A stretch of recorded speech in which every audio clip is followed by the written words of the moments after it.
In the new year, League of Legends has ushered in an entirely fresh S6 season, and the realm of esports is no longer shackled by traditional ideologies as it once was. The annual League of Legends Series World Championship and the inaugural LOL Esports Olympics are set to take place. A cradle for the unprecedented birth of professional players, the World Esports Academy.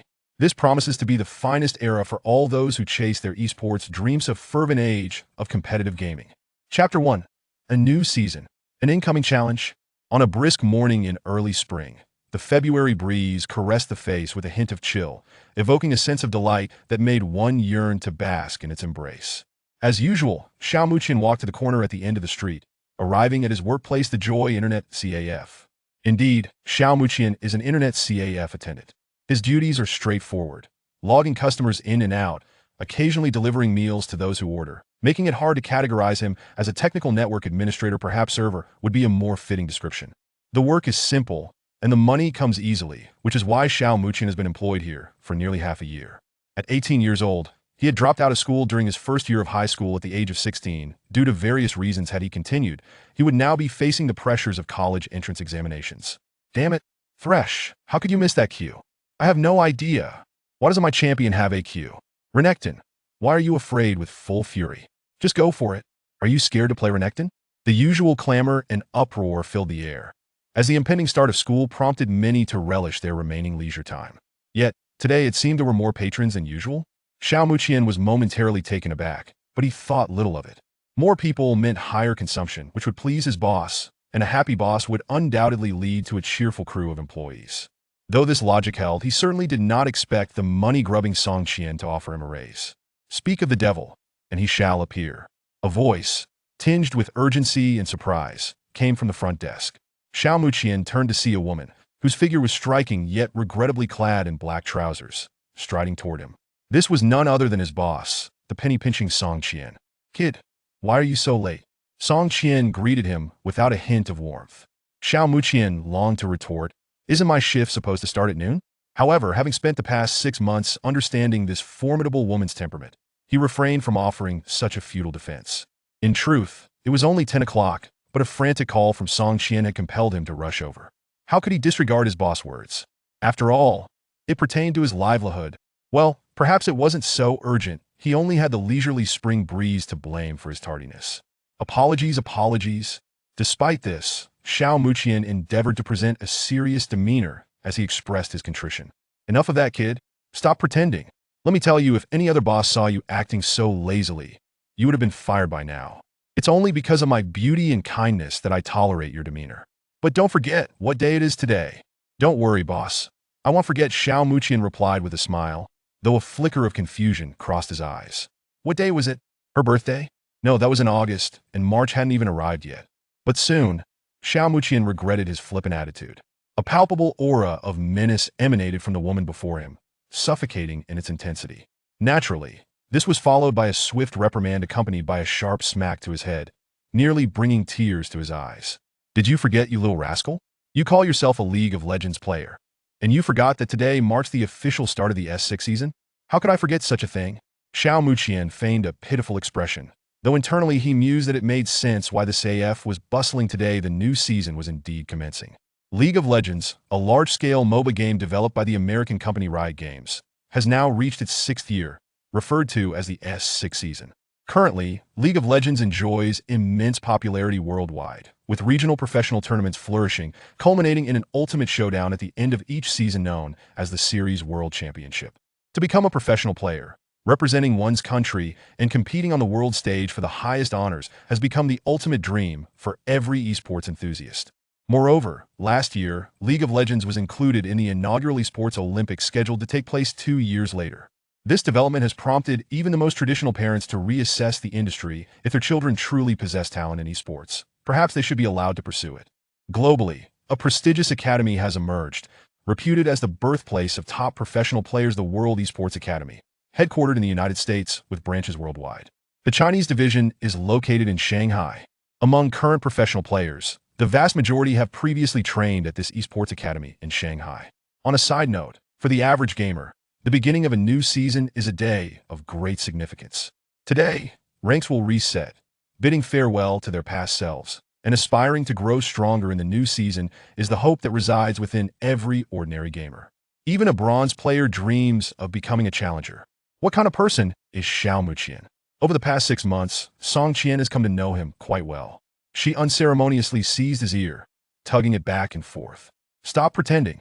Let me ask you, do you remember what you promised me? Of course, of course. Isn't it to represent our CAF's boss team and deal with those little brats? Xiao Muqian blurted out, though he had almost forgotten this duty mere seconds before. It wasn't something that particularly concerned him, but with his ear nearly being torn off, he had to recall it quickly. Little brats? Kid, I remember you're only 18 this year, right? Song Qian scoffed, but seeing Xiao Muqian at least recalled her instructions, she spared him the ear-tugging. Xiao Muqian rubbed his reddened ear, feeling helpless. If he hadn't played that ranked match on his Smuff account a few nights ago, he wouldn't have found himself in such trouble. A momentary lapse leading to eternal regret. Is it so difficult to be a low-key, yet powerful challenger?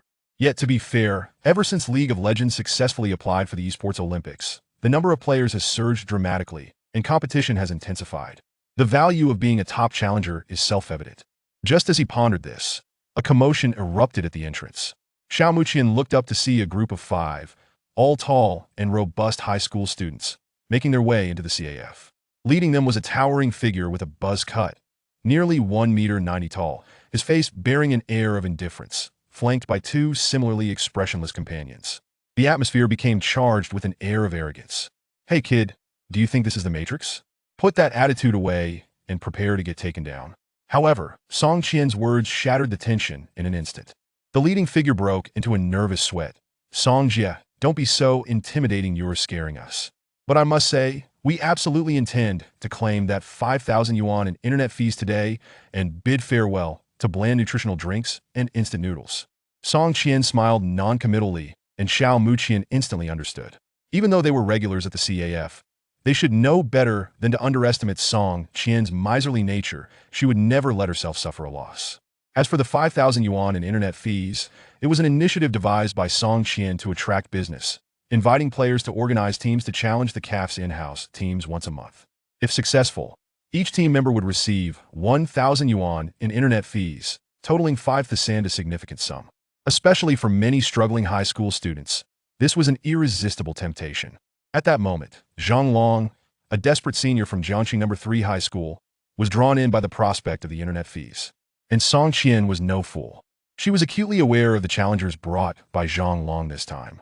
Apart from him, there were also Zhou Peng, Luo Dewei, and Zhao Mingjin, all of whom had attempted to challenge the Joy Internet CAF's team before, but had met with failure each time. Yet this time is different. They have invited Li Furong from the 3rd High School. As for the information regarding Li Furong, Song Qian's paparazzi intelligence network has conducted a thorough investigation, revealing that his main account on the national server, Gugu Xiao Nie Lian, has reached the illustrious Diamond 5 rank. Although it may sound like merely a Diamond 5 goalkeeper, it is important to note that this is the Diamond 5 of the first server. Among the Jubilant Internet CAF teams, the highest rank achieved is merely Platinum 2 on the first server. In addition to Li Furong, Zhang Long and his 3 companions are also formidable, each holding a position in Platinum rank on the first server, with Zhang Long himself being the strongest at Platinum 2. Conversely, the Internet CAF team comprises 3 at Platinum 5, 1 at Platinum 3, and another at Platinum 2. Crucially, the most skilled employee, who is also at Platinum 2, is unable to join due to an urgent family matter during the holiday period, resulting in a significant decline in the overall strength of the previously well-coordinated and competent Joyous Internet CAF team. Fortunately, at a critical moment, Song Qian uncovered a little secret about Xiao Muqian. To be honest, when she first realized that Xiao Muqian was at the king rank of the first server, she was quite incredulous. After all, Xiao Muqian was only 18 years old. If he truly possessed such skill, wouldn't it be possible for him to pursue further studies at an esports academy and then compete professionally? However, through her discreet observations, she discovered that Xiao Muqian's gaming prowess was indeed remarkably impressive, particularly in the mid-lane position, which left her with the fleeting illusion that she was witnessing the gameplay of a professional mid-laner in the LPL League. I hope you can help us secure the internet fees, Furong. This time, it's all about your mid-lane performance, Zhang Long remarked, glancing at the silent figure beside him, a man wearing black-rimmed glasses who had not uttered a word since his arrival. The man named Li Furong nodded slightly, adjusted his glasses with a casual gesture, and replied in an exceptionally nonchalant tone, "It's a simple task." Chapter 2. A breakthrough? In the battle arena of the joyful internet CAF, where 10 challengers faced off, the team led by Zhang Long had taken their positions, diligently customizing and fine-tuning various details. Meanwhile, Xiao Muqian and his 4 teammates settled down on the opposite side. He had no particular adjustments to make. After all, at this level of competition, there was little significance. Nevertheless, as it was a request from the boss, he had to perform well. His salary was at stake. Boss Song Qian had evidently devoted considerable effort to the promotion of this challenge tournament, as numerous patrons, who were originally engrossed in their online activities, hastily set their computers to idle mode upon hearing the announcement of the match. The spacious aisle between the 2 esports seating areas was ample enough to accommodate a dozen onlookers, many of whom had previously participated in this very challenge, albeit unsuccessfully. Among the League of Legends players frequenting the joyful internet CAF, there were indeed several high-ranked players. However, most had abandoned the idea of forming a 5-man team to initiate a challenge. Additionally, despite the CAF's team having competed in numerous matches, their members, all at the platinum rank, had maintained an impeccable winning record through their cohesive teamwork, even against rival teams with players of higher ranks. This time, although the core player of the CAF team was unable to attend due to family matters, the formidable Xiao Muqian was stepping in as a replacement. Naturally, Song Qian was brimming with confidence, feeling assured of victory. However, she was the only one privy to Xiao Muqian's true prowess. The employees sitting beside him appeared somewhat anxious, as they were unfamiliar with his capabilities and had never collaborated with him before. With the absence of the core player, some had begun to adopt a pessimistic outlook regarding the match. Xiao Qian, are you really capable of filling in for Brother Huang in the mid lane? If this match doesn't go well, our salaries might be affected, one employee asked, clearly uneasy. Let us give it a try, Xiao Muqian replied with a smile. Such a response did little to assuage the concerns of his teammates. Another member of the CAF team looked at him earnestly. Xiao Qian, just play it safe in the mid lane. We'll carry you through. Brother Luo is dependable, Xiao Muqian said, giving a thumbs up. His teammate, however, did not share his optimistic demeanor, and there was no time for further reassurances. The challengers had completed their setup, and the custom room was now open. The members of the CAF team entered the room using the password set by their opponents. Each player utilized their own gaming account, and due to the complete reset of rankings with the new season, they could not discern each other's ranks.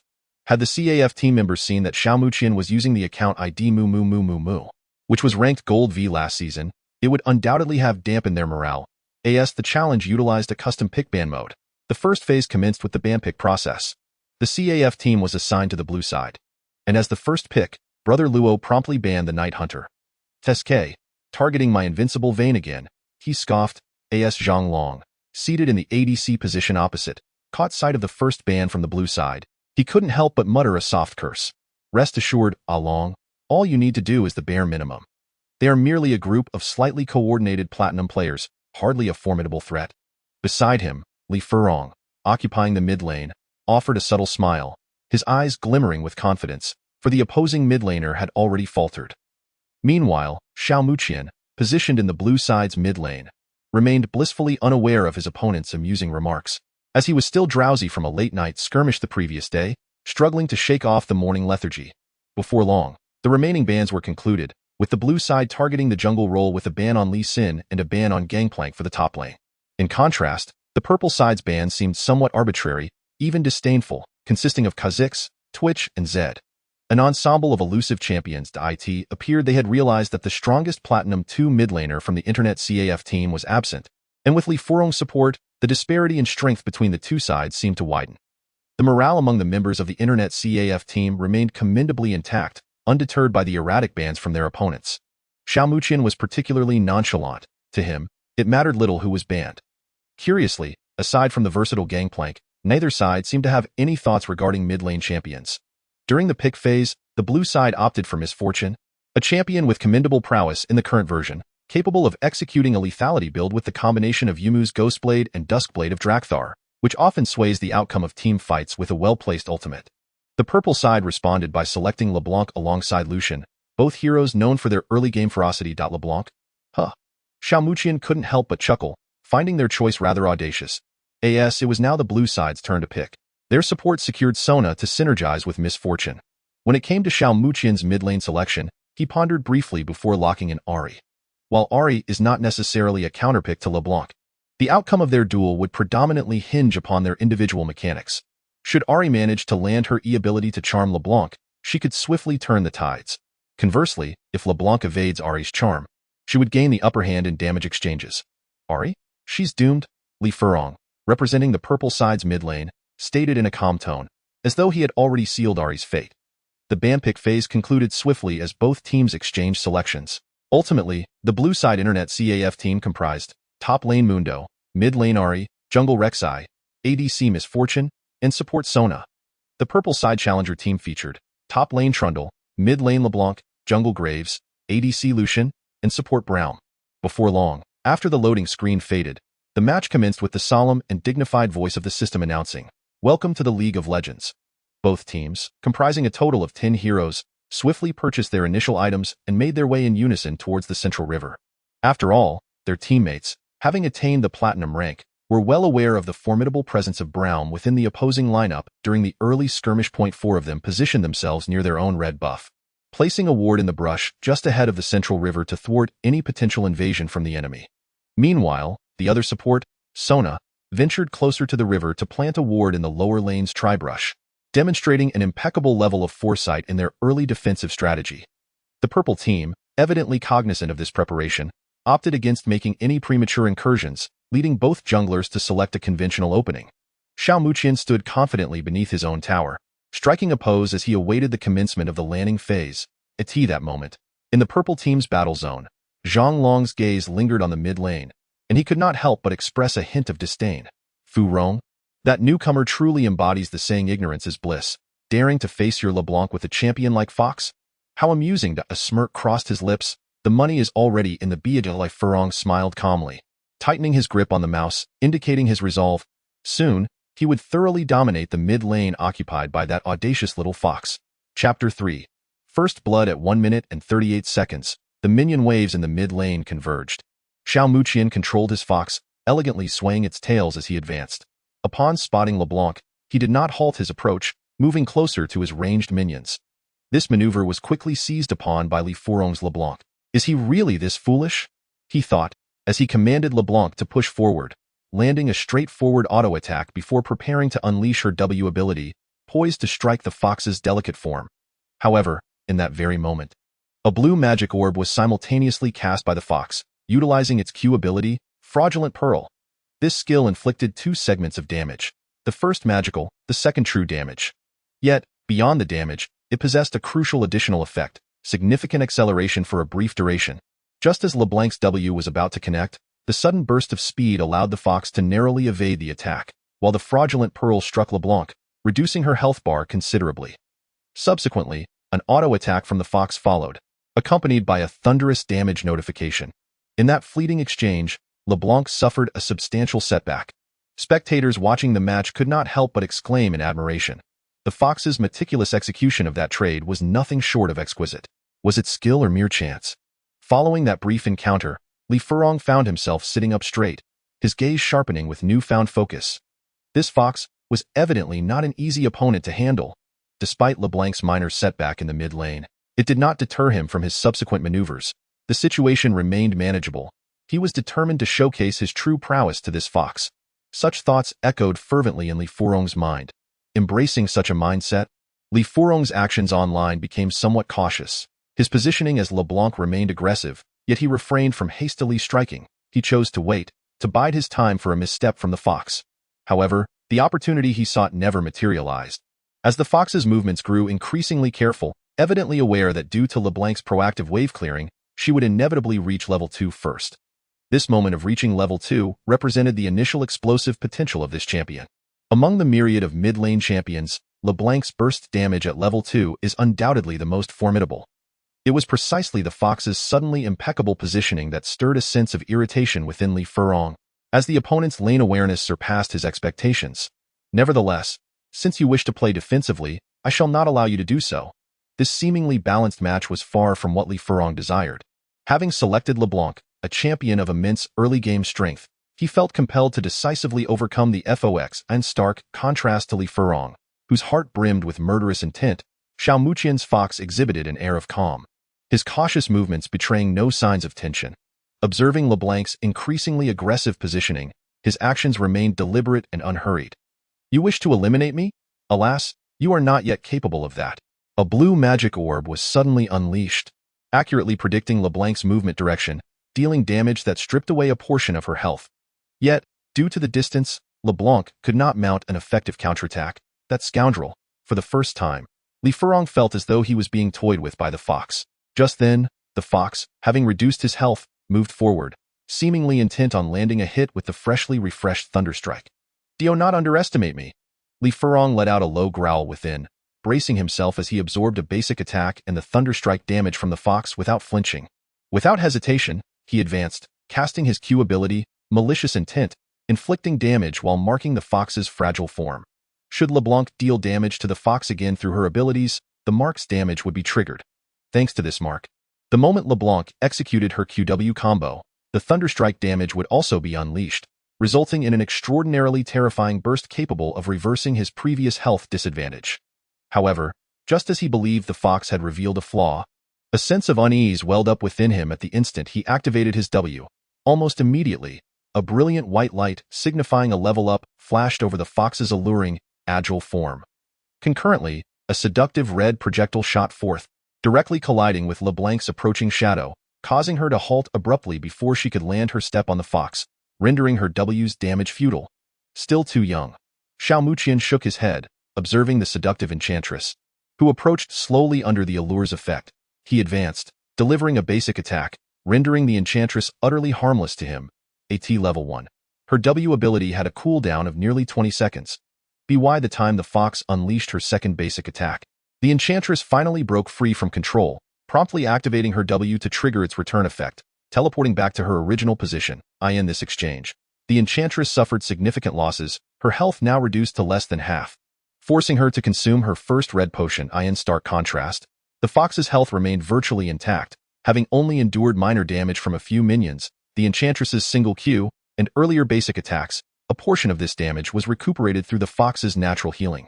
Returning to the previous skirmish, after a profitable exchange of health, the fox had no intention of letting the enchantress escape easily. Although she returned to her initial position via W, it was situated relatively close to the blue side's minion wave. The fox had closed the gap slightly during her advance. Unrelenting, she unleashed another basic attack, compelling the enchantress to retreat humbly to her minions, too intimidated to retaliate. Following this, the fox took a slight step back, and just as the enchantress believed she could safely return to last-hit minions, a freshly recharged deceptive orb soared towards her. This time, though not at extreme range, the first segment of damage effortlessly struck the enchantress. When she attempted to sidestep to evade the true damage of the orb's second segment, the fox nimbly adjusted her position, ensuring the returning orb narrowly struck the enchantress. This sudden, perfectly timed strike from the deceptive orb further diminished the enchantress's already precarious health, placing her in a perilous situation. Unbeknownst to him, Li Furong had become drenched in sweat amidst the series of encounters, his breathing growing increasingly labored. At this moment, his W ability had refreshed, but the fox's E skill was only 2 or 3 seconds away from cooldown. Given his current state, he was evidently unable to contend with the fox any longer. Reluctantly, he swiftly cast W on several low-health minions in front of the fox, then pressed W to return to his original position, preparing to retreat back to base. Although this would result in the loss of some minion waves, there was little choice. Lingering any longer would only provide the enemy with opportunities. At this moment, despite his reluctance, Li Furong had to concede that the fox player on the blue side was indeed superior to him, especially in terms of meticulous handling during the landing phase. Thinking of retreating, Xiao Muqian maneuvered the fox forward, feeling that it would undermine his earlier efforts. As the enchanting succubus retreated, she keenly observed the fox's advancing intentions. Experience informed her that the fox harbored lethal intent. During her cautious retreat, she adeptly maneuvered the succubus to take refuge behind her team's minions, her left index finger poised delicately above the flash key, surmising that her adversary might be awaiting the opportune moment to execute a charm. Quite prudent, indeed. Xiao Muqian discerned the opponent's careful actions. However, he pondered whether they would be able to react in time. At the very moment he crossed the enemy's minion line, Xiao Muqian decisively pressed the Eki on his keyboard. Meanwhile, some onlooking players were left bewildered. What was happening? Clearly, there was a promising opportunity for a solo kill, yet he fumbled and pressed a first. The fox had previously executed her moves flawlessly. How had she faltered now? Yet among the spectators, there were those well-versed in the fox's capabilities, and upon witnessing the charm's release, they were instantly enlightened. he intended to not perform any flash indeed. At the instant Xiao Muqian activated his skill, a flurry of glimmering gold erupted, his fingers moving with unparalleled speed to complete the maneuver. As the seductive red lips of the charm intertwined with the golden light, the fox's form abruptly surged past the minion line, her lips imprinting upon the unsuspecting succubus, who could not react in time. The freshly respawned deceptive orb and the burning ignite simultaneously unleashed their wrath, culminating in the fox's seemingly fateful auto-attack. Li Furong, possessing a commendable sense for damage calculation, helplessly relinquished his grip on the keyboard. Amidst the fervent flames, the phantom fell, despite the succubus's doppelganger being summoned at the moment she was charmed. The presence of Ignite ensured that Xiao Muqian would certainly not commit the blunder of targeting the wrong opponent. First blood. Mid-lane Fox versus Succubus, Xiao Muqian's Fox, achieves the solo kill. Chapter 4. Another solo kill and distressing news upon hearing the notification of first blood. A devoted admirer of Li Furong from the purple team erupted with joy, slapping his thigh and exclaiming, "Nice job, brother Furong. Splendid play." "Fool. It was Furong's succubus that fell to that fox." Zhang Long hastily interjected before Li Furong's expression could darken further, delivering a swift reprimand to the unwitting young player. Initially perplexed by Zhang Long's sudden ire, the player was left astounded as he opened the tab key. Upon closer inspection, he saw the blue team's fox boasting a score of 1-0, while Li Furong. Could it be that brother Furong had truly been solo killed by that player controlling the fox? He found it hard to believe. After all, brother Furong was a genuine Diamond tier expert from the first server, and even as a Diamond 5, he had reached the threshold for the Shanghai division of the World Championship. In stark contrast to the astonishment prevailing in the purple team's gaming room, the few individuals on the blue team's side experienced a tremor of equal magnitude within their hearts. As the top laner for the blue team, Luo Gu deliberately selected the pressure-resistant champion, Mundo, with the intention of steadily prolonging the game's tempo into the late stages. With Mundo's formidable and unyielding physique, he aspired to create opportunities for his teammates, allowing them to soar. He had mentally prepared himself for the early game disadvantage, confident that their long-standing synergy would yield victory in team fights during the later phases. His only hope was that the new mid-laner, whose abilities remained shrouded in mystery, would not be overly feeble. Otherwise, if Li Furong's LeBlanc were to obliterate him in the early game, they would be left without a fighting chance. No player in the league was oblivious to the terror of an early-game LeBlanc who snowballed into an insurmountable lead, potentially causing the blue team to collapse in a short span, thus forfeiting their opportunity to rely on a late-game strategy. However, the recent notification of a kill from the mid lane reverberated incessantly in his mind. Goodness, could it be that this fellow possesses hidden depths? As Luo Gu and the others pondered this, their gazes instinctively converged upon the composed Xiao Muqian. They had never truly grasped his strength.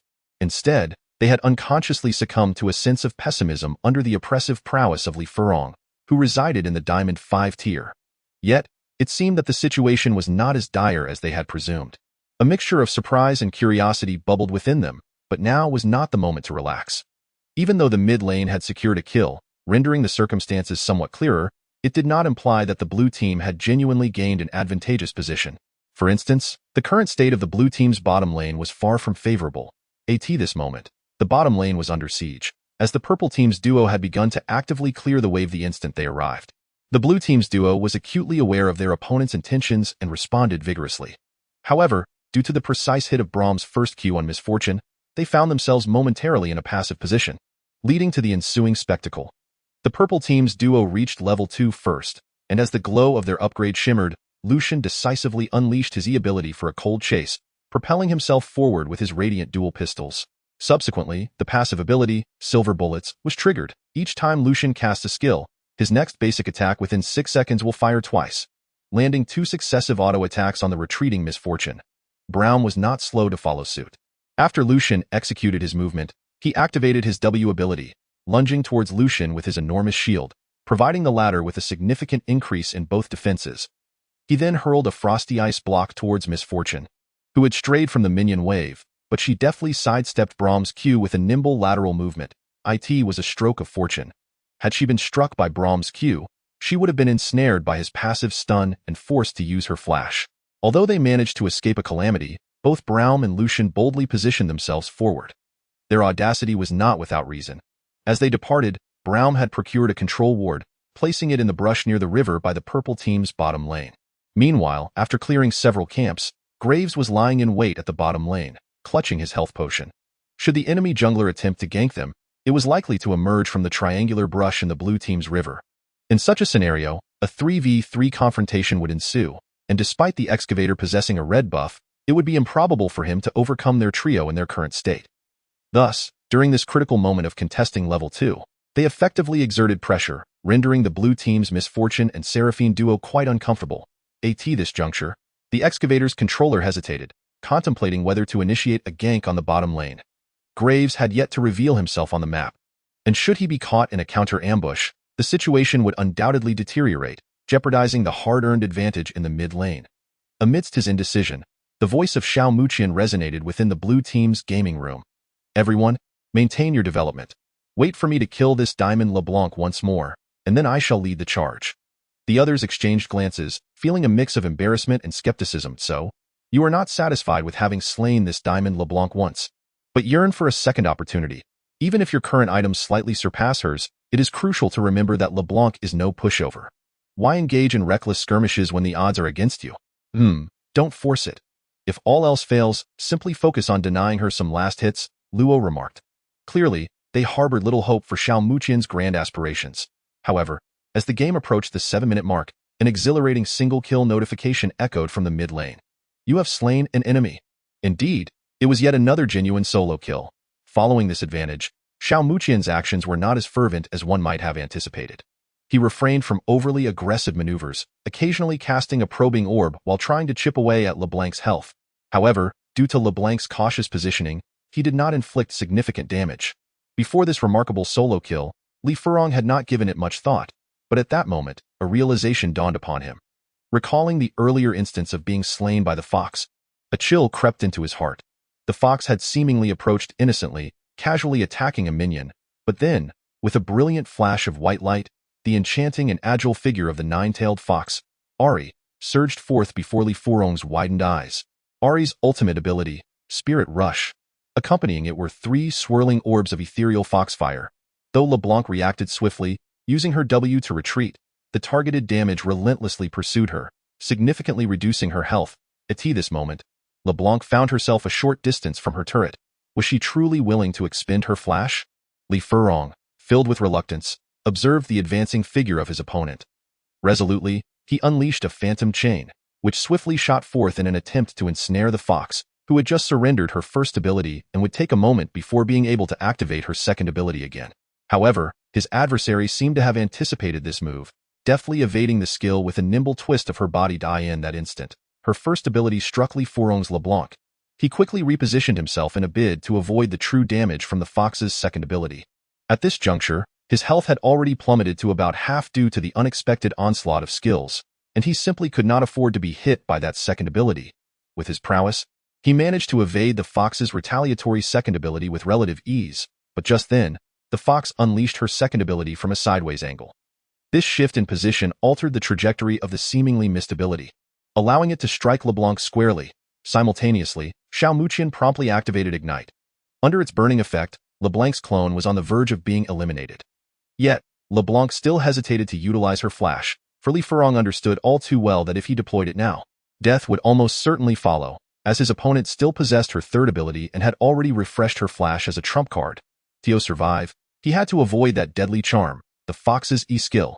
Consequently, Li Furong concentrated all his energy on evading the fox's E followed by a swift flash, or the even more elusive E combined with a flash that would catch him off guard.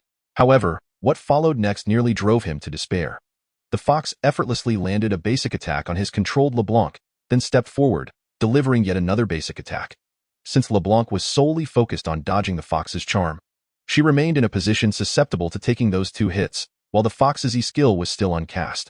With no other options left, he realized that if this continued, the fox would surely whittle him down to nothing. The Ignite's burn was nearing its end, and he thought that if he could just hold on until then, perhaps, due to LeBlanc's passive effect, he might create an illusion to escape this calamity. Li Furong gritted his teeth as he entertained this notion. Yet, before he could thoroughly assess the feasibility of his plan, he saw the fox targeting a moment in LeBlanc's movement, followed by a golden flash. A kiss of death was upon him.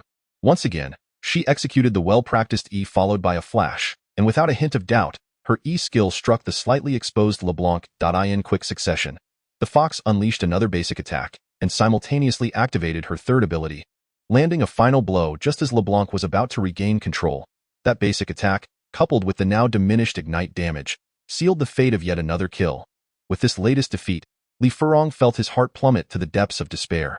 At this point, he could no longer rely on his own strength to contend against the opponent, whose record had now soared to 2-0, at the very moment he was slain in a one-on-one encounter. News of triumph echoed from the bottom lane. Braum seized the opportunity without hesitation, flashing forward to land his Q ability squarely on the enemy champion, Sona.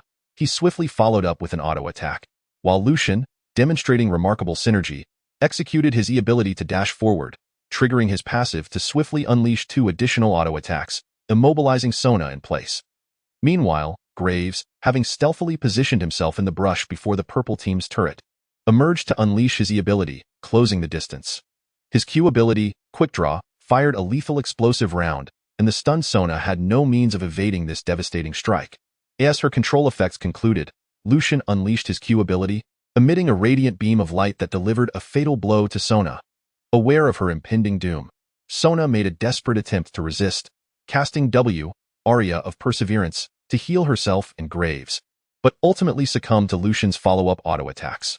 Graves was forced to use his flash to narrowly escape. Yet after this wave of gank from Graves, the once stable blue team's south bottom lane found themselves in a precarious position. Chapter 5.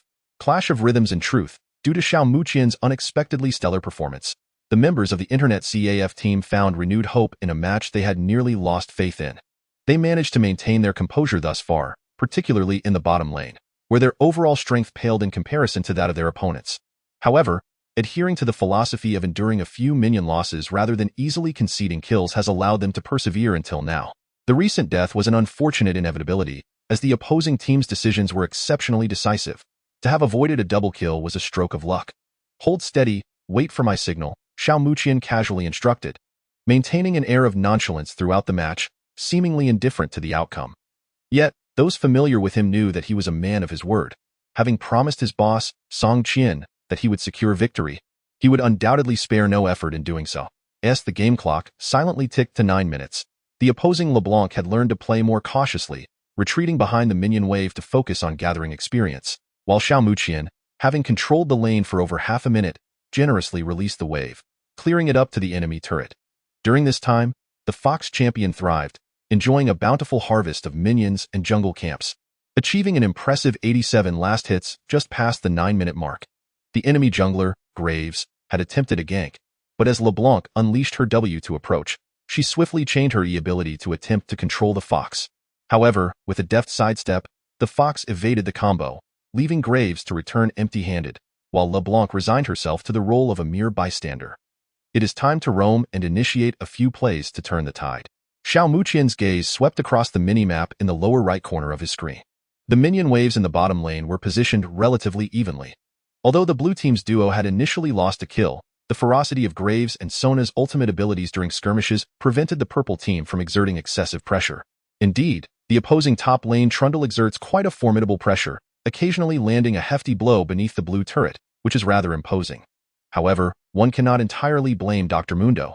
Trundle's ultimate ability is undeniably lethal for a tank like Mundo. At this moment, with a series of little cleavers for ranged last hitting, he manages to maintain a semblance of tranquility. Thus, it is settled. Top lane Mundo prepares, and I shall assist you in dispatching this Trundle. I possess Ignite. Xiao Muqian sends an offensive signal to the Mundo in the top lane, swiftly making his way into the river. Not long ago, the excavator had just secured the river crab in this vicinity, so he passes through the acceleration zone provided by the crab midway. Xiao Qian, I recall he just placed a ward. It may be difficult to secure a kill. Mundo expresses some apprehension. This level 8 top lane Trundle is already quite resilient. Although he currently wields a small Tiamat, he can utilize his ultimate to bolster his resistances, and his W, Frozen Domain, grants him a significant burst of movement speed for escape. Coupled with his E-skill, Pillar of Ice, which can obstruct paths, it would indeed be quite challenging to eliminate him. No worries, he is as good as dead. Xiao Muqian clearly intends to press on. The opposing jungle Misfortune had just been spotted by their bot lane's ward, making it unlikely for her to ambush Trundle in the top lane. This presents a splendid opportunity. As for the ward given Trundle's current position, it matters little even if he spots it. Before long, The fox strides unceremoniously out of the river, making no effort to conceal herself, while Trundle, upon hearing the miss signal from his mid-lane LeBlanc, soon catches sight of the fox's silhouette emerging from the river mouth. He chuckles, "Heh, you want to kill me? Dream on." Trundle activates his W, Frozen Domain, swinging his club with fervor and dashing forward, while simultaneously casting his E-skill, Pillar of Ice, to impede the advancing Mundo. Mundo flashes. In the blue side arena, Xiao Muqian utters a low command, and Mundo, without hesitation, recognizes the necessity of action. He decisively expends his flash to leap over Trundle's pillar, hurling a cleaver to ensnare the fleeing Trundle. Yet, Trundle adeptly uses his own flash to easily evade Mundo's cleaver, creating distance between them. Is that how you choose to expend your flash? Xiao Muqian slightly shakes his head, activating his skill, Spirit Rush, to swiftly close the gap to Trundle's side. He refrains from hastily casting Charm, opting instead for a light auto attack on Trundle. The latter, instinctively attempting to sidestep the fox's charm, inadvertently lingers for a brief moment. After executing a dodging maneuver, Xiao Muqian wastes no time. He unleashes Charm, skillfully reining Trundle back in, followed by Ignite, while simultaneously casting W, Foxfire, and Q, Sigil of Malice. Trundle, lacking substantial defenses, experiences a drastic drop in health. Meanwhile, Dr. Mundo, empowered by his ultimate, also closes in, launching another cleaver. This time, Trundle finds himself with no means of escape. Having just freed himself from the fox's charm, he is now slowed by Mundo once more. Due to the deliberate distance maintained by the fox, the troll's desire to take a bite in order to induce a momentary deceleration was ultimately thwarted. Meanwhile, Mundo unleashed his W, Painful Burning, alongside his E. Potential unleashed, delivering a series of punishing blows to the troll, venting the frustration of having been previously suppressed by him. Under the concentrated fire from both parties, the troll, who had not yet secured any kills, exhibited little resistance, ultimately falling to the fox's third segment of R, combined with the freshly refreshed Deceptive Orb, which claimed the troll's life. Thus, the fox's record soared to a fearsome 3-0. However, Li Furong, possessing the strength of a Diamond tier player, swiftly directed his attention to the lower jungle of the blue side after clearing the minion wave beneath his tower. There, his invading Gangplank was entangled with the enemy's Rek'Sai at the red buff. Ultimately, Gangplank secured the buff with a timely smite, detaining the enemy Rek'Sai's damage output. Sensing the dire situation, Rek'Sai attempted to burrow away toward his own bottom lane's second tower but encountered the oncoming LeBlanc, who was hastily utilizing her refreshed W to pursue him. Following closely, she replicated the second segment of her W with her R, arriving right behind the fleeing Rek'Sai. At last, her elusive E-ability, the Ethereal Chains, which had previously failed to ensnare the fox, finally came into play, binding Rek'Sai in place. With no means of escape, Rek'Sai could only watch helplessly as the insidious chains held him captive, while Gangplank followed suit with a flash and E, employing the red buff's slowing effect to stick to Rek'Sai and unleash his damage. Before long, Rek'Sai met his demise in his own jungle, as Gangplank intentionally allowed the kill to fall, ultimately claimed by LeBlanc's malicious Q, the Sigil of Malice. Consequently, LeBlanc finally acquired some much-needed development, yet this did little to alleviate Li Furong's anxiety. For that formidable fox now boasted an impressive 3-0 record, along with a staggering 87 minion kills, clearly emerging as a mid-lane harbinger of death. It was common knowledge that a fox with such early game development was a terrifying prospect. Delays could not be afforded any longer. We must accelerate our pace in the bottom lane, striving to take down their first tower as soon as possible and group up. I can no longer handle that fox, Li Furong stated solemnly. Chapter 6. The enchantment that secures victory upon reaching a decision on the purple side. They hesitated no longer. The jungler Gangplank swiftly made his way to the bottom lane, while in the mid lane, Li Furong deftly maneuvered his LeBlanc to execute W, quickly eliminating several ranged minions in the backline. He then hastily retreated with a second activation of W, wary of allowing the fox to seize an opportunity to ensnare him. Yet, he evidently underestimated the fox's current combat prowess. Having taken down a few minions, one must inevitably pay a price, Xiao Muqian remarked with a faint smile, decisively pressing the R key on his keyboard. Unleashing the nine-tailed fox's ultimate, Spirit Surge. Meanwhile, the three ethereal flames of the fox surged forth alongside the graceful figure of the fox as it soared through the AI art. Li Furong's expression abruptly shifted, and without a moment's hesitation, he utilized his R ability to replicate the previous W and fled a short distance towards his tower. However, it was not long before the fox unleashed a second R to pursue him. landing a deceitful orb that struck with precision. This deceitful orb, combined with the previous W and the accompanying flames, effectively diminished a significant portion of his health, though such damage had been anticipated. Witnessing his health deplete at such an alarming rate still caused Li Furong to furrow his brow. There was no choice. The fox's third R was rapidly closing in, and he no longer hesitated to use flash to escape beneath the tower. As for Xiao Muqian's fox, upon seeing this, it refrained from further pursuit, realizing that the damage from the third R was insufficient and that his ignite was not yet ready. Advancing now would clearly be futile for securing a kill. Nevertheless, this was sufficient. The was compelled to retreat to base, as this wave of minions was an opportunity she could not afford to lose. With the fox's current high output, it could easily slay her in such a weakened state. After clearing the mid-lane minions, the fox opted to return to base at this point.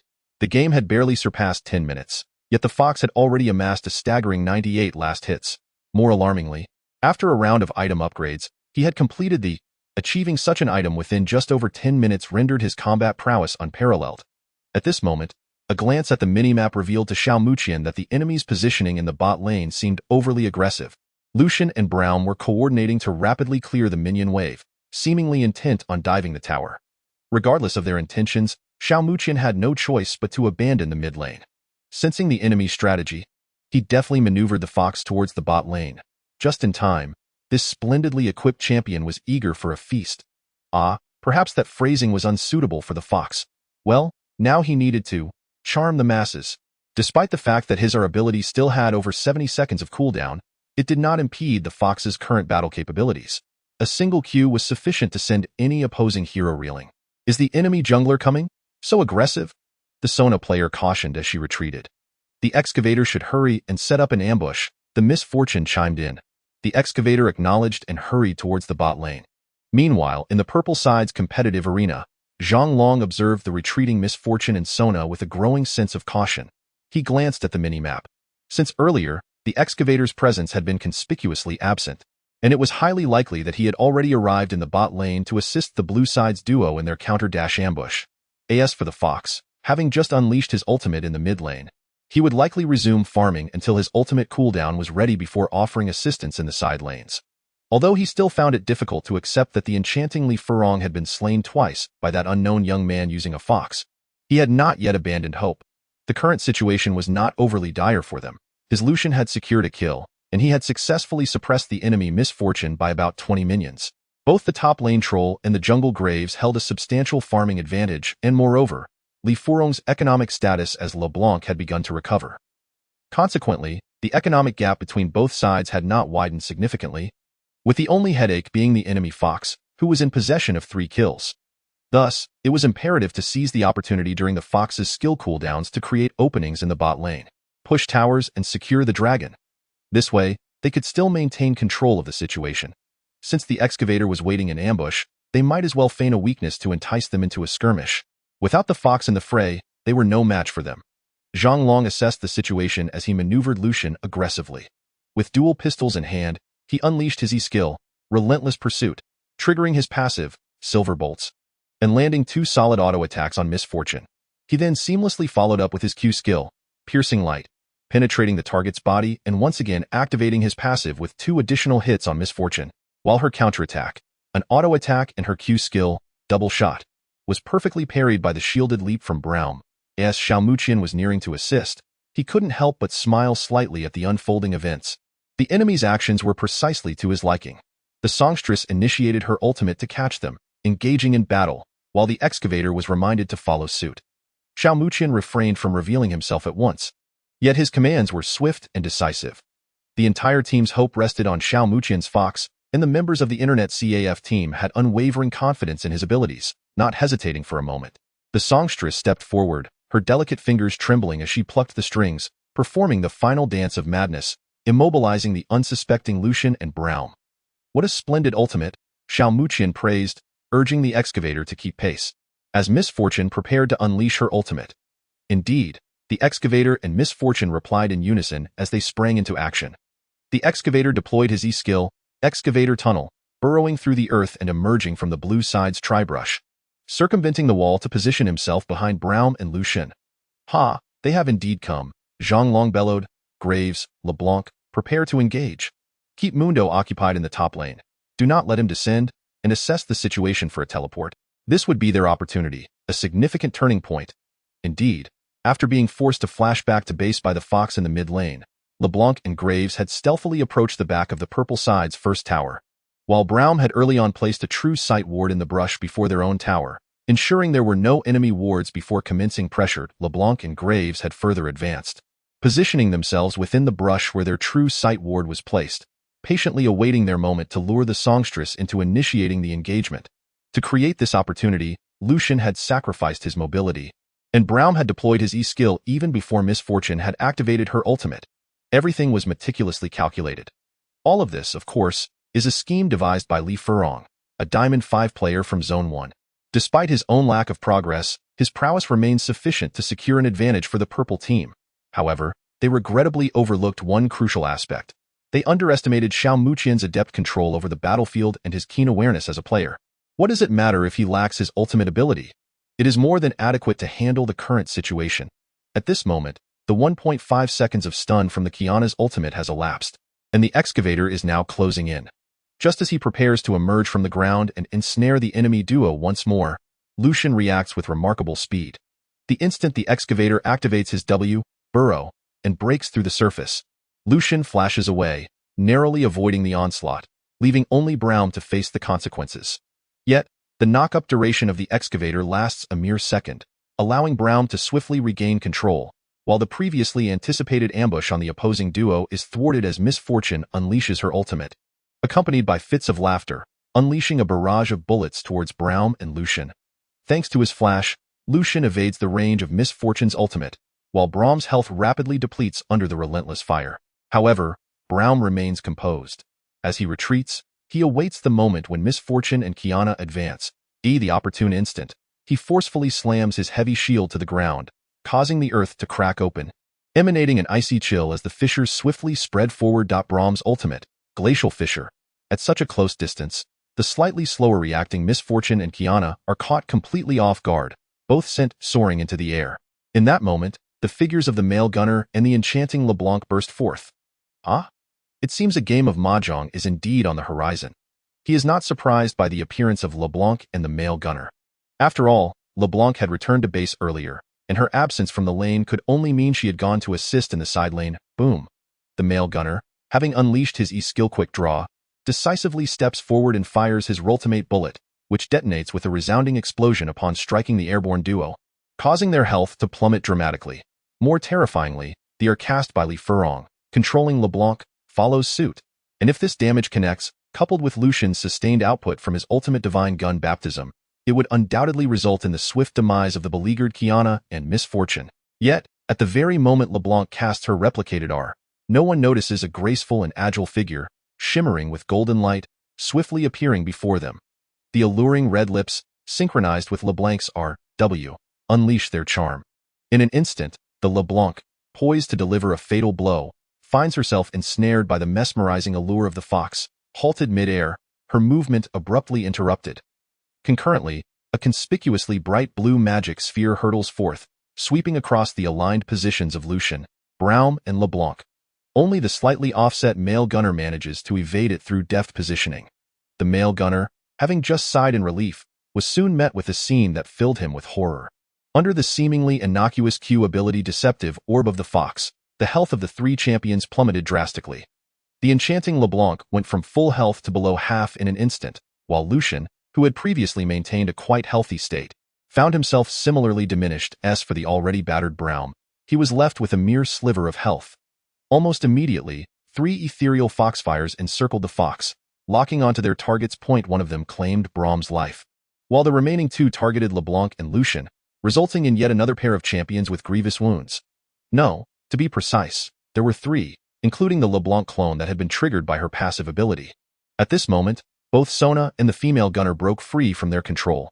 Witnessing the unfolding chaos, the female gunner, who still had her flash available, quickly dashed forward with a flicker, unleashing her E-ability bullet rain upon Lucian and LeBlanc. With LeBlanc lacking a means of escape and Lucian deprived of any chance for survival, he hastily activated his healing ability, clinging desperately to the faint hope of survival. However, the female gunner, having been suppressed for so long, was not about to let him slip away easily. She swiftly dealt 2 strikes to the already weakened LeBlanc before activating her healing, and under the acceleration provided by Sona's E-ability Swift Sonata, she pounced upon her target. Lucian, like a ravenous wolf, the male gunner, initially intent on aiding Lucian with his damage output in search of a turning point, found himself being pursued by the excavator. With his ability to burrow having cooled down, the excavator lunged at him once more, lifting him into the air, while LeBlanc's shadowy chain of phantoms approached. Yet, thanks to the dual acceleration from Sona's healing and speed, the female gunner elegantly evaded this E-ability, striking Lucian 2 or 3 times. Ultimately, Lucian could not escape his tragic fate and fell to the ground. Double kill. The male gunner, in the face of the combined onslaught of Ahri and the excavator, found himself bereft of any hope for survival. Under the overwhelming damage from Ahri's freshly refreshed deceptive orb, he too succumbed to defeat. This skirmish culminated in a minor team wipe, while the top lane troll, recognizing the adverse turn of events, refrained from recklessly teleporting to assist, knowing that if he descended, Mundo could follow suit, resulting in a loss of both champions. Nevertheless, following a flawless 0-for-4 exchange, the blue side internet CAF team rightfully claimed the dragon after merely a few minutes. In the aftermath, both Zhonglong and Li Furong from the challenger team found themselves in a state of resignation. Though reluctant to admit it, they were indeed devoid of any viable opportunities. The Fox's damage output had become absurdly exaggerated. The timing of the Fox's arrival had been impeccable, and her decisiveness was commendable. Had LeBlanc successfully executed her R.W. beforehand, the outcome might have been rewritten. Yet now, not only had the Fox risen to prominence, but the development of the other champions had also progressed smoothly under the momentum of this pivotal moment. The internet CAF team's prowess in team fights was already renowned, and with the advantage in equipment alongside a masterful Fox in command, no one could muster the confidence to believe in victory. Indeed, the ensuing circumstances leaned heavily in favor of the blue side internet CAF team. The match lasted for a mere 16 minutes, during which the internet CAF team orchestrated a remarkable display of teamwork, culminating in a resounding victory at the cost of the support champion, Sona, achieving a 1-for-4 exchange. This momentum allowed them to decisively dismantle the enemy's mid lane towers. Meanwhile, the champion Ahri single-handedly pushed down the purple side's bottom tower. At the 18-minute mark, Ahri successfully ambushed Graves in the jungle, prompting the internet CAF team to group up and swiftly take down the enemy's second bottom tower. By the 22nd minute, both teams clashed in a final team fight over the second dragon, resulting in a spectacular 2-for-5 team wipe for the blue internet CAF team. The purple side's morale had evidently shattered, as there was no necessity for them to engage in such a confrontation over a mere dragon. Following this skirmish, the blue side opted for surrender, which was unanimously approved, leading to a dramatic collapse of their base amidst tumultuous vibrations. Victory. As the victory icon graced the computer screen, Xiao Muqian rubbed his slightly sore lower back, relieved to have finally secured the win. Chapter 7. Li Furong's resolution in the joyous internet CAF.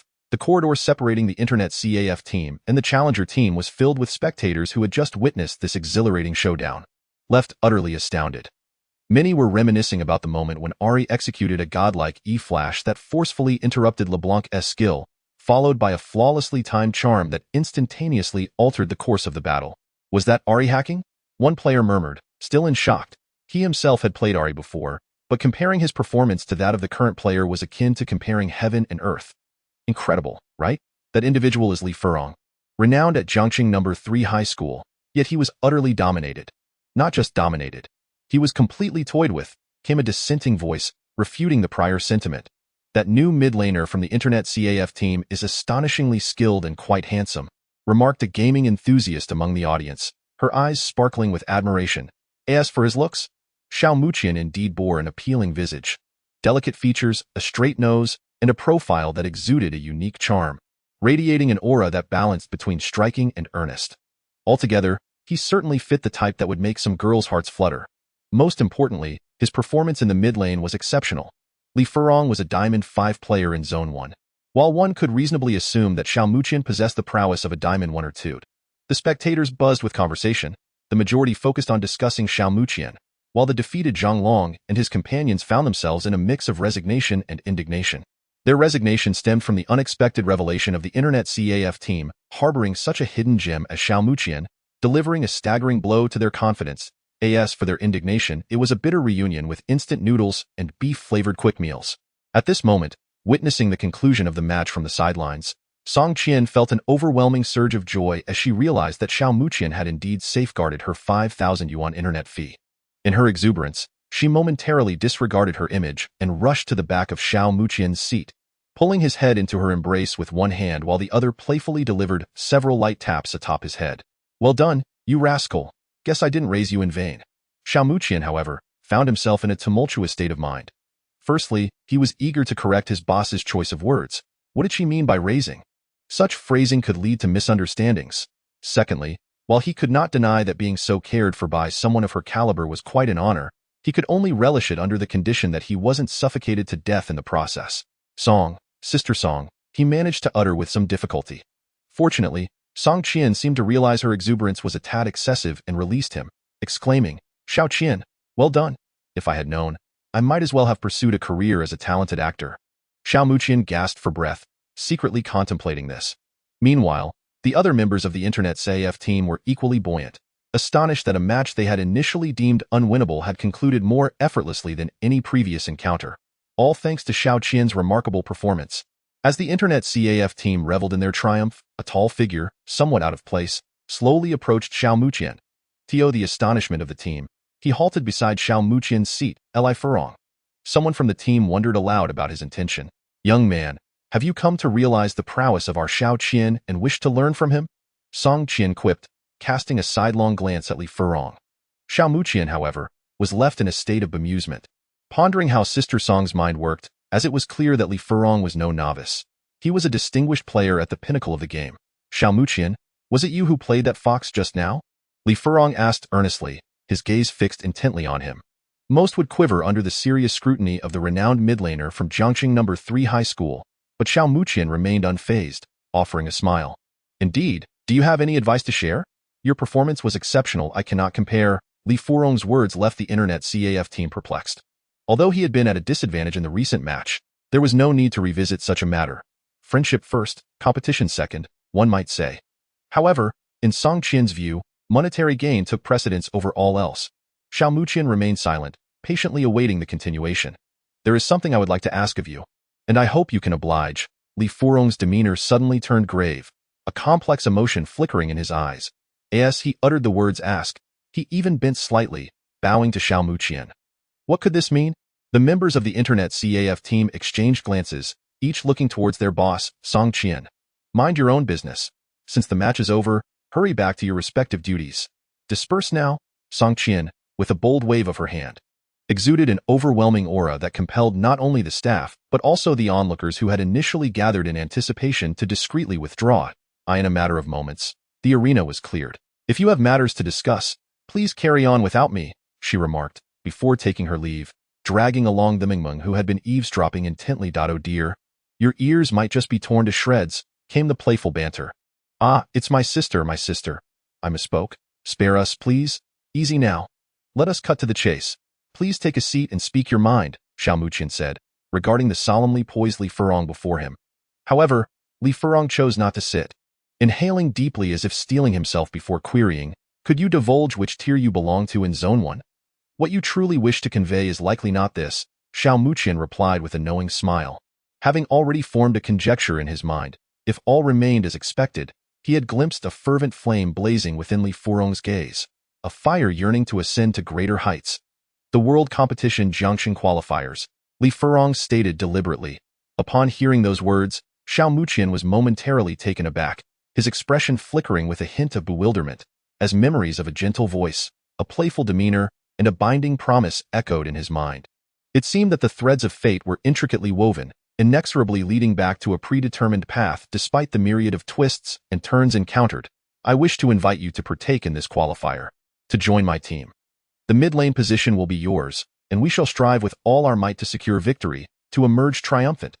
Li Furong declared earnestly, "I recognize that my current abilities may not suffice to meet the standards of this qualifier, but I am committed to improving. Yet, I hope to seize this opportunity before me." "Striving, you say?"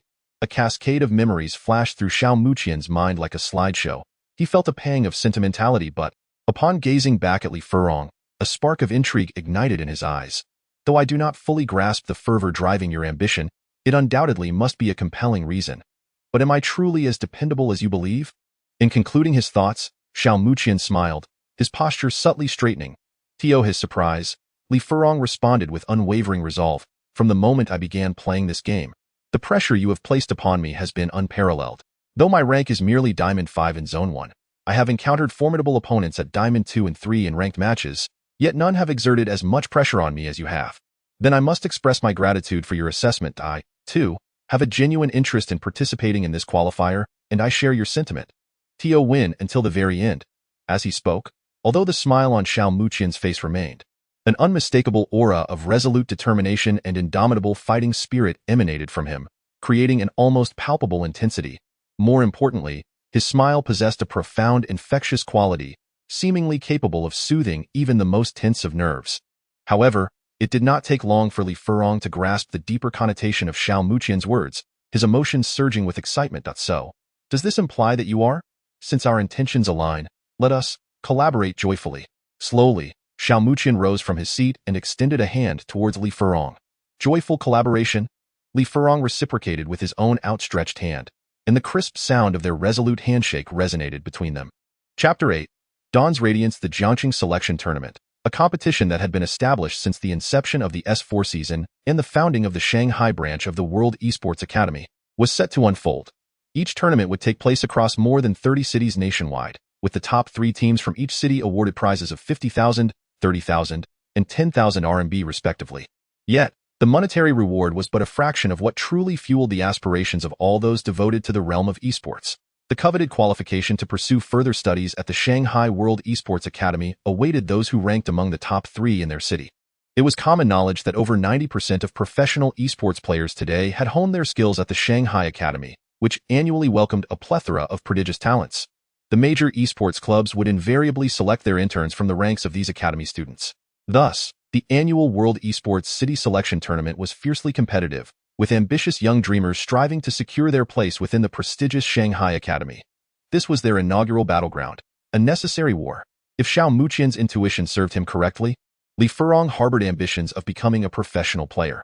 Although he still had a considerable distance to traverse before reaching such heights, the mere willingness to strive was commendable. Xiao Muqian saw no reason to decline, not only for Li Furong's sake, but for his own as well.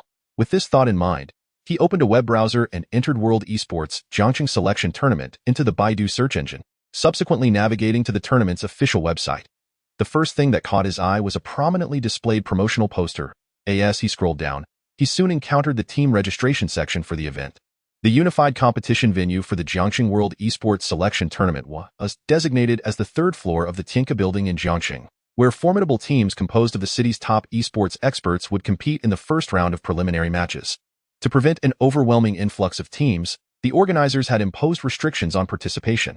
Every competitor must be at least 18 years of age, and each team had to include at least 1 diamond-ranked player from Ionia, with the remaining members not falling below platinum rank in the first division.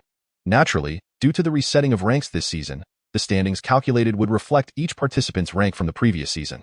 Thus, this indirectly eliminates a significant number of participants who have yet to meet the age or skill requirements, or those who simply lack the time to register for the competition.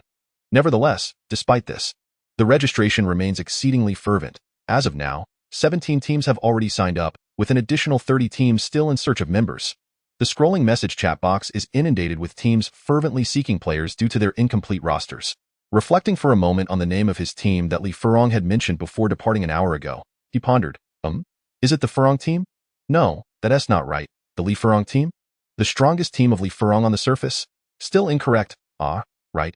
It's Dawn's Radiance. I sent it. Got it. I've truly remembered it this time, and no need to worry. You carry on. Xiao Muqian cleared his throat a couple of times before hanging up the phone. Feeling quite embarrassed, it seemed he could not shake off his forgetfulness. However, regardless, he had managed to ascertain the name of his own team. After flipping through the unfilled team section a couple of times, he quickly located Dawn's Radiance. Entering it, he found introductions for several members.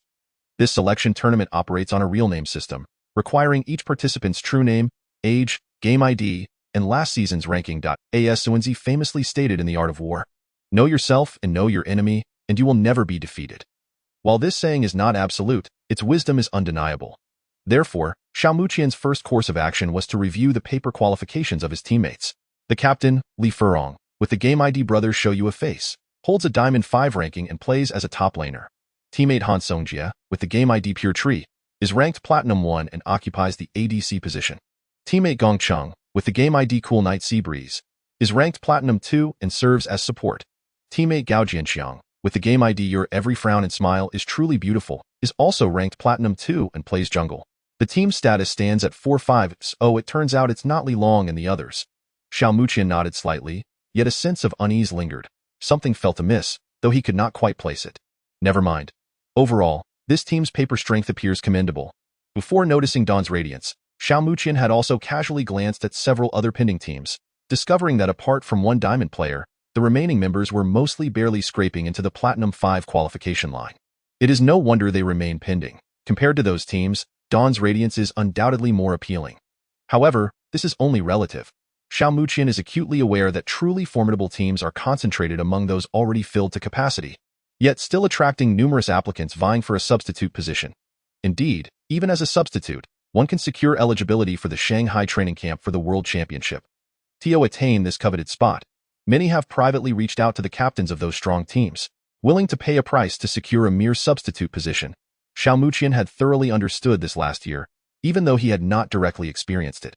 Shaking his head, he dismissed further thoughts and swiftly completed a real name authentication form, clicking Apply to join team with a flick of the mouse. Everything is set to embark anew from this very spot, the enchanting metropolis of Shanghai. The Shanghai Advanced College of Esports. Shanghai has long stood as a city steeped in the vibrant essence of esports among China's many urban landscapes. Even during the dismal and shadowy days when esports seemed to languish, Shanghai had already initiated several esports projects of varying scales, which kept alive a flicker of hope for the passionate youth aspiring to realize their dreams in the realm of competitive gaming. Fast forward to the present, where esports in China, and indeed globally, has entered its most illustrious era, and Shanghai naturally continues to embody its rich esports atmosphere.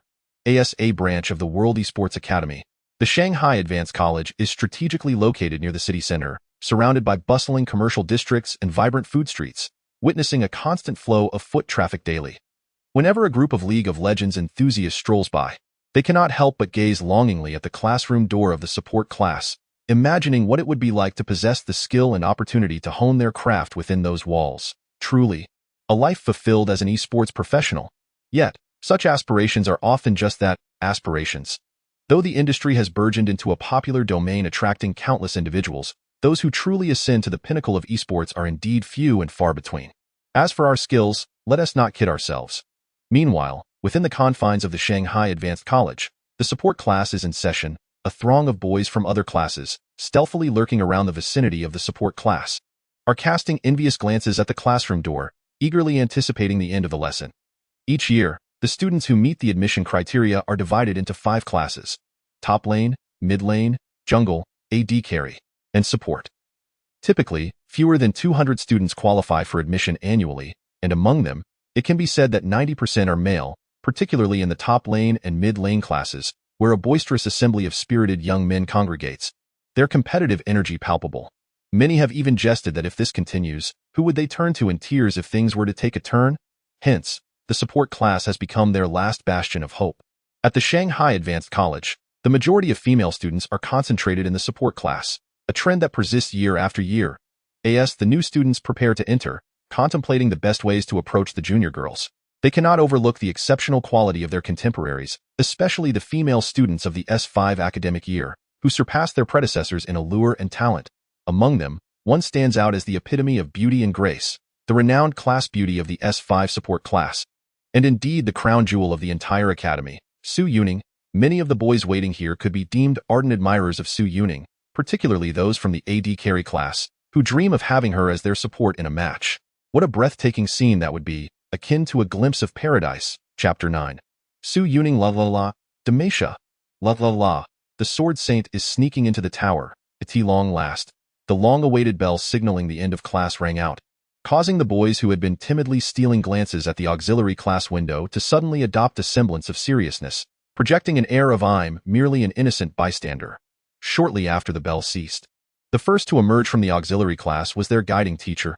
Indeed, among the male students and teachers at the Shanghai University of Esports, many envied this instructor of the auxiliary class.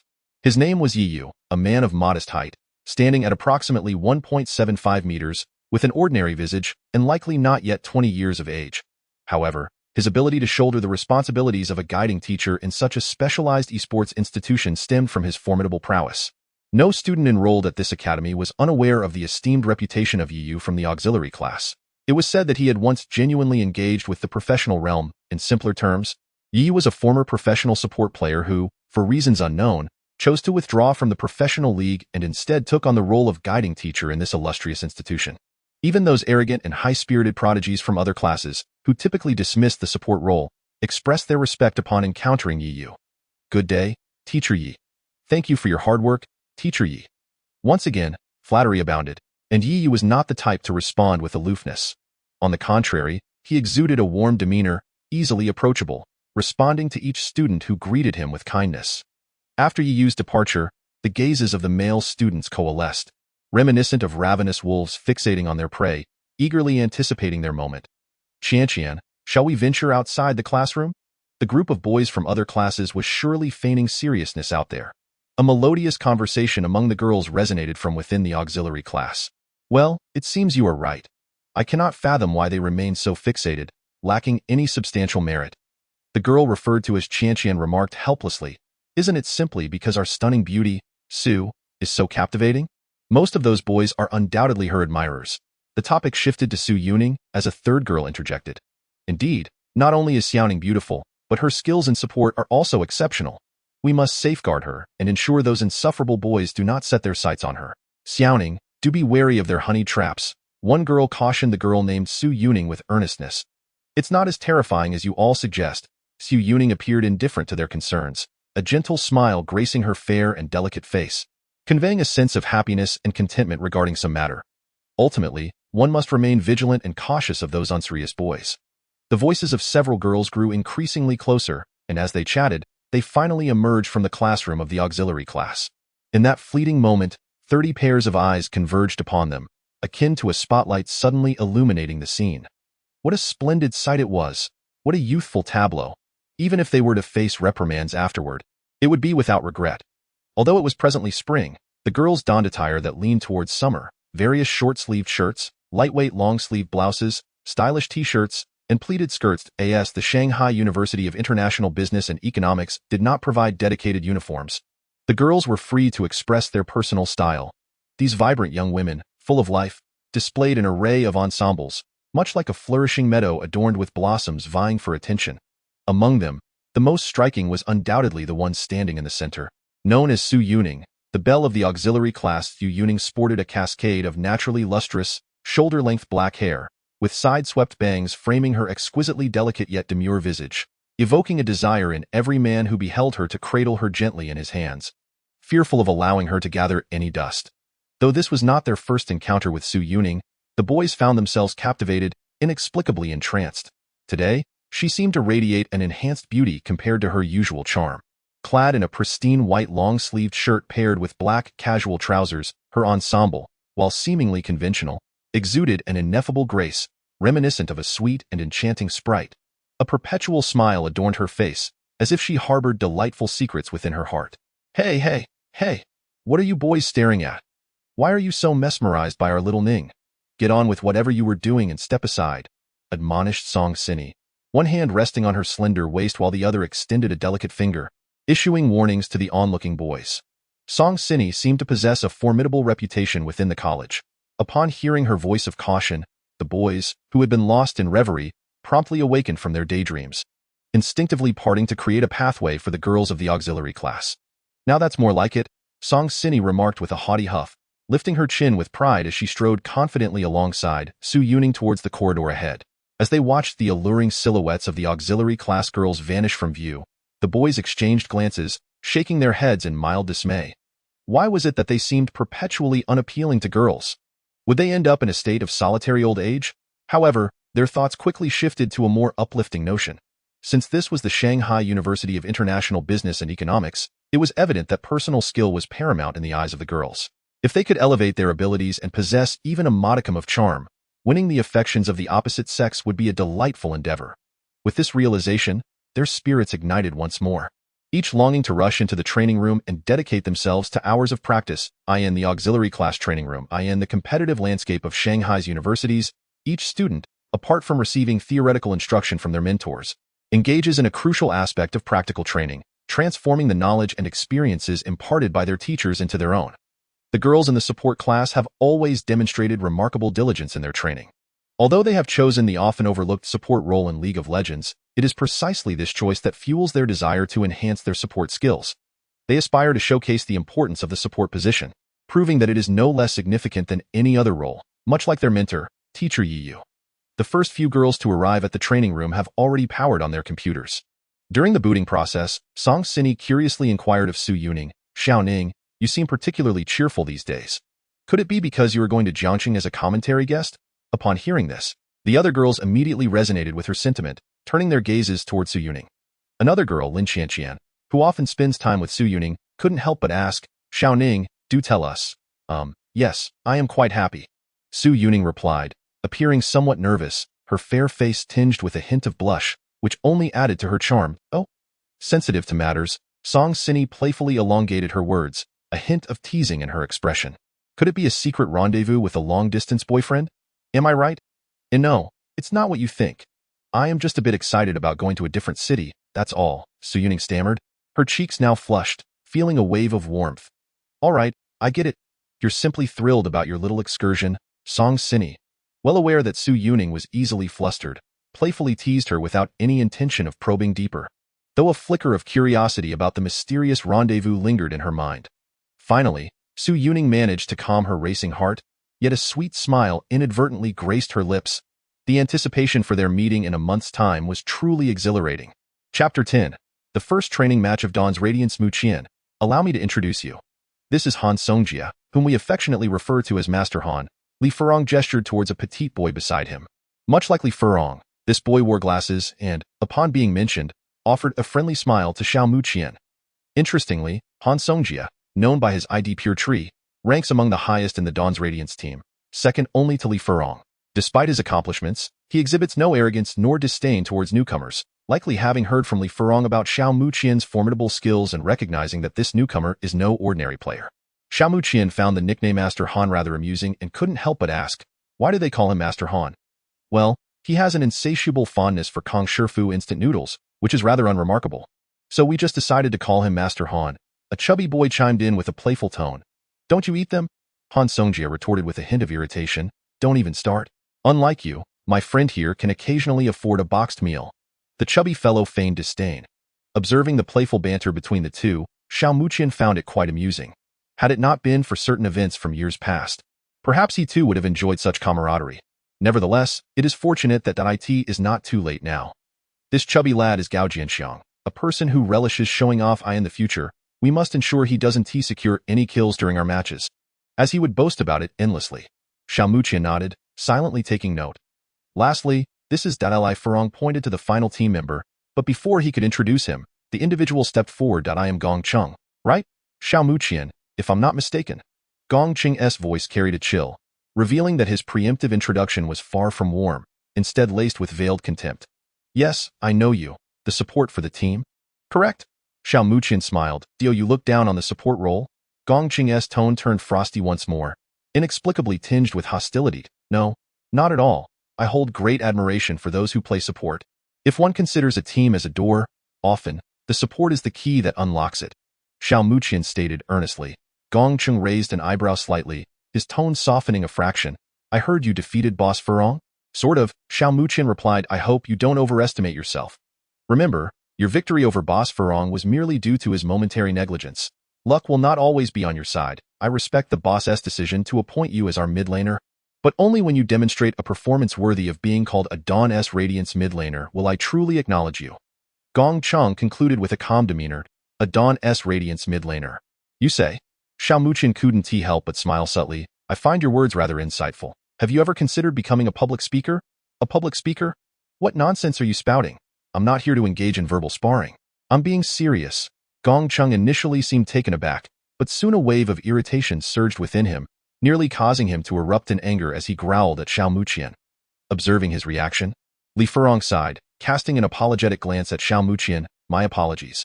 Xiao Gong has always been like this, rather straightforward in due time. Your skills will surely earn his respect. It won't be that easy. How could he possibly measure up to you, Boss Furong? Gongqing muttered under his breath.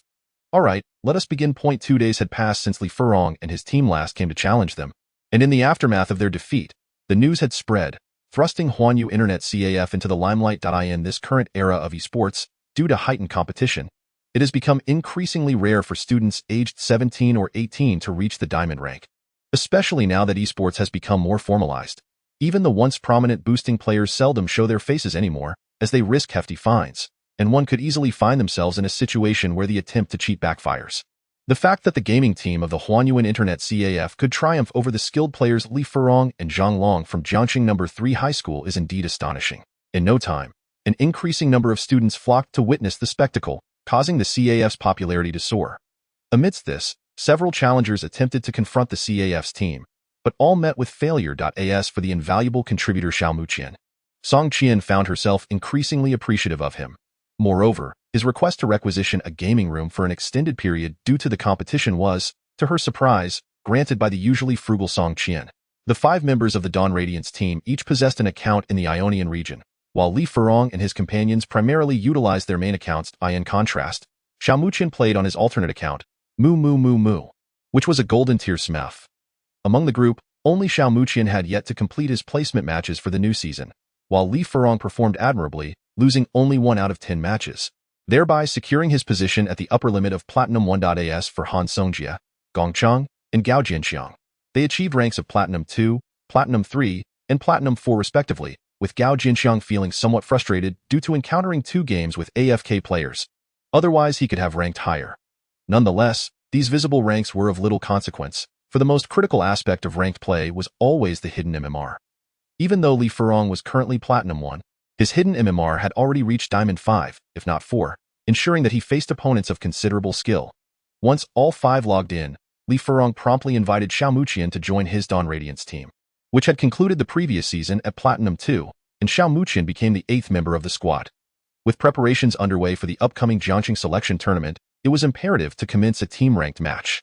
Unlike in the past, team-ranked matches now garnered significant interest. In this era, many harbored aspirations of pursuing a professional career, especially after witnessing the increasingly promising future of esports, leading numerous players to contemplate forming their own teams. Even if they lacked the skill to compete professionally, enjoying casual play as amateurs was still quite commendable. Soon enough, Xiao Muqian and his team found themselves matched against opponents, entering the ban phase of the game. Li Furong led the banning for Dawn Radiance, taking a moment to deliberate before banning the currently formidable champions Misfortune, Zed, and Lucian. The opposing team responded by banning Yasuo, who was notorious for his flashy plays, as well as the tanky champions Mundo and Graves. Graves, being a reworked champion, was predominantly seen in the jungle role, yet he retained his violent lineage, emerging as the undisputed godfather of the gang in the jungle. After the bans concluded, it was the blue team's turn, Dawn Radiance, to select champions. I'll first pick Poppy. She has quite powerful post rework, Li Furong declared. Entrusting the mid lane position to Xiao Muqian, Li Furong then proceeded to practice in the top lane, the extent of his proficiency yet to be determined. Subsequently, the purple team made their selections, opting for the combination of Ezreal and Sona, a duo that offered both poke and sustain, boasting formidable dueling capabilities at level 6, making it a commendable bottom lane pairing. We selected the female marksman and Morgana. Gong Cheng remarked, very well. Han Songjia nodded, as the female marksman happened to be one of his most proficient champions, while Gong Cheng also demonstrated considerable skill with Morgana. After the blue team locked in the female marksman and Morgana, the opposing team swiftly chose the mid-lane champion, Fireman. Next, it was time for Xiao Muqian on the 4th floor and Gao Jinxiang on the 5th floor to make their selections. Xiao Muqian pondered for a moment and decided, yes, it shall be her. The black rose shall bloom once more. Since the last time Li Furong allowed this enchanting black rose to wither in the hands of his fox, he resolved to rectify that regret in this match. The choice of LeBlanc elicited glances from both Li Furong and Gong Cheng towards Xiao Muqian's position. Ultimately, Gao Jinxiang opted for the jungle position. Selecting the blind monk, Li Xin, the opposing team, in turn, chose the jungle master Yi and the top lane Trant. Thus, the selection of heroes for both the blue and purple teams was complete.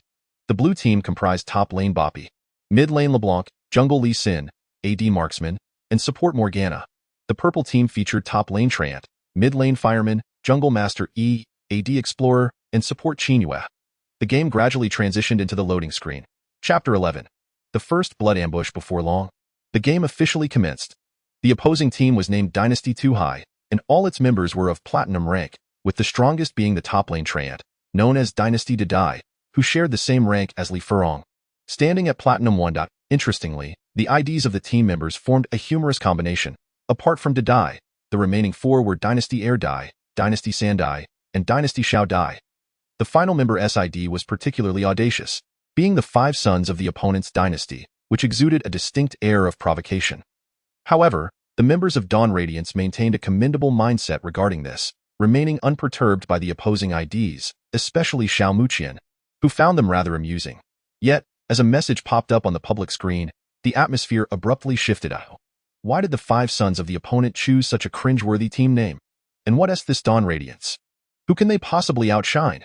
Taunted the opposing team as the 5 sons of the opponent's dynasty. The chubby Gao Jinxiang could no longer contain himself upon seeing this, exclaiming, "What s with such a ridiculous name? And now they're spouting nonsense? Radiance can't be extinguished. Even if it could, you'd still be under no pressure, you bunch of noobs. Just you lot. Upon closer inspection, there's even a rank less deadweight among you. It's laughable." Dynasty Dadai chimed in to support his team. "Haha, I just noticed, remember the LeBlanc on the opposite side? It's Air Dai who will be the one to obliterate you. And it's me who will catch you." The player the 5 sons of the opponent's dynasty was playing Master E in this match and also left a remark. "Oh, how impressive," Xiao Muqian nodded, sending some encouragement their way. "Are they mentally challenged? Whatever, the minions have spawned. I won't waste my time with you weaklings. Just don't cry when you get wrecked later." The Sword Saint was quite dissatisfied with Xiao Muqian's nonchalant demeanor, contemplating whether he should forego his own development to confront the enemy's LeBlanc in the mid lane. However, with a Platinum 3 player, Wangxiao Erdai, occupying the mid lane, he mused that defeating a rankless opponent would be as effortless as slaughtering a chicken. "Fireman, let us obliterate his LeBlanc shortly. If we accelerate the pace, this match will essentially be in the bag. Just imagine us pushing their Nexus and dancing mockingly beside their Nexus towers. It brings a smile to my face." Within the voice chat of their team, the Sword Saint relayed his intentions to Wangxiao Erdai, the fireman of the purple side, before maneuvering his jungle sword Saint to the location of their Krugs. Due to the preceding banter, neither side opted for a level 1 skirmish. They merely established a few standard early ward placements before settling into a normal rhythm of development. That moment in the mid lane, as the minion waves clashed, the opposing fireman aggressively pushed forward, exuding an air of arrogance as he disregarded LeBlanc. Observing the fireman's movements, Xiao Muqian promptly maneuvered his LeBlanc a short distance forward, executing a basic attack. In response, the fireman retaliated with a basic attack of his own, but at that very instant, Xiao Muqian's LeBlanc activated Distortion, dashing forward and stripping away a substantial portion of the fireman's health. The fireman, quick to react, unleashed Pillar of Flame, a towering column of fire erupting where LeBlanc had left her mark. Wangxiao Erdai believed that if this pillar successfully struck LeBlanc, the exchange would not be unfavorable. Planning to force an early trade of blows in hopes of securing first blood on the enemy LeBlanc by levels 2 or 3. Yet, reality unfolded differently than he envisioned. After LeBlanc's advance, Xiao Muqian did not immediately return to her original position, resulting in the fireman's Pillar of Flame missing spectacularly as Wangxiao Erdai, momentarily stunned, watched it dissipate into the air, leaving only the remnants of swirling embers. At the very moment the fireman's Pillar of Flame completely vanished, LeBlanc gracefully executed a basic attack, dealing a jolt of damage, before activating Distortion to retreat. Although the fireman managed to retaliate with a basic attack during her brief stay, he found his health diminished by nearly 200 points in that fleeting instant.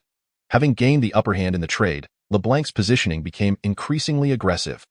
After placing a ward in the right side bush of the mid lane, she pursued the fireman, aiming to land a few more hits for additional advantage. The fireman, unable to tolerate the audacity of a rankless LeBlanc, engaged in a few exchanges of basic attacks. Due to LeBlanc's forward pressure, aided by the swarm of minions, the exchanges did not severely disadvantage him. However, owing to the earlier exchange, his health remained lower than that of LeBlanc. The fireman hesitated over whether to consume a health potion. He noticed that LeBlanc's inventory showed no signs of having used her 2 potions. Reluctantly acknowledging LeBlanc's explosive potential at level 2, he conceded and consumed a health potion. "Damn it, I was careless and didn't expect that this enchanting lady could hold her own to some extent. I must not allow her to take advantage of me any further." After a brief exchange of fire, Xiao Muqian began to steadily withdraw his forces, successfully collecting every last minion of this initial wave. In contrast, the opposing fire mage, due to his several interruptions, had missed 2 minions and ended up with merely 4. Soon enough, the enchanting lady secured her 7th minion. Reaching level 2, however, the fire mage, possessing a keen awareness, recognized that Xiao Muqian's enchanting lady would reach level 2 before him and prudently retreated a step in advance. Indeed, Xiao Muqian's enchanting lady did achieve level 2 first, but unexpectedly abandoned her harassment of the fire mage and instead accelerated her pace to push the lane. This sudden shift left the fire mage somewhat bewildered. Failing to apply skills to the enemy champion during the early game would undoubtedly be a significant blunder for an enchanting lady. It appeared that the opponent's skill level was not particularly high. Although their previous maneuver had been decent, ultimately, they were merely a low-ranked enchanting lady, whose thoughts were unlikely to be overly complex. The minion wave was swiftly pushed to a position just in front of the purple side's tower, and the fire mage slightly obstructed the advance of the minions with his body. Allowing those minions to enter the tower would result in considerable loss of last-hitting opportunities, so it was better to control the minion wave first, waiting for the sword saint to finish his red buff before seeking opportunities. As the fire mage contemplated this, a signal marker had already fallen at the purple side's red buff. Gao Jianxiang, controlling the blind monk, after securing the red buff, did not engage any further jungle monsters but had stealthily approached the bush beside the opponent's red buff, placing a ward, while concealing himself behind the wall near the opponent's double golems. "Muqian, he is coming," Gao Jianxiang exclaimed with delight. Meanwhile, Xiao Muqian, who had long planned this, proceeded towards the opponent's red buff as per their strategy.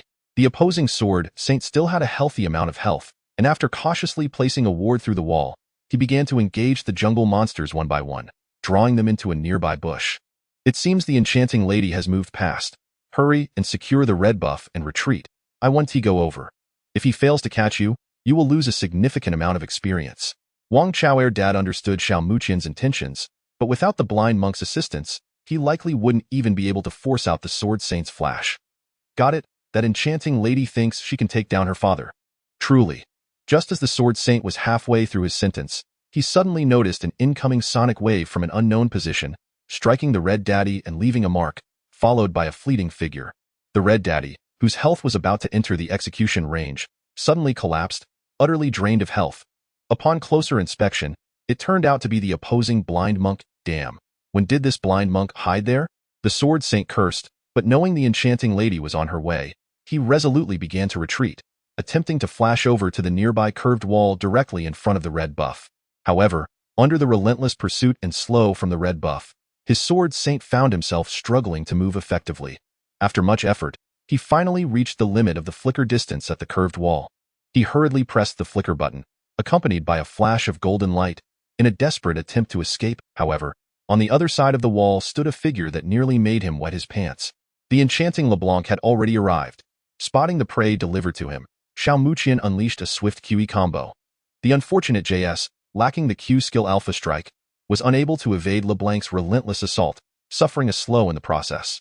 Meanwhile, the blind monk had also dashed over to relentlessly pursue JS with a flurry of attacks.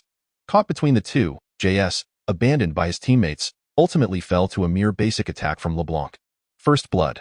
This turn of events solidified my judgment about the father and son duo in my heart. Gao Jianxiang ruthlessly taunted in the chat. Eliminating this provocateur JS at the start was indeed a quick way to win hearts. Chapter 12. 3 kills. At this moment, the game had barely progressed 2.5 minutes. Having secured first blood, Xiao Muqian felt a profound sense of satisfaction. With the acquisition of new equipment, the fire mage would soon find himself in dire straits. As the jungler for the Dynasty Turf team, Jianshang was overwhelmed with 1,000 frustrations. This LeBlanc had conspired with the blind monk to ensnare him, severely hampering his development. Casting a glance at the taunting messages from the opposing team ignited a fierce anger within Jianshang, prompting him to hastily type a message on the public screen. "You pathetic LeBlanc and blind monk. Just wait. I'll deal with you shortly." Dynasty Erdai furrowed his brow, having noticed during the skirmish that LeBlanc was far more formidable than he had initially imagined. With 1 kill under her belt, the pressure on his side had significantly escalated. Indeed, after claiming the kill, Xiao Muqian directed the blind monk, whose health was still robust, to swiftly push the wave of minions to the enemy tower in the mid lane. Following this, he returned to base to purchase a kill ring along with a control ward. The kill ring was essential for crafting the Death's Book, providing not only 15 ability power and 100 mana, but also enhancing potion healing effects by 25. Coupled with its unique passive, which granted glory stacks through fear, this item could yield an additional 30 ability power once fully stacked, making it an incredibly cost-effective choice, particularly for a champion like LeBlanc. When Xiao Muqian's LeBlanc returned to the lane, he soon capitalized on a positional misstep from the enemy Fire Mage. He immediately activated Distortion, advancing to unleash damage. The Fire Mage, having learned from previous encounters, refrained from initiating with a predictive skill. However, he did not anticipate that this time, LeBlanc would merely strike and retreat, executing a quick combo of damage before gracefully withdrawing. With a few more minions, LeBlanc reached level 3, confidently advancing once more, delivering a swift QE combo that significantly reduced the Fire Mage's health. Finally, he managed to respond with Flame Pillar, successfully predicting LeBlanc's position, leaving him on the verge of tears from the emotional turmoil. Before he could even feel moved, he witnessed the enemy LeBlanc trigger her second ability, ensnaring his Fire Mage in place.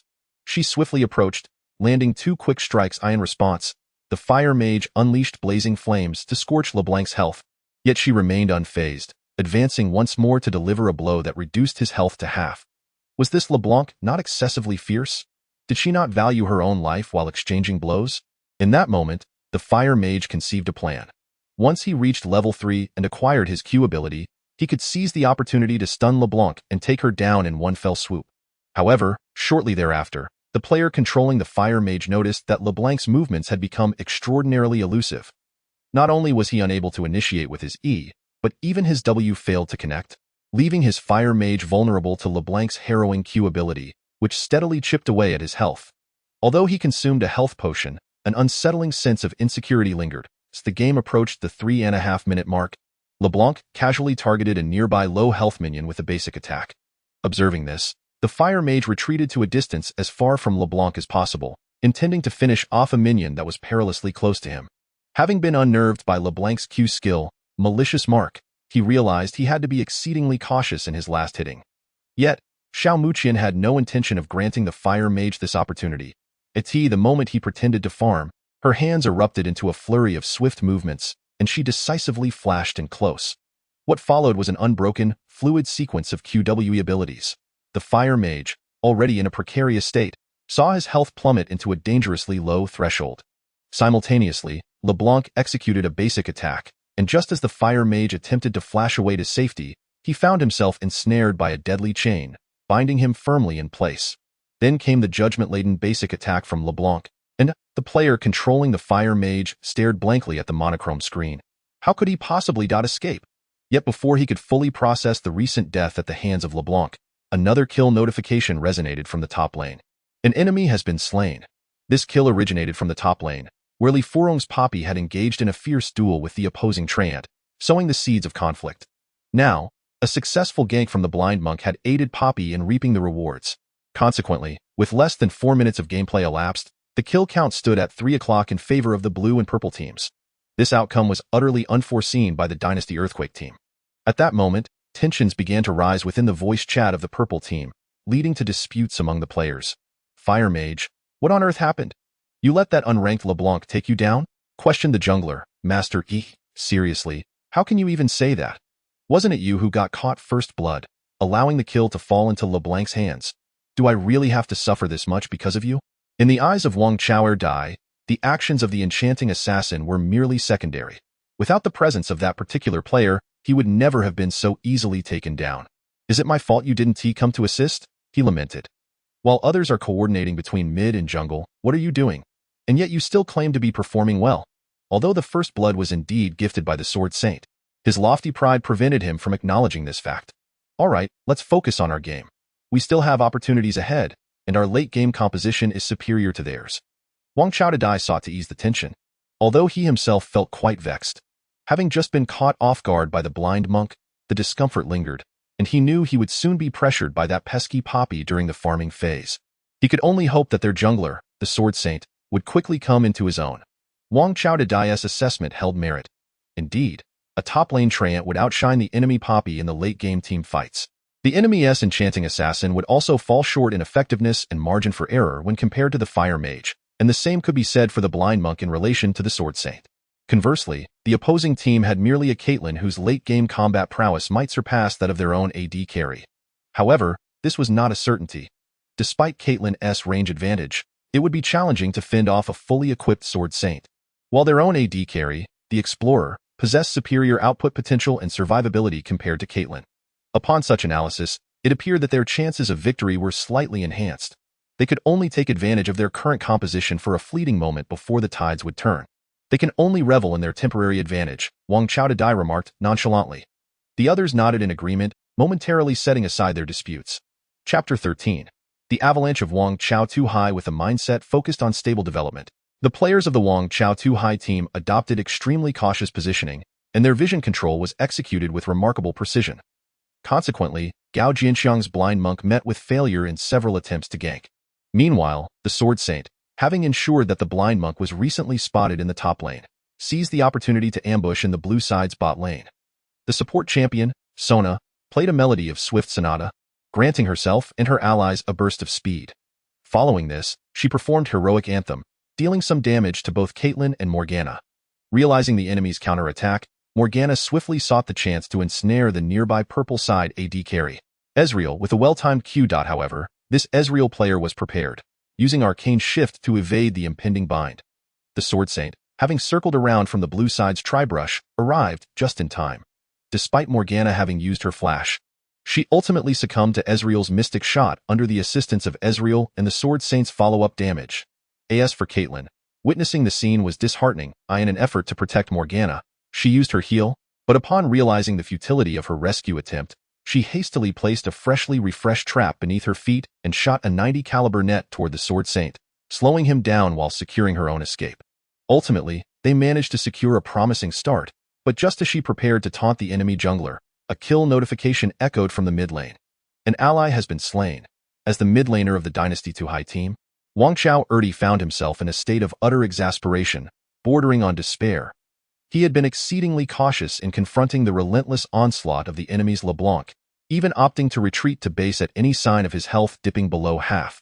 Disregarding the minion waves in his determination to survive, he had hoped that such a strategy would suffice to thwart the ferocious advances of the enemy's LeBlanc. However, this time, he fell victim to the adversary's intricate scheming. Initially, spotting LeBlanc moving downwards, Wang Chao Erdi assumed she was heading to assist her teammates in the bot lane, prompting him to signal frantically to his allies, urging them to retreat to safety. He had no intention of following to lend support, as his own development lagged significantly behind that of LeBlanc, and he was wary of the possibility that she might choose to ambush him from the bushes instead. Due to the enemy's vision control, there was no sight for the fire mage in the grass. Yet, despite all his calculations, he failed to foresee that LeBlanc had no intention of assisting her teammates at all. She stealthily maneuvered around the outer area of the purple side's blue buff, encircling behind the first tower of the purple side, and then unleashed a devastating combination of abilities, W, Q, R, coupled with Ignite, before vanishing from the fire mage's sight. Throughout this entire encounter, LeBlanc resembled a fleeting specter, and in that moment, the fire mage could only catch a glimpse of the blooming black rose, only to find himself once again confronted by the familiar visage of a black and white television. What on earth is happening? What are you even playing at? JS was driven to the brink of madness, having just helped his team recover from a deficit, only to see the fire mage turn around and gift LeBlanc another kill. However, what JS did not anticipate was that this was far from the peak of his frustration, for the events that followed would plunge him into despair. After the fire mage secured a solo kill in the mid lane at the 7-minute mark, and with the kill count reaching the 4th stack of his item, Xiao Muqian promptly purchased a tome steeped in murderous intent, Mijai's Soul Stealer, the most infamous and violent mage artifact in the entire league, colloquially known as the Killing Book. Setting aside its foundational benefits of 20 ability power and 200 mana, each kill grants 4 stacks of glory, while assists provide 2 stacks, with each stack yielding an additional 5 ability power, capable of stacking up to 25 layers. This means that this 1400 gold item, once fully stacked, could provide a staggering 125 points of additional ability power. The cost-to-benefit ratio is truly unparalleled, of course. With such high rewards comes the inherent risk. Every death results in the loss of 10 stacks of glory. Should a summoner recklessly invest in this item without being able to build stacks, or suffer frequent deaths, that 1400 gold would be rendered utterly wasted, significantly hindering the team's momentum. Nevertheless, Xiao Muqian, through a series of adept maneuvers that followed, showcased the true value of this killing book. Shortly after returning home and completing his kill book, Xiao Muqian's LeBlanc decisively chose to roam towards the bottom lane. Meanwhile, the blue side's bottom duo had been seething with frustration ever since they were caught by JS. At this moment, Morgana seized an excellent opportunity, launching a missile imbued with dark energy that anticipated Sona's movements, effectively trapping her in place. Morgana was currently at level 4, having learned her Q ability at level 2, which meant that Sona would endure a lengthy immobilization lasting a full 2.25 seconds. Although Ezreal observed Sona being held captive, he remained unperturbed, knowing that the enemy lacked healing, and even in a skirmish, they would not be their match. The vision control in both the Tribrush and the River Brush assured him that Lee Sin would not be making an appearance. The only variable at this moment was the LeBlanc, who was absent from mid lane. Having just solo-killed Brand, she opted to return to base and was likely en route to mid lane, or, wait. The player controlling Ezreal, Wang Chao-san, suddenly realized something was amiss. However, by the time he acknowledged this fact, it was already too late. Understanding that the opposing Ezreal lacked flash, Xiao Muqian had already executed his own flash the moment he was spotted, his silhouette accompanied by a fleeting golden shimmer as he surged forward, using distortion to hit Sona at the extreme edge of the blue side's first brush. This assault significantly depleted her health before he swiftly turned his attention to Ezreal, who had hastily used Arcane Shift to attempt an escape. Following up with the second part of his R ability, he inflicted maximum damage at the edge of the stomp, then unleashed a slender ethereal chains, ensnaring the still-positioned Ezreal, inflicting both a slow and the initial damage. What? Did he initiate with E? Wang Chao-san was taken aback at first, only to be engulfed by despair upon witnessing the malice mark that the enemy had cast. In many instances, if LeBlanc is confident enough while pursuing, she can choose to initiate with E, as most players typically expect her to first apply malice mark to mark her target and then use ethereal chains to predict the enemy's movement and trigger the mark.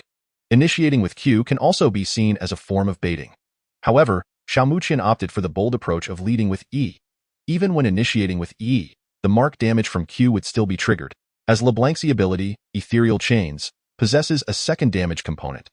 After ensnaring Ezreal in place, LeBlanc executed a basic attack, triggering Thunderlord's decree and consequently eliminating Ezreal.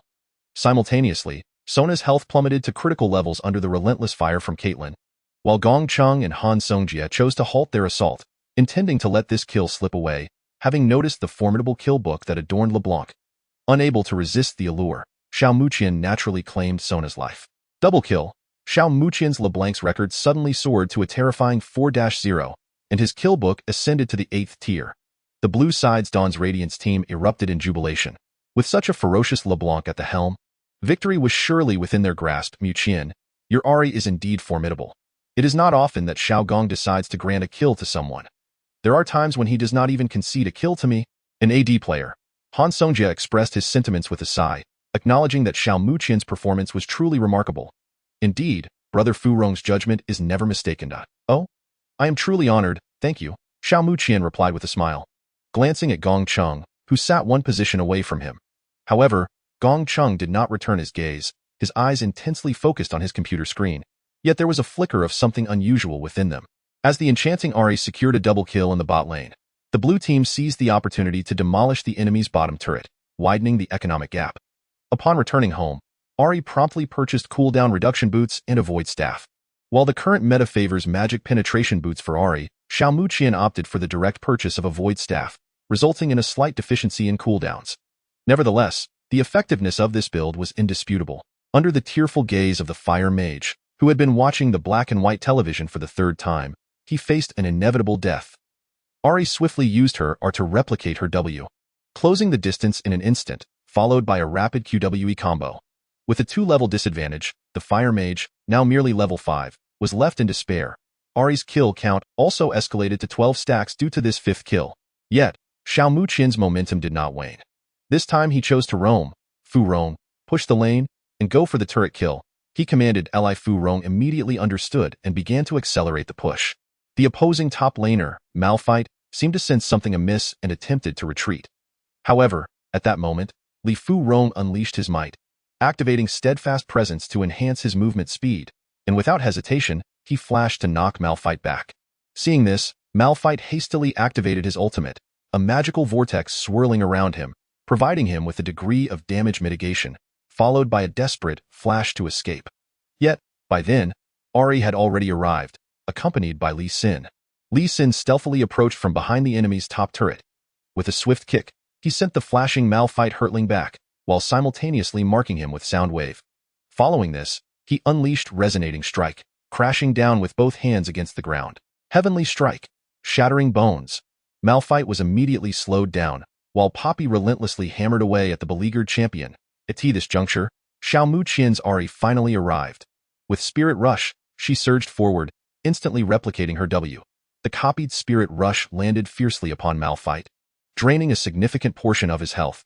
Concurrently, she unleashed a Q and E combo, erasing Malphite's remaining health, dominating. One hero has dominated the match. With this, the enemy's top, mid, and bot lanes, along with the jungle, were utterly devastated. At this point, the game had only reached 12 minutes. Even if the opponents were inclined to forfeit, they were powerless to do so. The once indomitable Dynasty 2 High, now evidently bereft of fighting spirit, began to falter with a series of blunders in the ensuing moments. Ultimately, as the game approached the 20-minute mark, the Dawn Radiance team dismantled the second high ground crystal of the purple-clad Dynasty 2 High squad, prompting the latter to concede defeat. The base crystal erupted in a cacophony of distorted light. A teammate lamented, "So foolish, we can't win." This was a remark from the opposing dynasty's captain, revealing that even this previously steadfast player could no longer contain his frustration. Dynasty 2 High, a name of great resonance.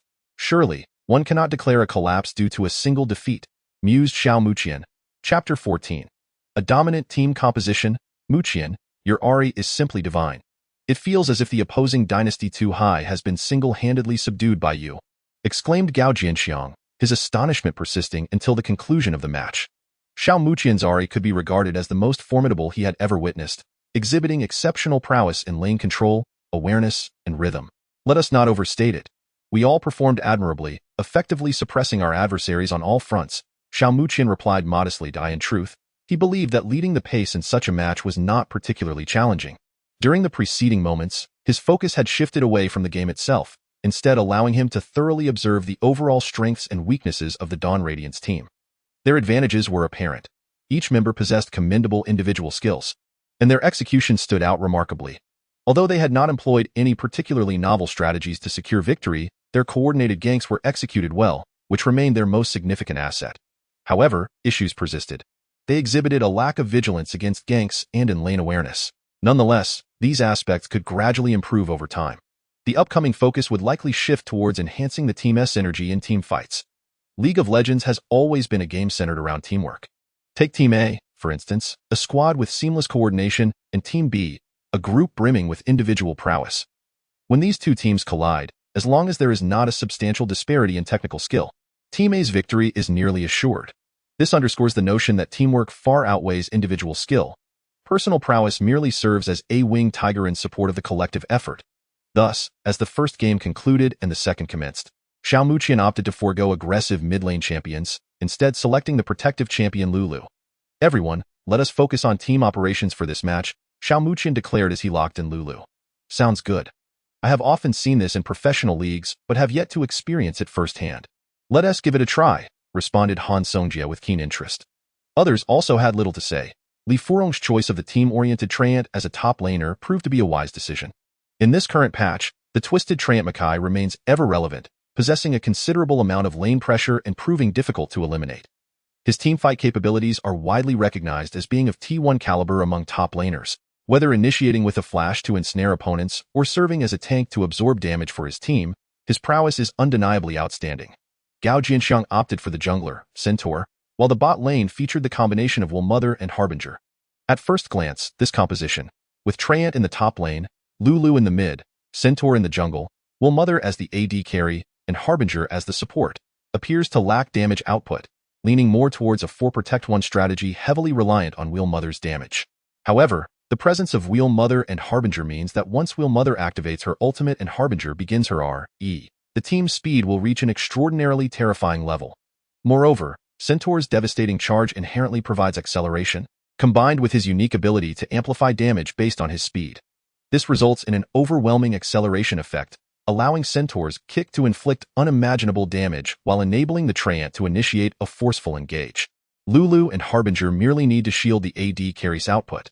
Under this dual protection, Will Mother becomes exceedingly difficult to eliminate, while the opposing carries are relentlessly restrained by Centaur and Treant. Leaving their formation in utter disarray in the ensuing match, the script indeed unfolded as ideally anticipated. Though Xiao Muqian played Lulu in the mid lane, his exquisite harassing techniques allowed him to secure 2 solo kills against the enemy mid laner, Lux. The other members of the team also showcased their prowess, as the bot lane duo of Will Mother and Harbinger successfully eliminated one of the opposing pair. After a frenzy of farming and counter-jungling, Gao Jinxiang's Centaur executed a gank on the enemy mid laner, Lux. Initiating devastating charge, he burst forth from the right side of the river's brush on the blue side, while Xiao Muqian's Lulu timely augmented him with Pix, bestowing upon him a shield. Pix, Lulu's little fairy, charged alongside Centaur towards the enemy Lux. Terrified, Lux hastily cast Lucent Binding in an attempt to ensnare Centaur. However, he charged forth unwaveringly. The power of Shadow Isles erupted. Countless spectral cavalry accompanied him. Centaur unleashed his ultimate, Shadow Surge. Enveloped in shadow energy, Centaur shattered the binding, plunging Lux into a state of fear, and then, with a swift kick, he sent her reeling, inflicting significant damage.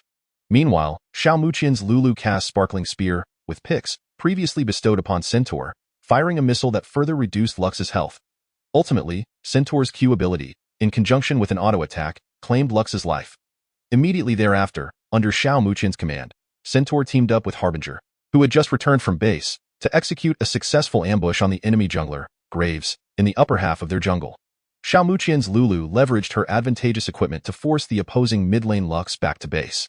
In that moment, several players resolved to execute a coordinated ambush on the enemy's top lane. Under the relentless onslaught of a few frenzied individuals, the unfortunate life of the top lane monkey was swiftly extinguished. As the game reached the 25-minute mark, Xiao Muqian commanded his entire team to dismantle the enemy's vision control and promptly initiated a dragon attempt. Meanwhile, the opposing team, exercising caution, utilized a blue trinket to reveal the scene around the Baron pit, and they were elated to see the blue team attempting the dragon. As the saying goes, the Baron can ruin a life, and given the presence of the top lane monkey on their side, even with a significant economic gap between the two teams, a well-timed ultimate from their monkey could turn the tide, leading to a potential team wipe and the opportunity to secure the Baron, a genuine turning point. However, as the monkey hesitated, brimming with ambition to unleash a flawless ultimate, he was struck dumb by an astonishing revelation.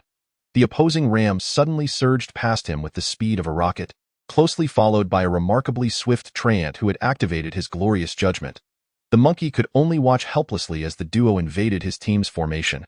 Realizing he had fallen into a trap, he yearned to charge back for protection, only to find himself transformed from a monkey into an adorable little lamb, awkwardly bouncing along the path. It was none other than Lulu who had arrived. Accompanying her were the Wheelchair Mom and the Harbinger, both of whom were thriving at this juncture. A single auto-attack from Wheelchair Mom triggered the electric knife, causing a significant portion of the monkey's health to vanish. Shortly thereafter, Wheelchair Mom activated her abilities, while the Harbinger and Lulu unleashed their damage spells upon the fortunate little monkey. The woefully underdeveloped monkey met his demise in mere moments during this brief transformation into a lamb. He had already watched in disbelief as the Treant and Ram breached his team's formation, and now he helplessly witnessed the entry of 3 ruthless accomplices into the rear lines, culminating in a massacre. Triple kill. A voice resonated throughout the summoner's rift with an air of astonishment, followed by the fateful proclamation ace.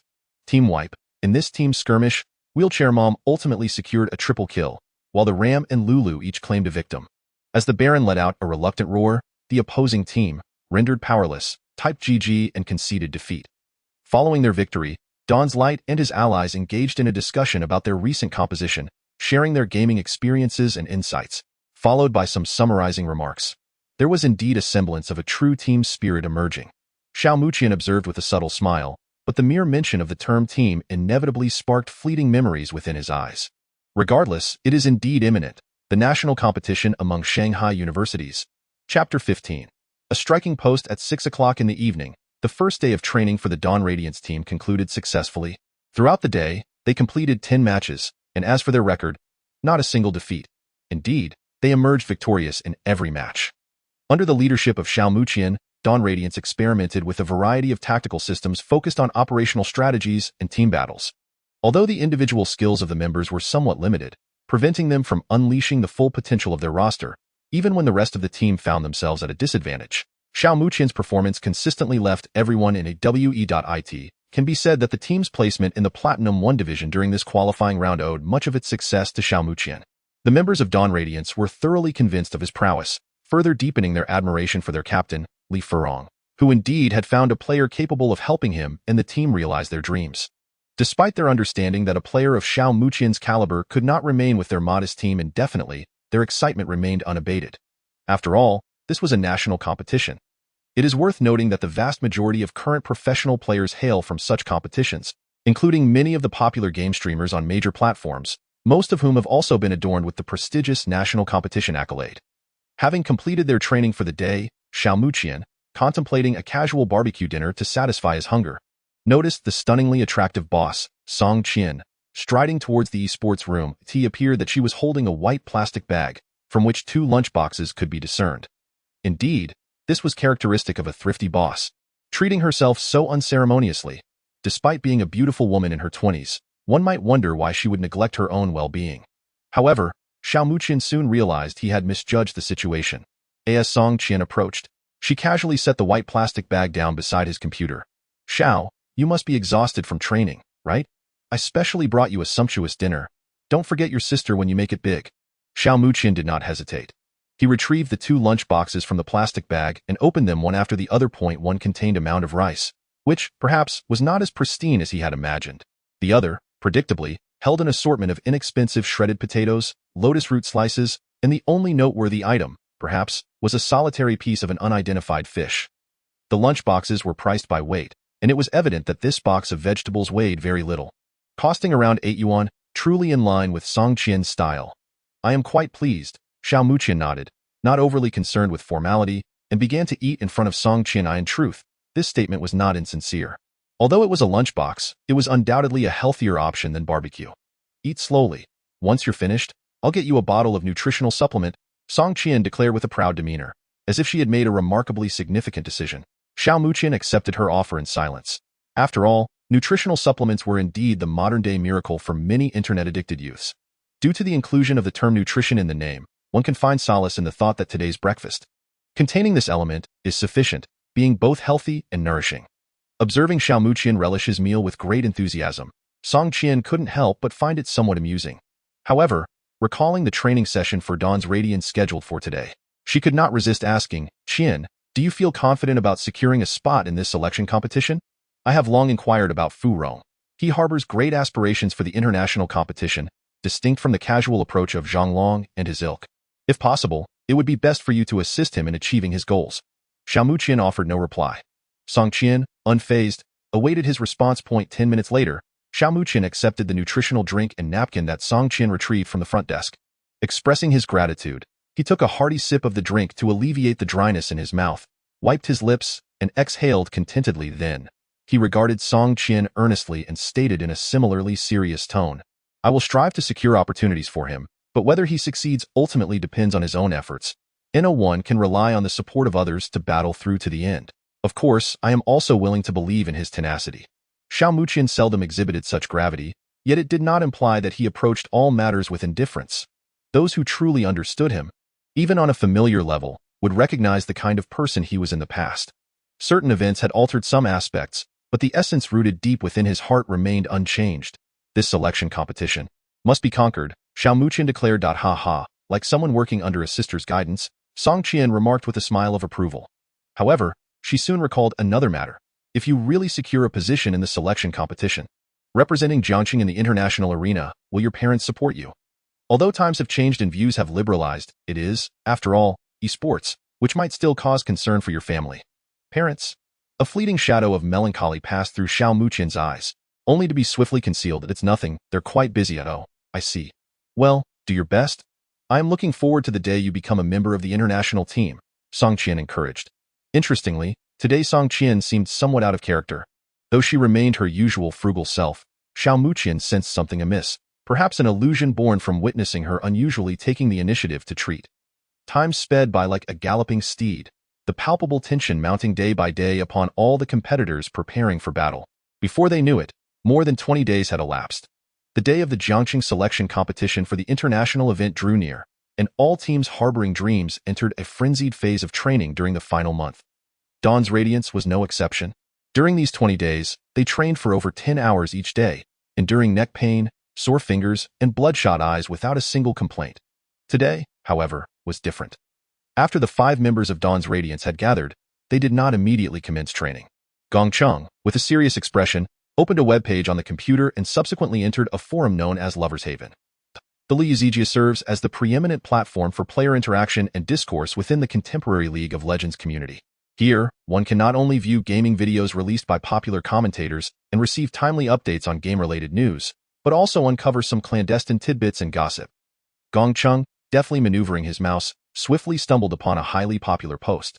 Its title strikingly eye-catching.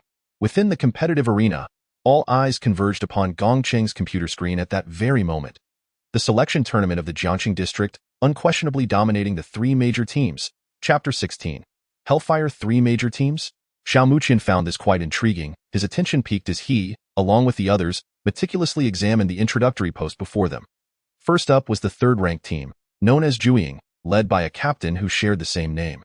The remaining members were Heiying, Beiying, Laneying, and Beiying. Captain Zhuiying's gaming ID on Server 1 was a shadow of despair, boasting a rank of Diamond 1 from the previous season. In the fiercely competitive realm of esports. Such a ranking surpasses the majority of players. Furthermore, the entire team was not solely reliant on their captain. The other members also achieved Diamond status or above last season, with an average ranking exceeding Diamond 3 on paper. Why mention on paper? Because while rank correlates with skill, fortune can also play a crucial role in determining one's standing. Indeed, the team's theoretical prowess was formidable, yet their true capabilities remained unknown. What? Diamond 3? And that's just the 3rd place. How are we supposed to compete? Gao Jianxiang couldn't help but feel despondent. It was no wonder Gong Cheng appeared so grave upon initially opening the post. Han Songjie disregarded his lament, casting a glance at Li Furong before shifting his gaze back to Xiao Muqian. Diamond 3. It's not as formidable as one might imagine. I believe none of you are significantly inferior in personal skills. The disparity may manifest in game awareness and certain intricate details, yet these are not insurmountable challenges. Xiao Muqian spoke slowly, drawing the collective attention of his peers, all eagerly awaiting his next words. Pausing momentarily, he continued, though our time together has not been extensive, I have witnessed the relentless determination inherent in each of you. Not a single person has uttered a word of complaint regarding our arduous training, and the results are undeniably evident. We have fostered mutual understanding and have implemented some professional strategies, though still in their infancy. These are our weapons, our trump cards. Have we not faced teams of supposed average diamond caliber in training? Did we not emerge victorious? I generally shy away from unnecessary complications and prefer brevity, but at this moment, I simply wish to pose one question to you all. Are you afraid? Are you afraid? Xiao Muqian's final question struck like a heavy hammer, resounding in the hearts of the Dawnlight members. After a brief moment of stunned silence, Gao Jianxiang was the first to feel a surge of fervor rushing to his heart. Muqian, you are absolutely right. What do we have to fear? Diamonds. What does it matter if they are masters or kings? Can they thwart our unwavering resolve to win? Han Songjie vigorously nodded in agreement, exclaiming, the chubby one speaks the truth. What do you mean, Master Han? Are you looking for a fight? The plump youth was visibly displeased. Adopting a fight until dawn battle stance. Observing the two rekindling their confidence and causing a ruckus, Li Furong couldn't help but let a smile curve at the corners of his mouth as he turned to Xiao Muqian. Thinking to himself, you truly have a way with words. Just a minor detail, Gong Cheng, what is the level of the other 2 teams? Xiao Muqian himself was somewhat surprised to discover he still possessed the skill of inspiration. Nevertheless, having confidence was undoubtedly a positive aspect, yet he felt the need to grasp the situation of the remaining 2 teams. Honestly, he felt a tinge of pressure. But such is the nature of esports. Without pressure, and with certainty of victory, it would lose its unique allure. As the conversation returned to the broader picture, the previously boisterous Han Songjie and Gao Jianxiang temporarily ceased their banter, attentively listening to the information regarding the 2 formidable teams. What? Masters? Kings? Despite their outward display of confidence, when Gong Cheng revealed the details about the other 2 major teams, Gao Jianxiang and Han Songjie could not help but widen their eyes in astonishment. Even the expressions of Li Furong and Xiao Muqian transformed, becoming overwhelmingly vigilant. The Judgment Team, the Hell Team. The team named Judgment was led by the Captain Judge, a genuine master tier on the national server, Ionian. The other 4 teammates were all at least Diamond 4 tier. Such paper strength genuinely surpassed the third-ranked Shadow team. Yet, even with this, there existed a team whose prowess eclipsed theirs, arguably the strongest team in the Jiangqing selection tournament, the Hell team. Hellfire. What truly caused Xiao Muqian to be on high alert was this ID. Being a king naturally meant that he had faced off against Xiao Muqian on numerous occasions, leaving a notable impression on him. This Hellfire was a popular streamer on Douyu TV, specializing in ADC, boasting a rank of 400 points in the king tier. He was quite a well-known figure, attracting tens of thousands of viewers each day during his broadcasts. His ADC style was distinctly aggressive, embodying the essence of offense. However, he was not mindlessly reckless, possessing a keen awareness of impending enemy ganks. Interestingly, this Hellfire had fallen victim to Xiao Muqian's ambushes more than once. Whether it be from a hidden brush with La Blanc or a surprise attack from the Fishman's Mega Shark Point, one could surmise that he likely held a memory of Xiao Muqian's prominent ID in the first district. Who would have thought that this fellow would abandon his successful streaming to take an interest in the esports scene? As Xiao Muqian reminisced during this period, it appeared that others had also begun to recognize the identity of Hellfire. After all, as a player of League of Legends, it is common to have one or two streamers that one admires, some drawn to humor, others to technical prowess, and of course, there are those who favor the more enigmatic. Hellfire, could it be that I truly have to engage in a showdown against such a formidable opponent in the lower lane of the royal city? Han Songjia's complexion turned somewhat pale. Despite his earlier fervent declarations of fearlessness, he couldn't help but tremble upon hearing the name Hellfire. Fear is indeed a natural instinct, and Xiao Muqian could comprehend this. Yet, it must be said that the selection matches for the World Championship are no trivial matter. Even within the confines of Jiangqing, the challenges abound. Well, we have gathered sufficient information on our adversaries. Let us proceed with our training. At this moment, Xiao Muqian had regained his composure, exuding an air of tranquility, seemingly unfazed by the so-called Hellfire. His thoughts had always been rather straightforward. Rather than succumb to trepidation, it is far more prudent to seize this final opportunity for training and make a stunning impression on the battlefield. All right, let us train. If we are to face such a formidable foe, we must summon our spirits. Do you all wish to disgrace yourselves before the eyes of every spectator? Li Furong's voice rang out, surveying the others. Damn it, it's just a contest. Let us do this. Han Songjia, rarely expressing himself so passionately, roared with fervor. He felt the weight of pressure. Yet there was an undeniable thrill if only they could triumph over an opponent like Hellfire. No, even a draw would be worthy of the title Dawn's Radiance ADC. The road ahead was uncertain. Yet for now, the quintet of Dawn's Radiance began their new round of training, fueled by a complex blend of pressure and excitement. Chapter 17. The upcoming match. As the spring air grew increasingly vibrant, the pinnacle of Chinese League of Legends, the LPL, was in full swing, with 12 teams representing the strongest professional squads of China engaged in exhilarating clashes that left onlookers in awe. Amidst the fervor of the LPL, a significant portion of attention was also drawn to the ongoing qualification matches for the World Championship in various cities. If the LPL epitomizes the current might of Chinese League of Legends, showcasing the glory of its elder statesmen, then those teams and individuals emerging from the qualification matches will represent a crucial influx of fresh talent for Chinese League of Legends. Some among them will undoubtedly don their battle attire in the future, representing China in the noble struggle against formidable adversaries from around the world. The Jiangqing qualification match for the World Championship was held in the Tianke building, on the third floor. Having been meticulously prepared in advance, the venue for today's match was adorned splendidly. LED lights cast dazzling hues across the polished marble floor, while exquisite promotional posters for League of Legends adorned the entirety of the third-floor competition area. The sound system resonated with the battle anthem fade, stirring the hearts of players who had secured entry tickets, igniting a fervor within them. A total of 10 top-tier computers are arranged in a precise line, with a gap separating each pair of 5. Above the competitors' area hangs a large LG ultra-high-definition LCD screen, enabling the audience present to witness the clearest visuals of the match. However, due to the overwhelming number of teams attending this event, only 200 seats are available for general spectators, while many eager fans wishing to catch the action live must stand in the plaza in front of the Tianke building, where the match will also be broadcast in real time. Consequently, the price of admission is exceptionally steep, costing 300 yuan, significantly higher than tickets for LPL matches. Nonetheless, such a modest sum cannot dampen the enthusiasm of loyal League of Legends fans. Tickets sold out within an hour of going on sale. All seats are reserved for the audience, leaving no space for the competing teams, which had already been assigned their groupings the day prior. In total, 32 teams registered for the qualifiers, divided into 16 groups. With the sequence revealed, Participants are free to explore other floors until it is time to compete. The preliminary rounds adopt a best-of-one format, meaning each team has but a single opportunity. A defeat would necessitate waiting until the following year to try again. The Team Dawn's Radiance is set to compete fifth, facing off against a squad named Blackwater. Despite their prior obscurity, Gongchang meticulously researched this team, discovering that aside from their captain, a Diamond 4 player from the last season, the rest of the members are Platinum ranked, fluctuating between Platinum 2 and 4. This team can no longer be dismissed as a mere filler team. Their overall strength positions them in the lower middle tier among all competitors. The turnout today is indeed impressive, reflecting the growing popularity of League of Legends. Han Songjier expresses his sentiments, referring not only to the attendees within the venue, but also to the throngs gathered outside the Tianka building, where the crowd is nearly shoulder to shoulder.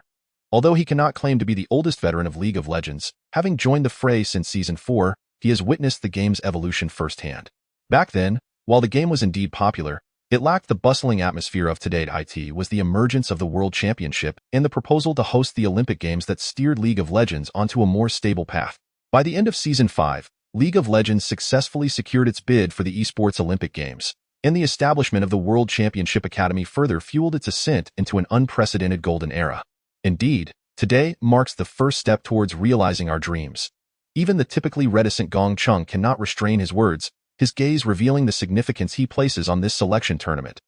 Interestingly, this young man harbors a profound admiration for Li Furong, a sentiment that remains unchanged even after Xiao Muqian showcased his astonishing prowess as a mid laner. Despite the initial unfriendly demeanor and a hint of veiled hostility towards Xiao Muqian having dissipated, it still lingered in his mind, suggesting that there were untold stories between him and Li Furong. The first round of the competition was about to commence. The female host, adorned in a modestly elegant pale pink gown, gracefully stepped forward with a microphone in hand, her melodious voice resonating. Welcome to all the valiant warriors participating in the World Competition Jiangxing qualifiers, as well as the devoted fans of League of Legends who have taken time from their busy schedules to witness this event. Good morning, everyone. I am your host, Bai Shanshan. The audience, captivated by her beauty, responded with a thunderous applause. Today is an extraordinary day for both me and all present here, as the qualifiers for the World Competition Jiangxing will unfold, showcasing the future superstars of the national server in a fierce contest spanning 4 days. Attending fans, you will be among the first to witness the ascent of the brightest stars. We are indeed the fortunate ones. Now, let us extend a warm round of applause to welcome our esteemed commentators for today, the popular Meow Meow from Douyu TV and the charming yet stoic gentleman from Huya Live. Another wave of fervent applause erupted, clearly indicating that both Meow Meow and the charming gentleman enjoyed considerable popularity, with many viewers excitedly calling out their names. Meow Meow, a delicate beauty not yet 20, possessed large, expressive eyes that sparkled with vitality.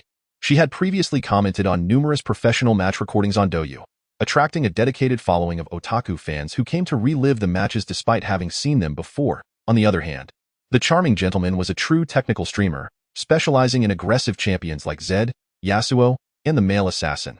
His high-ranking account on the competitive ladder was master, and his exceptional skills often left opponents disoriented.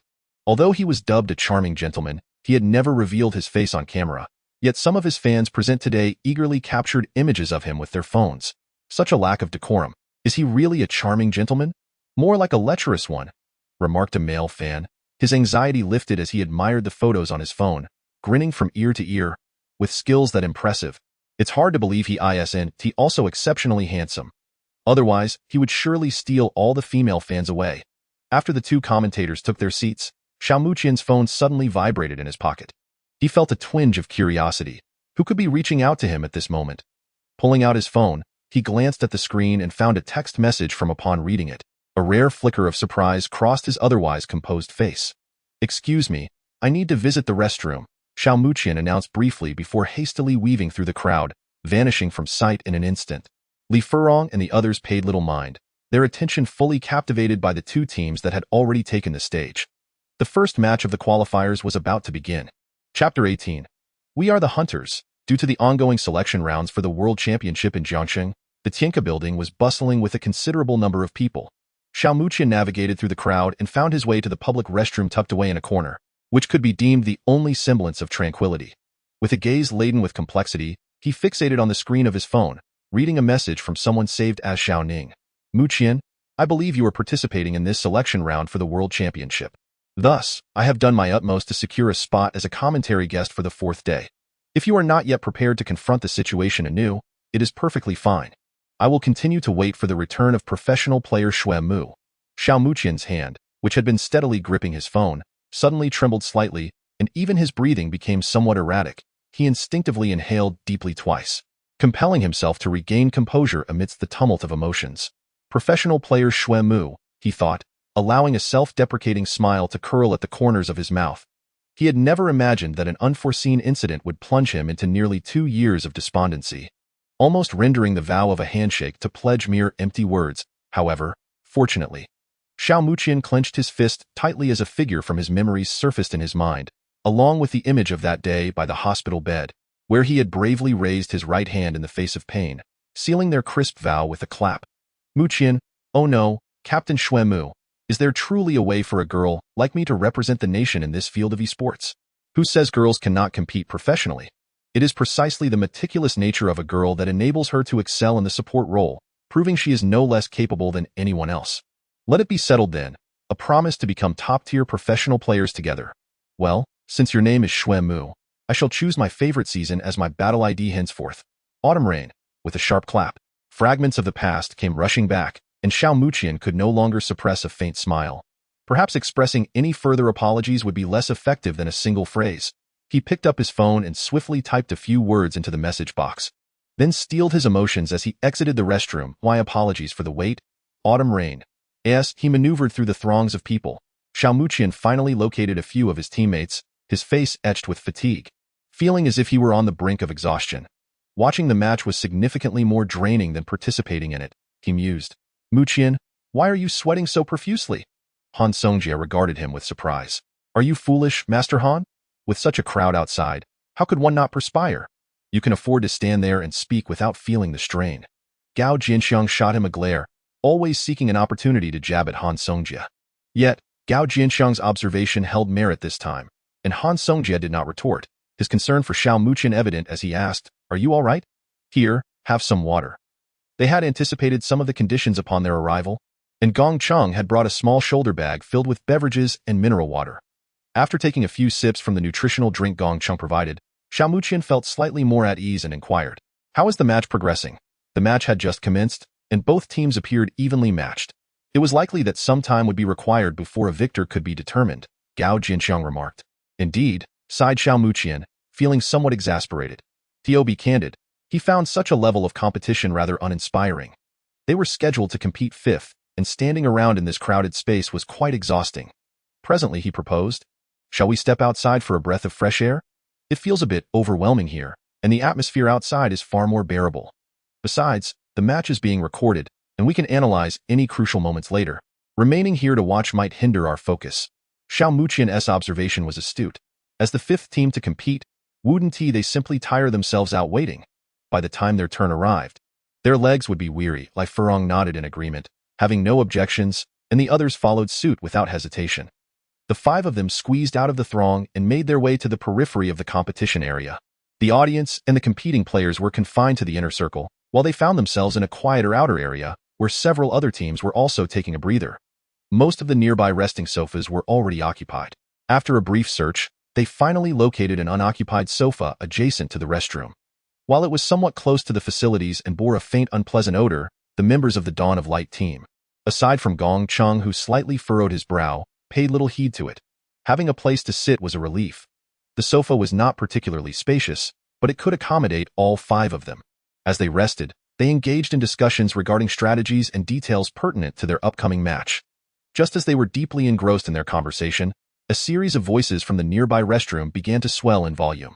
If they were not mistaken, the dialogue included the phrase Dawn of Light. With keen ears, Xiao Muqian and Gong Cheng were the first to notice, exchanging glances that instinctively directed their attention towards the restroom. Hey, our opponents this time seem to be a rather weak team called Dawn of Light. We should be able to handle them with ease, one voice remarked. Haha, they must have reviewed our team's information. Perhaps they truly believe we are at face value, another responded, disdain evident in his tone. At this point, the other members of Dawn of Light also caught wind of the approaching conversation, and upon seeing Gong Cheng and Xiao Muqian gazing towards the restroom, they too cast curious glances in that direction. A team of novices. Aside from their top laner, The rest are hardly a challenge. With you, Black Skin Brother, in the mid lane and Jinzi and Anzi in the bot lane. They'll be lucky if they don't end up as mere fodder, one scoffed. Dawn of Light? Merely a stepping stone for us. The real teams to be wary of are Shadow, Hell, and the Judicators. The others are just here for a leisurely outing, of no consequence. The man referred to as Black Skin Brother smiled faintly, his words dripping with disdain. Are they talking about us? Our tourist team? Gao Jinxiang's temper flared as he overheard the conversation, abruptly rising from his seat just as two members of the Blackwater team emerged from the restroom. One of them, resembling a lanky monkey, wore a derisive smile, while the other was deeply tanned, akin to someone who had just finished digging coal. Li Haigang and his teammates emerged from the restroom. They were taken aback by the sight of a figure standing before them, radiating an inexplicable hostility. Xiao Yang, the lean monkey beside him, also took note of the situation, furrowing his brow as he admonished, "What are you staring at? I'm looking at you too. Keep your mouths clean. Do we look like a travel group to you?" Gao Jinxiang shot a menacing glare at them, a man unafraid of confrontation and intolerant of such verbal insults. A travel group? Xiao Yang initially paused, but soon a smile crept onto his face. Could it be that you lot are the Dawn of Radiance? A team of 4 platinum novices, and you question our purpose here? Have we said anything wrong? Moreover, were you eavesdropping on our conversation? How pathetic, not only weak but also despicable, Xiao Yang mocked without reservation. Enough, there's no need to waste words on these fools. We'll teach them a lesson on the field. Li He casually remarked, never once considering the Dawn of Radiance as true rivals. What did you say? You damn. Gao Jinxiang was genuinely enraged, ready to lash out, and the others from Dawn of Radiance were similarly incensed, poised to retaliate. Yet, before Gao Jinxiang could finish, Xiao Muqian, who had risen from his seat, placed a hand over his mouth. Ignoring the confusion in Gao Jinxiang's eyes, he stretched lazily, exclaiming, "Ah, that feels good, Li Furong." Gao Jinxiang, Gong Cheng, and Han Songjia were all taken aback, expecting a sharp retort from him, but were met with this unexpected outcome, nearly losing their footing in disbelief. "Muqian, what are you doing?" Li Furong hesitated before finally asking. "Nothing, let us go," Xiao Muqian replied. What the dark-skinned fellow said holds a grain of truth. The participation of weak teams in the World Selection Tournament is indeed akin to a leisurely excursion. The dynamic between strong and weak teams resembles that of hunter and prey. The prey finds it exceedingly difficult to escape the hunter's pursuit. You what? Li Furong struggled to accept such words. Weak? While it may be true, haven't we all been trying our best? Why should we be labeled as such? See, there is still someone sensible in your team. Even if you're inexperienced, at least there's some self-awareness. Xiao Yang chuckled, deriving amusement from the ashen faces of the others. Did they truly believe they could contend with Heishui? It seemed likely that this team would be disbanded soon after today. Let us go, Li Haigang declared, uninterested in further entanglement with the members of Dawn of Radiance, considering it a waste of his precious time.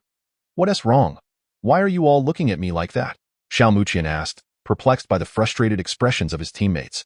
Shouldn't your focus be on those two delusional prey trying to escape? Delusional prey? Those two? Li Furong and the others were momentarily taken aback. But it wasn't long before they regained their composure. Upon hearing the remarks made by Xiao Muqian, both Li He, who had initially turned to leave, and Xiao Yang, turned around with incredulous expressions, directing their gazes towards Xiao Muqian, who spoke with an unassuming tone. We are the hunters, Chapter 19. A confident choice. What did you just say? Li He, usually indifferent, now appeared to be seething with rage. They thought they were being regarded as prey by such a feeble team. It was utterly disgraceful, an affront of the highest order. Meanwhile, the members of Dawn's Radiance also began to react, a surge of fervor igniting within them. Gao Jinxiang felt an overwhelming urge to embrace Xiao Muqian, for his words resonated profoundly with him.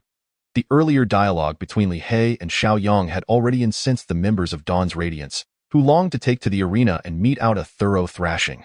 Their self-righteous demeanor was simply intolerable, but fortunately, Xiao Muqian's statement alleviated their pent-up frustration, replacing it with an unprecedented exhilaration. What has emboldened you to utter such ludicrous statements? Do you truly believe you stand a chance against us?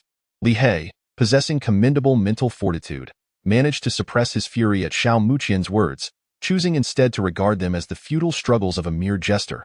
In the arena, what matters is always strength. However, strength is never a capital to be flaunted. Do you understand? Xiao Muqian replied coolly. Flaunt? Upon hearing Xiao Muqian emphasize this term, Li He felt an inexplicable sense of being at a disadvantage, utterly unfounded. Where did such confidence from a member of a weak team stem from? Observing that his captain seemed somewhat overwhelmed, Xiaoyang mustered his courage and remarked, "Engaging in conversation with you worthless beings is pointless. You might as well hold on for now. When the match commences and you are thoroughly defeated, you will come to realize your true worth, black-skinned brother. Do not waste your time on these scum." Li He remained silent, his expression a tumultuous blend of anger and dread. Before departing, his gaze lingered on Xiao Muqian for a full 7 or 8 seconds, imbued with lingering confusion, before he hastily vanished from the sight of the members of Dawn's Radiance. "Ha, Muqian, that was brilliantly said." As the two members of the Black Water team left in disarray, Gao Jinxiang couldn't resist giving Xiao Muqian a hearty pat on the shoulder. "You articulated that wonderfully. I must admit, we were just thinking you were afraid of them. We never expected you to say something like that." Han Songjie sighed. "Indeed, you've provided everyone with a sense of vindication." The words from the Black Water team had nearly pushed even Li Furong, who had resolved to maintain his composure and focus on the match, to the brink of action. Although he ultimately restrained himself, it was undeniably frustrating. Fortunately, Xiao Muqian's statement said everything right. Xiao Muqian shook his head. Yet his expression bore a hint of gravity.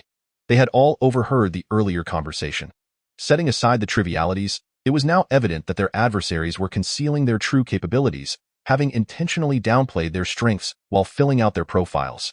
This revelation exposed a significant flaw in the selection process, one that many would exploit by misrepresenting their ranks to obscure their actual prowess. In essence, this meant that the forthcoming selection tournament was far more complex than we had initially envisioned.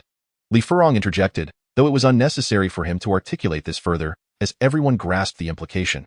If they were indeed vying for a top 3 finish in this selection tournament, this challenge was an inevitable reality they must confront. Some among them had mentioned their apprehension regarding the presence of the Zhuiying team, suggesting that their collective strength hovered around an average of Diamond 3, with fluctuations above and below that threshold. Xiao Muqian deduced. Fluctuations around Diamond 3. A palpable sense of pressure enveloped the group. Despite the cathartic exchange of pointed remarks, the prospect of losing the match rendered any eloquent words utterly meaningless. While there was no doubt regarding the disparity in overall strength, they resolved to compensate for this through strategic self-awareness and teamwork, elements that had been the focus of their recent training. At this juncture, Xiao Muqian recognized the necessity of adopting a formal approach to the impending first match. Securing a victory against a formidable team like Heishui would significantly elevate the morale of the entire squad. Conversely, a loss would obliterate their hopes. Presently, Xiao Muqian could not afford to entertain the notion of failure. Thus, they would execute their strategy as follows. The previously allocated time for relaxation was swiftly transformed into tactical planning and the transmission of game strategies due to the looming Heishui team.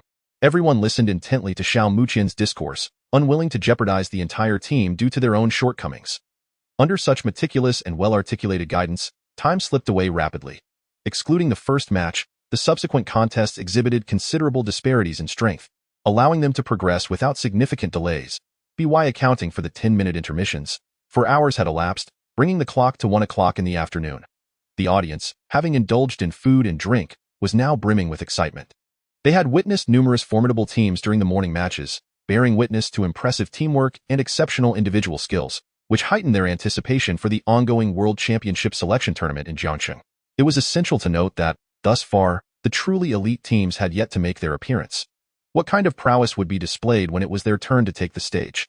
With the melodious voice of the host, Bai Shanshan, announcing the commencement, the Heishui team and the Dawn of Light made their entrance. Even before the match began, the members of Dawn of Light sensed the intense animosity and latent killing intent emanating from their opponents. It appeared that, following previous conflicts, the opposing team was eager to trample them underfoot and relish in the sight of their defeat. Upon ascending the stage, few appeared composed, aside from Xiao Muqian and Li Furong. Most exuded a palpable tension, evidently unaccustomed to competing before such a vast audience. Not be anxious, but rather let excitement take hold of you. This is your grand stage for performance. Envision the fervent gazes and thunderous applause from the audience as you execute dazzling maneuvers. Xiao Muqian murmured, "Here, everyone is a loyal League of Legends player, devoted and enchanted by the game. The ability to showcase your exquisite skills through your fingertips is the ultimate triumph and the essence of your allure. What all aspiring esports enthusiasts yearn for is precisely such a stage, casting aside anxiety, severing confusion, and realizing their true selves. This embodies the spirit of esports." However, time was of the essence, leaving Xiao Muqian little room for further words. The 10 players had already taken their respective positions, and the accounts for the match had been logged in beforehand. They now had 5 minutes to fine-tune their desired talents and runes. On the side of the Heishui team, their captain, Li He, maintained a stoic expression while adjusting his runes, having resolved that regardless of who faced him in the mid lane, he would ensure their absolute defeat.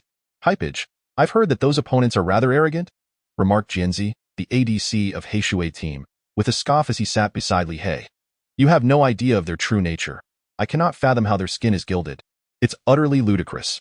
The jungler, Xiao Yang, reflected on the morning's events, still incredulous. "Fear not, Hypage, the mid laner opposite is essentially rendered ineffective. With Jianzi and Anzi in the bot lane, we will undoubtedly send the opposing duo reeling. Do you believe we can make them retreat from the experience zone in no time?" Jianzi asserted confidently. His confidence was not unwarranted. He had achieved Diamond 2 in solo queue, and his support, Anzi, boasted a Diamond 5 rank, their synergy proving formidable. As for Ma Zi, he had yet to ascend past Platinum, languishing between Platinum 1 and 2, marking him as the sole weak link in their team. Nevertheless, he remained undaunted, asserting, "Do not worry, I shall not falter significantly under pressure.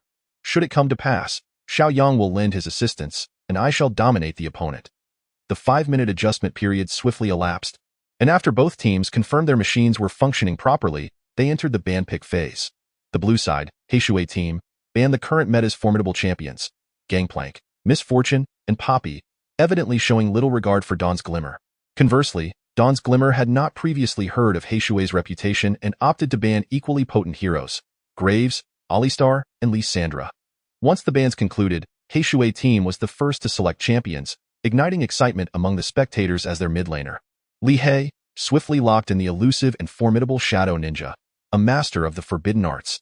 The unseen blade is the most lethal, the master of shadows, Zed. Among the gathered players, many are ardent fans of this formidable hero. The elegant manner in which Zed swiftly dispatches a crucial carry amidst a throng of enemies, only to vanish into the shadows, is a vision aspired to by countless individuals. At this moment, Li He, playing on the blue side, has confidently locked in this notoriously targetable champion, demonstrating his unwavering self-assurance. The audacity of the opposing player is rather excessive, wouldn't you agree? Gao Jinxiang observes with discontent. Perceiving this as a blatant provocation, he is already contemplating whether to camp mid lane, instilling a sense of dread in this audacious foe. This is splendid. We shall proceed with our planned champion selections. Xiao Muqian feels no insult whatsoever. Instead, he harbors a modicum of delight. Indeed, it is a cause for celebration. The purple side hastily secures their champions. The top lane features the so-called Stone Man, the Lava Beast, and the support is none other than the River King, Tahm Kench, colloquially referred to as the Toad. Li He raises an eyebrow at these selections, questioning whether they are attempting to counter him. However, should they falter early on and suffer defeat, these champion picks will hold no significance. The blue side rapidly finalizes their choices, with the ADC opting for Caitlyn and the support selecting Janna for protection. The purple side counters with Ashe and the recently practiced champion, Sejuani, chosen by Gao Jinxiang in the final round. Heishui secures the jungle role with Nidalee and the top lane with Renekton. Ultimately, the only choice remaining is for Xiao Muqian in the mid lane. To the astonishment of all spectators, he locks in an elegant figure. The goddess of victory smiles upon him in response to the taunt from the enemy mid laner. Li He, with Zed, Xiao Muqian boldly selects Twisted Fate. The audience watches in disbelief. My dear fellow, your confidence has reached astonishing heights. Chapter 20. The Judgment of Death's Dance. As we can see, both teams have finalized their compositions. The blue side evidently favors an early to mid-game strategy. Although they possess Caitlyn, a powerful late-game ADC, they still hold an advantage in the early stages compared to their opponents. Conversely, the purple side's composition leans more towards team fighting, and with the presence of both Twisted Fate and Tahm Kench, their lineup can be described as a semi-global strategy. In the commentary booth, the charming yet humorous support analyst begins to dissect the two teams' compositions for the audience. The term semi-global refers to champions like Twisted Fate and Pantheon, who possess abilities that allow them to provide support over vast distances, enabling them to turn the tide of battle with a numerical advantage in a short span of time. Meanwhile, Meow Meow, no mere decorative presence, having spent countless hours analyzing match replays in her live streams, confidently interjects. The more reliable composition appears to be that of the purple side. They can synergize effectively. The primary concern lies in the opposing team's early game strength. If they can withstand the initial pressure, their chances of victory will significantly increase. Is worth noting that with Heishui's captain opting for Zed as the mid laner. The mid laner for Dawn S Radiance has chosen Twisted Fate, a champion traditionally seen as weaker in lane. One wonders if he can maintain stability in a scenario where the disparity in skill levels between the two players is minimal. It is quite challenging for Cardmaster to contend with Zed solely through his own strength. His optimal strategy would be to exert a modicum of control over the minion wave while awaiting assistance from his jungle ally. With the golden card at his disposal for crowd control, the likelihood of a successful gank from the jungler would be significantly heightened, as Meow Meow continued to analyze. Indeed, that being said, since the Blackwater team has opted for the presence of Nidalee, it is highly probable that they will engage in some jungle invasion, subsequently establishing their vision to ensure that Zed can exert pressure on the mid-lane Cardmaster in a favorable environment. Without a doubt, the match has commenced, and we can observe the initial movements of both teams. Despite the Dawnlight team boasting Cardmaster, they seemingly have no intention of initiating a level 1 skirmish, opting instead to place a few wards to prevent invasions before retreating. The Blackwater team, likewise, appears disinclined to engage in conflict at level 1, with Nidalee starting at the red buff and Rek'Sai at the frog, indicating that neither side's south bottom lane will be able to secure jungle creatures in this round. As the charming gentleman remarked, as the match officially begins, Xiao Muqian gracefully maneuvers his Cardmaster forward. Taking elegant strides, he has always had an affinity for this champion, relishing the exquisite feel of its mechanics, likely due to its diminutive and agile model, which allows for remarkably fluid movement. As the minion waves converged, Xiao Muqian quickly observed that Zed advanced to attack the nearest minion. With a swift sidestep, he followed up with a second strike. The moment Zed executed his first attack, Xiao Muqian had already discerned the latter's strategic approach. Typically, Zed employs one of two tactics when facing a long-range mage. The first entails aggressively pushing the minion wave to achieve level 3, marking his prime opportunity for counterplay. The alternative is a more reserved strategy focused on gaining experience while carefully last-hitting minions, a tactic more suited to matchups against champions like LeBlanc or Annie, who can inflict explosive damage early on. Cardmaster, of course, does not fit into that category. Upon realizing Zed's intent, Xiao Muqian decisively opted for a more rapid method of wave management, activating his pick a card ability. The first card to emerge was the vibrant red card he sought, which he promptly locked in, hurling it at Zed to chip away at his health while also striking several nearby melee minions. Xiao Muqian's actions were swift, continuously executing basic attacks, moving, and attacking again in a rhythmic sequence. Let us now direct our attention to the mid-lane confrontation. Remarkably, both Cardmaster and Zed chose to clear minions rapidly at this juncture. While Zed's approach is understandable, Shuden T Cardmaster have been more inclined to maintain control over the minion wave in anticipation of a jungler's gank. The charming gentleman expressed his confusion. Nevertheless, Cardmaster's proactive wave clearing soon bore fruit, as he was the first to reach level 2, and after acquiring the Q skill, Wild Card, his clearing speed surpassed that of Zed's significantly.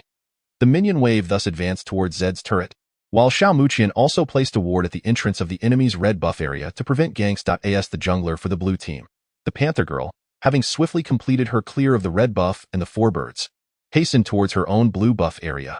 She intended to farm a wave of jungle monsters before tentatively seeking opportunities in the top lane. In this match, the Russian player had chosen the early game powerhouse, the Crocodile, yet the opposing Li Furong was undeniably skilled, managing to hold his ground even while playing the Rock Golem. If she could secure first blood on the Rock Golem, victory would be nearly assured. Upon finishing her blue buff, the Panther Girl consumed a health potion, and with a modicum of skill-based healing, her health precariously lingered just above 300 AT this juncture.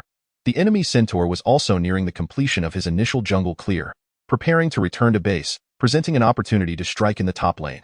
However, after hesitating for a few seconds, Xiaoyang realized that the enemy Rock Golem appeared remarkably steadfast. The Crocodile had made efforts to reveal some vulnerabilities, yet the Golem did not exploit them, exuding an air of indifference. Xiaoyang felt a sense of helplessness. Just as he was about to abandon this gank, an exceptionally loud notification from the system pierced the air. First Blood, who had secured the first kill. Xiaoyang quickly shifted his perspective to the bottom lane, where he beheld the fallen form of the Wind Maiden, accompanied by a satisfied figure clad in a black cloak, retreating after claiming a kill. Remarkably, within less than 4 minutes, the opposing card player had navigated the map to snatch the first blood. Hadn't he previously mentioned the card player's disappearance? On the Blackwater team's side, Li He was nearly grinding his teeth in frustration. How could they allow the audacious opponent, who boasted of being the hunters, to seize the first kill? Brother He. Just now, Anzi's Wind Maiden had blown the enemy's Ice Archer up, and Thomas Devour had been used. It was an excellent opportunity, yet we didn't anticipate the card player arriving so swiftly, lamented Jinzi. Feeling utterly wronged, Jinzi exclaimed, "Fool! Did you not observe the summoner spells he took?" Brother Hay growled in a low voice, suppressing his anger. Ghostly walk? Could it be that he hurried down here using it directly? By the time he arrived, we had already missed the effects of the ghostly walk. That guy must be exceptionally lucky. Jinzi finally grasped the crux of the issue, realizing that the card player had meticulously calculated his movements, catching the opposing team off guard. The Blackwater team's south bottom lane duo had originally planned to eliminate the Ice Archer before safely retreating. Even with the card player's arrival, they would have been unable to contend with them. However, due to the card player's decisive use of skills, he reached the battlefield promptly, resulting in a dramatic turnaround. The onlookers, although only partially understanding the commentary, offered generous applause upon witnessing the card player secure the first blood. Qian, your support was impeccably timed. Han Songjia felt a surge of excitement. Indeed, their bottom lane found it challenging to contend with opponents who were a tier above them. However, with the recent support from Xiao Muqian, they could at least stabilize the situation moving forward. Yet, this was merely insufficient. If they aspired to victory, they needed to summon forth even greater efforts. Xiao Muqian nodded. Having replenished his equipment from the base, he rejoined the fray. The match had only just begun in Chapter 21, Fate against Fate. The card master, having secured the first blood, opted for a pair of boots and a cloth armor, complemented by a true sight ward in the mid lane, particularly for a fragile AP champion like Card Master facing an AD mid laner. Acquiring a cloth armor early often yielded remarkable results. At this juncture, with Zed having reached level 3, the pressure on the lane became exceedingly formidable. However, as Li He maneuvered Zed in an attempt to whittle down Card Master with his W and Q abilities, he found his adversary's agile movements deftly evading his assaults. In truth, Li He was quite experienced with Zed. The shadow was released from the side, yet the shurikens cast by both his body and shadow failed to graze even the hem of Card Master's attire. Ironically, due to a misstep in positioning, he was struck by a cleverly angled gold card from Card Master, which not only eliminated a minion but also took a portion of Zed's health. Although the damage was minimal, it stirred a sense of irritation within Li He. It was clear that his Zed was taking the initiative, yet he was unable to gain any advantage over his opponent. It is worth noting that if Zed and Card Master reached a state of peaceful development, it could already be regarded as a victory for Card Master. The true strength of Card Master lay in his ability to split push in the mid to late game and offer support during the early stages. They had to secure an advantage. Leopard Woman, look for an opportunity to ambush him later. He lacks vision on the left side of the river. Li He instructed their jungler, Leopard Woman. Understood at that moment.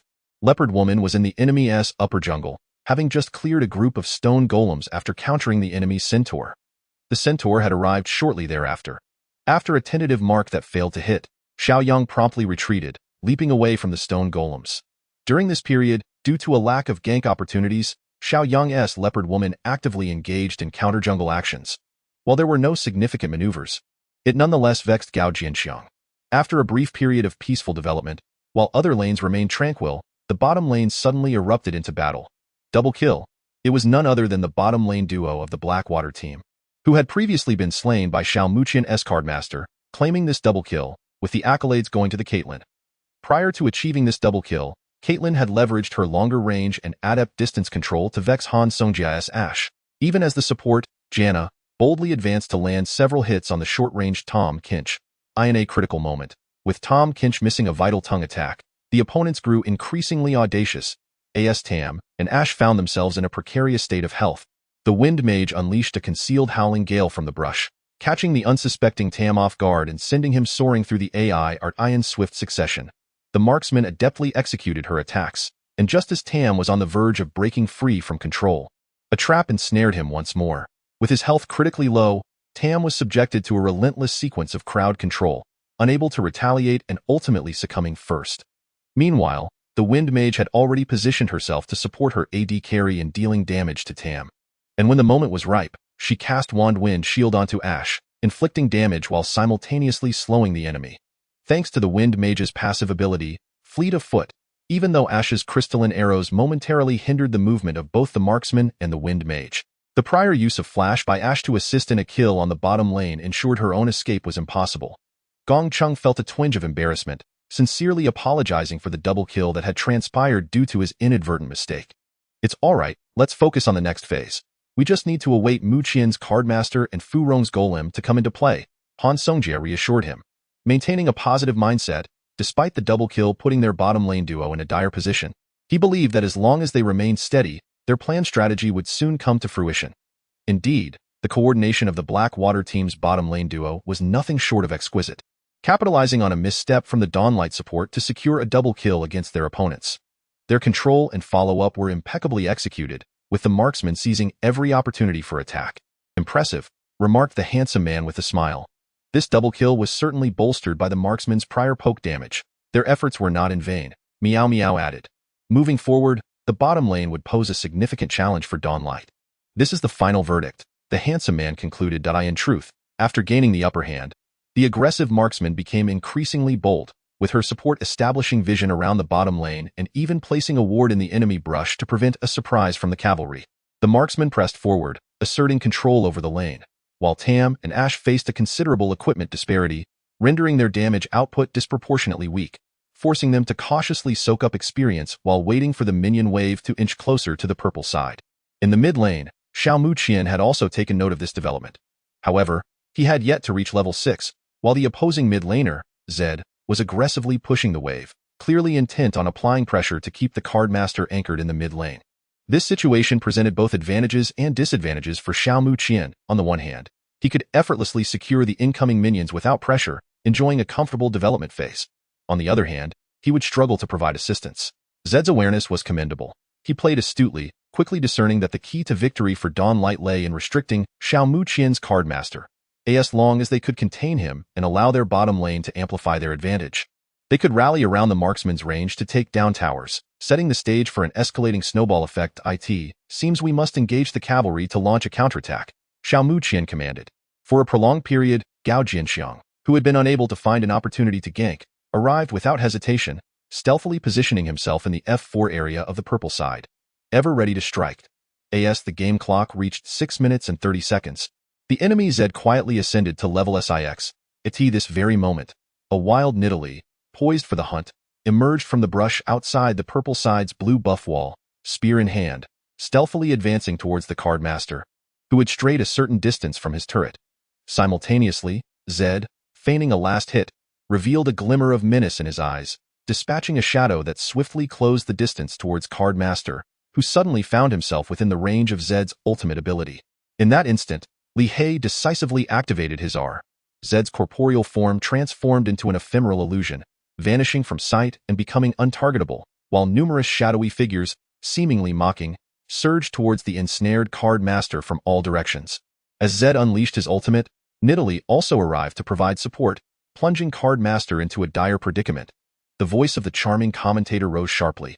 Was escape no longer possible for this ambitious early-game Cardmaster?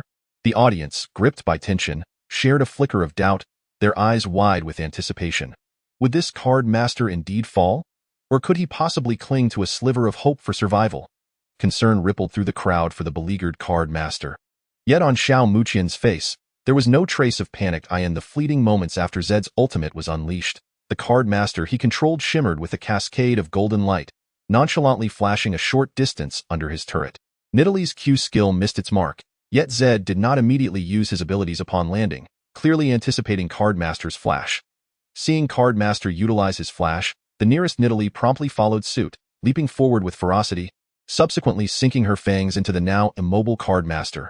Shortly thereafter, Zed found a suitable position to flash in, closing in on Cardmaster with a swift motion of his hand. Forbidden technique. Phantom slash. Forbidden technique. All blades. Both skills struck the unyielding Cardmaster, who, in a stroke of misfortune, drew a blue card first. Only at this moment did he manage to draw a yellow card, directing it towards Nidalee, who had already encroached into the turret's attack range. Following a relentless assault from Nidalee and Zed, Xiao Mu Qian's Cardmaster found his health dwindling to below 50%.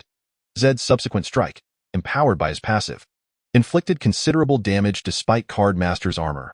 The precipice of disaster, the long-anticipated Centaur finally charged forth with powerful hooves from the F4 area, propelled by the potent speed boost of devastating charge. In no time, he arrived at the fray, delivering a fierce kick to Nidalee, who had just attempted to escape. Concurrently, Card Master, having endured Zed's relentless assault, suddenly activated his ultimate, surrounded by a radiant golden aura, his crimson eyes surveying the positions of each member of the Blackwater team. Upon witnessing this grand display, Li Hei's expression shifted dramatically, desperately intent on swiftly eliminating the Card Master before him. As for the moment when the leopard woman was unceremoniously cast aside, she was compelled to utilize her flash to escape the range of the turret. Her health had dwindled to a perilous state, and had she not managed to heal herself just in time, her demise would have been imminent. However, her resources were merely temporary. Gao Jinxiang had no reason to let her slip away. He activated ghostly steps and swiftly pursued her, determined to claim her life. Fortunately, the leopard woman, upon sensing the activation of ghostly steps, intentionally altered her course to evade him, resulting in a considerable waste of time for the centaur. Although he eventually caught up to Zed and unleashed a barrage of attacks, Zed, having exhausted his cooldowns, hastily summoned a shadow and retreated beneath the turret, prompting the centaur to abandon his pursuit. Meanwhile, Xiao Muqian's card remained with over 50 health points even after Zed's mark-inflicted damage had erupted. Thus, what was initially intended to be a successful gank had devolved into a futile endeavor.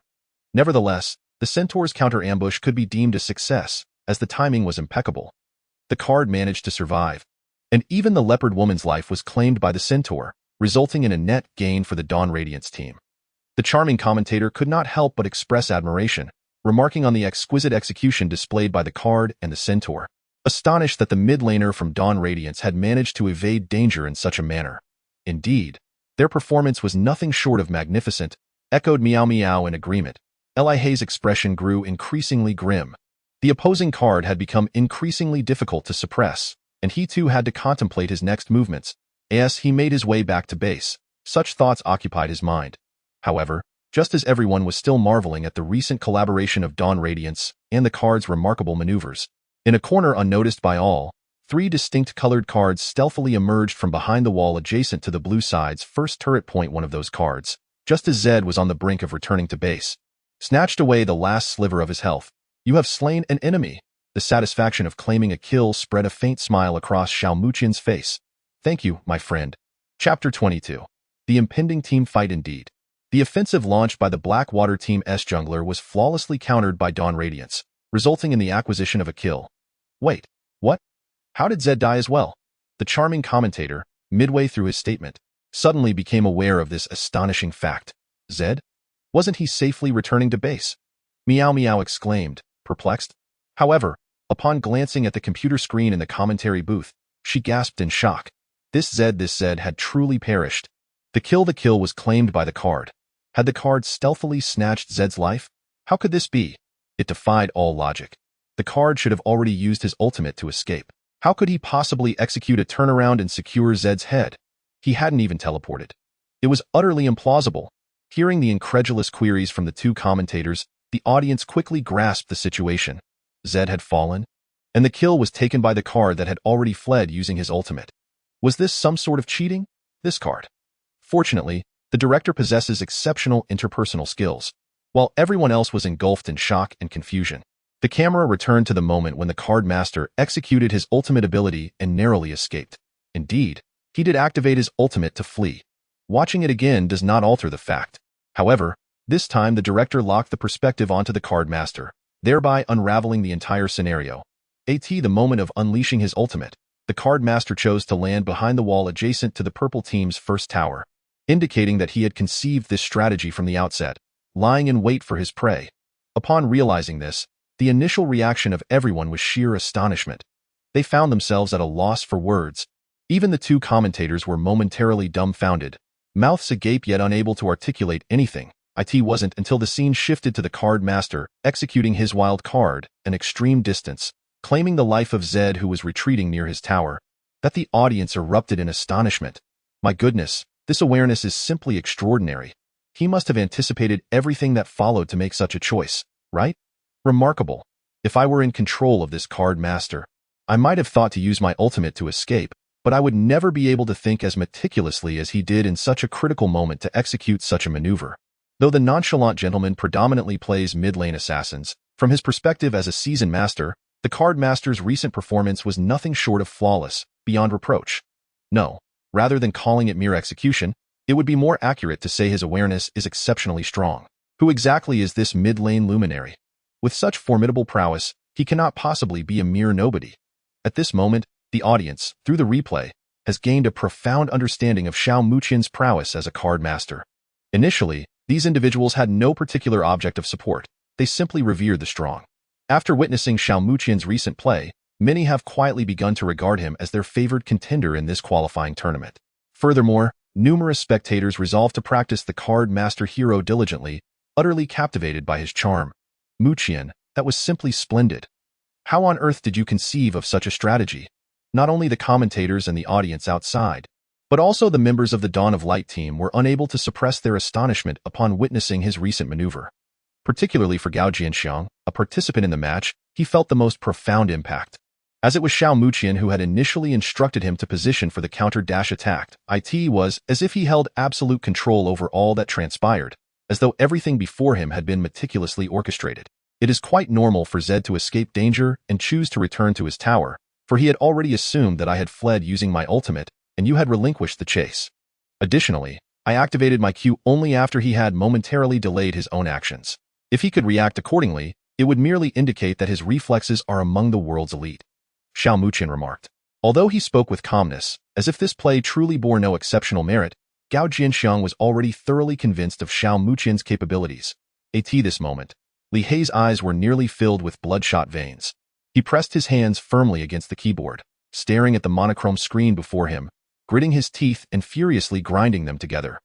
Reflecting on the recent incident involving the card that soared from the wall beside the first tower in their mid-lane, he felt as if his intelligence had been gravely insulted. Additionally, a profound sense of trepidation welled up within him. The actions of the card player earlier sent a chill down his spine.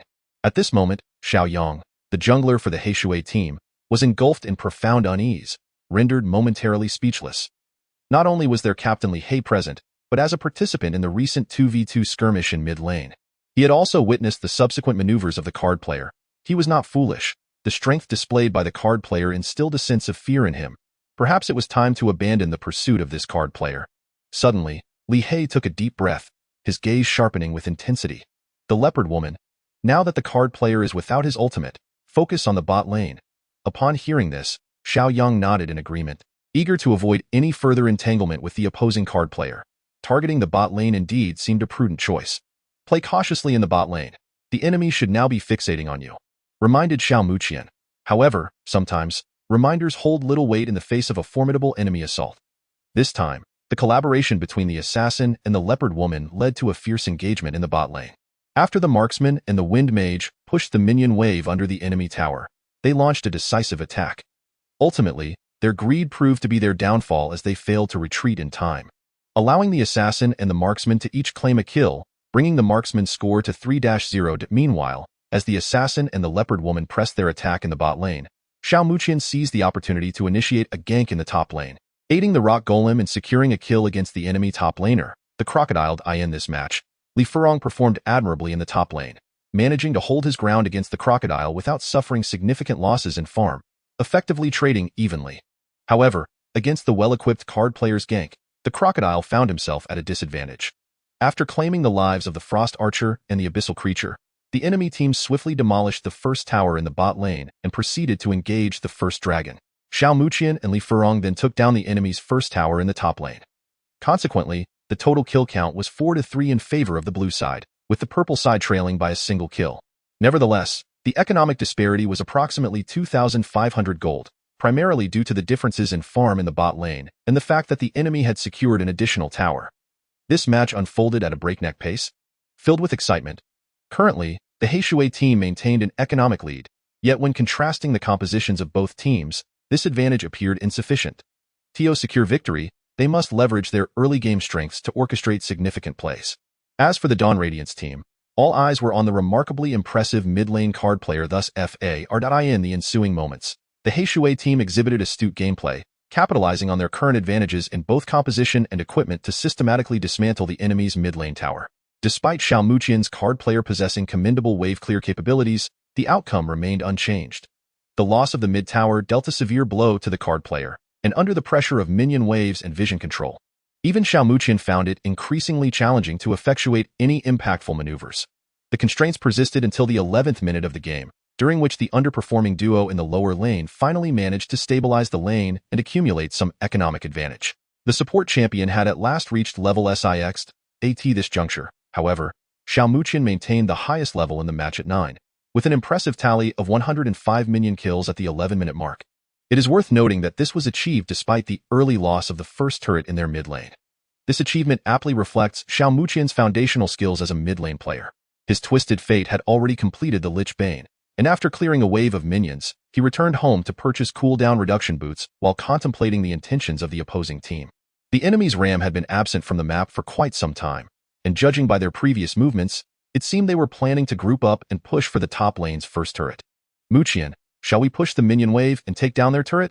Li Furong tentatively inquired. No, pushing the wave will take some time. By the time we finish with their first turret, their second turret in the top lane will be nearly gone. Let us execute a combo like we practiced, Xiao Muqian replied, deftly maneuvering his Twisted Fate towards the opposite direction in the top lane. Chapter 23. The Calm Collection of Cards, Part 1. At this moment, we observe the Blackwater team, united as 5, decisively pushing towards the first turret of Dawnlight in the top lane, facing only a solitary rock golem with minimal wave-clearing capabilities. It must be said that they have timed their advance quite astutely. Even if Dawnlight wished to exchange, it would require a considerable amount of time. In the face of Blackwater's united front, it appears that Dawnlight is not inclined to relinquish the turret easily and seems prepared to engage in direct combat. At this juncture, the charming gentleman paused slightly, asserting, I believe it would be prudent to avoid a head-on confrontation with the currently dominant Blackwater team. They could opt for Twisted Fate to initiate with his ultimate, swiftly positioning themselves while the rock golem defends the turret. Additionally, the frog can utilize his ultimate to displace an ally over a distance, effectively countering this offensive. However, it seems that Dawnlight is indeed gearing up for battle. Frost's ultimate has already been unleashed, Meow Meow exclaimed, suddenly noticing the swiftly traversing Frost arrow on the map. The charming gentleman was momentarily taken aback, but quickly regained his composure, his voice brimming with excitement. What? Dawnlight has chosen to engage in a direct team fight with Blackwater at this moment. We must first eliminate the AD carry, then prepare for the assault. Xiao Muqian observed the movements of the 5 members of Blackwater.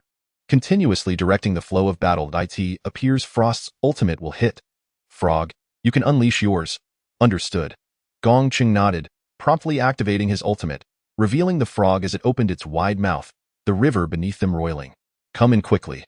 Gao Jianxiang's ram entered the frog's mouth without hesitation, and with a surge of energy, the two champions were stealthily positioned several hundred yards behind the members of Blackwater in the preceding moment. The ultimate ability of the Icy Champion descended upon the opposing top laner, the Crocodile. A cascade of crystalline shards erupted, ensnaring the Crocodile in a maximum stun lasting 3.5 seconds, while the nearby champions, the Leopard Lady and Zed, also experienced significant deceleration. Meanwhile, the more distanced marksman, Misfortune, observed the advancing figure of the enemy's stone golem and resolutely opted to demolish the first tower in the top lane. The Blackwater team, astute to the maneuvers of the Dawn Radiance, noticed the enemy's champions and Tom Kinch emerging from behind their own formation. With a commanding shout, Li He alerted Misfortune to the imminent threat posed by the enemy's stone golem's ultimate ability. No sooner had he spoken than Li Furong's stone golem, exuding an overwhelming aura of dominance, charged towards the Blackwater team with ferocity. However, to Li Furong's astonishment, both Zed and Misfortune exhibited remarkably swift reflexes. Misfortune decisively utilized her flash, while Zed executed a rapid displacement with his W ability. Both champions narrowly evaded the stone golem's devastating close-range ultimate, leaving only the stunned Crocodile to suffer yet another blow. Impressive! The dual carries of the Blackwater team exhibited remarkable on-the-fly reactions, successfully evading the stone golem's lethal control, and they were now poised for a counterattack. The charming commentator exclaimed, clearly invested in the match, his excitement palpable as he witnessed the thrilling exchanges unfold. Misfortune had expended her flash, and Zed had used his mobility. Li Furong noted this development. That was sufficient. If the stone golem could manage to launch both the AD carry and the mid laner into the air, it would be ideal. Yet, even without such a feat, forcing Misfortune's flash was indeed a considerable achievement. At this juncture, the now flashless Misfortune relied on the shield from her ally, the Wind Lady, to commence a barrage of attacks against the nearest stone golem. Although the cavalry had activated Devastating Charge and were rushing towards her, this was not her immediate concern, for with the Wind Lady's protection, she felt adequately shielded. Thus, Li Furong's stone golem became the focal point of concentrated fire for a brief period. At this stage, his equipment was far from optimal, rendering him less resilient. Yet, displaying keen intellect, after absorbing a measure of damage, he decisively hurled a boulder towards a target he could strike, his speed surging instantaneously. Simultaneously, Miss Fortune prepared a long-range ambush with her ultimate ability. Just then, the cavalry reached an advantageous position, unleashing their ultimate, Shadow Impact, shattering Miss Fortune's anticipated ultimate and ensnaring her, the Wind Lady, and the Leopard Lady within its ominous radius, plunging them all into a state of fear. Upon witnessing Miss Fortune's ultimate being interrupted, Zed wasted no time, activating his own ultimate to lock onto the stone golem's direction in pursuit. However, at that critical moment, the stone golem executed a flash, vanishing into the barren pit, inadvertently drawing Zed in with him. To his bewilderment, within the confines of the barren pit stood a figure wielding an icy bow, alongside another elegant silhouette draped in a black cloak and adorned with a black top hat, who was poised with a yellow card, stunning Zed before he could unleash any follow-up attacks. The damage inflicted by the Lich's cards is astonishingly high, and with the timely deployment of a wild card, Zed's health was swiftly reduced by more than half. Although Frost was previously caught off guard, being an ADC, her output is not to be underestimated.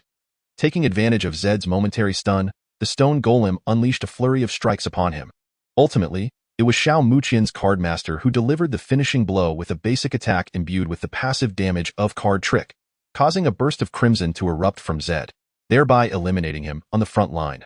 The Wind Maiden, having concluded her crowd control, activated her ultimate ability, sending the rampaging cavalry flying a considerable distance, allowing the marksmen to swiftly evade danger and retaliate.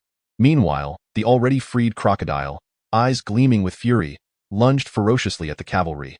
The leopard woman also struck with a precise shot, charging forth. Fortunately, the toad chose to flash forward and swallow the cavalry whole, temporarily averting further damage. Yet this rendered him the prime target, with all enemy firepower now focused on him. Were it not for his extraordinary shield, thick skin, he would likely have been obliterated in an instant under such relentless assault. Nevertheless, he could not withstand for long. As his health dwindled dangerously close to zero, a graceful figure emerged amidst the chaos, unfazed even in the face of peril, deftly holding a golden card with a burst of speed. He delivered this yellow card to the marksman. Despite her immediate reaction of unleashing a net in response, she was still ensnared by the yellow card that followed her trajectory. The card master merely sidestepped, evading the net imbued with a slowing effect with ease, as the wild card was unleashed, catching the marksman before she could dispel the control. The Wind Maiden's shield was still on cooldown, leaving her powerless to prevent the card master's deft maneuver. As the marksman's health plummeted to below half in an instant, at this moment, the damage dealt by the Lich's card was utterly terrifying. We witnessed a splendid flash from the stone golem, leading Zed into an inescapable predicament, where he was swiftly eliminated by the combined efforts of three. Meanwhile, the members of the Blackwater team were focusing their fire on the toad, dealing considerable damage. Even the notoriously tanky toad was on the brink of death. The charming commentator spoke rapidly, as if he were immersed in the arena himself. At this juncture, the card master opted to activate his swift movement, and the instant the marksman's position was revealed, she could not evade the yellow card's immobilization. Oh my! She attempted to back away, inadvertently separating herself from her teammates. What a significant miscalculation! Indeed, even with her explosive output, she stands little chance against the current card master. Meow Meow added. Indeed, the marksman erred. She still underestimated the capabilities of the card master, who, armed with the Lich and cooldown boots, possessed not only immense damage but also substantial cooldown reduction. The cooldown for Cardmaster's W skill, which allows him to select a card, and the Q skill, known as the wild card, both originally stand at 6 seconds, with a 20% reduction in cooldown. The time is merely 4.8 seconds. PIU. Despite possessing 3 kills and wielding the formidable Infinity Edge, rendering each of Miss Fortune's bullets exceptionally terrifying, she fortuitously lands a critical hit that swiftly reduces Cardmaster's health to below half. However, Cardmaster's cooldown has ultimately reset, and with a burst of speed, he surpasses Miss Fortune's original position.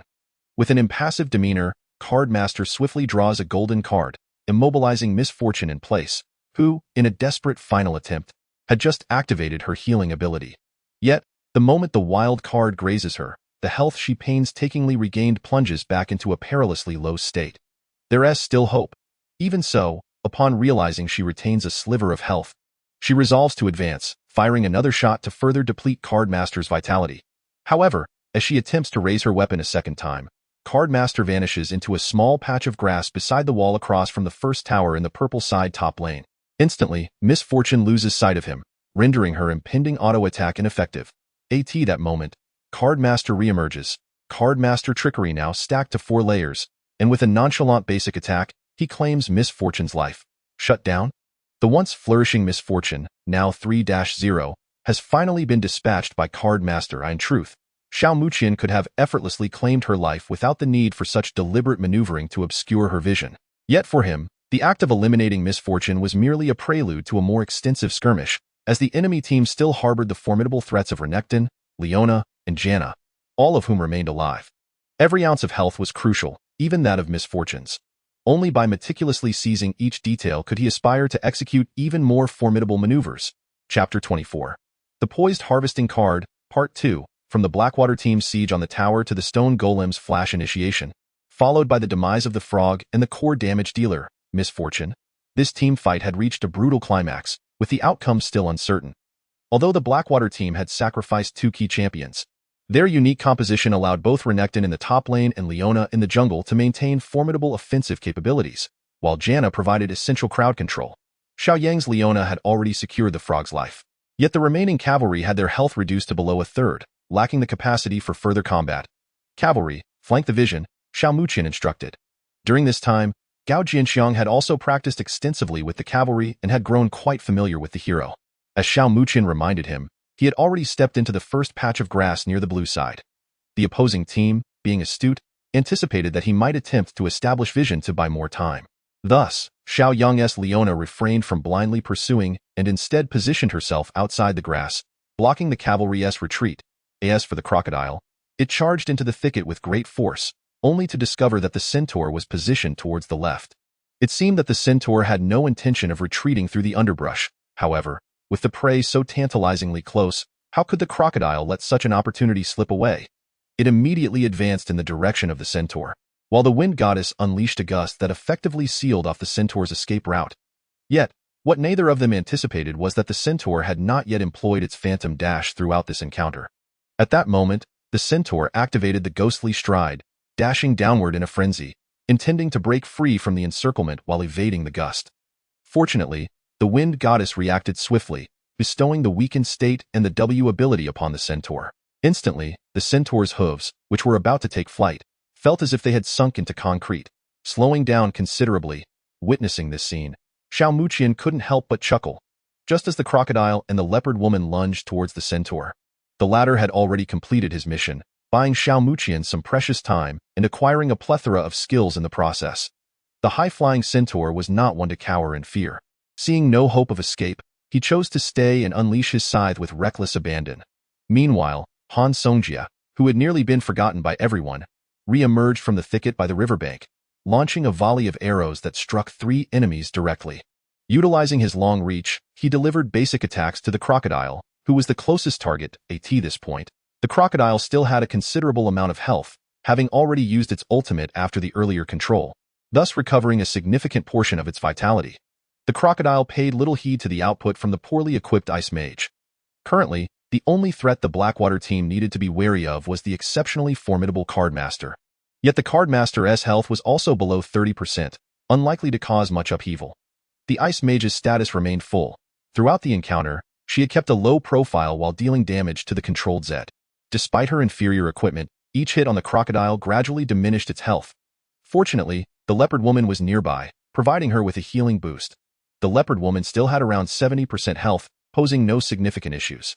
After struggling for quite some time, the centaur ultimately succumbed to the crocodile's tyrant's rampage, simultaneously allowing the crocodile to regain some health, with signs of recovery from the damage inflicted by the Ice Mage becoming evident. After all, the crocodile benefited from the leopard woman's healing, its own skills, and the wind goddess's shield, making it exceedingly difficult to subdue. Upon witnessing the centaur's fall, the Ice Mage began to retreat while continuing to strike. Yet she did not choose to enter the thicket as she backpedaled. The freshly refreshed volley of arrows once again rained down upon the pursuing leopard woman, crocodile, and wind goddess. Although she possessed an area of effect slow, the Wind Goddess also had the passive ability Wind's Favor, allowing her and her allies to traverse the battlefield with the swiftness of a gale, quickly closing the distance. However, as the fierce leap of the Panther Woman unfolded, the glint of ferocity shone in the crocodile's eyes. In that fleeting moment when the Wind Woman harnessed the energy of the winds, no one paid heed to the Ice Maiden, who chose not to step into the riverbank's thicket. Suddenly, a red card fell upon the Wind Woman, positioned centrally, igniting a ripple of disturbance. Simultaneously, the health points above the heads of the three players plummeted, ensnaring them in a state of deceleration. Following this, a wild card glided past the trio, whose positions formed a nearly straight line, without a moment's pause. Due to the deceleration compounded by the abruptness of the wild card, they had no time to react before witnessing a significant drop in their health. It was a card. The card did not opt to return to base. Even when his teammates could scarcely contribute further to the fight, he chose to remain hidden, patiently awaiting an optimal opportunity for output. This wave of red cards, coupled with the Q damage, left the Black Water team utterly astounded. Reeling from the onslaught. 3 sets of skills. Even the bulkiest crocodile would require but 3 such maneuvers to be vanquished. To be precise, had the second card chosen been a single target yellow card for control or even the single target highest damage blue card, merely 2 sets of skills would suffice to send the crocodile into the realm of obscurity. At that moment, the Wind Woman was the most critically wounded. Following the onslaught of the red card and the wild card, her health teetered on the brink of depletion. The arrival of the card undoubtedly threw the 3 members of the Black Water team into disarray. They found themselves in an inextricable dilemma, with the card before them and the Ice Maiden behind. Though the Ice Maiden's equipment was subpar, if she were granted a flawless environment for output, she could still dismantle them one by one. Time was of the essence, leaving no room for meticulous deliberation. At this juncture, the threat posed by the card loomed larger than ever. Eliminating him would bring an end to this prolonged and brutal team fight, and victory would undoubtedly belong to the Black Water team. The opposing team was merely a lackluster squad unheard of until now. What right did they have to contest with the formidable Black Water team in such a manner? Fueled by anger, the Panther Woman unleashed a primal roar, instantly shifting into her human form, attempting to strike the card ahead with a well-timed shot. Yet, Xiao Muqian's card gave her no opportunity whatsoever. Maintaining an S-shaped movement, he deftly sidestepped her attempt with a swift pivot to the side, evading the projectile with finesse. Nice, he successfully dodged it. The card, thanks to his adept positioning, evaded the Panther Woman's lethal strike. As expected, the cooldown for the card's abilities was nearing completion once more. The unsmiling handsome man bellowed with exuberance. This card was consistently delivering surprises since his arrival. He observed in this player the pinnacle of awareness along with calm and exceptional execution. A caliber of mid laner he had previously only witnessed among those in LPL teams. To his astonishment, today, merely a guest commentator, he encountered such a formidable player. Just as the unsmiling handsome man anticipated, the card skills were off cooldown once again. Red, yellow, and locking in gold card. A gold card was hurled towards the pursuing Panther Woman, followed closely by the freshly reset wild card, and then, with a swift basic attack, Xiao Muqian struck down the Panther Woman, swiftly eliminating her. The Leopard Woman found herself with no avenue for retreat. A chilling ice lay behind her, and the distance to cross over to safety was insurmountable. Even if she attempted to unleash her assault on the ice, it would only result in her being kite relentlessly. Yet, a glimmer of hope remained. Due to Xiao Muqian's execution of a double strike with his WQ combo, the Leopard Woman was left with a sliver of health, causing him to linger for a moment longer, allowing him to release a basic attack. Finally, the crocodile seized the opportunity, ready to deliver a crushing blow at her feet and claim the head of the severely wounded card master. Ultimately, this card master had to perish, however. The handsome commentator, with a wry smile, shook his head, confidently proclaiming that the card master was poised to reap the rewards in that instant, as the crocodile raised his hand. A flash of golden light accompanied the card master's timely escape, evading the range of the crocodile's stun. The crocodile was utterly unprepared for the card master's last-minute flicker.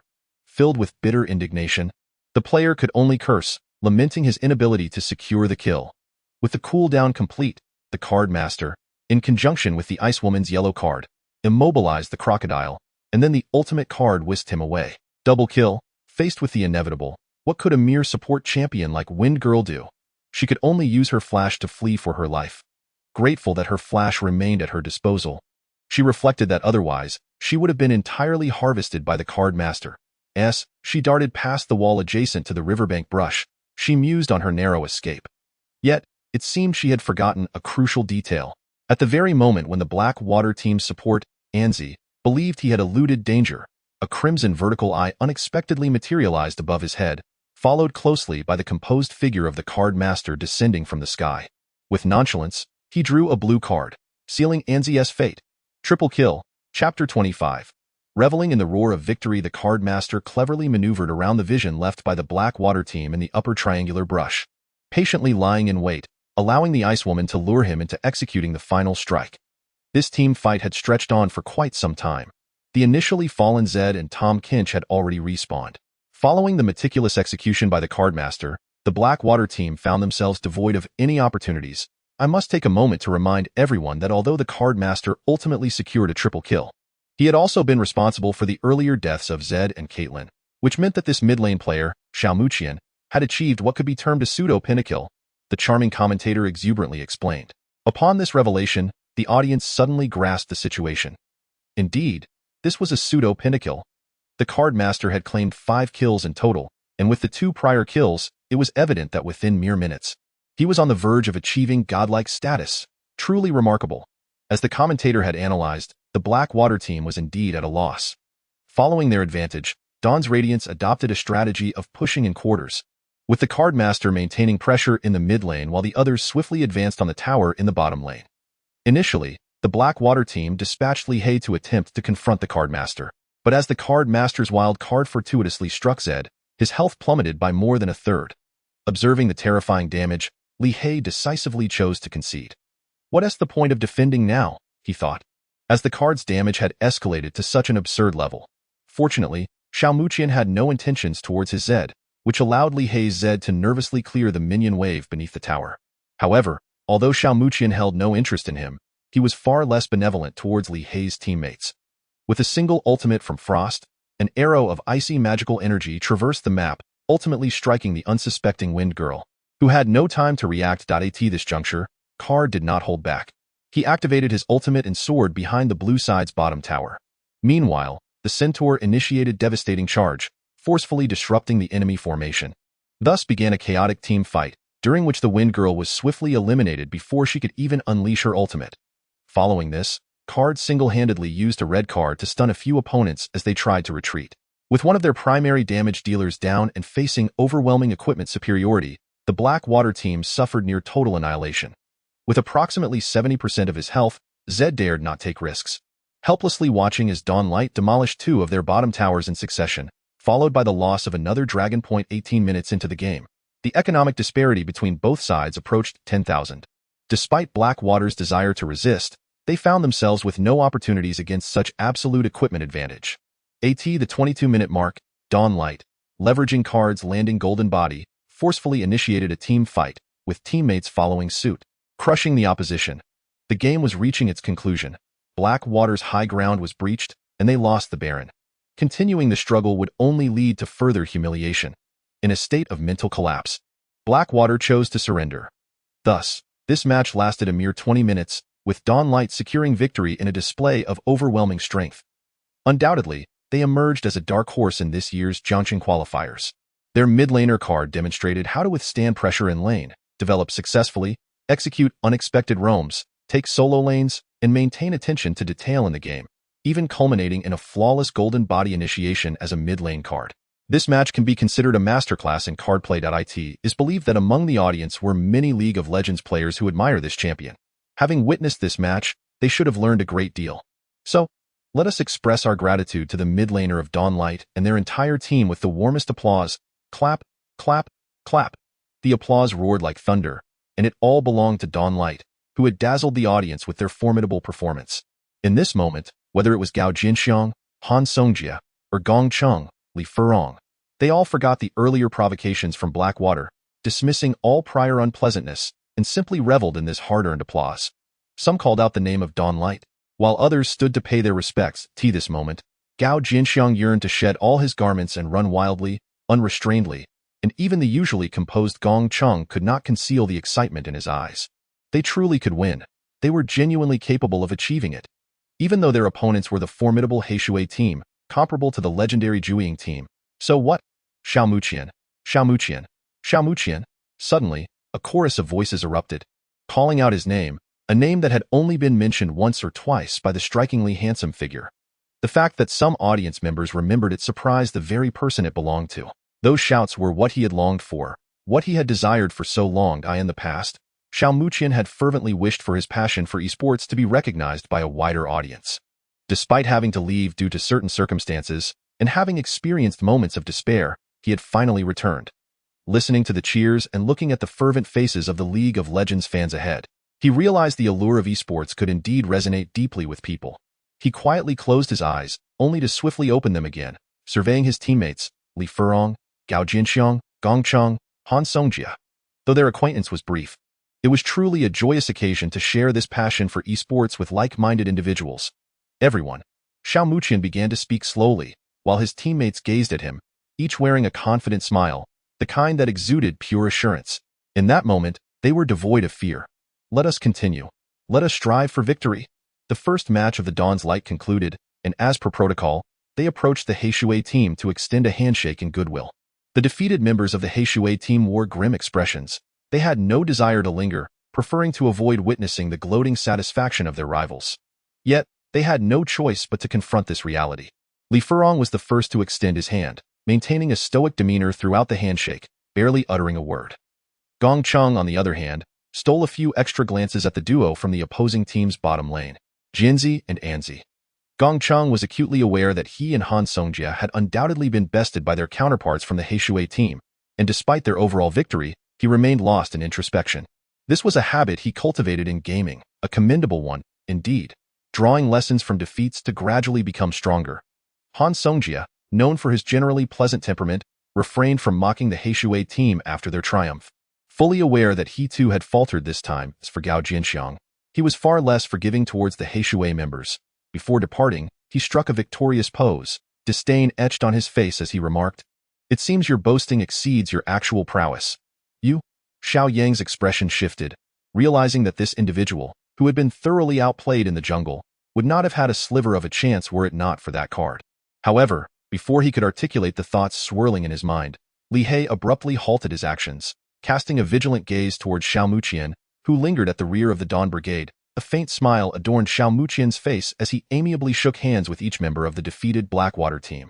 Just as he was about to depart, Li He, having grappled with his curiosity for quite some time, finally voiced his question. "Who exactly are you?" Aware that the query was directed at him, Xiao Muqian paused, contemplating for a moment, before turning to Li He with a smile and replying, "Me? I am merely a web-addicted youth harboring dreams of a professional future."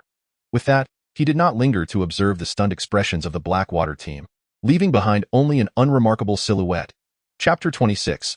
Under observation. Following their victory that day, the Dawn Brigade sought out a modest eatery near the Tianka building to indulge in a celebratory meal.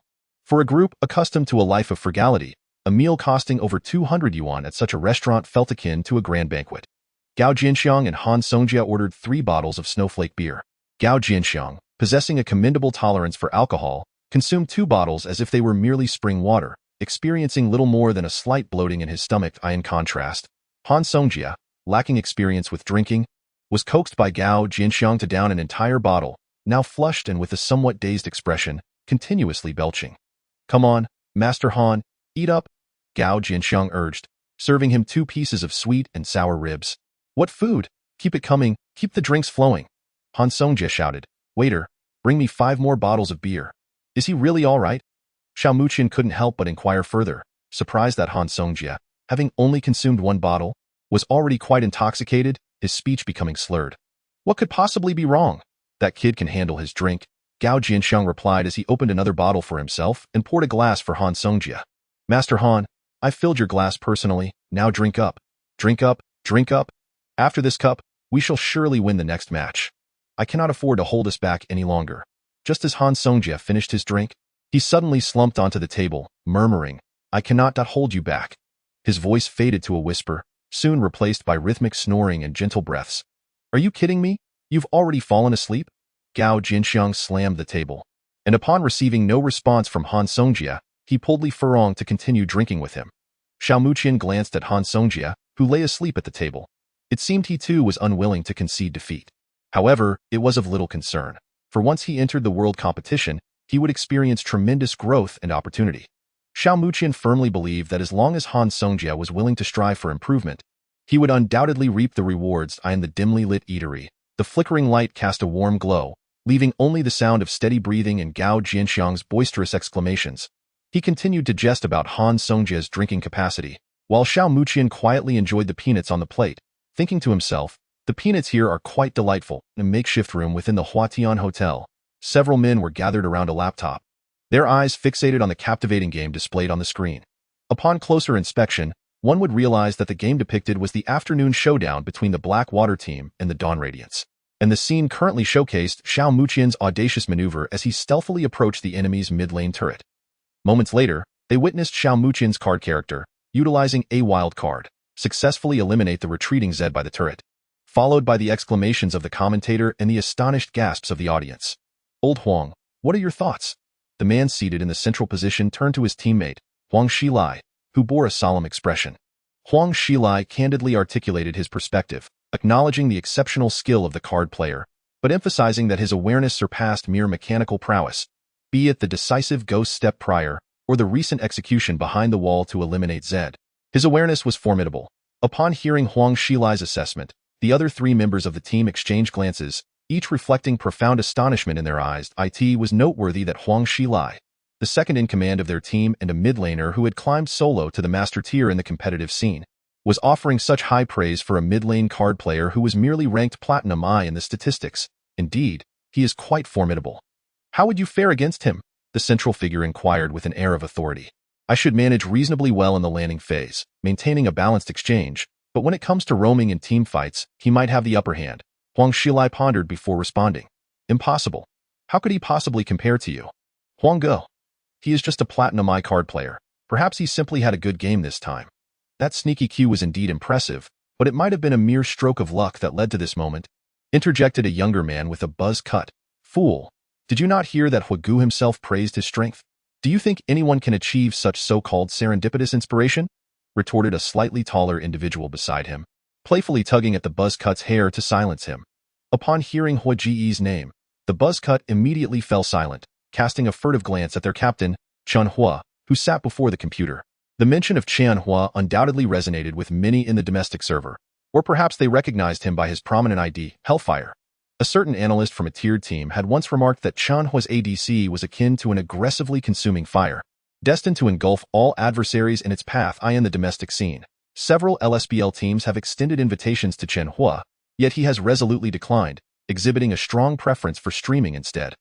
Although he harbors aspirations of pursuing his professional dream, he is unwilling to rely on others and instead aims to forge his own formidable team to conquer the competitive arena. The team known as Dawn's Radiance is rather unexpected, but their overall strength is not as daunting as one might imagine. Their core lies primarily in the mid lane.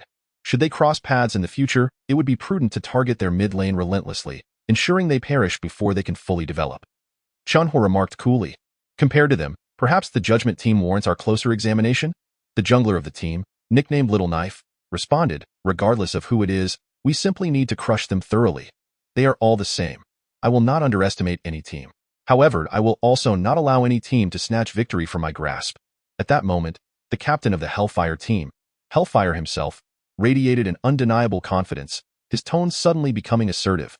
"Boss, how is it that Gao Jianxiang is completely plastered? Isn't he supposed to be a heavy drinker?" Gong Chung remarked as he and Xiao Muqian struggled to hoist the chubby individual into a taxi. Closing the door behind them, Li Furong was left to support Han Songjie into the other seat before taking his place in the front passenger seat. "Driver, please take us to Joy Internet CAF. Are you familiar with that place?" Li Furong inquired. "Oh, I've been there before. I know it well. Your friends are quite inebriated. Let's crack a window for some fresh air. If they feel nauseous, just let me know," the driver replied. "Thank you, much appreciated," Li Furong acknowledged with a nod. These fellows seemed intent on spending the night away from home, with a match scheduled for the following day. Thus they prepared to settle at the Internet CAF. Xiao Muqian noted that their families were rather lenient, with busy parents, a situation that mirrored his own. After some thought, he decided he too would not return home tonight and would stay to keep an eye on them. He opened the window, allowing the cool night breeze to waft in, effectively dispersing the pungent odor of alcohol that lingered within the vehicle. Feeling somewhat fatigued, Xiao Muqian leaned back, though the distance was not far. He thought it best to rest for a moment. The taxi, carrying a group of weary young men on the verge of slumber, slowly made its way toward Joy Internet CAF under the cloak of night. Chapter 27.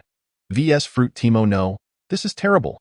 The anguished cries suddenly echoed throughout Joy Internet CAF, prompting the owner, Song Qian, to suppress her frustration as she strode briskly toward the source of the commotion. Are you trying to get yourselves killed? There are so many customers here trying to use the internet. What are you making such a racket for? Song Qian reprimanded the first to awaken. The same chubby individual who had screamed earlier, Gao Jianxiang. Sister Song, it's already 12:30. Why didn't you wake us up? Gao Jianxiang lamented with a woeful expression. And you're still complaining? Yesterday, it was you and another brat who drank yourselves into a stupor. The rest of you collapsed as soon as you walked in. Guess who has to clean up the mess? Song Qian retorted. Song Qian chided them repeatedly, and it was not difficult to imagine that she had been seething with anger all day yesterday. Gao Jianxiang, aware that they had caused trouble for Song Qian the day before, felt a surge of irritation but dared not retort. Consequently, he found himself venting his frustration on the most suitable target, Han Songjia. He glanced at Han Songjia, who was sprawled on the table, snoring incessantly, and an idea struck him. He seized Han's nose tightly in his slumber. Han Songjia seemed to sense something amiss and began to struggle in pain. Once Gao Jianxiang deemed it sufficient, he abruptly released his grip, and Han Songjia tumbled to the ground. What happened? Han Songjia jolted awake, feeling a dull ache in his head. He blinked in confusion and then saw the mischievous grin of Gao Jianxiang. Still somewhat bewildered. Master Han, take a look at the time, Gao Jianxiang said, slowly rising to his feet. Han Songjia glanced at the computer displaying the time and nearly collapsed again. What the hell? How is it already 12:30? Their competition was set for 1 o'clock. Although this time could not be deemed entirely accurate as it was merely an estimate, which could be adjusted based on the duration of the matches, one thing was certain. There would be a 1-hour intermission for audience dining at noon, ensuring that the event could not start early. Nevertheless, given the audience's dining schedule, a delay was also out of the question. Even if the match concluded at 12:30, the 1 o'clock competition would proceed as planned. Furong, Muqian, Gongcheng, you all need to get up quickly. Realizing this, both Han Songjia and Gao Jianxiang felt a chill of panic and hastily shook the deeply sleeping Xiao Muqian and the others. A minute later, the erstwhile groggy trio, upon grasping the time, rushed out without even bothering to wash up. Fortunately, Song Qian had a moment of conscience and had already called a taxi for them not long ago. The feeling of dawn breaking was so moving that they nearly stumbled in gratitude. Experiencing a renewed sense of hope amidst despair is an indescribably liberating sensation, as if the entire world had transformed for the better. The Tiankata building was not far from Huanyu, and under normal traffic conditions, they arrived in about 20 minutes. When the group reached the 3rd floor of the Tiankata building, they saw their opponents. The fruit team, waiting in the competition area, just a minute away from starting.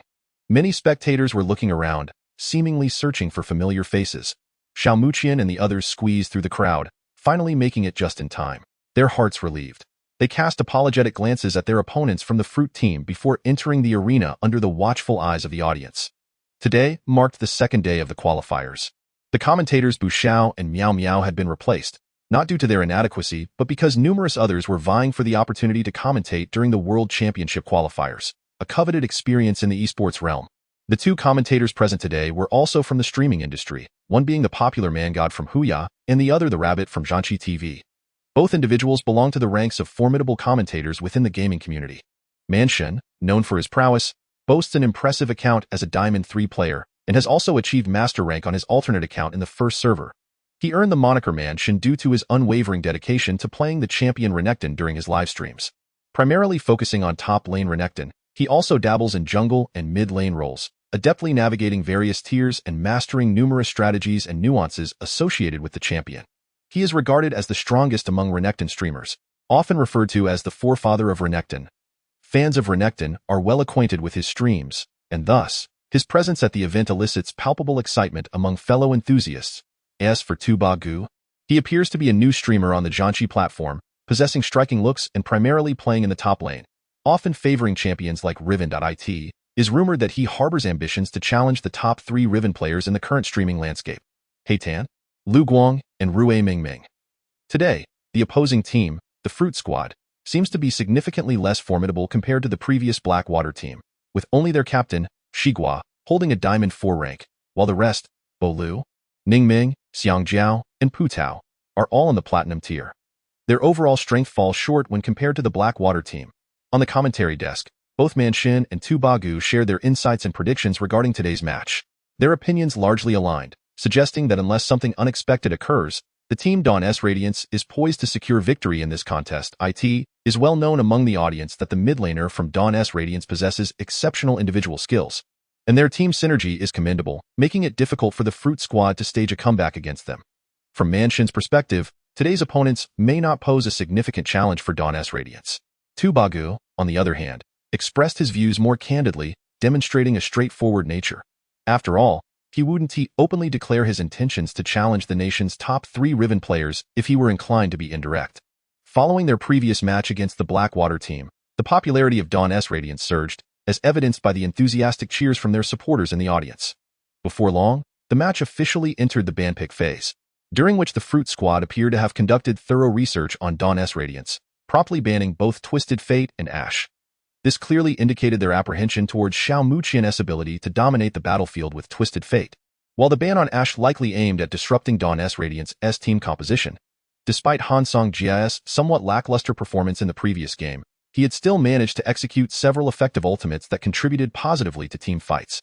In no time, the lineups were finalized. Dawn S Radiance, playing on the blue side, featured a top lane Poppy, a jungle Lee Sin, a mid lane Victor, an ADC Vayne, and a support Janna. Meanwhile, the purple side, Shigua's team, comprised a top lane Echo, a mid lane Fox, a jungle Jarvan 4, an ADC Tristana, and a support Braum. The consensus among Dawn S Radiance was to each play champions they were proficient with. Li Furong had recently become quite adept with Poppy, while Gao Jianxiang's Lee Sin had long been his signature pick. Han Songjia also excelled with Vayne, having considered using her in the prior match against Blackwater, albeit hesitant due to concerns over an underwhelming early performance. Now, having secured a victory in the previous game, he felt considerably more confident. Regarding Xiao Muqian, his choice of picking Victor is rather straightforward. He aims to allow his teammates to shine on the battlefield, while he focuses on farming minions, accumulating gold, and preparing for damage output during team fights. At times, confidence can be easily attained, such as through more victories. Chapter 28. I am an AD carry Lao Gao. In this game, there is no need for ganks. I can develop independently and strive to assist Vayne in establishing an advantage. Once she is strong, we can dominate our opponents as soon as the game commenced, Xiao Muqian conveyed. Alright, Master Han, hold steady in the bot lane. Wait for me to help you build an advantage. Gao Jinxiang appeared self-assured. Be cautious. Don't let the enemy jungler, Jarvan, catch you off guard, Han Songjie retorted, seemingly dismissive of Gao Jinxiang's words. Did this guy truly possess such goodwill? With a jungler of my skill level, I am invincible in this rank. You know, Gao Jinxiang scoffed at the notion. In fact, Gao Jinxiang's performance on Lee Sin was indeed commendable. Shortly after the game began, he successfully ambushed the enemy's Jarvan in the vicinity of their red buff, securing first blood. After claiming the first kill and replenishing his gear, Gao Jinxiang stealthily made his way towards the bot lane. Under Han Songjia's deliberate lane control, the minion wave was effortlessly maneuvered closer to the blue side's tower. Due to the passive effect of the enemy's Misfortune's ability, Make It Rain, the minion wave inevitably fell prey to Vayne. The opposing team was aware of this. Thus, their support, Braum, cautiously placed a ward in the nearby bush while a control ward was nestled in the river bush adjacent to the lane. Upon noticing Gao Jinxiang's arrival as Lee Sin, Han Songjia immediately grasped the situation, maneuvering Vayne to secure a low health minion before casually stepping forward. Seizing this opportunity, Misfortune unleashed her cannon, landing a shot on Vayne. However, in that instant, Han Songjia, bolstered by the shield from Janna, executed a forward roll that reset his auto-attack, inflicting a substantial amount of damage on Misfortune. Misfortune, undeterred by this, retaliated by casting her explosive double-up on Vayne, while Braum swiftly leaped forward to shield her from Vayne's counterattack. Although Misfortune continued to retreat while attacking, Vayne's passive granted her a speed boost, allowing them to close the distance. Nonetheless, in the brief exchange, Misfortune had dealt more damage, while Vayne's strikes predominantly struck Braum's shield. At this juncture, Gao Jinxiang's Lee Sin had revealed himself. Given that Misfortune had gained an advantage in the trade, he had initially contemplated securing Vayne's kill or forcing her summoner spells. However, it seemed prudent to abandon that plan, as their jungler, Jarvan, was still in the upper jungle, intending to assist the top laner, Echo, who was being pressured by Poppy. Consider yourself fortunate, the ADC player for the fruit team, Banana, muttered resignedly, guiding Misfortune to make her escape. However, unbeknownst to others, Han Songjia's focus had surged by an astonishing 200%. He had anticipated the unfolding situation. The moment the cannon girl rose from her seat, he pressed the demon judgment key and executed a flash. Consequently, an astonishing spectacle ensued. At the instant the cannon's small form ascended, Vayne materialized behind her in a fleeting glimmer of golden light, then unleashed a colossal arrow that forcefully repelled the cannon girl, who was poised to retreat using her displacement skill. OMG, what have I just witnessed? With a splendid E-flash, Vayne thwarted the cannon girl's rocket jump, sending her hurtling back with unyielding force. The ADC player from the Dawn of Light team executed this maneuver with exquisite timing. From the commentary booth, the rugged voice of Man Shin unabashedly expressed his admiration. Meanwhile, in the mid lane, Xiao Muqian, controlling Victor, steadily suppressed his adversary, the Fox. After successfully pushing the minion wave, he marveled at Han Songjie's remarkable play in the bot lane. His eyes lighting up in appreciation. Master Han's performance was indeed commendable. He sincerely praised him, acknowledging that had he found himself in a similar situation, he would have employed the same tactics. Yet, the explosive reflexes and impeccable timing displayed by Han Songjie, along with his commendable speed, undeniably revealed his potential in the realm of esports. At present, his greatest challenge might be his kiting and positioning in team fights, which cannot yet be deemed mature. However, it is foreseeable that he possesses considerable room for growth, and the World Championship serves as an ideal training ground for him. Xiao Muqian firmly believed that within 2 years, after learning from the World Championship, Han Songjie would emerge as a formidable player. In fact, the current academic system of the World Championship does not impose rigid regulations, as esports inevitably considers professional or temporary competitions, rendering it impractical for students to remain solely within the confines of the school. According to the guidelines, completing a single academic year suffices for graduation, with a maximum duration of 3 years. For the game League of Legends, 3 years is indeed a lengthy period, encompassing countless version updates, making it implausible for an individual to indefinitely extend their studies. Generally speaking, those aspiring to form their own professional team need only a year of study. Only by obtaining a diploma from the World Championship can they establish a team to compete professionally. Otherwise, they must either join another team or participate in competitions outside of LSBL or LPL. Furthermore, a professional team is mandated to have at least 2 members holding diplomas from the World Championship to be recognized by the league. This stipulation has, in turn, elevated the status of the World Championship, attracting a plethora of esports talents eager to compete there, transforming it into a battleground for many gaming prodigies. Han Songjie yearned to grow stronger and pursue further training at the World Championship. But before that, he must demonstrate through his own hands the prowess befitting an ADC player.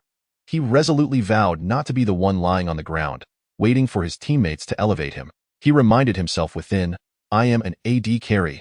Thus, at this moment I beg your pardon, my adversaries. Let the purification commence amidst the sacred silver. I shall wield this holy silver crossbow to cleanse the blood.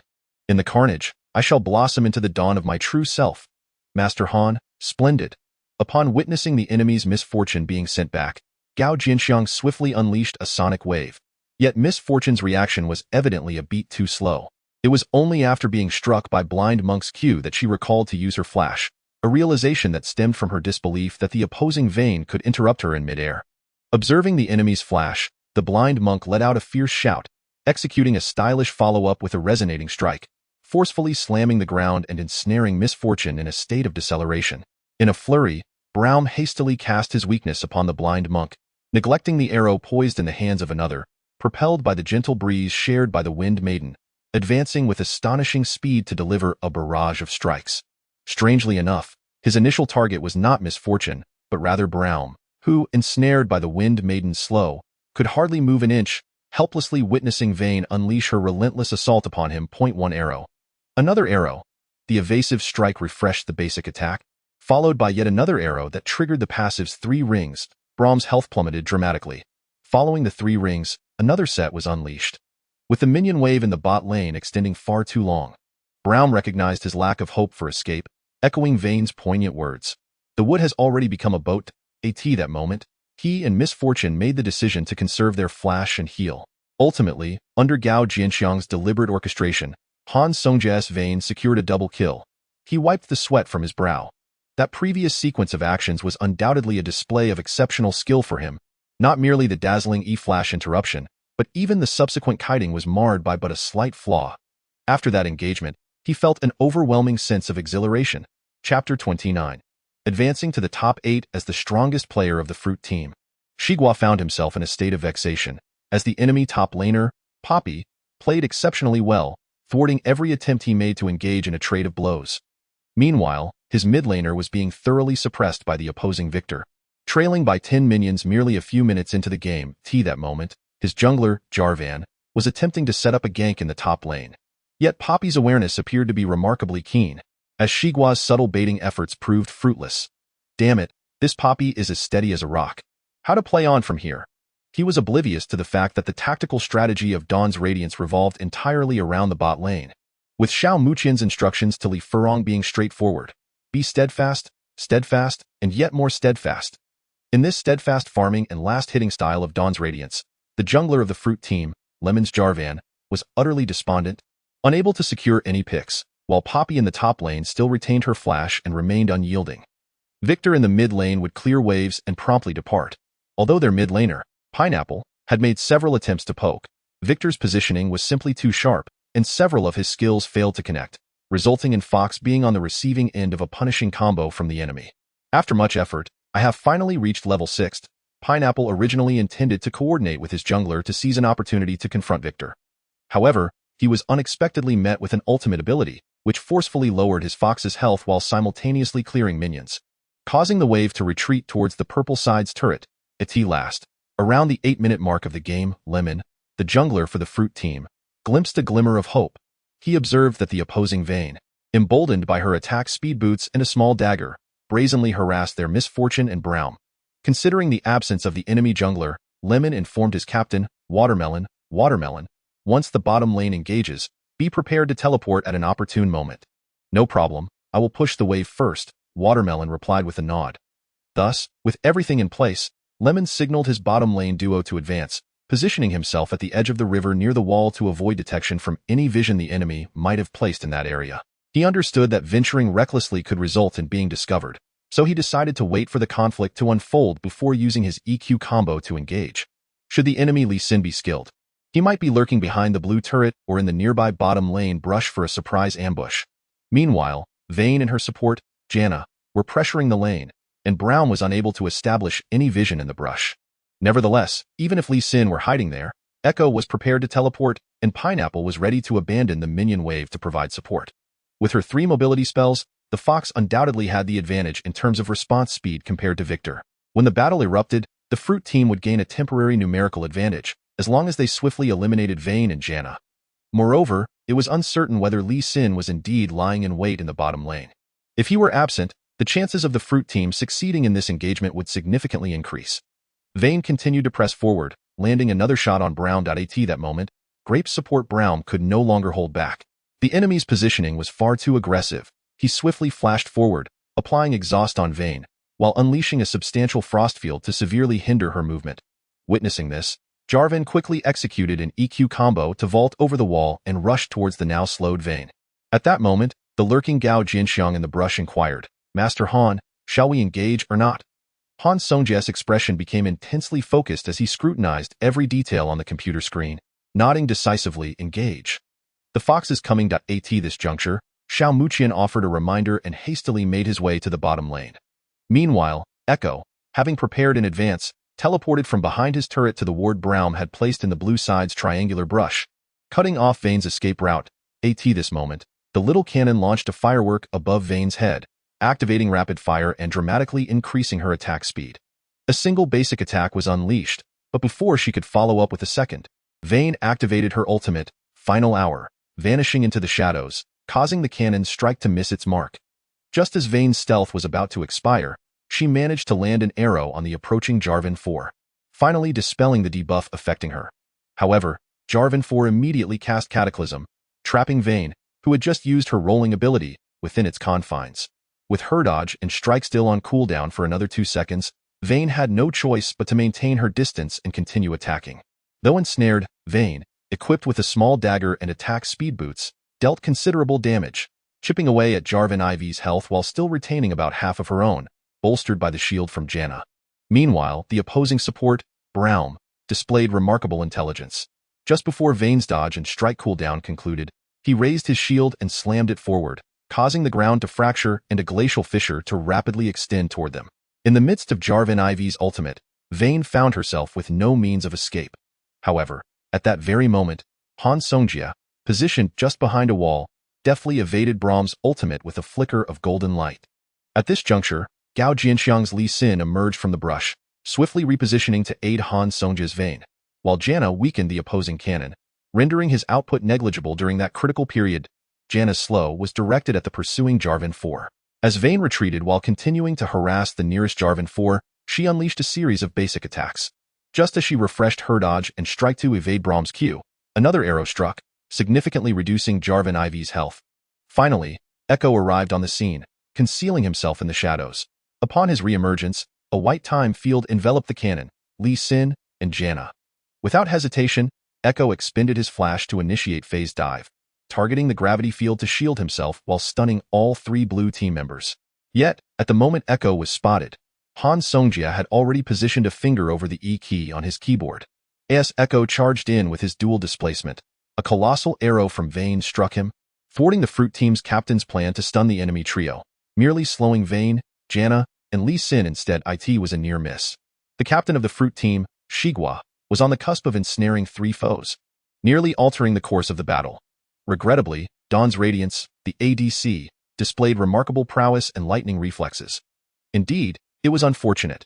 While Vayne's quick reactions played a role, Shigua's overconfidence, or perhaps his greed, was equally to blame. He sought to execute damage through a flash followed by an E ability, intending to stun all three opponents simultaneously. However, had he opted to use his E first before flashing, he could have achieved the same damage output, with the stun occurring instantaneously. Bugs Bunny provided a deeper analysis of the situation. The parrot spoke truthfully. Echo indeed faltered, yet the performance of Vayne was undeniably remarkable. This was a remarkably composed Vayne. Although his kiting and foundational skills were not exemplary, he exhibited exceptional reflexes and timing. The situation was exacerbated by Echo's missed stun, and to add insult to injury, Janna delivered a splendid gust that sent the critically low health prince soaring into the heavens, allowing Vayne to unleash a flurry of shots, ultimately finishing him off with a bite from the blade of the Ruined King, followed by a basic attack. At that moment, Vayne found himself ensnared in a stun due to Braum's passive ability. Observing Vayne's predicament, Misfortune hastily approached, intent on delivering a barrage of shots. By this time, Vayne's health had dwindled to less than 1/5. Meanwhile, Echo had also reapproached the fray. Fortunately, Janna, under the leadership of Gong Chung, had preserved her ultimate ability until this pivotal moment, spreading her arms to awaken the power of the wind, generating a multitude of cyclones that dispersed the enemies on either side. Simultaneously, Han Songjia's Vayne regained over 300 health within a mere 3 seconds. Just then, a mechanical silhouette rushed to the bottom lane. Xiao Muqian's Victor, upon sensing that the fox intended to descend for support, activated his Ghost Walk and promptly deployed a gravity field in the brush at the bend leading to the purple side jungle. The fox had just stepped inside. Siphon Power, Death Ray, Chaos Storm. Xiao Muqian unleashed a barrage of abilities directly upon the mid-lane fox, instantly decimating her health. The bewildered fox finally grasped the situation and hurriedly activated her ultimate to flee. Although the fox had signaled several times, her teammates were preoccupied with Vayne's stun, intending to capitalize on the opportunity to eliminate her, forgetting that Janna still had her ultimate as a trump card. When Xiao Muqian arrived, although he had already expended his ultimate, Victor was capable of dealing astonishing damage with just his EQ combo. After Victor's arrival, he swiftly assisted his bottom lane in severely damaging the opposing champions. Misfortune, frightened, quickly used her mobility to escape, while Echo, sensing the tide of battle turning unfavorably, attempted to retreat with his ultimate. However, Gao Jianxiang's Li Xin was not inclined to allow such an escape. Sonic Wave struck Echo, and with a defter flash, Li Xin sent Echo hurtling back. Xiao Muqian's Victor proceeded to rain down damage upon him, while Han Songjia's Vayne collaborated with Janna to eliminate Braum. What commenced as a promising team fight initiated by the Purple Side Fruit team ultimately yielded no gains, instead resulting in the surrender of Echo, Braum, and the Prince, with Vayne claiming a double kill and Xiao Muqian's Victor achieving an auspicious start. The team then capitalized on their momentum, demolishing the bottom tower of the Fruit team and joyfully claiming the dragon. This encounter left the Fruit team grievously wounded, not only in the bottom lane but also due to Li Furong's south top lane rumble, who had failed to teleport down initially, leading to the inevitable destruction of the enemy's top tower after such an extended duration. In a flash, the Dawnlight team's economy surged, leaving them abundantly wealthy, while their opponents found themselves, as anticipated, utterly impoverished. The match swiftly culminated in a pivotal team fight at the Baron Pit around the 26-minute mark. AS Dawn's radiant light emerged. The team of Breaking Dawn flawlessly secured the Baron, while VN, simultaneously achieving a triple kill, effortlessly completed her godlike performance. There was no escaping the fact that the team fights were utterly one-sided. VN from Breaking Dawn had transformed into a relentless harbinger of death, mercilessly harvesting the lives of the Fruit team members in the shadows. Furthermore, with Xiao Muqian's Victor, a single ultimate ability could instill profound fear in the hearts of their opponents. The Fruit team's morale shattered, prompting them to concede defeat. Consequently, Breaking Dawn advanced smoothly to the quarterfinals of this year's world competition in Jiangcheng. Chapter 30. Hidden Heartstrings. You all played exceptionally well. After the match, Shigua from the Fruit team expressed genuine admiration for the members of Breaking Dawn, acknowledging them as formidable dark horses in this qualifying tournament. You were impressive as well. Do not lose heart. The path of an esports enthusiast chasing their dreams is often long and arduous. If there are shortcomings, strive even harder to improve yourselves. Xiao Muqian could easily discern the subtle disappointment etched on Shigua's face. After all, it is rare for anyone to remain cheerful in the wake of defeat. Shigua was somewhat taken aback by Xiao Muqian's words but smiled nonetheless. You are absolutely right. If one lacks the courage to face failure, what right do they have to profess their passion for esports? After a cordial handshake between both parties, the members of Breaking Dawn departed from the competition area, stepping out of the Tianka building. The spring air was vibrant, imbued with the fragrant scent of blooming flowers. Though they walked towards the bustling, prosperous streets ahead, their hearts were remarkably calm and at ease. Perhaps this was the essence of victory. It felt as though everything around them transformed into something beautiful, except for the fact that their pockets contained merely a few crumpled bills. Xiao Muqian was acutely aware of their financial struggles and could not bear to see his teammates reduced to subsisting on 2 yuan bowls of millet porridge. Thus, he decided to treat them to a meal, rice topped with savory gravy. Though it was a simple dish, it was far superior to millet porridge, and they relished every bite. Interestingly, Xiao Muqian sometimes pondered why they were all high school students yet struggled financially. He had heard that ever since they entered high school, they had become enamored with esports, leading to a decline in their academic performance. Of course, their grades had not been particularly stellar even before this decline. Their parents were typically busy, yet there should have been some funds allocated for their living expenses. I say, are you all spending your money on internet access? Xiao Muqian suddenly considered this possibility. Li Furong glanced at him and then nodded. Internet fees are quite steep nowadays, 5 yuan per hour. We spend at least 10 hours online each day, which amounts to 50 yuan in internet charges alone, not to mention meal expenses. In total, we likely spend around 80 yuan daily. 70 a day translates to 2,400 a month. Xiao Muqian exclaimed. The wealthiest among us is Furong, but even his monthly allowance is only 2,000 yuan. It's hardly sufficient. However, with Sister Song's support, we should have funds next month, Gao Jinxiang interjected. Wait a moment. In March, weren't we all gaming at Boss's Internet CAF? How did you manage your expenses then? Xiao Muqian questioned, pondering the matter. Coughed. Li Furong could not suppress a couple of dry coughs, appearing reluctant to discuss the issue.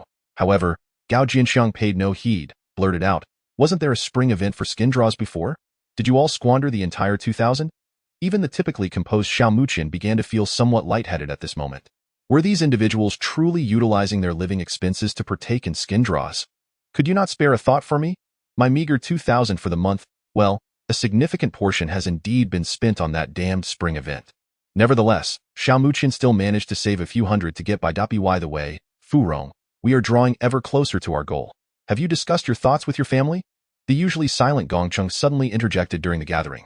They likely would not concern themselves with this matter. As long as future developments remained promising, there would be no issues. Li Furong glanced at Gongcheng and replied, do your family members disapprove of your chosen path? Disapprove? The others, upon hearing this, could not help but look towards Gongcheng in unison. Their situations were somewhat alike. Their families did not impose strict restrictions in this regard, especially since the reputation of the world competition had become overwhelmingly prominent, leaving little room for outdated ideologies. Gongcheng appeared hesitant to speak, but he knew he could not keep everyone waiting for too long. Gritting his teeth, he confessed, in truth, it is my own uncertainty. I do not know if I can excel in this. Although no one has voiced it, I am acutely aware that I have always been the deadweight of this team. Whether now or in the future, even if I join the world competition, the only change will likely be that I will be assigned to another team as the bottom tier. I lack the confidence that you possess. Boss, do not possess Jinxiang's quick wit and eloquence, nor do I have Jie Ji's extraordinary talent, and certainly not Muqian's undeniable strength. From the very beginning, I have had nothing, only time and again disappointing everyone. At this point, Gong Chung found himself choked with emotion, unable to continue. The atmosphere suddenly turned heavy due to Gong Cheng's heartfelt words. No one had anticipated that he harbored such profound feelings. Han Songjia had experienced a similar sentiment prior to this day, but it was nowhere near as severe as Gong Cheng's. Stop speaking nonsense. No one has ever regarded you as a burden. Do you understand? An inexplicable surge of anger welled up within Li Furong, causing him to inadvertently raise his voice. Yet, upon seeing Gong Cheng's sorrowful demeanor, he felt momentarily at a loss. The others exchanged glances, uncertain whether to offer comfort or to speak words of encouragement. Gong Cheng's remarks had left them feeling somewhat flustered.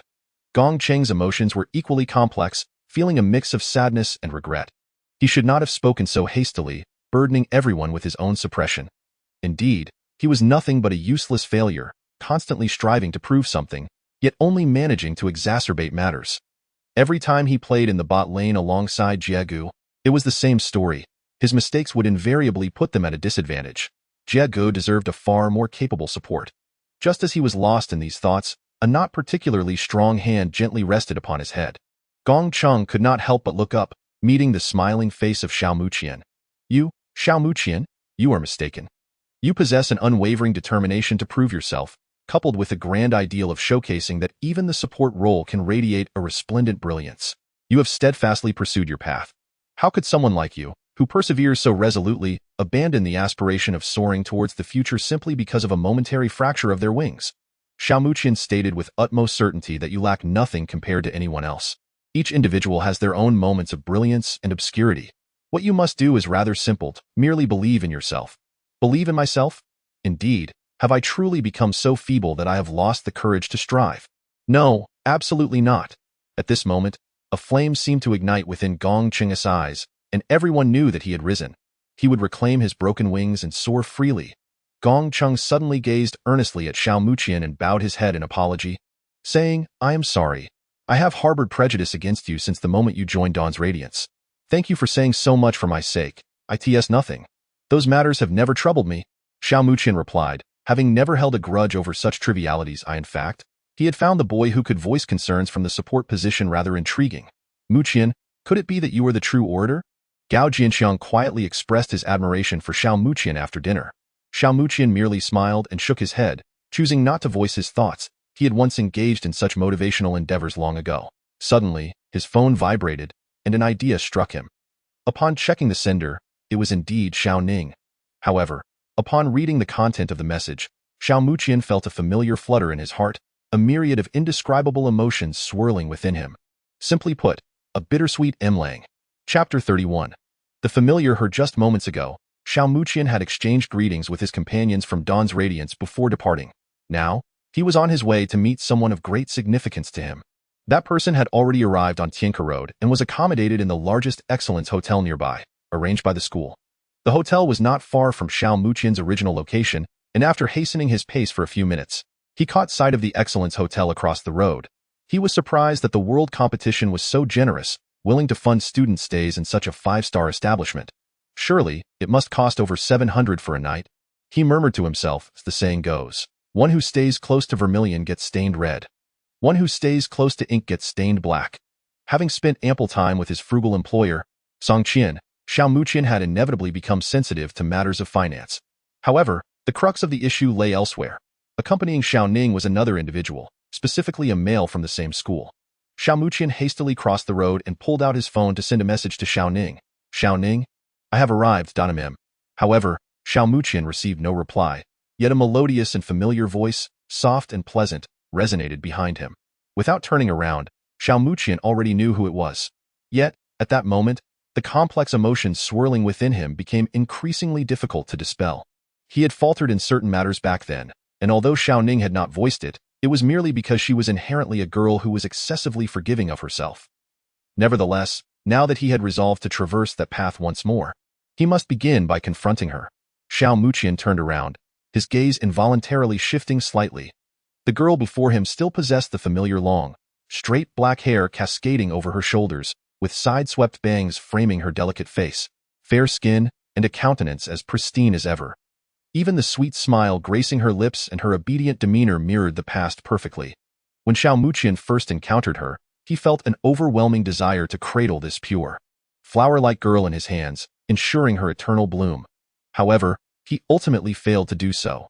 Today, Su Yuqing donned an off-the-shoulder white dress, revealing a glimpse of her fragrant shoulder and exquisite collarbone.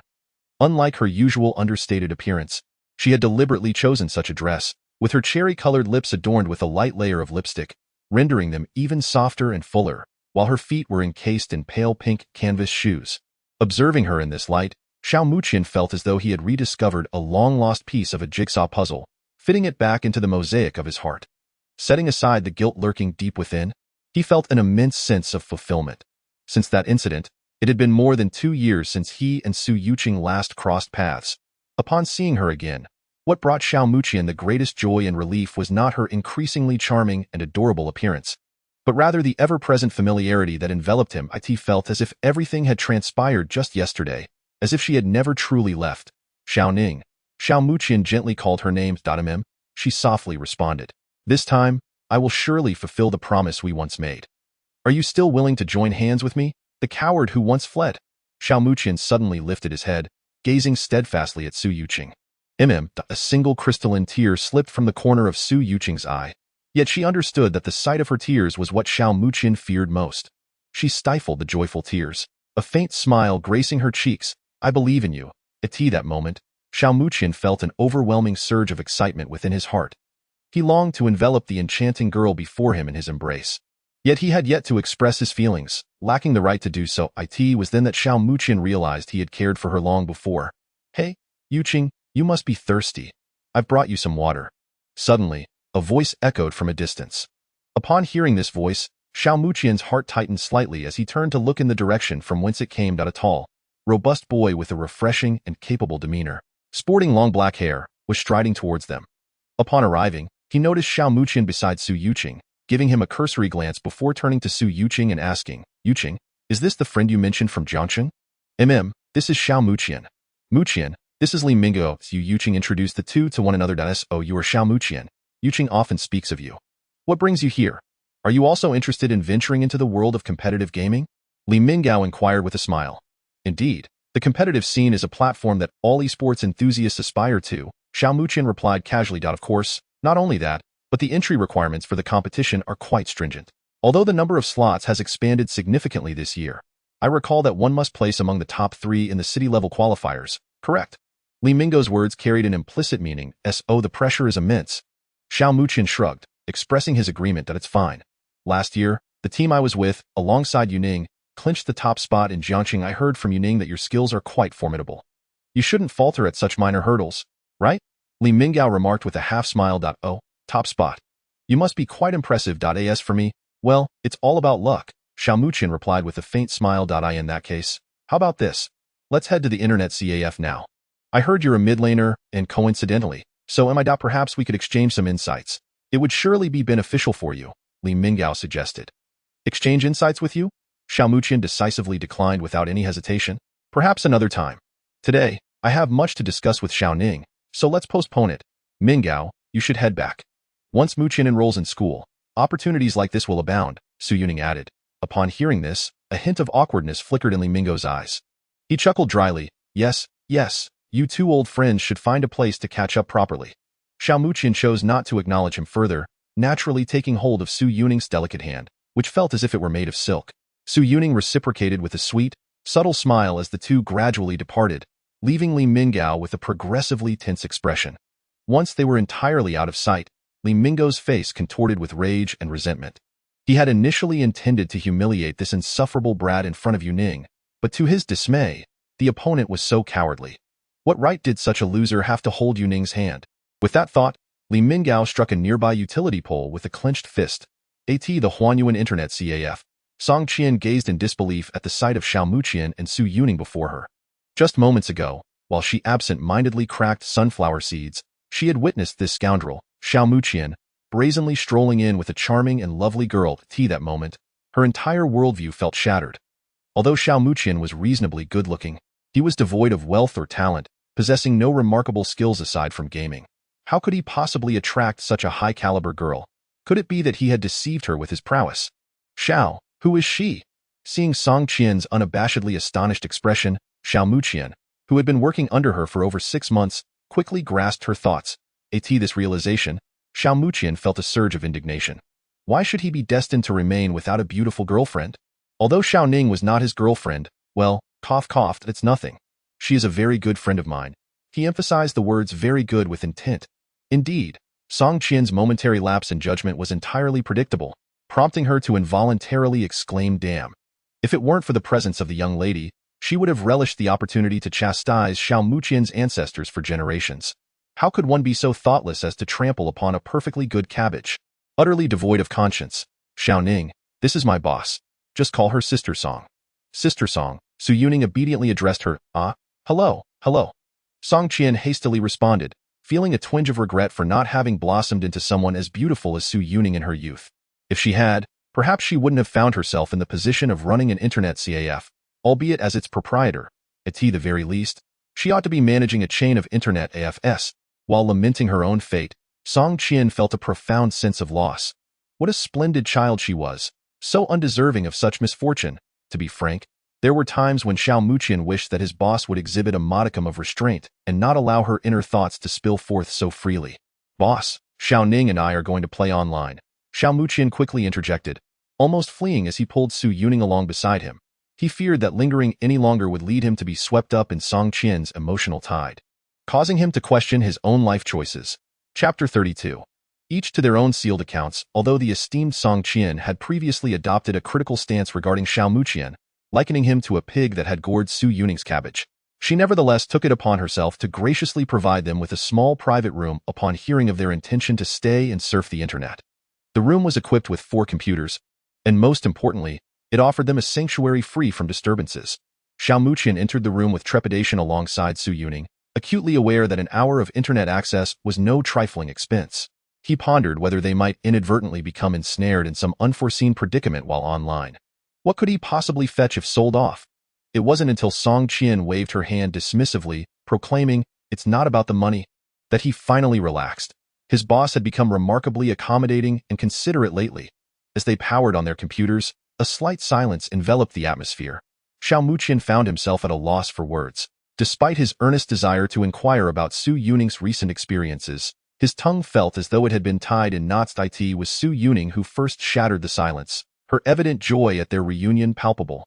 Yet she seemed to harbor far fewer complex thoughts than Xiao Muqian. When I first learned that your main position was mid lane, I was genuinely astonished, Su Yuning suddenly remarked. Xiao Muqian was momentarily taken aback, his expression distant as the words stirred memories of the past.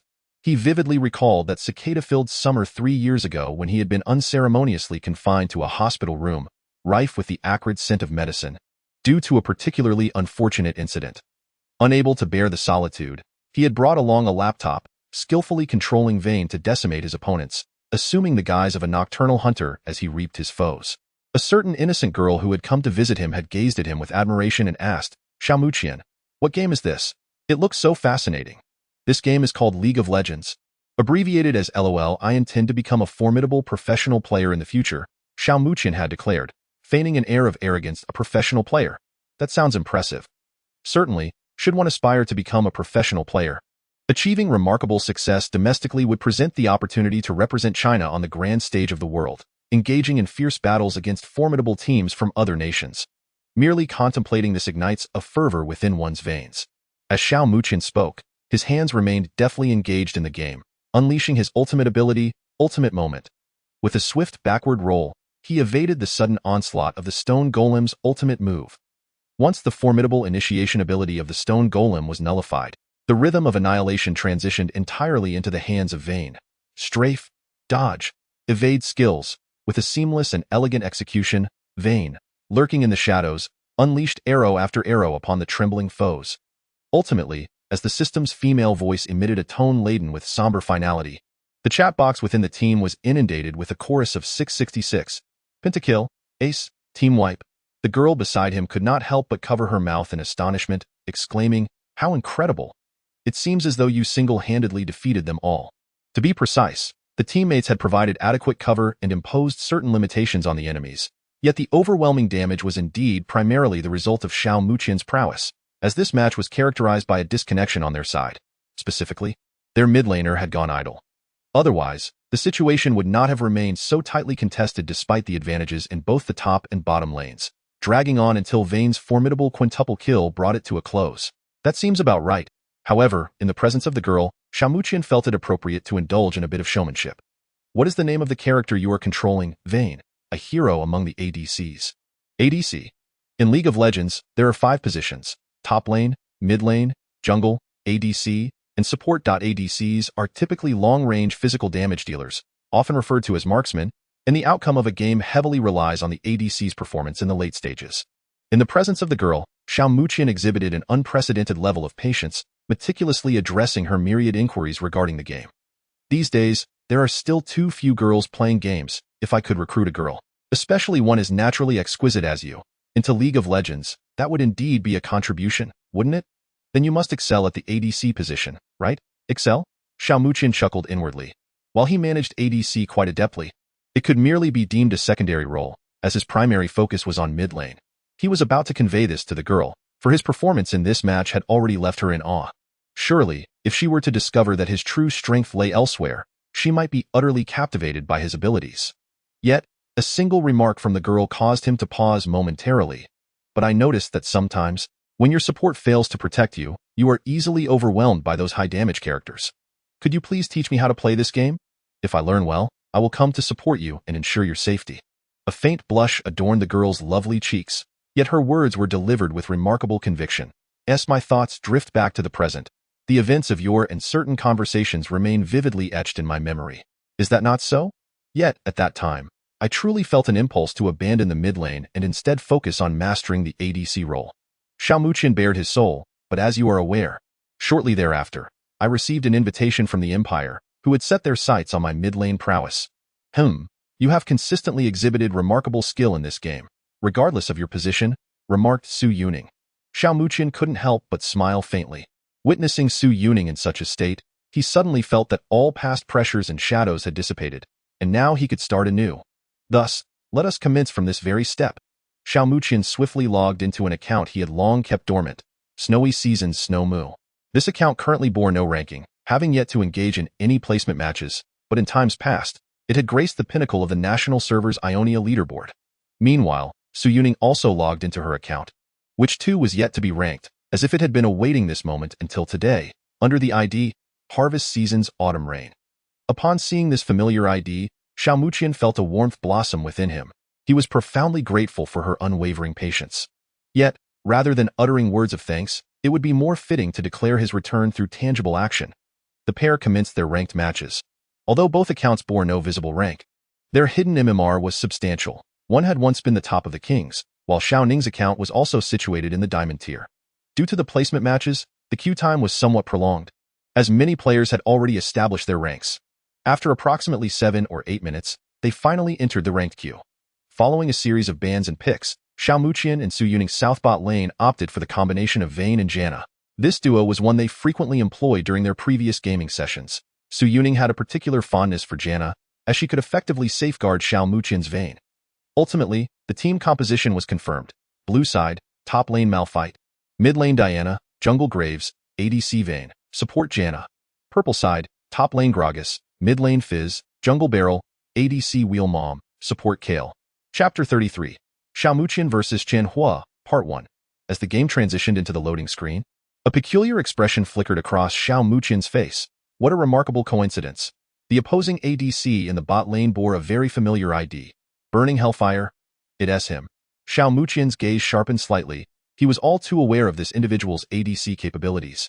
Despite often being caught off guard by his own mid laner, it did not detract from Xiao Muqian's high regard for him. This player exhibited formidable offensive prowess. Burning Hellfire? I believe this person goes by the name Chen Hua. Su Yuning chimed in as she recalled. As a special invited commentator for this competitive event, Su Yuning naturally possessed a list of all the members from the participating teams, with a select few highlighted in red, indicating their exceptional potential. In this round of the World Championship selection event held in Jiangxing, only 2 individuals were marked in red, one of whom was Chen Hua. That fellow is remarkably strong. However, now that he has chosen the champion known as Will Mother, It will not be easy for him to prevail. Xiao Muqian chuckled. Xiao Ning, he will undoubtedly come at us fiercely. We should counter him directly. Su Yuning nodded, her gaze sharpening with determination. They must not allow Muqian's vein to fall behind.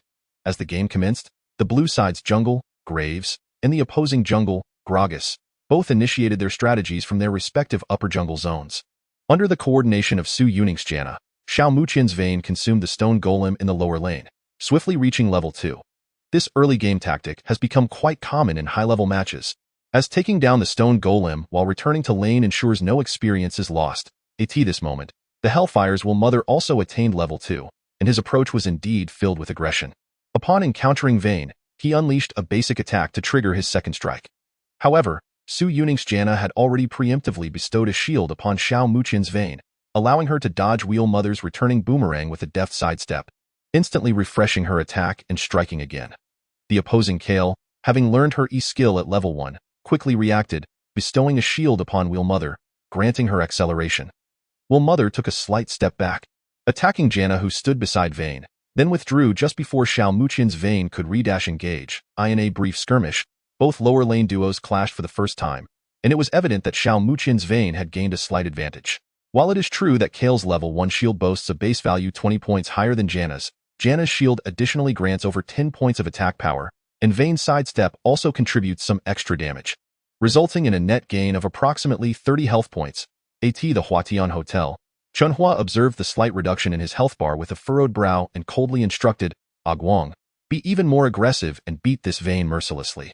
Understood, replied Guang, the support. Promptly he was well aware that their leader, Chunhua, despised the sensation of falling behind in skirmishes. That fellow is likely to unleash his fury. However, such intensity only heightens the excitement. Xiao Muqian smiled, glancing at Will Mother approaching once more, and exchanged basic attacks with her. Meanwhile, Janna seized the opportunity to strike Will Mother, but the opposing Kale was equally formidable, targeting Xiao Muqian's Vayne in retaliation. From the very outset, an invisible tension filled the lower lane, with both supports adeptly placing vision in precarious locations. In this high-stakes confrontation, any intrusion by a third party could dramatically alter the course of the match, an outcome that none wished to witness. With a steady shot, Xiao Muqian secured a minion in front of him and opened the tab key to inspect Wheel Mother's last hits. As expected, that fellow exhibited a blend of finesse and strength. Despite their ongoing skirmishes, he had maintained an equal footing in terms of last hits. Realizing this, Xiao Muqian knew he must seek an opportunity. In a moment of strategic brilliance, amidst the chaotic dance of battle, swiftly seized the opportunity to attain level 3 before the opponents, who had not deliberately cleared the minion wave. Meanwhile, reached level 2, upon witnessing Vayne ascend to level 3, hastily retreated, yet, with a deft gust of wind, positioned herself to block. Fortunately, activated her E-skill, granting a burst of speed, allowing her to evade danger. Had it not been for this timely intervention, Vayne would have swiftly closed the gap and unleashed a barrage of attacks due to the delayed positioning. Noted the rare prudence displayed by the opposing, who, in a show of restraint, maintained control over the minion wave. He stood at the forefront of his own minions, leisurely dispatching them to control the lane. By this time, the opposing had no shield remaining, with a cooldown of seconds left, during which Duo enjoyed a significant advantage over the solitary. Furthermore, was still a fraction of experience points away from level 3, thus diminishing her ability to contest effectively. Though this interval was brief, expertly capitalized on it, compelling to resort to her boomerang to eliminate the dwindling minions ahead. She eventually reached level 3, yet her earlier miscalculation in using her Q skill rendered a direct confrontation with Vayne ill-advised. Nevertheless, the indomitable spirit of propelled her forward, emboldened by the freshly acquired shield from, as she launched a basic attack at a familiar yet altered scene. Vayne, shielded by, maneuvered and struck with a basic attack, followed by a deft evasion and another strike, closing the distance while executing a third hit on. However, remained undeterred, his eyes shimmering with fierce determination. With the acceleration from W's attack speed surpassed Vayne's, and despite suffering the consequences of the third hit, his retaliation swiftly diminished health. The tempo of the encounter suggested that a decisive resolution was imminent. At this moment, both AD carries and their supports were hyper-focused, where even the slightest misstep could alter the course of the battle. Vayne unleashed a colossal arrow towards after a basic attack. Yet, in that critical moment, a white magical barrier unexpectedly materialized around. thwarting hopes of executing a third ring of damage due to T's astonishing reflexes. Concurrently, S boomerang was thrown anew. At such a close range, Vayne found herself unable to evade, enduring the impact of the boomerang.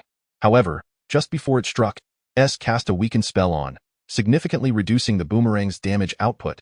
As Vayne maneuvered while attacking, S mirrored this strategy, both drawing towards the nearby brush, where the fog of war concealed their movements, striving to seize the upper hand. At this juncture, the opposing support also sought to weaken Vayne's attempts to unleash her third ring with a timely application of her debuff, effectively having the critical damage. He fell within the S face betrayed a smirk of triumph. With swift fingers, he pressed the R and Q keys on the keyboard, channeling his enhanced psychic energy to launch a powerful projectile forward. Yet, in this critical moment, Xiao Muqian executed a flash, his figure disappearing from sight in a scintillating golden shimmer, evading into the nearby thicket. He narrowly avoided the lethal energy orb that had surged towards him from close range. Simultaneously, the Wheel Mom's auto attack was deemed cancelled due to the loss of vision. Hellfire's reaction was astonishing. He swiftly deployed a ward, revealing Vayne's silhouette at this juncture. Vayne's health was roughly a third remaining, while Hellfire's Wheel Mom was in a similar state, albeit at a disadvantage due to having lost an auto attack opportunity because Vayne had blocked his vision. Nevertheless, Vayne was also devoid of a flash, which granted Wheel Mom a certain degree of advantage. Although continuing to trade blows would likely result in failure for Wheel Mom, the presence of the Harbinger meant that if Guang's Harbinger could land a Q on Vayne, and if Chen Hua could effectively evade the Wind Girl's gust, they could potentially secure victory in this skirmish. Did Huagu truly intend to engage? The risk was considerable. Guang felt a wave of uncertainty after his seemingly assured Q missed its target. Vayne's three-ring skill was no trifling matter. Despite it being early in the game, was it worth the gamble? I have my reservations. He is bound to lose. Chen Hua stated coldly. Well, if you insist. Upon seeing Chen Hua's determination, Guang refrained from further protest, harboring immense confidence in his captain's abilities. Despite Vayne appearing formidable, she could never rival Huagu. Chapter 34. Xiao Muqian vs. Chen Hua, Part 2. In the bot lane, the fierce contest between the duo continued unabated. Wheel Mom executed an auto attack while deftly repositioning himself, gradually closing in on the thicket on the blue side. His intentions were clear. He sought to obstruct Vayne's auto attack by forcing his way into the brush. Failing to do so might lead to Hellfire's Wheel Mom facing defeat in this confrontation. At this moment, the Wind Girl's ward had yet to refresh, and Vayne had opted not to bring a yellow ward. This indicated that if Hellfire's Wheel Mom could seize control of the thicket, he would gain a significant vision advantage. Xiao Muqian discerned his intentions, yet time was of the essence for Wheel Mom. As another exchange of auto attacks occurred, Vayne's Q ability was ready once more, prompting him to roll forward and unleash a second strike. At the very moment Wheel Mom lifted his hand, Su Yuning decisively unleashed a gust of wind. Seizing the perfect opportunity, Wheel Mom had already committed to the action, leaving him no chance of evasion. Should Hellfire's Wheel Mom be caught in the wind's embrace, he would barely have time to heal before succumbing to Vayne's relentless output. Yet, true to his name, Hellfire remained remarkably composed in this precarious situation. At the instant Vayne hesitated to raise her hand, he had already executed a flash, directing himself into the blue side's lower thicket, mirroring exactly the maneuver previously employed by Xiao Muqian's Vayne. As the view from the thicket was occupied, Vayne, who had just drawn her crossbow, had no choice but to halt the impending shot. In the midst of this unexpected turn, the purple support champion, Echo, audaciously chose to flash forward despite Vayne having exhausted her mobility. Following this, a burst of psychic energy was unleashed, striking Vayne before she could react. Well done, Guang. Observing his support executing the current maneuver flawlessly according to his instructions, it became evident that Vayne's life was drawing to a close. In the early game, Echo SQ, even as a support, dealt considerable damage. At this juncture, Vayne's health had dwindled to below 200, and all it would take from Wheel Mom was 2 basic attacks to extinguish her final breath. At that moment, Wheel Mom unleashed her first basic attack, prompting Vayne to retaliate with a shot that unleashed a triple strike.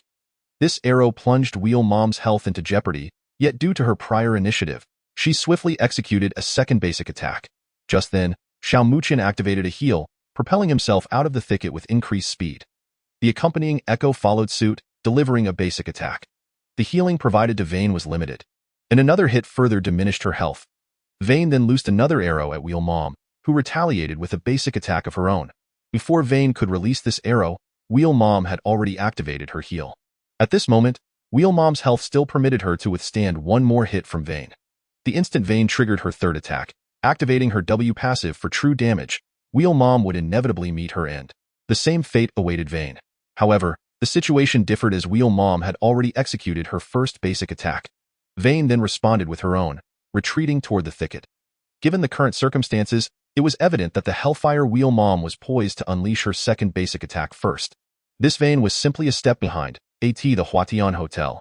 Guang finally managed to calm his racing heart. Before this ranked match commenced, he had not anticipated encountering such a formidable opponent. Yet, true to form, Huaga proved to be even more dominant. How could Vayne have ventured back into the thicket? Such an action was futile without vision. Qianhua maintained a composed demeanor, as if he had foreseen this outcome. Although surprised, he ultimately found himself falling first. He maneuvered Wheel Mom forward, raising his hand, the crossblade poised to splatter blood upon his adversary Vayne. However, an inexplicable scene unfolded. Vayne's figure abruptly vanished from sight. How could this be? Both Qianhua and Guang bore expressions of astonishment, yet before they could recover from this sudden shock, a lethal basic attack unleashed from Vayne's crossbow decimated Wheel Mom's health bar. Simultaneously, the evasion cooldown refreshed, allowing Echo, who had been slightly tardy in his reaction, to withdraw from her attack range. Securing the kill, Xiao Muqian swiftly retreated to the safety of the tower, finally exhaling in relief. Narrowly escaping disaster, Muqian, you remain unchanged, having meticulously contemplated all possible outcomes before the fierce confrontation commenced. This scan is utterly pivotal. Su Yuning extolled the virtues of Xiao Muqian. A distinct pride illuminated her countenance, as though she herself had executed the remarkable maneuver. The earlier vulnerability displayed by Xiao Ning was quite commendable as well. To this moment, Xiao Muqian, brimming with excitement, could not resist reaching out to caress the lustrous hair of Su Yuning, which emanated a delightful fragrance. Despite appearing languid and carefree in his demeanor, few elite players exhibit the same genuine exhilaration and joy after securing a victory against formidable opponents as he does. Even though Xiao Muqian had once attained a remarkable pinnacle in the national server, he has not lost touch with his original aspirations. His very blood surges with fervor at the thought of a thrilling duel. Meanwhile, at the Huatian Hotel, having purchased equipment and revived, Qianhua emerged slowly from the fountain, his expression dark and brooding, a flicker of ominous intent flashing in his eyes. Brother Hua, what exactly was that? Guang still struggled to comprehend the sudden disappearance of Vayne in the brush. He had just entered his field of vision. He activated the red scan the moment I raised my hand, temporarily obscuring visibility within the brush, which thwarted my lethal strike. Do you understand? Qianhua replied coldly. Upon hearing Qianhua's explanation, Guang inexplicably felt a deep sense of unease and trepidation. Did this Vayne foresee the ensuing confrontation? Moreover, his earlier maneuvering was executed with such precision and swiftness, devoid of any flaws. His reactions were astonishing, as was his awareness. Evading skills, controlling vision, mastering the nuances. How could such a formidable adversary exist? Overwhelmed by this unsettling emotion, Guang gingerly placed his trembling hand on the mouse, cautiously maneuvering his champion towards the bottom lane. Chapter 35. A warm sense of familiarity at the Huatian Hotel. Qianhua wore a stoic expression, remaining silent, while the computer screen before him displayed the results of a defeat, revealing his performance with Wheel Mama as 2-7. The atmosphere had become unbearably tense. Guang contemplated whether he should concoct an excuse to fetch water or use the restroom, sensing that despite their captain's silence, it felt like the calm before a storm. The room remained hushed, the only sound being the ticking of the clock. After more than 10 minutes of this silence, Qianhua suddenly exhaled a sigh, imbued with resignation and helplessness. Brother Hua, Guang's face was a picture of impatience. This was not the first time he had witnessed such a state in Qianhua. When he lost a match and emitted a sigh laden with despair, it signified a complete defeat. The term complete here refers to an absence of external factors, having been thoroughly vanquished during the very phase of landing in which he held the utmost confidence. Furthermore, in the forthcoming team battles, the terrifying prowess displayed by the opposing Vayne surpasses even that of Qianhua. In every skirmish, the enemy Vayne consistently identifies the perfect moment to engage, akin to the Grim Reaper, relentlessly hunting down and reaping the lives of their heroes with her crossbow bolts. Brother Hua, the issue here evidently extends beyond just that Vayne. The protective instincts of the opposing Janna are equally formidable. The fishman has narrowly escaped several times, yet it is Janna who, with impeccable timing, deploys her various abilities, thereby enabling Vayne's success. Clearly, this match is a loss attributed to my own shortcomings. The level of support provided by the enemy's Janna far exceeds my own. For Chenhua, perhaps Vayne has left the most profound impression in his mind. However, as a dedicated support player, Aguang has spent significantly more time honing his skills in this role compared to others, and he considers himself quite adept with protective champions like Janna. Yet today, upon witnessing the opposing Janna with the ID Harvest Season's Autumn Rain, he has come to realize what it truly means to be outclassed.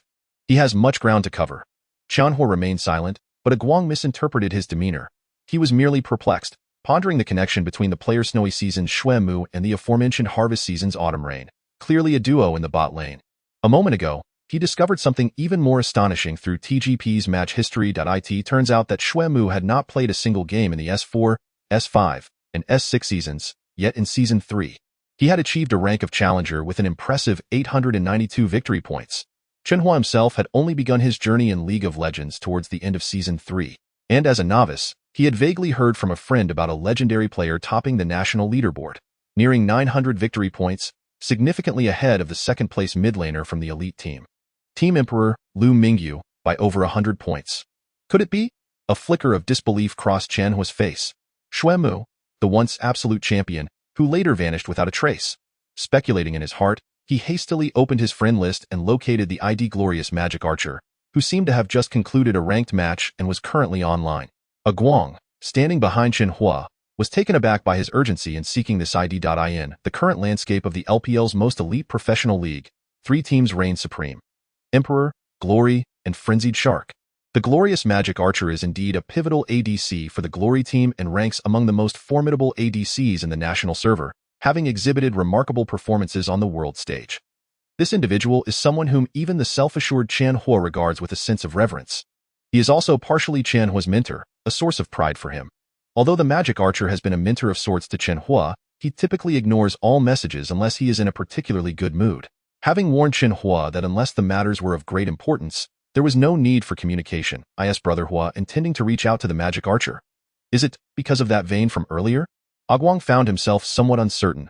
Master, he said, today I encountered an exceptionally formidable opponent, and I was utterly overwhelmed. Although it is rather embarrassing, in the presence of the demon marksman, Qianhua spoke candidly without a trace of pretense. In truth, he was indeed crushed. Ever since Vayne secured her first kill, the pressure in the lane became unrelenting. Vayne, when she levels up and gains an advantage in equipment, can dispatch a wheel champion with astonishing ease. There was a moment when she activated her ultimate, disregarding the presence of the herald before her support, the Wind Girl, could arrive, and boldly took down the Wheel Mother in a 1 versus 2 scenario. In the subsequent team fights, this Vayne exhibited an array of dazzling maneuvers and exquisite positioning, reveling in her dominance. Qianhua's Wheel Mother was utterly crushed, left without a shred of defiance. Losing was simply losing. Despite his disdain for the feeling of defeat, Qianhua was no coward unwilling to acknowledge or confront failure. Crushed, he did not have to wait long. Within a few minutes, a message arrived from the demon marksman, seemingly expressing mild surprise. Indeed, you should be familiar with that individual. Qianhua type.it was true. As a top-tier ADC professional player, the demon marksman had been introduced to League of Legends in the early days of S2.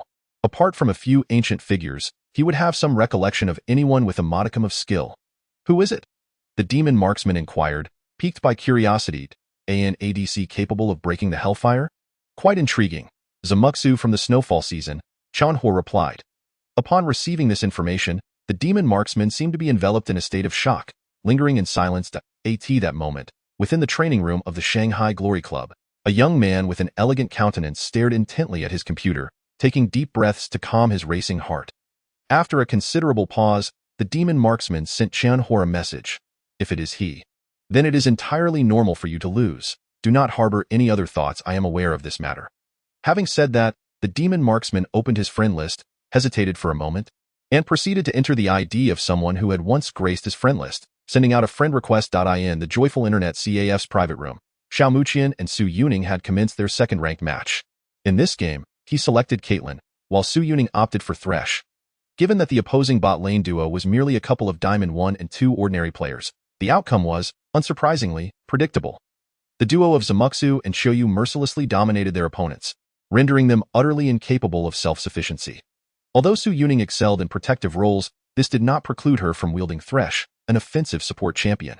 Moreover, Thresh was a hero of both offense and defense, capable of excelling in protection as well. Throughout the match, Su Yuning's skillful hooks from various angles left the unfortunate ADC Jinx, who lacked mobility, in a state of despair. Whenever Su Yuning managed to hook an opponent, Xiao Muqian's Caitlyn would place a trap along the trajectory of her hook, creating a chain of control that inevitably led to the opposing team's collapse under such relentless pressure.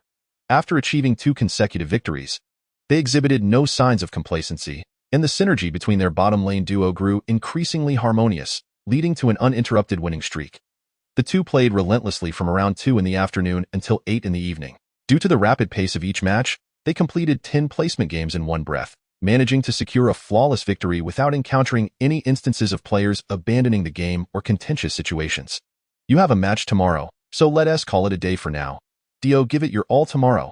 A gentle and captivating smile adorned Su Yuning's face. Every time Xiao Muqian beheld her smile, he felt any lingering discontent or restlessness within him dissipate into tranquility. Well then, I shall take your good wishes to heart, Xiao Muqian replied with a smile, affectionately ruffling Su Yuning's soft and fragrant hair. He had always enjoyed this tender gesture, even though he understood that it was inappropriate for someone who was not truly her lover to do so. Yet, he could not resist the urge. For Su Yuning, every gentle caress of her hair by Xiao Muqian filled her heart with warmth, a feeling she cherished deeply. Today, Su Yuning was particularly joyful. It was the happiest day she had experienced in a long while, as she had rediscovered that familiar warmth that touched her heart. Chapter 36. The stifling opponent today marked the 3rd day of the selection competition for the World Championships in Jiangcheng, and the Tianke building was bustling with activity. The majority of the crowd had gathered to witness the matches. Even those without seats could at least catch glimpses of the competing players, engage in casual conversations, and perhaps secure an autograph from future esports stars to boast about to their friends. The Dawn of Light team had assembled early that morning, as their match was scheduled for 10 o'clock, and fortune smiled upon them with an opponent named the Landlord team. Although reaching the quarterfinals meant that there were no weak teams, it was undeniable that both the Judgment and Hell teams were adversaries that no one wished to face prematurely. As for the previously formidable Shadowless team, they had suffered a misfortune in the last round, drawing the Hell team and consequently being eliminated in the round of 16. However, what concerned Gao Jinxiang more than their opponents was the sight of several attractive girls in short skirts, who captured attention with their striking appearances.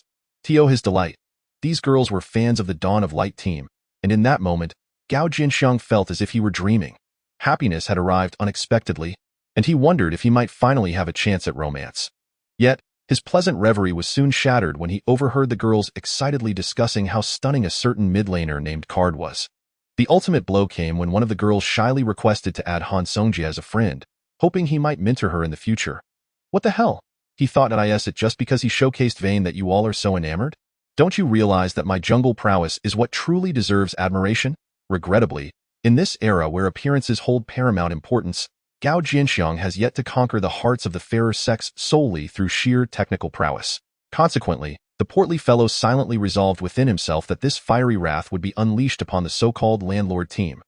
Today's commentary has once again changed, featuring 2 newcomers from Douyu, both relatively obscure prior to this moment, who, for reasons unbeknownst to anyone, have fortuitously secured a place in the commentary booth, perhaps through some connections. The match commenced swiftly and concluded just as rapidly. The technical prowess of the team led by Dawn's Radiance has seen remarkable improvement due to their recent fervent training, particularly in the aspect of team combat coordination, as they deployed a composition tailored for team fights. In the early stages, the bottom lane duo of Dawn's Radiance, consisting of Caitlyn and Braum, managed to exert a degree of pressure against their opponents, Ezreal and Sona, gaining an advantage in last hits.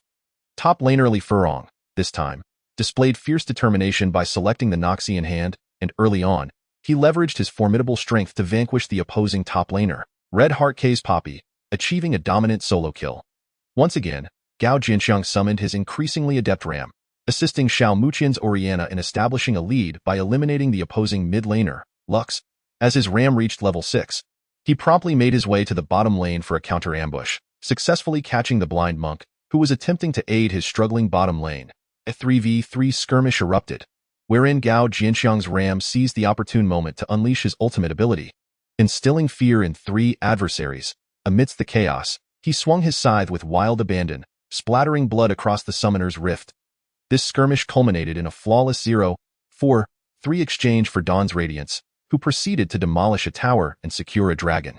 Notably, at the onset of the team fight, as the enemy Twisted Fate activated his ultimate to offer assistance, Xiao Muqian's Oriana anticipated this move, utilizing her flash to throw her ball in conjunction with her ultimate, thus forcibly interrupting Twisted Fate's descent and compelling him to use his own flash to escape, narrowly avoiding a potential solo kill. AS for the opposing Poppy in the top lane.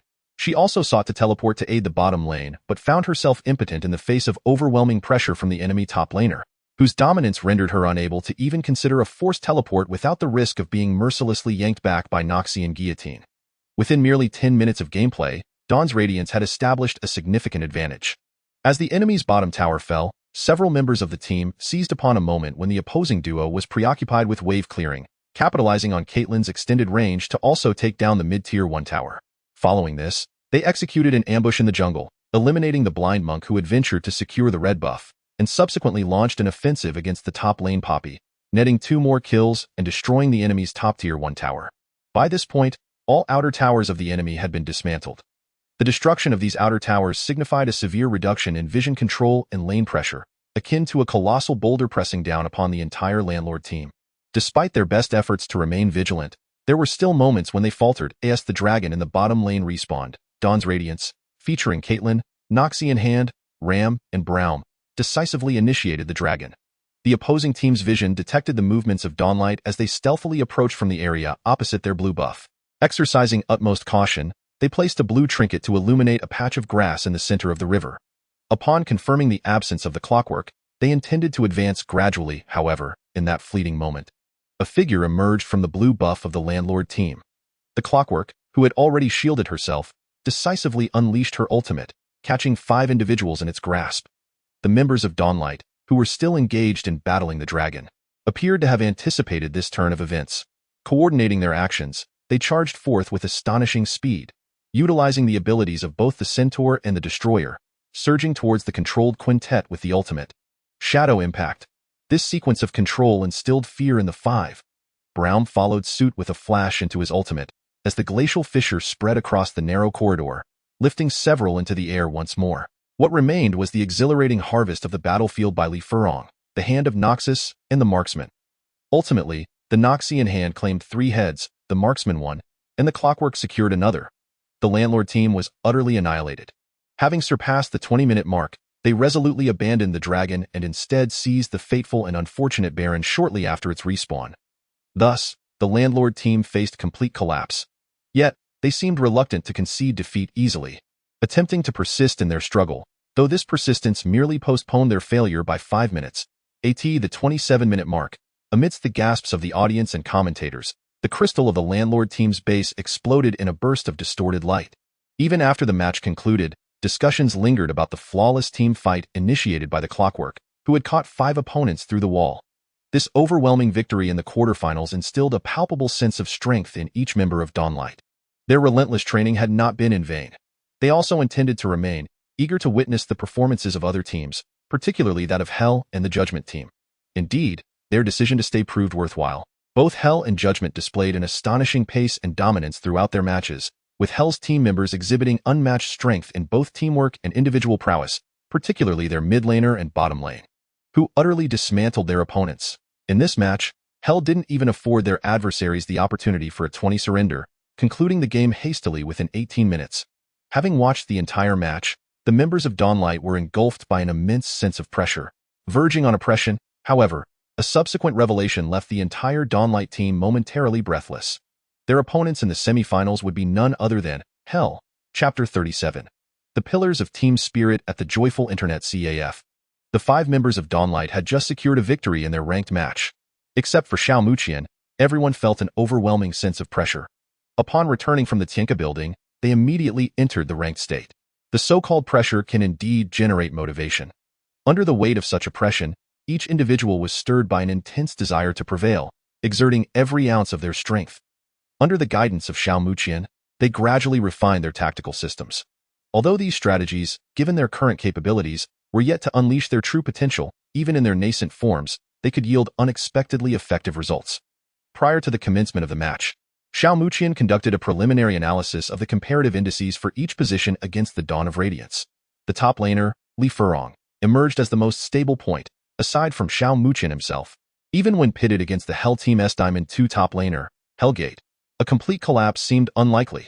Withstanding the pressure was expected to be manageable. As for the opposing mid laner, Huang Xilai, Xiao Muqian was somewhat familiar with him, having encountered him a couple of times during his stint in the master rank.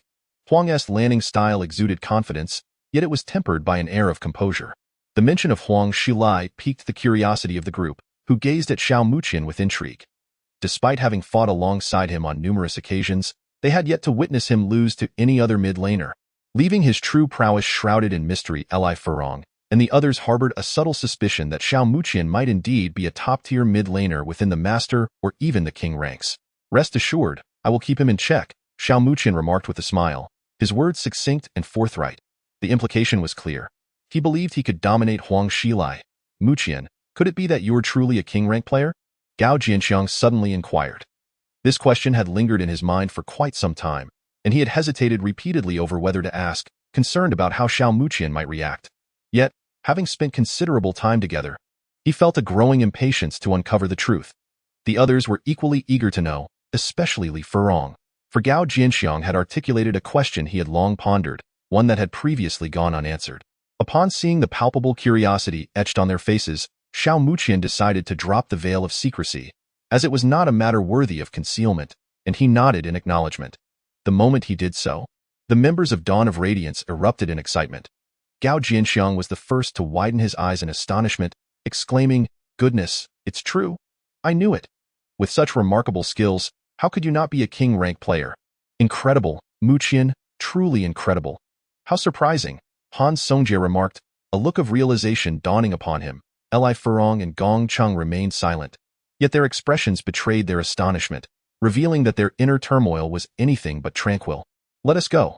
Since we have a king rank player in Dawn of Radiance, especially as our main mid laner, why should we hold back against those Hellfire guys? Let us confront them head on." To be honest, upon drawing the Hell team, he had initially contemplated giving up, as the disparity in raw strength was glaringly apparent. Even though their recent team combat coordination and tactics had been commendable, they remained powerless against such overwhelming superiority. However, now his heart brimmed with hope, and the others shared his sentiment. Times, individuals may find themselves engulfed in fear, often stemming from a lack of a steadfast pillar to support their spirit. In this moment, Xiao Muqian has evidently become the spiritual anchor for everyone present. Observing their sudden surge of confidence, Xiao Muqian could not help but smile with satisfaction. It appeared that vocalizing his thoughts was not entirely a detriment. However, to confront the Hell team, relying solely on him would be insufficient. He refrained from articulating this sentiment, as expressing such disheartening thoughts seemed utterly pointless at this juncture, especially with the match looming tomorrow. Yet, it was inevitable that astute individuals would discern this underlying truth. Recognizing the concealed emotions within Xiao Muqian, Li Furong suddenly gripped the mouse tightly. On the path ahead, even a pillar may gradually wear down. To uphold everything, it was never solely reliant on a single individual. The first course of action, the gates of hell. I shall not permit you to gain any undue advantage from me. Although Li Furong was regarded as the leader within this team, he seldom revealed his deeper thoughts and emotions in front of his teammates. Instead, he quietly endeavored to enhance his own strength. Yet, Xiao Muqian was acutely aware that Li Furong's relentless ambition and fighting spirit had always been the most fervent within this squad. Ultimately, regardless of the outcome of tomorrow's match, he was resolute in exerting every ounce of his strength to aid the team in securing this most challenging battle. Today is destined to be an extraordinary day for the entire esports community of Jiangcheng. After 3 days of intense competition, despite various objective factors, the 4 teams currently in the competition zone epitomize the pinnacle of Jiangcheng's League of Legends prowess. Today, the top 3 teams among these 4 will earn the prestigious qualification to pursue studies at SH University for Esports. A truly exalted honor. This is where the journey begins for all aspiring professionals and dreamers in the realm of esports. The host, Bai Shanshan, gracefully donned in a flowing white gown, approached with a gentle stride, her voluptuous figure cradling the microphone as she addressed the audience. "Dear friends and viewers, we meet again. I am your host, Bai Shanshan. First and foremost, allow me to extend a warm welcome to all the fans of League of Legends who have taken time out of their busy schedules to witness our Jiangcheng selection tournament." Following a round of applause, she continued with a smile, "After 3 days of fierce competition, we have ultimately determined the 4 elite teams representing the highest combat strength of Jiangcheng's League of Legends. They are the Judgment Team, the Rending Team, The Dawn's Radiance, the Hell Team. Each time Bai Shanshan announced a team name, varying degrees of applause and cheers erupted from the audience, with the Hell Team clearly garnering the highest popularity, followed by Judgment and Dawn's Radiance. Throughout this period of competition, the members of Dawn's Radiance have amassed a considerable fanbase, with even the chubby Gao Jianxiang enjoying newfound acclaim. His timely reactions and adept execution of ultimate controls have certainly won over many admirers. Of course, the most popular of them all was undoubtedly Xiao Muqian. Regardless of his previous card selections or the subsequent appearances of Victor and Oriana, they have left a profound impression on the audience, with many privately dubbing him the finest mid laner in Jiangxing. After a customary introduction, Bai Shanshan finally welcomed today's two esteemed commentators. The audience erupted in excitement upon learning that the commentators were distinguished trainees from the world competition, showering them with the most fervent applause. The significance of being an outstanding trainee from the world competition is universally acknowledged, as it suggests a promising future as potential members of an LPL team.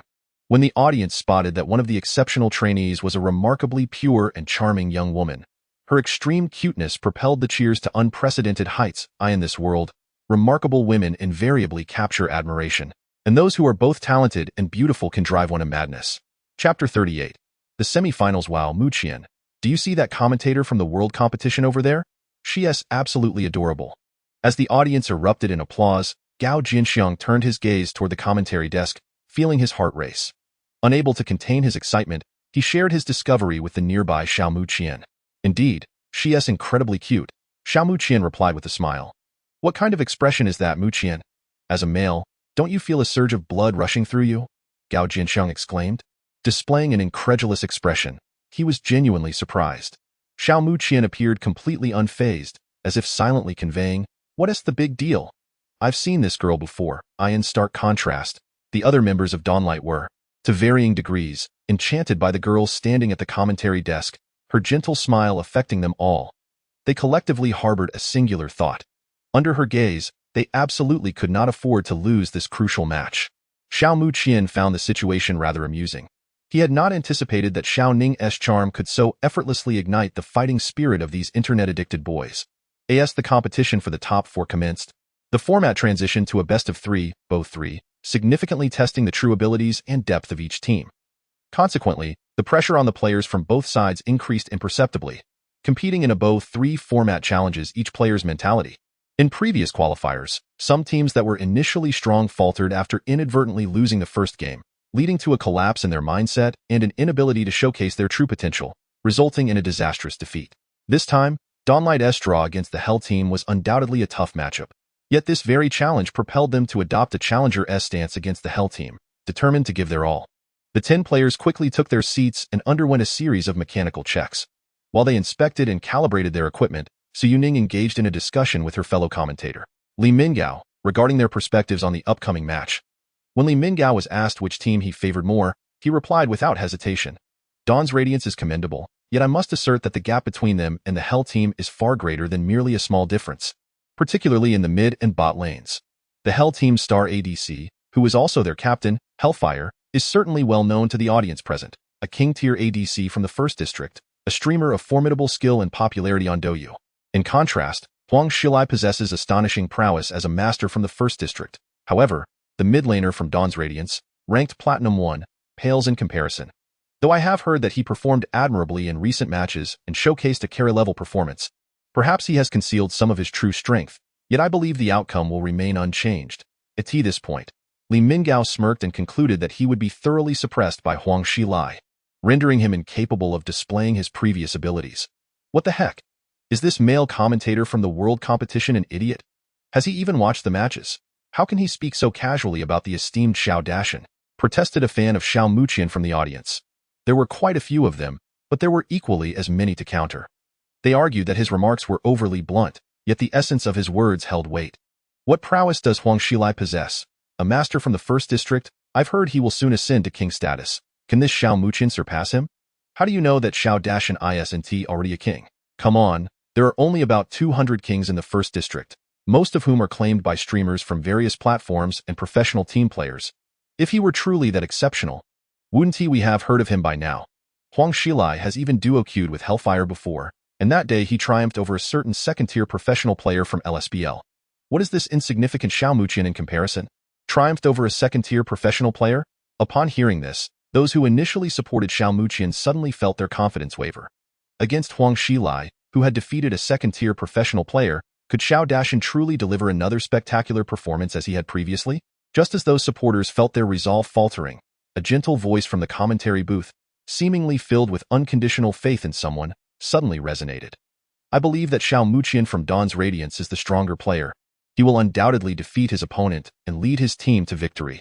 Though the voice was soft and gentle, it exuded an unwavering certainty that compelled listeners to trust her words and support her viewpoint. In an instant, the previously wavering fans erupted with a tremendous cheer, a wave of encouraging shouts rising and falling throughout the competition area on the third floor of Tinka Building. The members of Dawn's Radiance, who were adjusting their equipment, were taken aback by the sounds of support for them. They exchanged several glances, astonished. When did they gain such popularity? This sounds absolutely exhilarating. Hai Jianxiang candidly expressed his thoughts. Han Songjia nodded vigorously, his eyes brimming with excitement. Therefore, we cannot betray the expectations of those who ardently cheer for us. We must summon all our strength and strive to emerge victorious, even at the cost of our lives. A sudden glimmer of determination flashed in Li Furong's eyes, despite the fact that their adversaries were the Hell Team. The leader was indeed correct, echoed Gong Chung. Meanwhile, within the Hell Team, a Guang cast a surprised glance towards the audience. To garner louder cheers than theirs, one must rely solely on strength. Chun Hua shot a sidelong glance at a Guang and remarked nonchalantly, Brother Hua speaks the truth. However, it seems that aside from their mid laner, our current opponents lack challenge. Dana Ming, sporting a buzz cut, appeared relaxed and casual, as if the impending match posed no serious threat to their Hell Team. You best remember your words. Do not allow me to witness the Dawn Radiance's top laner riding over you. Chen Hua cautioned, Haha, Brother Hua, rest assured, against him, I could defeat him with one hand. A Ming replied with a swagger. Chen Hua chose to ignore him, instead glancing at Huang Xilai. So, what do you think? Are you confident for the upcoming match? I will do my utmost. At the very least, I will not allow him to escape my control under my very nose, Huang Xilai answered, giving a slight flex of his right hand. Soon, the time for mechanical adjustments came to an end, and the match was set to officially commence with the first ban phase of today's semifinals, Chapter 39. The Fishman and the Enchantress during the ban phase of the match, the Hell Team, as the blue side, initiated the first ban, targeting none other than the Cardmaster. Did you see that? Even the Hell Team fears the Cardmaster of Xiao Muqian. That is true prowess. Indeed, the first ban is the Cardmaster. They must be wary of Zhao's ability to dictate the tempo. Another commented, By the way, in the previous match, Zhao's performance with the Cardmaster was nothing short of exceptional. His awareness and ability to execute a wall flash Q was simply dazzling. Absolutely, and let us not forget the early ghostly support that was outrageously powerful. Only a Cardmaster of such caliber deserves a ban from the Hell Team, right? In the audience, a wave of fans for Xiao Muqian animatedly discussed the ban on the Cardmaster, each more excited than the last. However, the ban of the Cardmaster was indeed a significant blow. After all, apart from Xiao, the strength of the other players on Dawn Radiance paled in comparison to that of the Hell Team. Some voiced their concerns. Yet, as soon as one expressed such worries, another quickly countered, who says Xiao can only play the Cardmaster. Remember his previous play with the Clockwork, flashing over the blue buff to catch 5 opponents. Was that not impressive? And let's not forget Xiao Muqian's Victor, who amassed over 200 minions in just 20 minutes. His farming ability is unparalleled, a true professional at last hitting. As one after another of Xiao Muqian's remarkable performances were recalled, those who had previously harbored concerns were now invigorated, their eyes sparkling with excitement, as if the splendid maneuvers and dazzling displays of Xiao Muqian were their own achievements. To their astonishment, they suddenly discovered that Xiao Muqian employed a different hero in every match, each time delivering an equally spectacular performance, akin to the renowned Lu Mingyu among casual players. Could it be that he truly possesses the potential to lead the formidable Hell Team to glory? Lu Mingyu, after all, is the central figure of the esteemed Imperial team in the LPL, revered as the premier mid laner of the national server. His prowess as an assassin is particularly outstanding. Whether wielding a typical AD assassin like Zed or an AP assassin such as Diana or Fishman, his skills are nothing short of world-class in the national server. Many refer to him as the Shadow King, a title earned due to his exceptional performance with Zed, having even bested the top mid laner Song Yinhao from the Korean server on multiple occasions. A testament to his formidable strength, the comparison between Xiao Muqian and Lu Mingyu stands as the highest form of recognition from the fans. However, some fans of the Hell Team furrowed their brows at this claim. While it is true that Xiao Muqian plays commendably, the comparisons to the Shadow King seemed increasingly absurd. Could a team reliant on a single player truly rival the Hell Team? Setting aside the mid lane, which other lanes in the Hell Team could not decisively overpower the members of Dawn's Radiance? Moreover, even in the mid lane, could Xiao Muqian truly defeat Huang Xilai? Maintaining a balance would be the best-case scenario, and it seems likely that Huang Xilai would gain the upper hand. Stop talking nonsense. How could the great Xiao be suppressed by someone surnamed Huang? Have you not seen his previous matches? One fan retorted, I may be a Diamond 4 player, but I understand the game just as well as you do. I have watched Xiao Muqian's matches and respect his awareness. In terms of awareness, he is indeed of a kingly caliber. Yet Huang Xilai is a player of mechanics. What's awareness to him? As long as the Hell Team's jungler, Akuan, invades Dawn's Radiance's jungle, Huang Xilai can unleash his full potential without restraint. This implies that the much-lauded Xiao Muqian would likely falter in the lane. So put away those disdainful looks. Are you still unconvinced? Consider carefully the champions Xiao Muqian has picked in recent matches: Card, Orianna, and Victor. These heroes either focus on farming or setting the pace of the game. If Huang Xilai can accurately exploit Xiao Muqian's weaknesses, the mid lane could easily collapse. The downfall of the core mid lane would spell doom for the entire Dawn's Radiance team. Although the fans of the Hell Team may be hot-headed, their words carry a semblance of truth. Meanwhile, some rational fans of Xiao Muqian found themselves deep in thought. Yet, discussions remain just discussions. The verdict of victory or defeat will only be determined after the match concludes. After banning Card from the blue side, Dawn's Radiance proceeded to ban Lucian, a champion favored by the Hell Team. The Hell Team then banned Orianna, yet another hero that Xiao Muqian excels with. Witnessing the opponent's relentless targeting of Xiao Muqian's mid-lane position, Dawn's Radiance showed no mercy, swiftly banning both Rumble and Jhin, champions the Hell Team is adept with. The opponent's third ban fell upon Victor, a blatant indication of their intent to counter. Both sides are indeed so. One focuses on the mid laner, while the other targets the ADC. The core players from both teams are unmistakably revealed. Fire Brother, could it be that you hold Xiao Muqian in such high regard? Although it is acknowledged that the opposing mid laner possesses considerable skill, such bans suggest that their Hell Team genuinely fears Xiao Muqian. Naturally, Amin finds this quite perplexing. In his view, Huang Xilai could never possibly lose to Xiao Muqian. Close your mouth and focus on playing well. Save your energy for speaking now and later. Suppress the enemy's top laner. Chunhua remarked mildly, I understand, Fire Brother. It's a trivial matter. Damn it, Huang Brother. You must show that kid a thing or two. Amin shifted his gaze to Huang Xilai and said. Huang Xilai let out a wry smile. It's not like we have any deep-seated grudges. I will give it my all. Despite his words, a glint of combativeness flickered in Huang Xilai's eyes, as if to say, let me see just how much true skill you possess. In the blue side's first pick, Huang Xilai had his own top laner, Amin, directly lock in the fiercely aggressive mid laner, LeBlanc, known for her early game ferocity.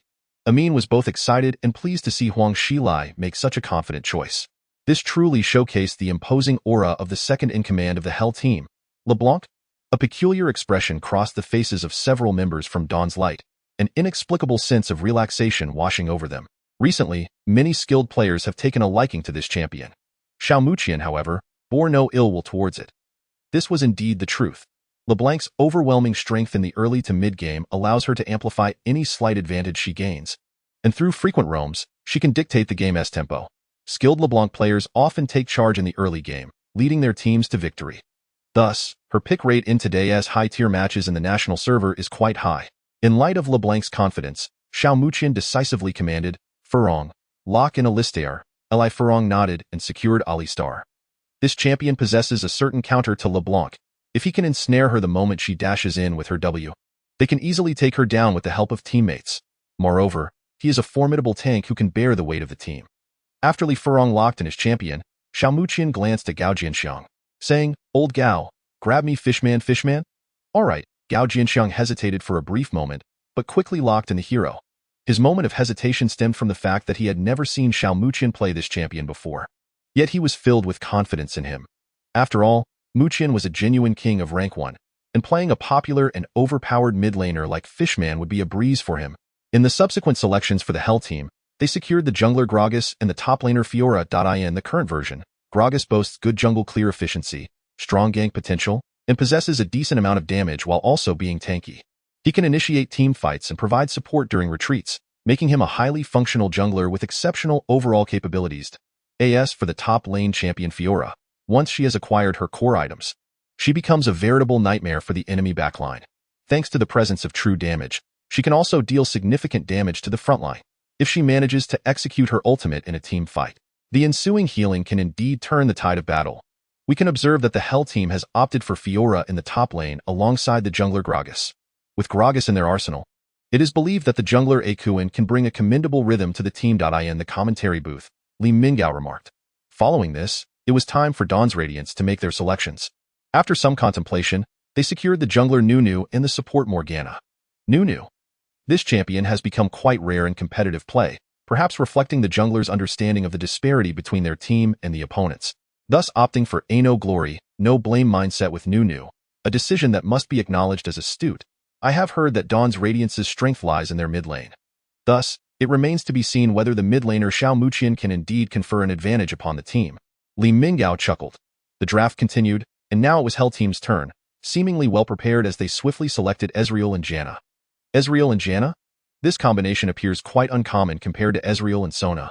Su Yuning noted with a hint of curiosity, seems the Hell Team exudes a regal confidence. As far as I know, Dawn's Radiance currently fields 2 Platinum players yet to touch Diamond, whereas Hellfire boasts a renowned ADC from the Diamond I tier, with support Aguang at Diamond 2.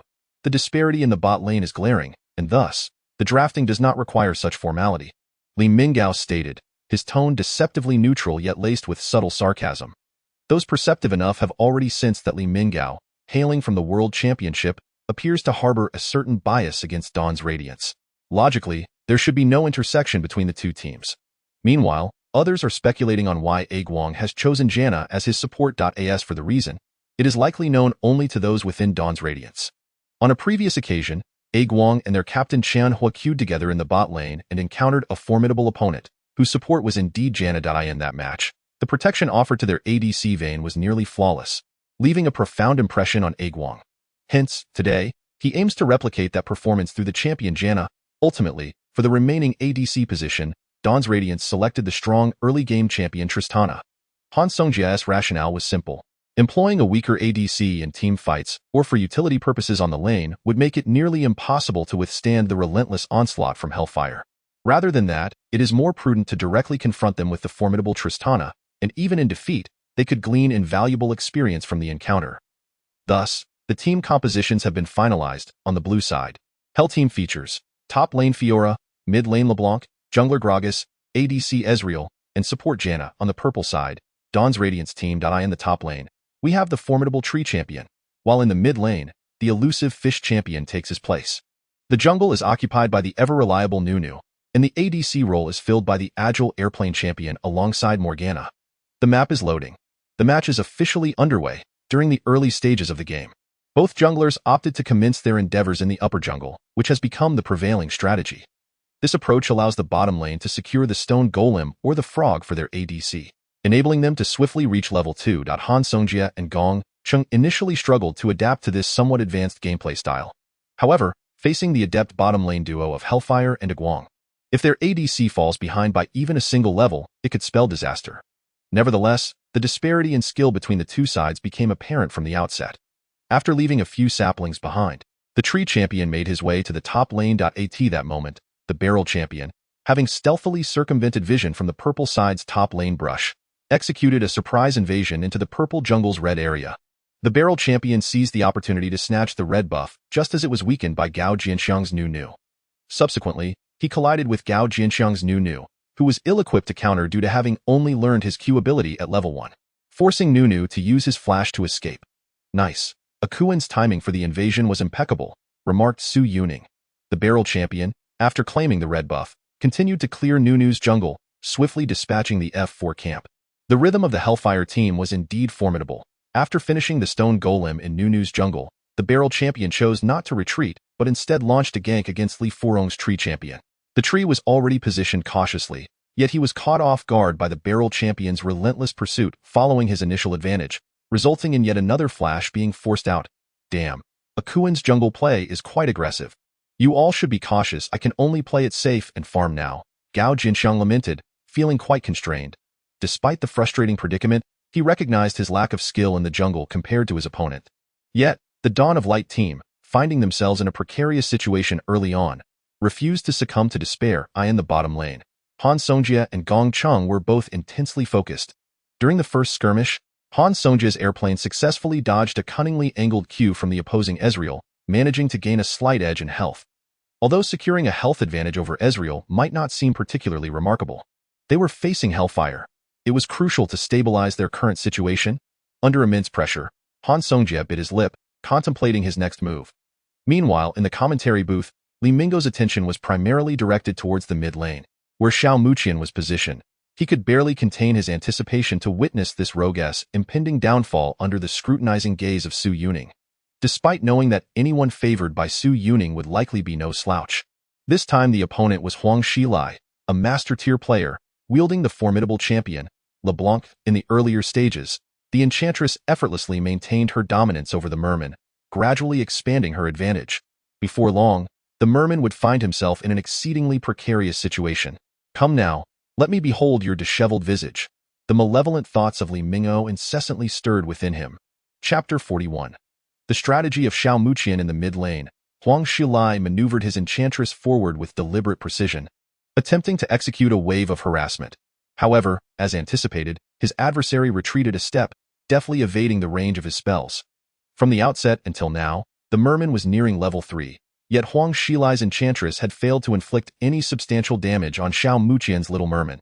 For certain last hits, Xiao Muqian, even when choosing to forego them, would not subject himself to the full brunt of the Enchantress's assault. He adhered to this principle unwaveringly, and thus, as he approached level 3, he had not consumed a single health potion. Regarding last hits, his Merman trailed by 4, a deficit entirely within acceptable limits. As an enemy minion was on the verge of collapsing, Xiao Muqian finally guided his Merman forward. Indeed, in the initial levels, the Merman found himself at a disadvantage against the Enchantress. However, upon reaching level 3, he would possess sufficient strength to contend. The outcome of their encounter would ultimately hinge on the player's individual skills and judgment. As an expert in the master tier of District 1, Huang Xilai was acutely aware of the early game dynamics, recognizing that the Little Merman was about to attain level 3. Consequently, after landing a malicious mark on the Merman's head, he refrained from further action, opting to execute a basic attack before decisively retreating. In the next moment, Xiao Muqian's Little Merman ascended to level 3 amidst a radiant flash. He too noticed the Enchantress adopting a more cautious stance, which was advantageous for him, as it allowed for a more comfortable farming experience. The Merman has reached level 3 in the mid lane. Thus, the Enchantress has also grown wary. Su Yuning observed, that Merman displayed commendable restraint earlier, managing to stabilize under the pressure of the opponent's Enchantress, but such composure will not secure victory for his team. While he may hold his ground, his teammates cannot, Li Mingo remarked coldly. Just as his words fell, a kill notification echoed from the bottom lane. Hellfire's Ezreal had claimed the life of Han Songjia's Tristana. My apologies, I acted impulsively, Han Songjia admitted, yet unease lingered in his heart. In the early phases of the lane, his Tristana had initially gained a health advantage, but soon the situation shifted as Ezreal grew more formidable. Despite the ferocity of his opponent, he did not falter, exchanging basic attacks and skills. Their health bars quickly dwindled to alarming levels. To be precise, Hellfire's Ezreal's health was considerably lower, barely exceeding 2/5. Tristana had amassed nearly 100 more health points. Thus, amidst this unfavorable scenario, a strong thought ignited within Han Songjia. Despite facing Hellfire, if he could indeed eliminate the opponent once and gain an equipment advantage, he was confident that, with Tristana as his champion, he could seize control of the bottom lane in the ensuing moments. However, it now appears that the entire preceding spectacle was merely a performance orchestrated by Ezreal. Hellfire had astutely calculated the opportunistic mindset of Han Songjia and Gong Cheng, deliberately exposing vulnerabilities and even momentarily stalling during the kiting process to create the illusion of a more precarious health status. Yet, in the ultimate confrontation, Ezreal effortlessly evaded a bomb from the aircraft with his E-skill, followed by a graceful sidestep to narrowly evade Morgana's binding dark sphere. Navigating smoothly under the protection of the Wind Maiden's shield, he unleashed his confident and flamboyant assault. Both supports, weakened, exchanged their abilities, causing the output of both ADCs to plummet simultaneously. However, when Han Songjia was first forced to expend his heal, he suddenly realized the dire nature of the skirmish and attempted to flash away. But it was already too late.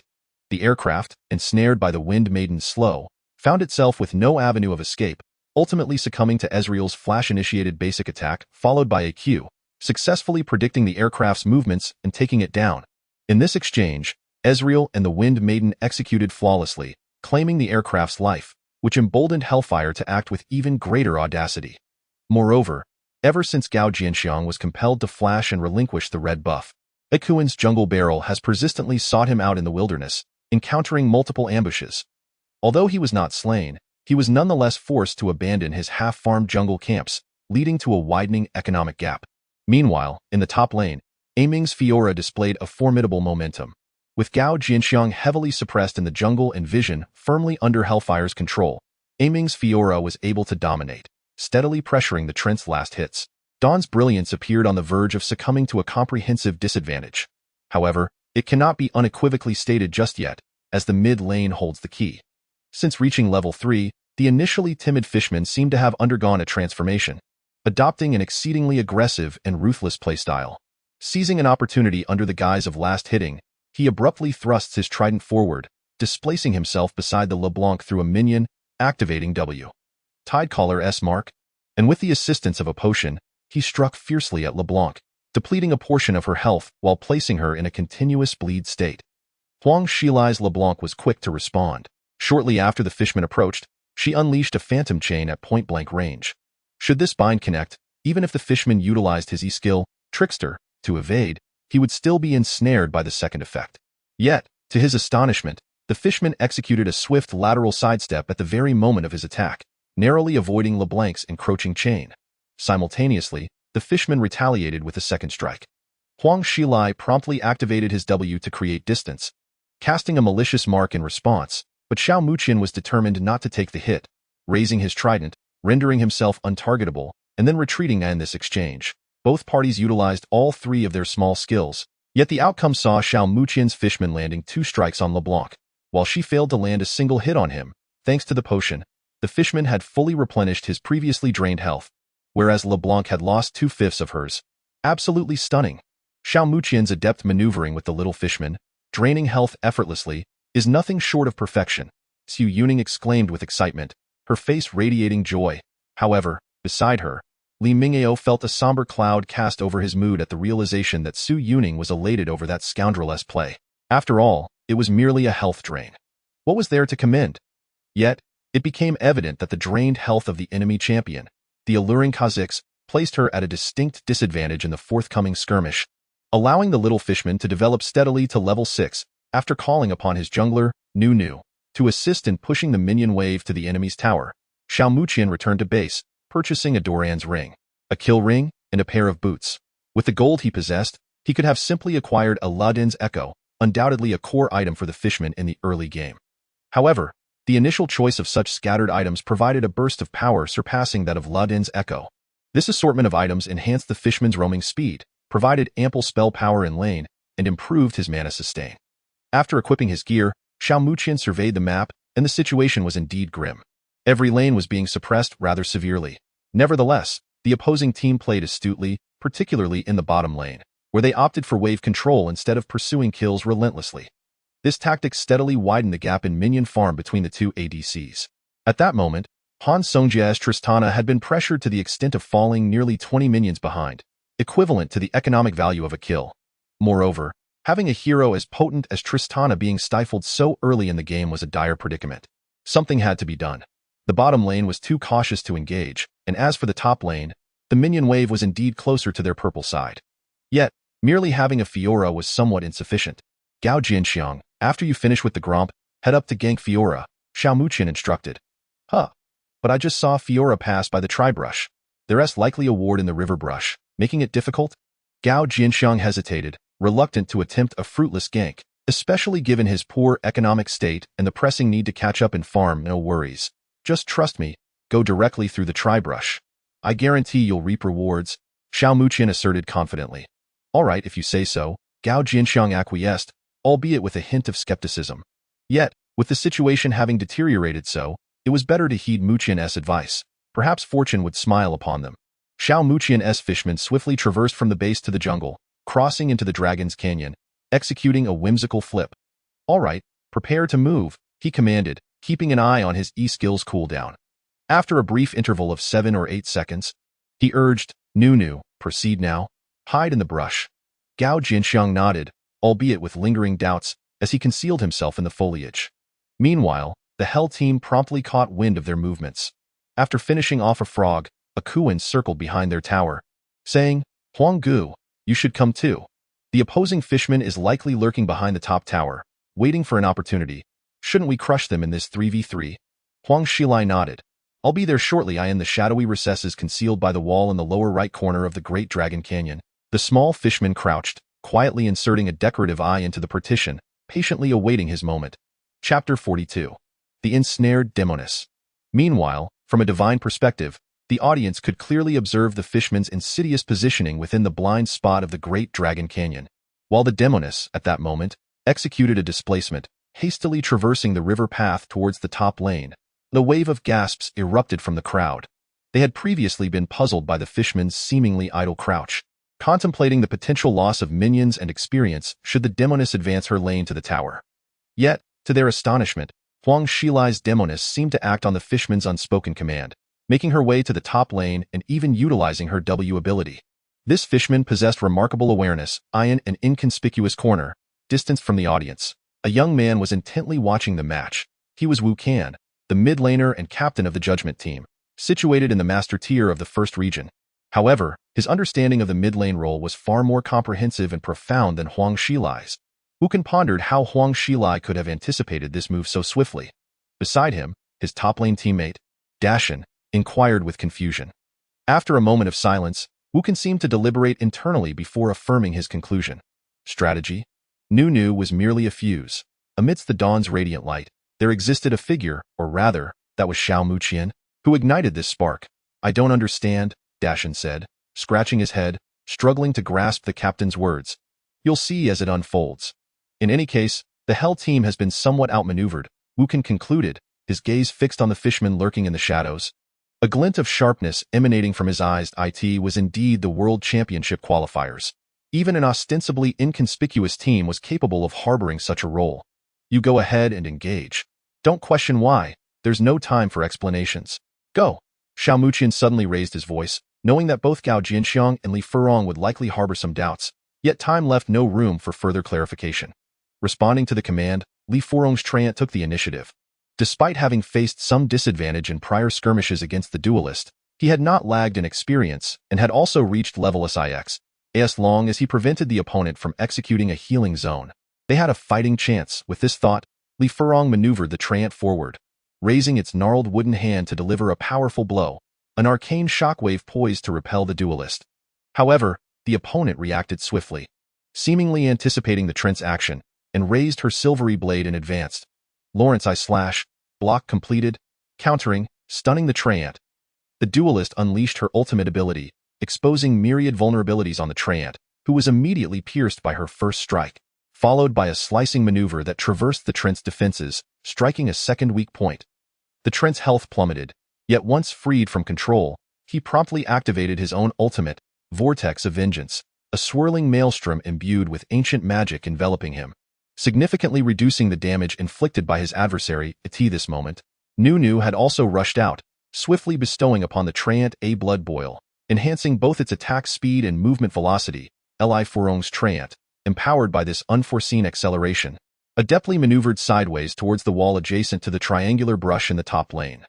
This exquisite maneuver effectively thwarted the Fiora from exploiting any forthcoming vulnerabilities, with the duration of Fiora's ultimate having been significantly diminished.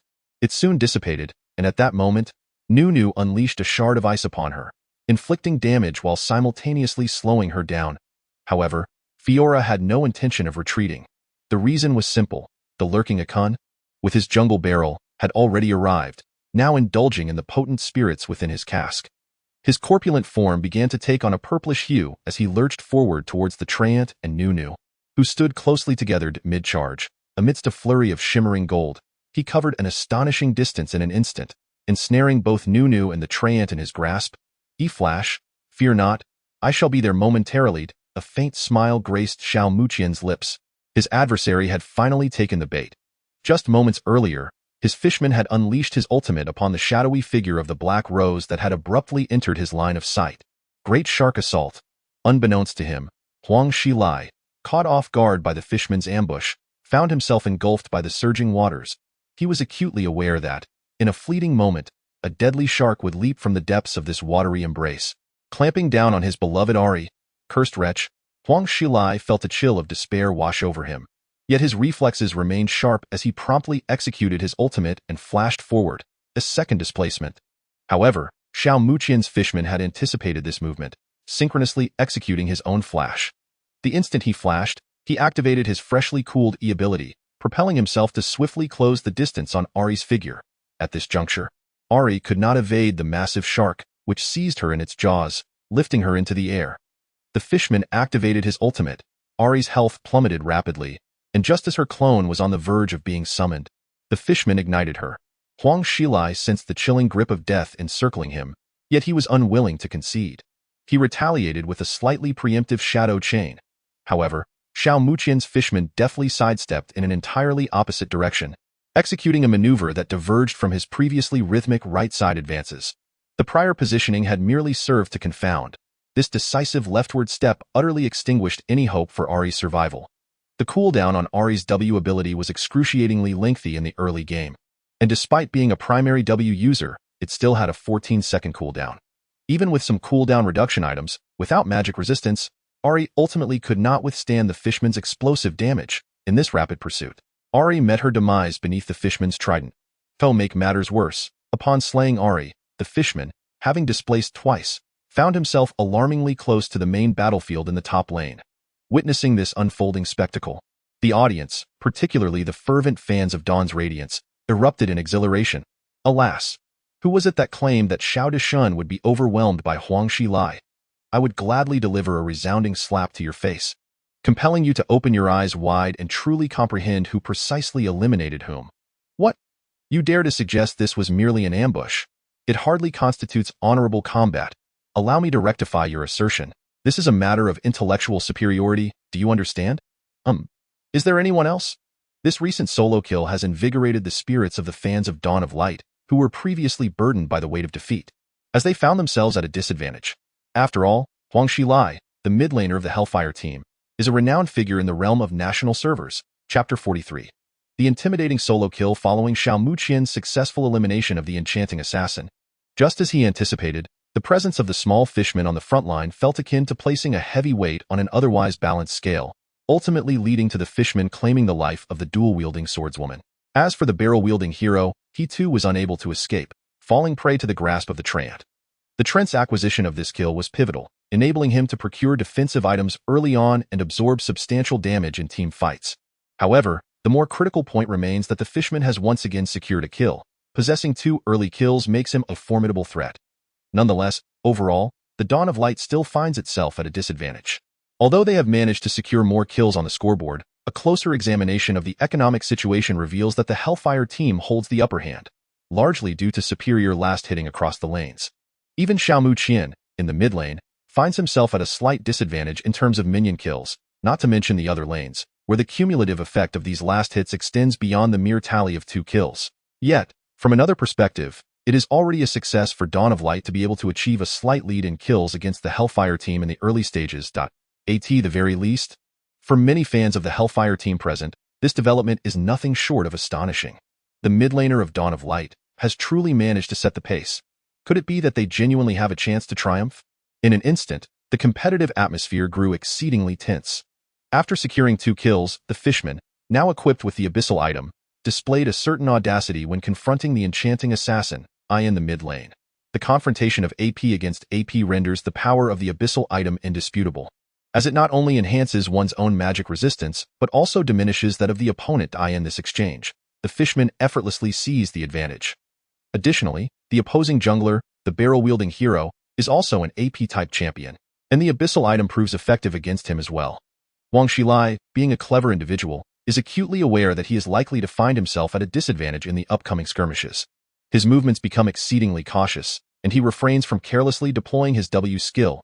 He understands that his current task is to avoid becoming an unnecessary burden to his team, fully recognizing the formidable strength of his adversary that exceeds his expectations.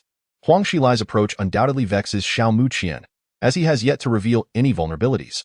Meanwhile, in the lower lane, the Hellfire team has once again secured a kill, this time courtesy of the support champion Morgana, who had to sacrifice herself to cover the retreat of the aircraft. Truly deserving of their reputation, the bottom lane duo of the Hellfire team executed their strategy with remarkable precision, capitalizing on a positioning error made by the enemy's Tristana. The support, Janna, swiftly immobilized her target, while Morgana's response was somewhat tardy. Nevertheless, this support displayed commendable selflessness, sacrificing herself to preserve Tristana's life. It must be said that the synergy between Hellfire's Ezreal and Aguang's Janna was nothing short of exquisite. Li Mingao, brimming with excitement, provided commentary. His spirits lifted considerably after the earlier gloom caused by the early game pressure from the enemy's Fishman. Regardless of your acrobatics, a single individual cannot save the world. League of Legends is inherently a team game. Do you really intend to impede my progress? Xiao Muqian mused, observing the poised LeBlanc waiting for the minion wave to reach the tower. A sharp glint flickered in his eyes. Sometimes, opportunities must indeed be forged by one's own hand. He maneuvered his Fishman towards the tower where LeBlanc resided, testing the waters with cautious movements, yet she adeptly maintained her distance, evading his cues, casting range. However, faced with a wave of critically wounded minions beneath the tower, LeBlanc was ultimately compelled to utilize her W to clear the wave. After securing several minions, Huang Shilai hastily activated the second phase of his W, returning to his original position. Failing to do so would leave him vulnerable to a potential ultimate from Xiao Muqian's Fishman. Yet, just as Huang Shilai's LeBlanc returned to her starting point, a massive shark surged ominously towards him. After a stalemate of over a minute, Xiao Muqian finally resolved to strike. The chilling waters coalesced beneath LeBlanc's feet, and the Fishman accelerated towards her with alarming speed. Yet Huang Shilai found himself momentarily paralyzed by indecision. Should he opt to replicate his W and retreat, the Fishman could easily follow up with his E, closing the distance with his Q. Even if he activated his R to return to safety, it was likely that Xiao Muqian would anticipate his move. Trapped within the tower's range, he might still have a fighting chance, with newfound focus in his gaze. Huang Shilai overcame his brief hesitation. The very moment the shark was about to snap its jaws around him, he pressed R, allowing LeBlanc to replicate her W and shift laterally, opting not to retreat. Yet for Xiao Muqian, it mattered little which direction she fled. The targeted shark left no chance for survival. Pursuing LeBlanc, Xiao Muqian suddenly executed his E without warning, his agile form leaping into the air. Evading the incoming chain of phantoms, he then descended towards the opposite direction, precisely where LeBlanc's movement began. As he landed, splashing water erupted, colliding with LeBlanc, who was returning in that very instant. The shark seized her, and the Fishman unleashed his W and Q, piercing through her form, rendering her utterly incapacitated. When LeBlanc's clone appeared, despite the absence of ignite, he unhesitatingly thrust his trident into the LeBlanc that had faltered by a fraction of a second. Following up with 2 swift auto attacks, he eliminated her. You have slain an enemy. At this juncture, Xiao Muqian accomplished his second solo kill against the enchanting Demoness, immediately retaliating against the tower's damage with a seamless series of maneuvers that left spectators in awe. This moment, even Li Mingao could not help but be overwhelmed by astonishment. This was no ordinary kill, but one laden with intricate details, the foresight, the mastery of distance, the control of damage, the timing of skill execution. All these elements were vividly illustrated in the recent display of skill, revealing that this rogue was indeed a hidden gem. The shock resonated so deeply within Li Mingao that he momentarily forgot his role as a commentator, pondering whether he himself could achieve such feats had he been in that situation. Huang Shilai was no weakling. To secure 2 solo kills against him was no mere coincidence, despite his reluctance to admit it. Li Mingao's gaze was fixated on the large screen displaying the retreating figure of the little Fishman, still processing the events that had just unfolded. Wukan, this Fishman, seemed to possess remarkable skill. Although Dashin was not a professional mid laner, he was certainly a high-level player, possessing the discernment to recognize talent. Often, seemingly simple kills devoid of flamboyant executions contained intricacies that surpassed the brilliance of more ostentatious plays. Xiao Muqian was indeed an extraordinary talent, Wukan nodded. It appeared that beyond the Hell team, this individual would be a formidable rival in future competitions. As a fellow mid laner, Wukan would undoubtedly remain vigilant towards every capable mid laner. Brother Huang, is that kid truly so formidable? At that moment, within the Hell team, Ming could scarcely believe his eyes. Aside from Chan Hua, he had been the closest to Huang Shilai, fully aware of the latter's formidable mid-lane prowess. Yet just moments ago, Brother Huang had fallen victim to a nameless upstart for the second time in their matchup. If the first kill had been attributed to an ambush in the jungle, this was an undeniable face-to-face defeat, even more humiliating as it occurred beneath the tower. Was he dreaming? He was indeed impressive. I am no match for him. Huang Xilai sighed, though his eyes still sparkled with determination. Yet he was far from ready to concede. At this point, he turned to each of his teammates, knowing that their support would be crucial moving forward. Chapter 44. The Horn of Counterattack Sounds. Huang Xilai's unexpected solo death in the mid lane took everyone by surprise, but thereafter, the Hell team surged forth like boiling water. The top lane's Fiora forcefully reduced the Treant to a sliver of health, nearly securing a kill, compelling the Treant to retreat for recovery, though thankfully he had a teleport to avoid losing experience. However, around 10 minutes in, the jungler, Beryl, invaded the purple side's lower jungle, simultaneously placing a ward. While the recently equipped Fiora teleported down after returning to base in the preceding seconds, Hellfire's Ezreal and Aguang's Janna had already pushed the minion wave towards the blue tower. Han Songjia quickly realized the gravity of the situation and promptly unleashed his abilities. Phosphorescent Bomb. The Grin Gun unleashed a relentless barrage, interspersed with a flurry of basic attacks. In addition to the bombardment of the ultimate ability, the Rocket, the minion wave was completely obliterated just before reaching the tower. Nevertheless, both Gragas and Fiora made their advance. At this moment, Makai was unable to teleport and thus could not provide support. Prior to entering the tower, Gragas took a swig of his drink and, with his rotund figure, charged towards Morgana. Unexpectedly, Gongcheng found himself to be the primary target, and as a result, he entrusted the magic immunity shield to Han Songjia's plane, which led to his instant immobilization.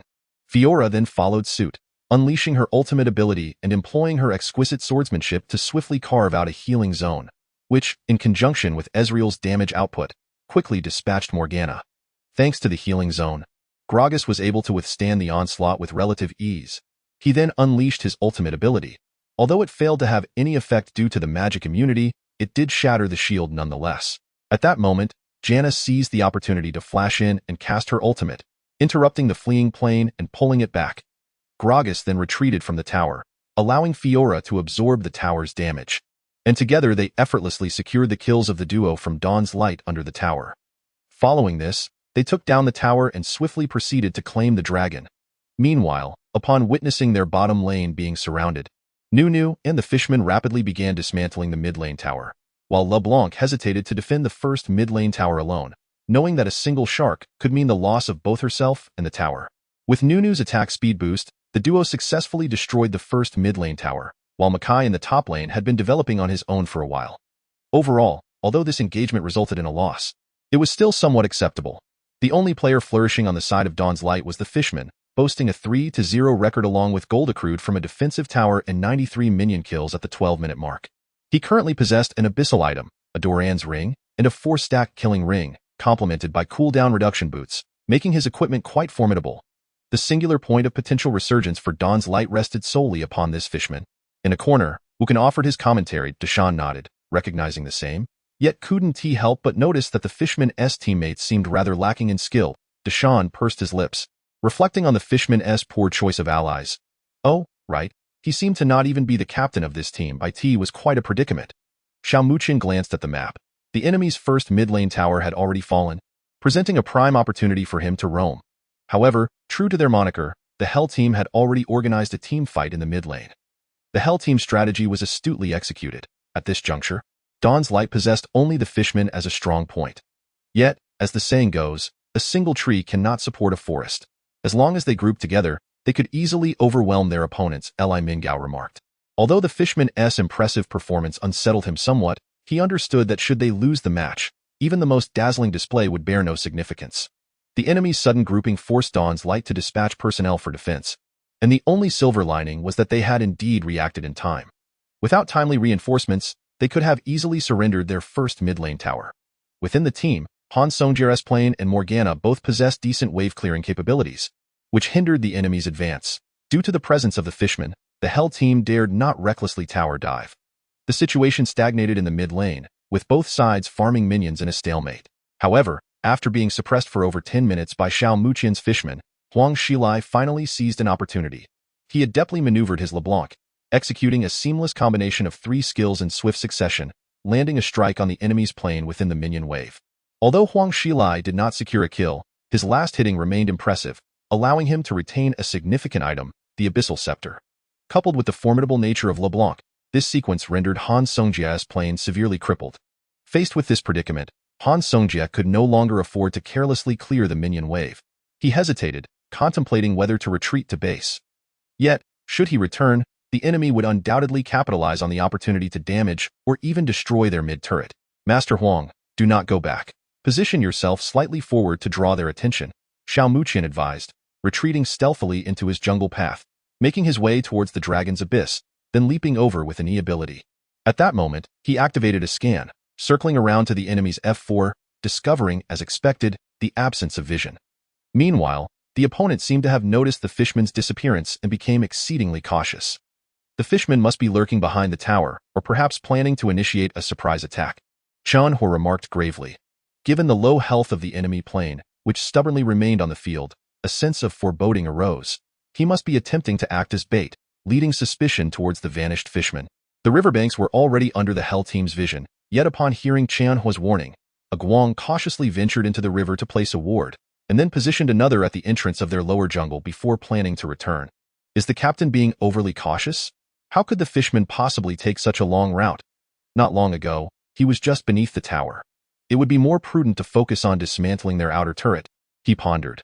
Just as this thought crossed his mind, he failed to notice a deathly aura emanating from a shark that swiftly surged from F4 toward the forefront, striking with lethal intent. The Wind Maiden was effortlessly caught in this ultimate ability. Witnessing this scene, the crowd erupted in excitement. When had this fishman traversed such a vast distance? What an impressive ultimate! Incredible! Su Yuning exclaimed from the commentary booth, her spirits high. Damn, that fishman! A Guang couldn't help but curse, realizing the captain had indeed been right. The fishman had indeed taken an extensive route. That moment, the Wind Maiden's flash was on cooldown. Despite holding a spell of weakness, it was futile as the fishman surged forward, rendering her unable to cast it in time. In the next second, the Wind Maiden was flung back, the shark biting down, as the fishman wielding the trident of the sea effortlessly pierced through her delicate form, showing no mercy as he eliminated her. Well executed. Upon witnessing this, the synchronized Dawn's Radiance team wasted no time. Morgana applied her shield to Nunu, who activated his flash, seamlessly chaining into his ultimate. Nunu spread his arms wide. Snowflakes began to fall around him, coalescing into a chilling aura, as if the enemies were ensnared within an Arctic tempest. Aside from the exceptionally responsive escape maneuver executed by Easy from Hellfire, all others found themselves ensnared at that moment by Nunu's ultimate, effectively immobilizing the opposing forces. Despite being at a disadvantage, the overall economy of the Dawn's Radiance team remained relatively intact, suggesting that in terms of equipment, both sides were nearly on equal footing. The disparity lay in the overall strength and awareness of both teams. However, given the opportunity for a team fight, our meticulously practiced coordination should surely prevail. At this juncture, Morgana proved to be exceedingly effective. The summoner spell she had deliberately reserved during her previous ambush now played a pivotal role. As Gong Cheng activated his flash, Morgana instantly materialized amidst the fray. Unleashing her ultimate, she managed to ensnare two individuals, aside from the LeBlanc who had adeptly escaped the Arctic storm with her W, applying dual slows. The Barrel had no choice but to preemptively unleash his ultimate to knock Morgana away and out of its range. However, as anticipated, Morgana released a dark sphere before being displaced, effectively imprisoning the fleeing Barrel in place. Meanwhile, the Treant activated his ultimate and advanced, successfully detaining the Fiora. He deliberately delayed his actions for a moment, causing Fiora to misjudge the situation and prematurely use her block, thereby failing to evade the Trent's binding. With that, they had fulfilled their mission. Well done, everyone, Xiao Muqian exclaimed. Ezreal had lost his mobility, LeBlanc was similarly incapacitated. The Barrel had exhausted his ultimate, and Fiora would take time to re-enter the fray. From here on, it all depended on their prowess. Chapter 45. Seizing Hellfire at this moment, a sudden eruption of conflict in the mid lane drew everyone's attention to the focal figure initiating the ambush, Xiao Muqian's fishman. The fishman's flash had evidently refreshed. What choice would he make? Would he boldly charge at the core of the Hellfire team, the Easy? Hellfire's Easy had already expended his mobility skill, though still in good health. Hellfire's Easy retained both summoner spells at his disposal, rendering a reckless assault by the fishman tantamount to courting death, as Li Mingao remarked. Despite the harshness of his words, he was correct this time. Lacking his ultimate, the fishman stood no chance against the Easy, especially considering the latter's capabilities with both summoner spells at hand. However, the fishman's target was never the Easy. Instead, he swiftly advanced towards the previously displaced LeBlanc. deftly maneuvering to evade a tentative mystic shot launched by Easy. Huang Shilai's LeBlanc, still rattled by the Fishman's earlier takedown, retreated towards Easy, opting not to use any skills, as her ultimate had yet to cool down, leaving her unable to replicate a distance from the Fishman. Yet, LeBlanc miscalculated. The Fishman's approach was merely a feint. After successfully pushing her back, he wasted no time in lunging towards Fiora. With his skills off cooldown, he unleashed a swift assault, activating W mid-attack. The Treant, in perfect synergy, knocked Fiora back, while the barrel, having already suffered a significant portion of health from Nunu's ultimate, could only watch helplessly as the unprotected Fiora was effortlessly focused down by the team, resulting in the Fishman claiming the kill. However, during this interval, Ezreal and LeBlanc advanced, with the Hellfire Ezreal illuminating the surroundings with a cascade of golden particles as he deftly maneuvered to a diagonal position. A meticulously executed long-range Q struck the distant, retreating low-health airplane, drastically diminishing its vitality. Han Songjia, feeling utterly helpless, had no choice but to withdraw to the farthest position. Previously, he could have stealthily dealt damage under the protection of his teammates, but now his patience had completely evaporated. Yet, before he could contemplate a retreat, LeBlanc surged forward, her blink cooldown complete, allowing Huang Shilai's LeBlanc to also refresh her cooldowns in an instant. She executed a seamless combination of blink and W, complemented by her freshly refreshed R, achieving a remarkable 3-stage long-distance displacement. As her Q marked the target, it simultaneously obliterated the remaining health of the airplane, and with a press of W, she returned to her initial position with an air of nonchalance. Magnificent. Huang Shilai displayed a breathtaking series of maneuvers, his speed so swift that it scarcely afforded the opposing airplane any time to react, as he forcefully harvested its life across 3 segments of distance. The long-quiet Huang Shilai had once again showcased his prowess. Li Mingao bellowed, this roar encapsulating all his pent-up frustration and dissatisfaction. The performance of the Fishman exceeded his expectations. If the Hellfire team did not exhibit their true capabilities soon, they might very well be overturned by this Xiao Muqian leading the Dawn Radiance. Under no circumstances would Li Mingao allow such a scenario. Not even the slightest possibility. Apologies, I didn't react in time. Otherwise, I might not have perished, Han Songjia lamented, a lingering shock in his heart, realizing that Huang Shilai was indeed a force to be reckoned with. Eliminating the barrel, Xiao Muqian remained unfazed, marking the barrel as his target. LeBlanc had just executed a full combo, rendering her temporarily devoid of combat capability, while Ezreal's first item was the magic gun, which, until stacked, offered insufficient damage. Xiao Muqian's directives had long been prioritized by the Dawn Radiance team, and they swiftly turned to focus their fire. With the airplane lacking a point of damage, the collective output appeared somewhat lacking, yet both the Treant and Nunu were relatively tanky, able to withstand Ezreal's assaults without significant harm. Morgana, meanwhile, continued to apply pressure with her basic attacks, utilizing her refreshed dark binding to ensnare the barrel once more in a shroud of dark energy, rendering it immobile. Gong Cheng's Morgana played a crucial role in these exchanges. Despite the output being somewhat inadequate before the Fishman's cooldown expired, it was not overly challenging to take down an unarmored barrel under concentrated fire. However, just before the barrel fell, Ezreal managed to eliminate Nunu. Following this tumultuous battle, the chaotic skirmish concluded, with the Dawn Radiance team emerging victorious in a 2-4-3 trade, as the Fishman claimed 2 more kills, with the third belonging to the Treant. Meanwhile, the opposing Double C secured 1 kill each. Yet, at this moment, the 5-0 Fishman appeared truly unstoppable. Upon returning to base, the Fishman promptly replenished his items with a Radiant Light and an 850 burst wand, drawing ever closer to the Lich Bane. Additionally, the kill ring had reached 8 stacks, providing substantial attributes. With the game time only at 15 minutes, the little Fishman was undeniably exuding an aura of invincibility. Equipped with such items, Xiao Muqian's Fishman demonstrated to all the terrifying potential of this champion. In a mere 17 minutes, the Fishman made his way directly to the bottom lane, confronting the duo of Ezreal and the Wind Girl as they attempted to collect minion waves in the presence of Hellfire. He forcibly abducted the Wind Girl, landing a Shark Strike effortlessly, followed by a graceful WQ combo, and subsequently executed an E to leap away without a hint of reluctance. The entire sequence unfolded with such simplicity and ease, while his teammates adhered to instructions with cautious stealth. During this time frame, the tree, having secured 2 kills, had also begun to bulk up, stabilizing the rhythm with his protective attributes. Gong Cheng's Morgana remained inseparable from Han Songjia's Corki.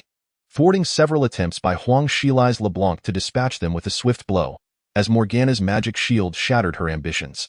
Indeed, LeBlanc's burst damage was formidable, yet without one of her skills, she could not execute a kill at will. After all, Huang Shilai's LeBlanc had not amassed the 5 kills that Xiao Muqian's fishman had, who also maintained a commendable farm, resembling an explosively fat little fishman in a skirmish over the infernal drake at the 20-minute mark. Xiao Muqian's fishman once again showcased his elusive prowess, swiftly eliminating the barrel who had been cautiously lurking around the dragon's lair. With the barrel's demise, the infernal drake was effortlessly claimed. The rhythm of Dawnlight truly began to ascend under the fishman's guidance. Team fights and tower pushes ensued with remarkable fluidity. However, it was noteworthy that the Hellfire team had never engaged in a balanced fight against Dawnlight in terms of numbers.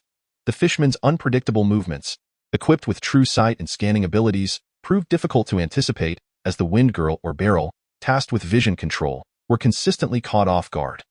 There was even a moment when Hellfire's Ezreal, caught unawares, fell victim to a Q into the River Crab, followed by a dazzling combo that took him down in one fell swoop. They had lost in a corner. The analytical Wu can reached a conclusion, asserting that under the leadership of that fishman, the rhythm of Dawnlight was far beyond what players of their rank could achieve, displaying a synergy that was quite remarkable. The Hellfire team had underestimated Dawnlight significantly. Wu Can, this fishman seems truly invincible. Could it be that Dawnlight could pull off a major upset against the Hellfire team? Deshawn inquired with astonishment. Wu Can shook his head, remarking that Chen Hua was not the type to stumble in the same pit twice. Even if the fishman's controller surpassed Huang Shilai, the Hellfire team had no reason to falter. As the game reached 29 minutes, around the Baron, despite the Hellfire team exercising utmost caution, they found no opportunities against the seemingly invincible fishman, leading to yet another catastrophic defeat in a frontal clash. Hellfire's Ezreal had no room for additional damage output, as the opposing fishman operated with exquisite finesse, often escaping the Wind Girl's weakened spell range just in time. Ultimately, this team fight concluded with a devastating 1-for-5 exchange, with the fishman single-handedly creating a massive wave within the Hellfire team. Although he eventually fell, the remaining 4 from Dawnlight, having developed a growing synergy, effortlessly took advantage of the aftermath, ensuring Xiao Muqian's sacrifice was not in vain. At this juncture, the outcome of the match was nearly sealed in a mere 33 minutes, aided by the synergy of 2 super minions. Dawn's Radiance decisively concluded the match. Amidst the incredulous gasps of the audience, Dawn's Radiance triumphed in the first game of the semi-finals against the Hell Squad. Chapter 46. Mediocrity? Before there was even time to fully register the astonishment, the brief interlude of 10 minutes swiftly elapsed. During this interval, the spectators could hardly discuss anything other than the formidable performance of Dawn's Radiance, or more specifically, the personal showcase of Xiao Muqian.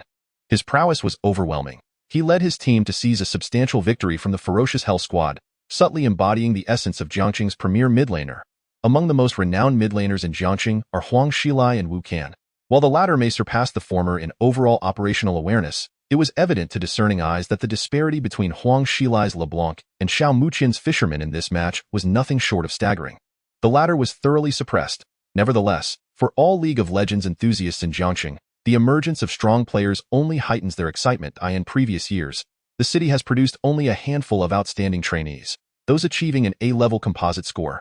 Most notably the commentator, Limingyo.it, is said that he ranks among the top in the fiercely competitive mid-lane class of the world competition. Yet, unbeknownst to them, another young woman who has come to commentate also hails from Jiangqing, and she ranks first in the current support class. The support role has long been the least regarded position, yet in the domestic server, as well as on the global stage, there exists a cadre of illustrious support professionals. Examples include Dubai Shah, the support player for the top domestic team, Crazy Shark, and the international player, Light. Though they occupy the support role, they not only excel in crafting near-perfect vision but also engage in elusive yet timely maneuvers that astound observers. They create favorable offensive opportunities for their AD carries while simultaneously providing excruciating protection against adversaries. In team fights, they seek opportunities to initiate engagements and selflessly shield their teammates during retreats. Oftentimes, a team's soul may well be its support, akin to a symphony that invariably requires an exceptional conductor. They are indeed the core. Throughout the history of the world competition, female participants in the support class have predominantly outnumbered their male counterparts. Yet truly exceptional supports are mostly male in this context. A girl named Su Yuning has quietly shattered this seemingly entrenched norm.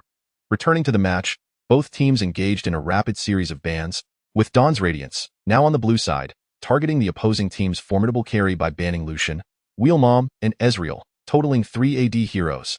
The bans from the Hell Squad were equally sharp and targeted, directly eliminating Oriana, Fisherman, and Cardmaster, blatantly restricting Xiao Muqian's hero pool.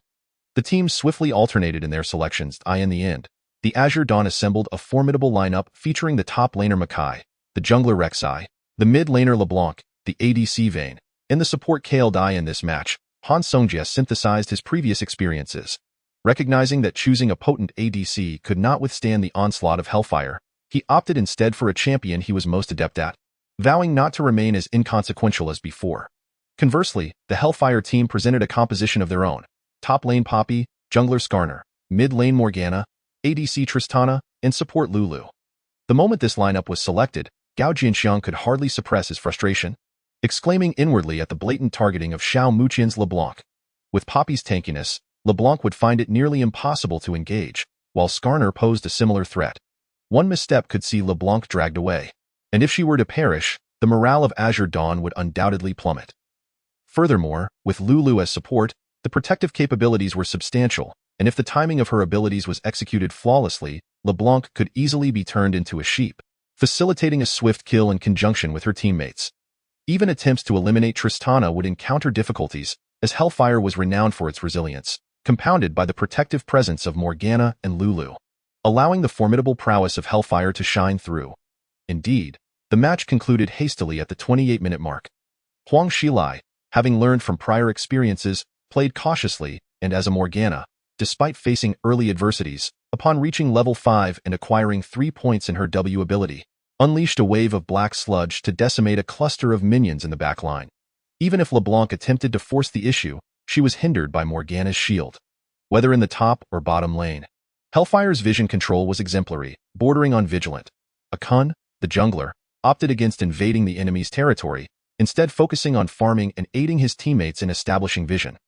Under such a tactical approach, aiming in the top lane, despite wielding Poppy, managed to suppress Li Furong's Makai by nearly 20 CS within the first 10 minutes. As for the bottom lane, although Han Songjie unleashed his signature Vayne, Hellfire's understanding of the champion surpassed his own, capitalizing on Vayne's power spikes. With Tristana and Lulu's synergy, they executed a double kill, after which Vayne found even the mere act of gaining experience to be a luxury, let alone securing last hits.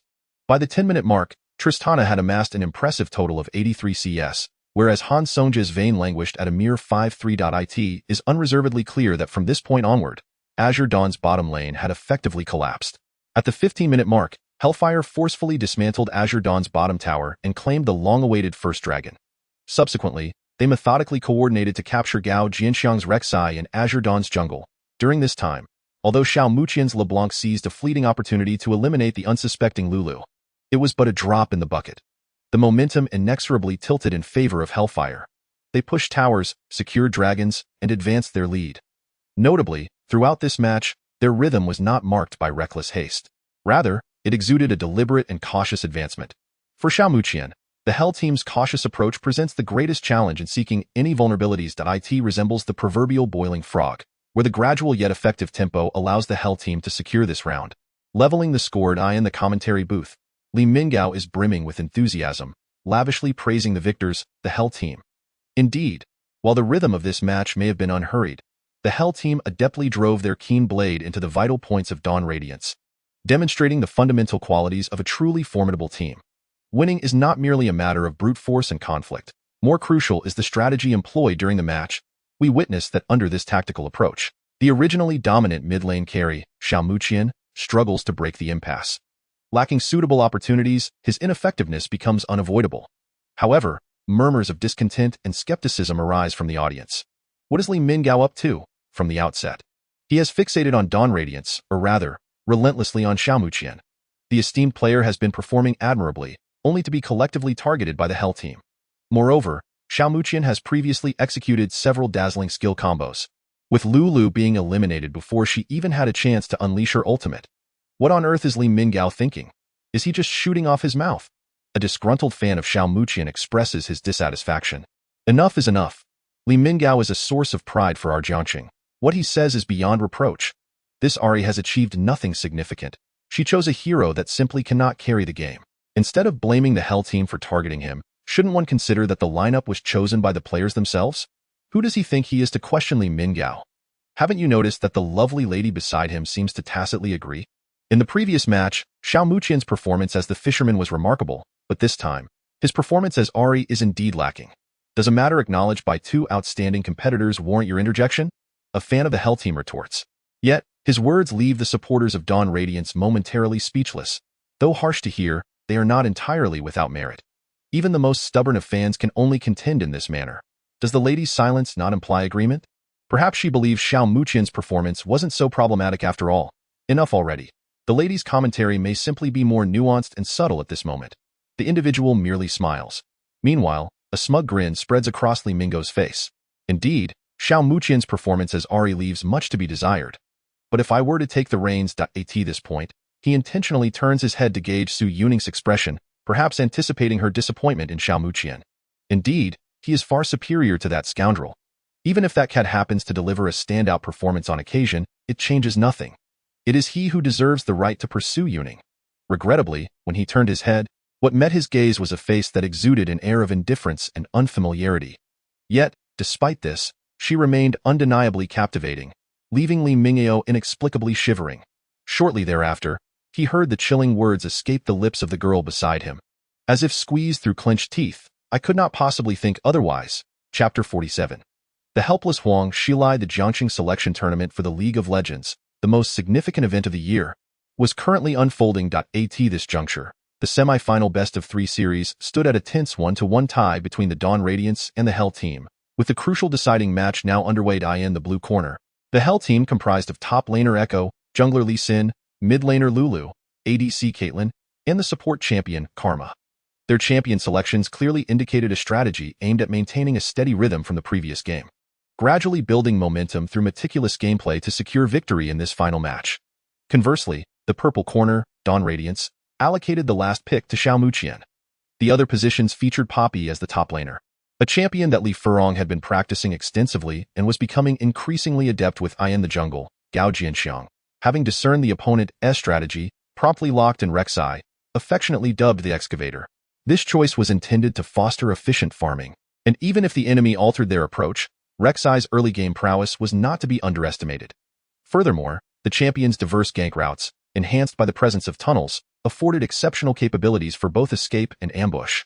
The ADC and support roles saw the selection of Ezreal and Bard, respectively, decisions that were the result of considerable deliberation between Han Songjia and Gong Chung during their break. They recognized that stubbornly clinging to an aggressive strategy against Hell would only hinder their team. Instead, they opted for Ezreal, known for his high survivability, making last hitting with his Q skill a manageable task. Coupled with Bard's resurrection ability post-level 6, they could at least ensure their survival in a sense. Their tactical approach against the formidable bottom lane duo of Hell and Agwang mirrored the strategy that the Hell team had devised to counter Xiao Muqian. For Xiao Muqian's final selection, after much contemplation, he decisively chose Syndra. The recently buffed Dark Sovereign, known as Ball Lady, saw her Q ability, Dark Sphere, have its duration extended from 6 seconds to 8, allowing her to maintain a greater number of spheres on the field, thereby facilitating the accumulation of substantial damage potential through her ultimate ability. Additionally, her W skill could now capture 2 extra spheres, culminating in an overwhelming threat when 3 spheres were combined in the recent LPL Spring Tournament. Emperor S mid laner Lu Mingyu demonstrated the sheer ferocity of the enhanced Syndra, achieving solo kills in lane and utilizing W to capture 3 spheres in team fights, resulting in stunning multiple opponents and initiating engagements with devastating effect. Huang Xilai was acutely aware of the current dominance of Syndra and, without hesitation, opted for the cleanse ability to avert long-range stuns, while also alleviating the additional damage from Ignite. However, upon entering the game, Huang Xilai was taken aback to discover that Xiao Muqian had dramatically deviated from the usual trend of selecting aggressive champions with Ignite, instead choosing the summoner Spell Ghost. In fact, in many contemporary matches, the Ghost ability offers mid laners a comparable advantage to Ignite, and for certain champions, it is nearly indispensable. Although Syndra does not fall into the category of being indispensable, her survival rate in team fights will be significantly enhanced by Ghost. Moreover, Syndra is inherently a mid-lane AP champion endowed with the privilege of casting while moving, thereby ensuring that her skill execution remains unhindered even during rapid movement. He had anticipated this. Huang Xilai let out a barely audible sigh, realizing that his defeat would not solely hinge on the early game. The match was officially underway, yet the majority of the audience remained preoccupied, Still relishing the earlier scene that had unfolded at the commentary desk, Li Mingguo's prideful provocations and taunting remarks directed at someone, juxtaposed with the cold retorts from the typically mild-mannered girl. Fans of both the Hell Team and Dawn of Light found themselves in an unusually harmonious state, their expressions peculiar as they sensed the palpable awkwardness emanating from Li Mingguo at the commentary desk. It was an almost unbearable embarrassment. Just moments before, he had been articulating his thoughts with confidence and making what he considered astute observations, only to be thrust into a pit of despair by a voice that, while melodious, carried a chillingly lethal undertone. Just as they had surmised, despite the match having commenced, Li Mingguo could only manage a semblance of composure, while internally, tumultuous waves churned within him, and the words he forced through clenched teeth came out dry and strained. All right, the match. Let us focus on this decisive game. In stark contrast, Su Yuning paid no mind to Li Mingguo's dismal state, shouldering the burden of commentary alone. Both teams have opted for a standard opening. After a series of evenly matched clashes, who will prevail and advance to the finals? Let us await the outcome together. For the audience, although Li Mingguo was a prominent figure in Jiangxing, it seemed that Su's melodious and soothing voice was far more pleasant to the ears, and they found great amusement in the current spectacle. Let us adhere to our previous strategy, avoid any mistakes, and secure the victory, Hellfire stated, suppressing a simmering, undefined anger within. Understood. The team responded in unison, their focus unwavering. They too harbored an intense desire for victory, having realized that their opponents were not as feeble as initially imagined, even though their approach lacked the fervor and exhilaration typically associated with such encounters. These considerations paled in comparison to the ultimate goal of triumph. Huang Xilai's thoughts were rather straightforward. While striving to maintain stability and avoid unnecessary deaths, he aimed to secure as many last hits as possible. However, upon arriving on the lane, he quickly realized that the reality diverged significantly from his expectations. The Syndra, controlled by Xiao Muqian, demonstrated an alarming level of precision in her skill execution. She adeptly utilized her Q to last hit minions, anticipated movements with her Q, and extended her reach to the limits with her Q. Her technique was exceedingly refined. Unbeknownst to him, his Lulu's health was being steadily suppressed, and after a few successful hits, although the opponent refrained from carelessly casting spells, Huang Xilai recognized that the enemy was merely conserving mana. The next objective following the depletion of his health line was painfully obvious: a kill. Despite possessing a cleanse, an unsettling sense of anxiety began to creep into Huang Xilai's heart. Fortunately, as Syndra unleashed her Q, the minion wave inevitably pushed towards his side. If an opportune moment arose, he could even signal Li Xin to attempt a forceful gank on Syndra. If they could secure a kill and allow his Lulu to claim the bounty, even if they couldn't guarantee an advantage in the subsequent landing phase, steady development would be assured. Yet, when Syndra reached level 2, she executed a rather uncommon technique: the EQ combo. This involved casting E before Q'd, although this technique's practicality was not particularly high. It was far more familiar to most players to use the QE combo, and Huang Xilai fell victim to it. Once again, he found himself losing a significant portion of health, as Syndra followed up with a basic attack that triggered Thunderlord's decree before gracefully retreating, deftly avoiding Lulu's E, which was aimed at minions as a conduit, evading the piercing missile that ensued. With a resigned shake of his head, Huang Xilai decided it was time to retreat to base. Chapter 48. Every second counts as Huang Xilai resolved to maneuver his Lulu back behind the tower. Xiao Muqian's Syndra appeared relentless, advancing forward and throwing a dark sphere to forcibly disrupt Lulu's recall. Yet, Huang Xilai stood firm. He was acutely aware that lingering any longer could jeopardize his life, so he retreated to a safer distance, finally managing to return to base. The reason that Li Xin had not yet attempted a gank despite Xiao Muqian's aggressive lane pressure was due to their understanding that, given Lulu's current health, even a 2-on-1 scenario could potentially lead to remarkable counterplays from the opponent. After all, this Syndra possessed both Ghost and Flash, making it evident that a level 2 Li Xin paired with a low-health Lulu would struggle to pose a threat. Fortunately, they refrained from engaging. However, as the minion wave pushed under the purple side tower, Li Xin made a timely appearance to assist with last hitting. It would indeed be a shame to lose all the minions. Nevertheless, Akuan's Li Xin felt an undeniable trepidation while securing the minions beneath the tower, as the opposing Syndra was nearly at full health and deliberately conserving mana in that moment. A dark sphere accurately struck Li Xin, causing a portion of his health to diminish, leaving him with the unsettling feeling that one misstep could lead to the opponent seizing an opportunity to eliminate him. Fortunately, Lulu returned swiftly, but by then, the experience gap had widened considerably, with Syndra having reached level 3 while Lulu barely managed to attain level 2. This circumstance renders it so that, despite Huang Xilai's Lulu being in peak condition, there remains an air of chronic demise, with suppression growing increasingly tragic. During this interval, Gao Jianxiang's jungling has been rather enjoyable, as the opposing jungler Akun has scarcely invaded his jungle since the previous match, thus affording him a greater scope for development. Nevertheless, Gao Jianxiang has prudently established crucial vision around his jungle to thwart any attempts at invasion, and has prepared several tunnels for emergencies. Despite a tinge of reluctance, he has come to the realization that his jungling prowess does not quite match that of Akun. As long as he efficiently farms his own jungle while keeping a vigilant eye on the mid-lane situation, that alone constitutes his greatest contribution. This understanding is also one of the reasons why Xiao Muqian dares to play so aggressively in lane at this moment. Moreover, Han Songjia and Gong Cheng's duo in the bot lane has, against the formidable onslaught of Hellfire, managed to withstand the pressure, albeit temporarily. Although Caitlyn possesses a notably long attack range in the early game, Han Songjia's overly cautious positioning makes it difficult for Hellfire to inflict any substantial damage. However, the gap in minion farm continues to widen imperceptibly. Han Songjia's expectations may be overly optimistic. Even as he attempts to farm using his Q ability to secure last hits, Aguang's Kale denies him such opportunities, advancing with a shielded burst of speed to block his Q and disrupt his last hitting. While Time does manage to retaliate with an auto attack, he dares not unleash his timed bomb for fear of repercussions. His bombs are AoE skills, and once deployed, Hellfire's lane control can easily manipulate the minion waves to their advantage. Consequently, the minion wave slowly gravitates towards the purple side. Finally, Han Songjia's Ezreal finds himself with more opportunities to farm. Yet Caitlyn soon accelerates her push. Time attempts to position himself strategically but is caught by a critical headshot from Caitlyn, compounded by Kale's enhanced Q ability, resulting in a significant drop in health.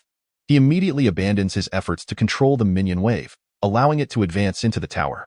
For Caitlyn, once the threat of a gank from the enemy jungler is mitigated, her preferred tactic is to shove the minion wave under the enemy tower, leveraging her long range to punish Ezreal whenever he seeks to secure last hits. However, having learned from past experiences, Han Songjia quickly adopts Huang Xilai's strategy, retreat. Time swiftly deploys his timed bombs, leaping through time to unleash a rapid succession of explosions, gathering several low-health minions before both decide to return to base. Subsequently, the Dawn Radiance team makes a pivotal decision to swap lanes. Their bot lane duo transitions to the top lane, while Li Forong's Poppy ventures solo to the bottom lane to absorb pressure. The synergy between Han Songjia and Gong Cheng proves commendable. Although individually they may still have room for improvement, their coordinated efforts in this lane swap yield effective suppression, even against the formidable top laner A Ming's Echo. Thus, while there may be some loss in Li Forong's development, Han Songjia's Ezreal benefits from newfound farming opportunities, rendering this a transaction that cannot be deemed disadvantageous. Under such a sagacious strategy, Dawn Radiance, in the first 6 minutes of the decisive match against Hellfire, finds itself in a relatively stable position, with only minor deficiencies in minion farming. Certainly, during this period, Xiao Muqian in the mid lane maintained a firm grip on the game, while the blind monk could no longer contain himself. Xiao Muqian deliberately feigned a retreat with approximately 2/3 of his health remaining. Huang Xilai, having concluded negotiations with Akuan, swiftly flashed in to cast W, transforming Syndra into a vulnerable form, rendering her movement exceedingly difficult. The blind monk promptly placed a ward from his side's F4. Leaping over the wall in a bid to ensure his Q would connect, he even expended his flash, executing a ground slam to slow his target once more before landing his Q with absolute certainty. Brother Huang, he has done for, Akuan excitedly declared within the Hellfire team. That was a splendid kick. Huang Xilai nodded, yet an inexplicable sense of unease lingered, as if he had fallen into a trap. However, he had little time to ponder this, as the battlefield before him shifted once again. A blue-purple Void Ripper suddenly burrowed through the ground from the F4 position, swiftly following up with a flash, erupting from the earth. One must commend Huang Xilai's reflexes. Despite Gao Jianxiang's actions being swift, he narrowly evaded being launched into the air with a well-timed retreat. Yet, the blind monk, having already used his flash and W, could not escape his fate, being mercilessly sent flying. The excavator immediately unleashed Queen's Wrath, unleashing a flurry of attacks upon the blind monk, who was ensnared by Syndra's consecutive QE combo. Despite the shield provided by Lulu, with Syndra effortlessly summoning a dark magic ball to strike down, followed by her ultimate, torrents of energy cascaded towards the blind monk. At that moment, Lulu had yet to reach level 6, rendering her unable to forcibly extend his life with her ultimate. As a system notification echoed, there was no doubt that Syndra claimed this kill first blood. Though this kill arrived somewhat late, it almost sealed Huang Xilai's inevitable downfall. We have indeed been outmaneuvered by this Syndra. It seems everything was meticulously orchestrated by him. Huang Xilai sighed heavily, the weight of realization settling upon him. Even contemplating that the previous waves of health depletion were a deliberate ploy, he once again deeply recognized the terrifying prowess of his opponent, feeling as though every action of Syndra's had taken on a surreal, almost intangible quality. The kill in hand. Yet before he could revel in the dawn's light, a notification of a slaying rang out from the bottom lane. An ally has been slayed. The duo of Hellfire and Aguang had forcibly taken down Li Furong's solitary poppy under the tower. Following this, the bottom tower was obliterated in under 7 minutes of gameplay. I'm sorry. Li Furong grimaced, tightening his grip on the mouse as he apologized to his teammates with a troubled expression. Damn it. If only my positioning had been more cautious, and I hadn't taken so much damage. Perhaps I could have bought more time for the team? Furong, you have performed admirably. If the lower tower is lost, so be it. Redirect your path to the upper lane for now, temporarily relinquishing the lower lane, seeking opportunities to eliminate the opposing echo or to push the upper lane. The next move for the Hell team is likely to secure the first dragon. Seize this moment. Xiaomu Qian remarked. Understood. Despite his reluctance, Li Furong was acutely aware that there were more pressing matters at hand in the confrontation against the Hell team. Time was of the essence. Chapter 49. Tactics and responses at this juncture. After successfully eliminating the player Li Furong's poppy, the Hell team opted to initiate the dragon. However, Dawnlight's response was swift. Their duo pushed the minion wave to the Hell team's upper tower. Echo intended to hold the line forcibly, but the resurrected poppy chose to teleport back to the lane, prompting Echo to abandon the defense of the tower. Following the Hell team's dragon acquisition, Dawnlight subsequently dismantled the opposing outer tower, rendering this exchange relatively equitable, Su Yuning noted. Then, at approximately 7 minutes and 30 seconds, the Hell team's top laner Echo was solo pushing the upper lane, while the others were detected by Syndra's ward positioned in the river's central brush, with the remaining 4 forming a line, slowly encroaching into the purple side's jungle. Nimue Qian, the Hell team is advancing, likely to contest your blue buff, Gao Jinxiang said, maneuvering his jungle excavator to unleash his ultimate, the piercing sound of drilling resonating as he headed towards the tunnel left by his 3 wolves. Old Gao, disregard the blue buff. Push mid. Xiaomu Qian responded upon witnessing the adversary's strategy, his eyes lighting up as he swiftly cleared a wave of minions, with the others following suit. Although the enemy mid laner Lulu had previously cleared a wave of minions, she lacked the audacity to cross the midline to clear the subsequent wave. Consequently, the members of Dawnlight, accompanied by this wave of minions, quickly dismantled the enemy's mid-outer tower. While the Hell team swiftly dealt with the blue buff in their jungle, Echo's presence in the upper lane prevented them from encircling Dawnlight from behind. True, Echo had teleportation available, but he lacked an appropriate ward. Once Dawnlight completed the tower demolition, they deftly retreated along the lower river pathway. Clear the minions and shift to the top, Hellfire commanded within the team. The Hell team's execution was equally commendable, particularly driven by their trust in Chen Hua, as the entire team swiftly transitioned to the upper lane, collaborating with Echo, who was pushing behind the tower, to commence the dismantling of the upper tower. However, this maneuver had already been anticipated by Xiaomu Qian. Shortly after the Hell team set off, he stated, "Everyone, continue pushing mid." Even though they were momentarily delayed by retreating to the river, they still managed to return to the mid lane faster than the Hell team, rapidly advancing a wave of minions to the Hell team's inner tower. Both sides maintained a brisk pace. Although the Hell team made what seemed to be a clever choice, they were thwarted by Dawnlight's more astute counterattack. Nevertheless, due to the larger wave of minions amassed in the upper lane, they managed to destroy the upper outer tower first, albeit at the cost of their own inner tower sustaining over half its health and damage. The commentary desk, Su Yuning's emotions surged. Judging by the lineups, both sides exhibited comparable tower-pushing speeds. Perhaps the Hell team's composition was slightly swifter. Nevertheless, Dawn Radiance was more than willing to engage in such exchanges. However, the Hell team quickly grasped this dynamic. Echo teleported back to the high ground, attempting to single-handedly delay Dawn Radiance's tower push. Meanwhile, the other members of the Hell team, bolstered by a larger wave of minions, planned a second push. Strategically speaking, the mid-lane turret undeniably held greater value than that of the top lane. Yet the Hell team seemed to harbor certain expectations for Amin, persistently pressing forward with their advance. In truth, their expectations of Amin were not entirely unfounded.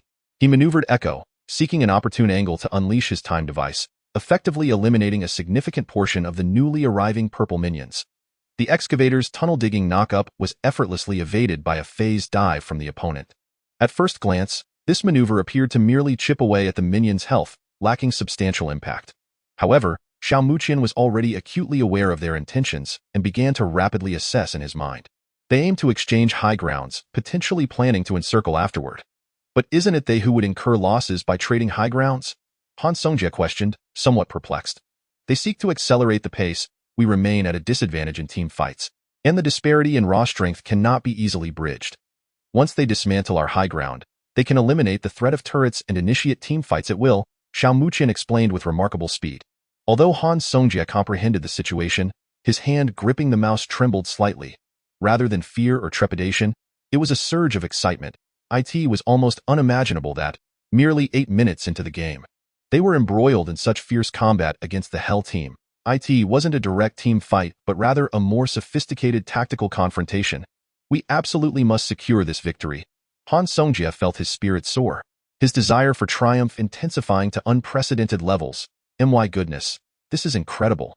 How long has it been since the start, and they're already on the cusp of breaching the high ground? Some spectators in the audience could not contain their astonishment, expressing their profound shock. Many resonated with this sentiment. Such a thrilling and intense showdown was undeniably a clash for glory between two professional teams in the LPL. In that moment, whether fans of the Hell team or supporters of Dawn Radiance, they collectively sensed that the outcome seemed less significant than the exhilarating spectacle unfolding before them. In a secluded corner at the back of the audience, Dashan listened to the intermittent comments from some spectators and couldn't help but scoff. It was evident that Xiao Muqian single-handedly sustained this team. Such tactical command was undoubtedly his doing. While their team exhibited decent execution, he thought it insufficient to defeat the Hell team. Wukan, too, displayed a flicker of contemplation in his eyes. After a moment of reflection, he nodded in agreement. That may be true, but don't you think Xiao Muqian is terrifyingly proficient in every aspect? In an instant, Dashan found himself momentarily speechless. He was acutely aware of the disparity in overall strength between the two teams, possessing a thorough understanding of the Hell team, which was a formidable beast that overshadowed their own Judgment team. Yet, even in the face of such a fierce creature, the seemingly unassuming Xiao Muqian had managed to lead a team that was only marginally competent in execution thus far. Rarely did Dashan experience a chill run down his spine. Amidst the relentless assault of Dawn Radiance, the enemy's mid-tier tower finally fell, but mere seconds prior, the Hell team had already demolished their top-tier tower and was now advancing towards the high ground. It appeared that they truly intended to dismantle the high ground first. If Yak played his cards right, there was even a chance that their mid-high ground could be defended. Alternatively, the Hell team might simply choose to obliterate the high ground crystal as well. Should that occur, Dawn Radiance would be severely constrained by the pressure from the top lane minions, making it exceedingly difficult to contest the dragon against the Hell team. Delving deeper, the Hell team could effortlessly launch an assault on Dawn Radiance's bottom-tier tower. This is what one refers to as a chain reaction. Once set in motion, the snowball effect would rapidly escalate. At this juncture, Li Mingao, who had been silent for quite some time, suddenly seized upon a glimmer of hope, exclaiming with fierce determination, "The Dawn Radiance team is still too young." Although their response was swift, they ultimately faltered in their decision-making. Yak still possesses his ultimate and flash, which he can utilize to easily disrupt the offensive rhythm of Dawn Radiance. Despite having been worn down to some extent by Syndra, he remained relatively intact, and there was every reason to believe that Amin's individual prowess would enable him to accomplish his task with distinction. Thus, it can be concluded, Dawn Radiance ultimately has limited opportunities, Li Mingao coldly declared. Chapter 50. Key players. As Li Mingao had articulated, should Yak manage to hold the high ground for even a few seconds, it would bestow a significant advantage upon the Hell team. Before long, a new wave of minions would arrive, and with the influx of these fresh minions, they could easily diminish the high ground turret's health by half, subsequently employing a rotation strategy to dismantle Dawn Radiance's upper high ground. All those spectating could not help but hold their breath, their eyes glued to the unfolding game, wondering if Dawn Radiance was truly about to suffer a significant loss. But if that were the case, why not retreat? Even sending one person back to defend would suffice. Just as such doubts began to surface, they suddenly witnessed a figure retreating, accompanied by a flurry of golden light, flashing towards Yak. Almost instantaneously, as the figure completed its teleportation, a dark magic orb was launched, ensnaring the unsuspecting Yak in a firm stun. It was Syndra. Upon recognizing the silhouette, Everyone watching felt a jolt of surprise. How decisive was that flash stun? Without hesitation, Syndra harnessed her dark magic, absorbing the surrounding dark orb and hurling it towards the immobilized Yak, unleashing her ultimate ability without a moment's pause. All actions unfolded seamlessly, completed within a mere second, as Han Songjia's Ezreal responded with remarkable swiftness upon witnessing the offensive signal, executing an arcane shift followed by a Q to inflict additional damage. During the moment of stun, Echo, devoid of any magic resistance equipment, could hardly withstand such an explosive assault, meeting his demise in an instant. With Echo's fall, no one could orchestrate a unified advance for the Dawnlight team. Ezreal swiftly collaborated with his teammates to eliminate several enemy minions, restoring his passive to full capacity, and together they began to assault the tower with great urgency. A stunning flash from Xiao Muqian once again altered the tide of battle. Now it was Hell's team that found themselves in a precarious situation. Su Yuning remarked. Beside her, Li Mingo's expression had darkened considerably, feeling a burning sensation of pain on his face. Ever since the earlier moments, his predictions and assertions had been consistently erroneous, rendering him a laughingstock, all thanks to that insufferable brat named Xiao. His resentment towards Xiao Muqian had reached its zenith, yearning to witness his downfall and utter disgrace. However, Hell's team was at a loss. Without aiming S Echo, even a counterattack would be too late. As misfortune often comes in pairs, the previously suppressed Han Songjia's Ezreal now played a pivotal role, unleashing a golden ultimate that swiftly traversed through the newly arrived minions of Hell's team, momentarily thwarting their advance. Meanwhile, the Dawnlight team, bolstered by the fully stacked attack speed of Ezreal, pushed forward with their minions against the tower, rapidly depleting the health of Hell's mid-lane inhibitor. Qianhua gritted his teeth, determined to press on. Despite sustaining some damage from Ezreal's onslaught on their minions, their numbers still surpassed those of Dawnlight. With no turning back, they resolved to force an exchange. Holding on to this thought, mere seconds later, the Dawnlight team was the first to destroy Hell's mid-lane inhibitor. Upon revival, Hell's Echo managed to momentarily stall the retreat of Dawnlight, but their original plan was never to fall back immediately. Instead, they aimed directly for the bottom lane. Seizing the opportunity, they collectively demolished Hell's bottom tower, a significant achievement that expanded their vision and alleviated pressure on their minion waves. Ultimately, Hell's team managed to dismantle Dawnlight's previous tower, yet this exchange had proven to be a substantial loss for them. The economic advantage from several towers had substantially bolstered Dawnlight's overall economy, effectively leveling the playing field after previous disadvantages in farm. At this moment, Xiao Muqian's Syndra was thriving, having secured a Liandry's Anguish shortly after the 10-minute mark, dramatically enhancing her combat prowess.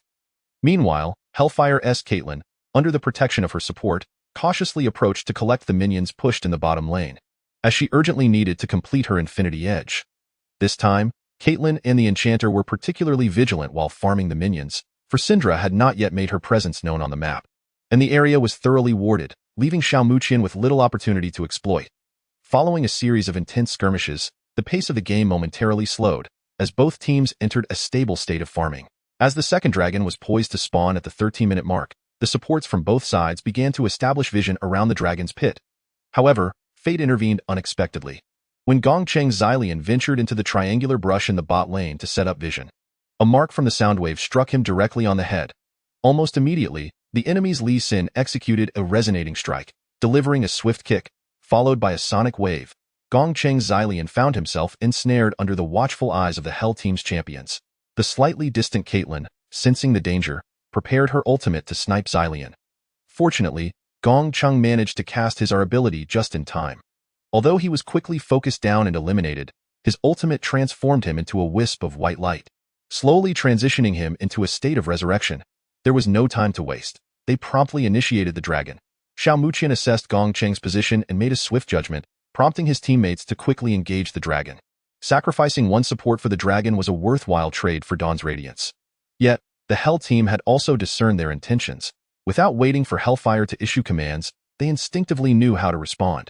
They left the approaching Caitlyn to guard the soon-to-respawn Xylian, while the others swiftly maneuvered through the river entrance from the bot lane. Although Dawn's Radiance initiated the dragon promptly, the Hell team's reaction was indeed rapid. Given their current state, it was unrealistic to expect to secure the dragon in such a short time. Observing Syndra's position, they noted her exceptional equipment. A moment's inattention could lead to disaster. Ming, who had been eliminated once before, cautioned with lingering trepidation. They intended to keep a close watch on Xiao Muqian. However, Upon noticing the cautious figures approaching, Xiao Muqian's spirits lifted. Fu Rong, Lao Gao, it's your turn. Understood. Li Furong and Gao Jianxiang responded in unison. After a prolonged silence, it was finally their moment to shine. First, Gao Jianxiang's echo made the initial move, abandoning the dragon to prevent the enemy from reacting. He promptly flashed over the wall, materializing amidst the opposing team, bursting forth from the ground. He directly launched the Hell team's top laner, Echo, the mid laner, Lulu, and the jungler, Li Xin, into the air. Nice!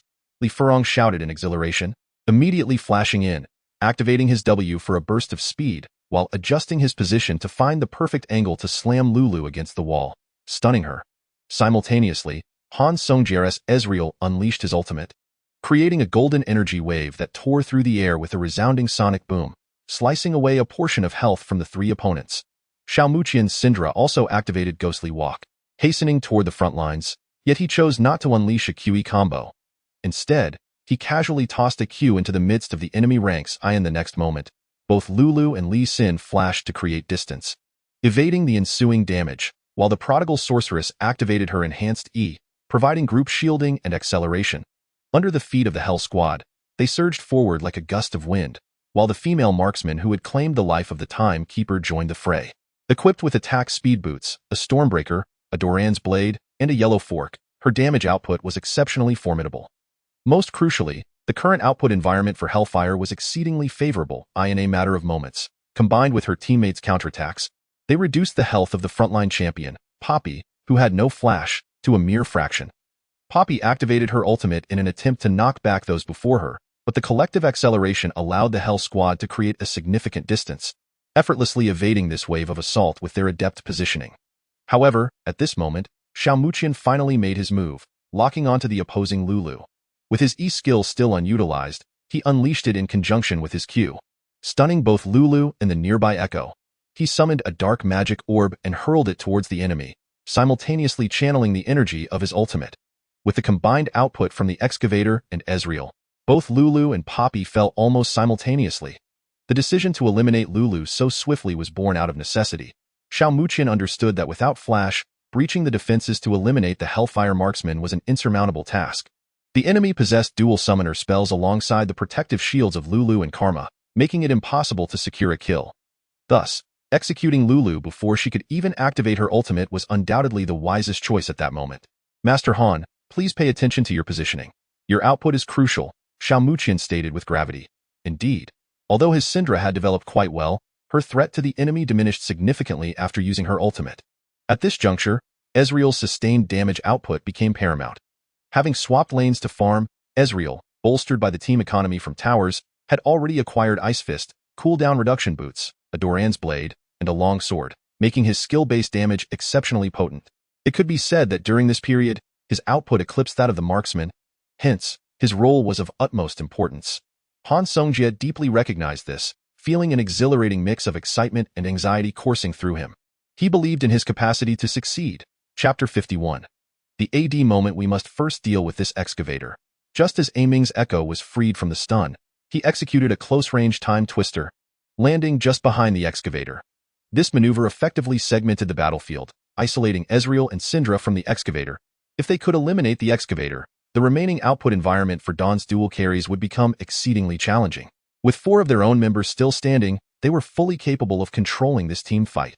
Gao Jianxiang, though aware of the enemy's intent, understood that retreating was futile. It would be better to fight to the death. However, at this moment, his equipment was not yet fully developed, and he fell without absorbing much damage. Meanwhile, Ezreal and Syndra's output during this time was nothing short of astonishing, as Echo was almost instantaneously forced to unleash his ultimate. The champion Syndra, devoid of her ultimate ability, certainly exhibits diminished menace. However, this does not imply a complete lack of combat prowess. On the contrary, due to the core output skill, Dark Sphere, which boasts a mere 4-second cooldown, coupled with the 20% cooldown reduction provided by the Liandry's Anguish, Syndra's Q can refresh in just 3.2 seconds. When Li Xin lands a sonic wave on Syndra, following it up with a resonate kick, he finds himself abruptly interrupted and stunned mid-flight by a swift QE combo from Syndra, whose abilities have already cooled down. Ezreal, with a deft mystic shot, easily connects, weaving in and out with basic attacks, careful not to make any missteps that could jeopardize the flow of damage. Ultimately, Syndra unleashes a dark sphere upon Lee Sin, dealing a significant amount of damage, and had it not been for the timely shield from the Celestial, he would have been eliminated on the spot. However, Ezreal does not afford Lee Sin the opportunity to escape. With Arcane Shift freshly available, he sidesteps to find an angle, dodging the Celestial's Q intended to shield Lee Sin, and delivers a beautifully executed Mystic Shot, claiming the last sliver of Lee Sin's health. Meanwhile, Xiao Muqian skillfully maneuvers his Syndra to retreat, as the Hellfire Caitlyn, utilizing her extended range, has already tagged him several times. Leaving his health precariously LOW.IT is not yet his time to fall. Yet, the Hellfire Caitlyn has no intention of granting him an escape. She advances with more graceful kiting than Han Songjia's Ezreal. She evades Syndra's Dark Sphere while continuously discharging her shots with precision. However, Xiao Muqian's retreat path diverges entirely from the position of Ezreal, who is stationed on the left, while he finds himself on the right side of the lower river's tribrush. In that position, Echo deploys his Time Winder, momentarily ensnaring Ezreal's location. Han Songjia, in response, throws out a blue trinket to reveal Echo's silhouette, landing a basic attack that applies a slow, followed by a Mystic Shot. Regrettably, the low-health Echo, had he been struck by this Q, would likely have met his demise, but he narrowly evades it with a quick phase dive. On the other side, the Celestial and Caitlyn are in hot pursuit of Syndra, who is barely clinging to life. Just as Caitlyn raises her weapon, Xiao Muqian's Syndra deftly veers into the safety of the thick wall adjacent to the tribrush. This maneuver successfully negates one of Caitlyn's shots, while Aguang's Celestial is slightly delayed in placing a vision ward behind the wall. At that moment, the notification of Echo's demise echoes through the battlefield. Han Songjia, controlling Ezreal, executes a flash over the wall, swiftly dispatching the weakened Echo. However, Echo has already created some distance, and Han Songjia knows that reaching Xiao Muqian will require a bit more time. Recognizing the urgency, he opts to use his E ability to hasten his approach, closing the gap significantly, bringing both the Celestial and Caitlyn within the effective range of his Q. After a moment's pause, Han Songjia sees the opportune moment to press the key on his keyboard, unleashing a mystical shot. However, the target, the female marksman, effortlessly sidestepped the attack. Although she could not evade the subsequent dark sphere from Syndra, she fortunately avoided being slowed down. Yet, it was not long before the Ascendant's acceleration shield was ready again, which was passed to the marksman, enabling her to swiftly pursue Syndra, who was still in flight. This time, however, Xiao Muqian's escape trajectory caught Hellfire off guard. The Syndra he was controlling was not retreating towards his own base, but rather heading towards the bottom lane. Was she attempting to rendezvous with Ezreal? Hellfire surmised. Indeed, Ezreal, having missed ACAT that moment, was hastening towards Xiao Muqian's location, still equipped with healing. Understanding Xiao Muqian's intentions, Hellfire could no longer afford to maneuver away from the treacherous dark sphere aimed at him. Any attempt to dodge would merely create distance, as such, he controlled the marksman to desperately maintain proximity while targeting Xiao Muqian's Syndra with precision shots. Just then, Ezreal landed ache through the wall, hitting the marksman and causing a faint ice ring to appear, slowing her down. The marksman decisively activated her healing to accelerate towards the target, and at last, Xiao Muqian's Syndra was on the brink of collapse. Yet, at the very moment she raised her hand, Xiao Muqian's Syndra darted behind the thick wall of the bottom lane, momentarily obscuring vision. The marksman's critical auto-attack judgment failed. Witnessing this, the audience could no longer contain their excitement, bursting into exclamations. This Syndra had an extraordinary command of vision. She had barely evaded death at the hands of the marksman's lance, skillfully neutralizing the crisis with that well-timed vision block.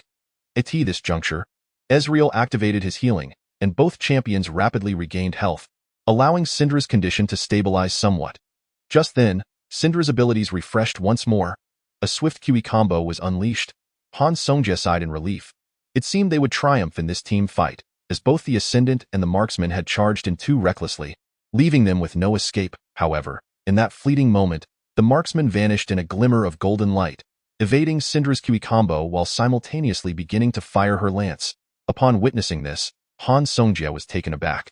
Damn it, he had anticipated it. He needed to eliminate the Ascendant first.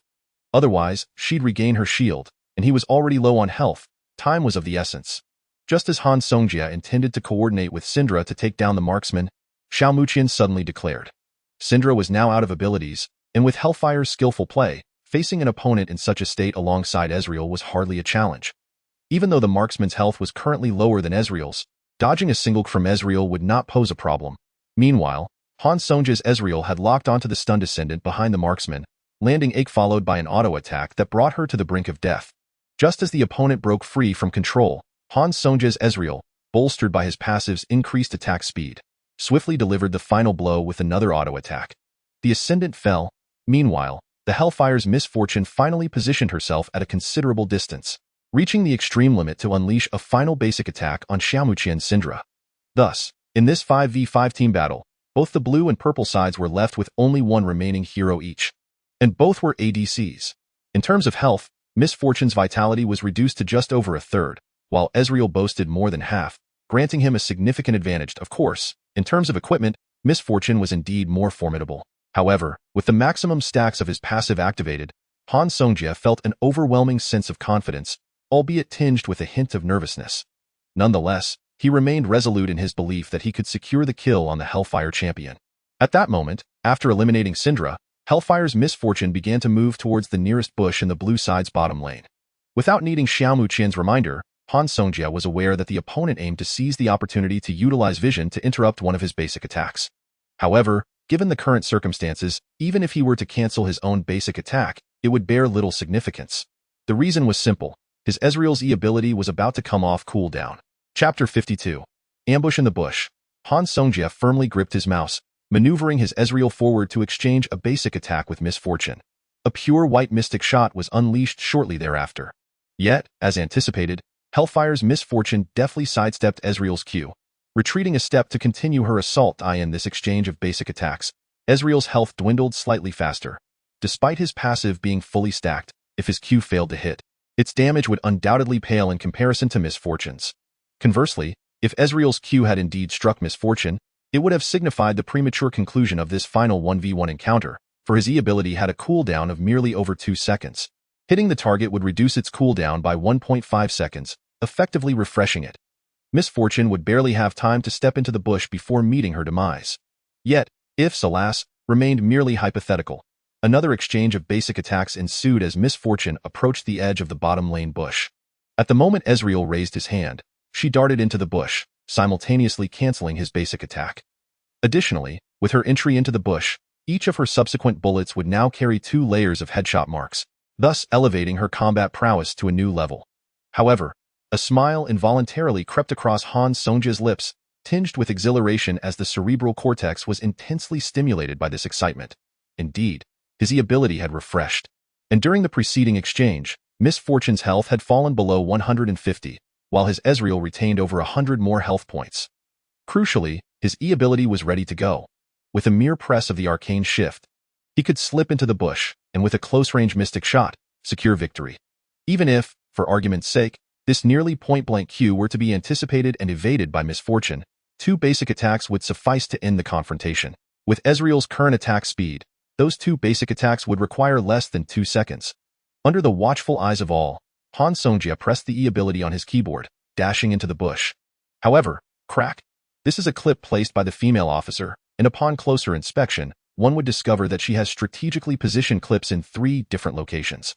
Han Songjia did not anticipate that the opponent's trap would remain inactive for so long. Yet he still had a chance. He was merely immobilized in place, but he could still retaliate. However, the 90 caliber rope net had mysteriously refreshed, ensnaring Ez's visage. As Han Songjia's pupils constricted in sudden realization, the female officer, under the command of Hellfire, retreated beyond his range of attack, simultaneously unleashing a basic attack. In that instant, the officer raised her long rifle, squeezing the trigger. The piercing round, dubbed Peacekeeper, tore through the air, sweeping across EZ's form. Just before EZ could escape his bindings, the rifle, now charged with critical bullets, was fired once more. A light shot aimed at Ez's head. Headshot. You have been slain echoed coldly through the headset. Han Songjia inhaled deeply, feeling as though the very air had become laden with a somber weight.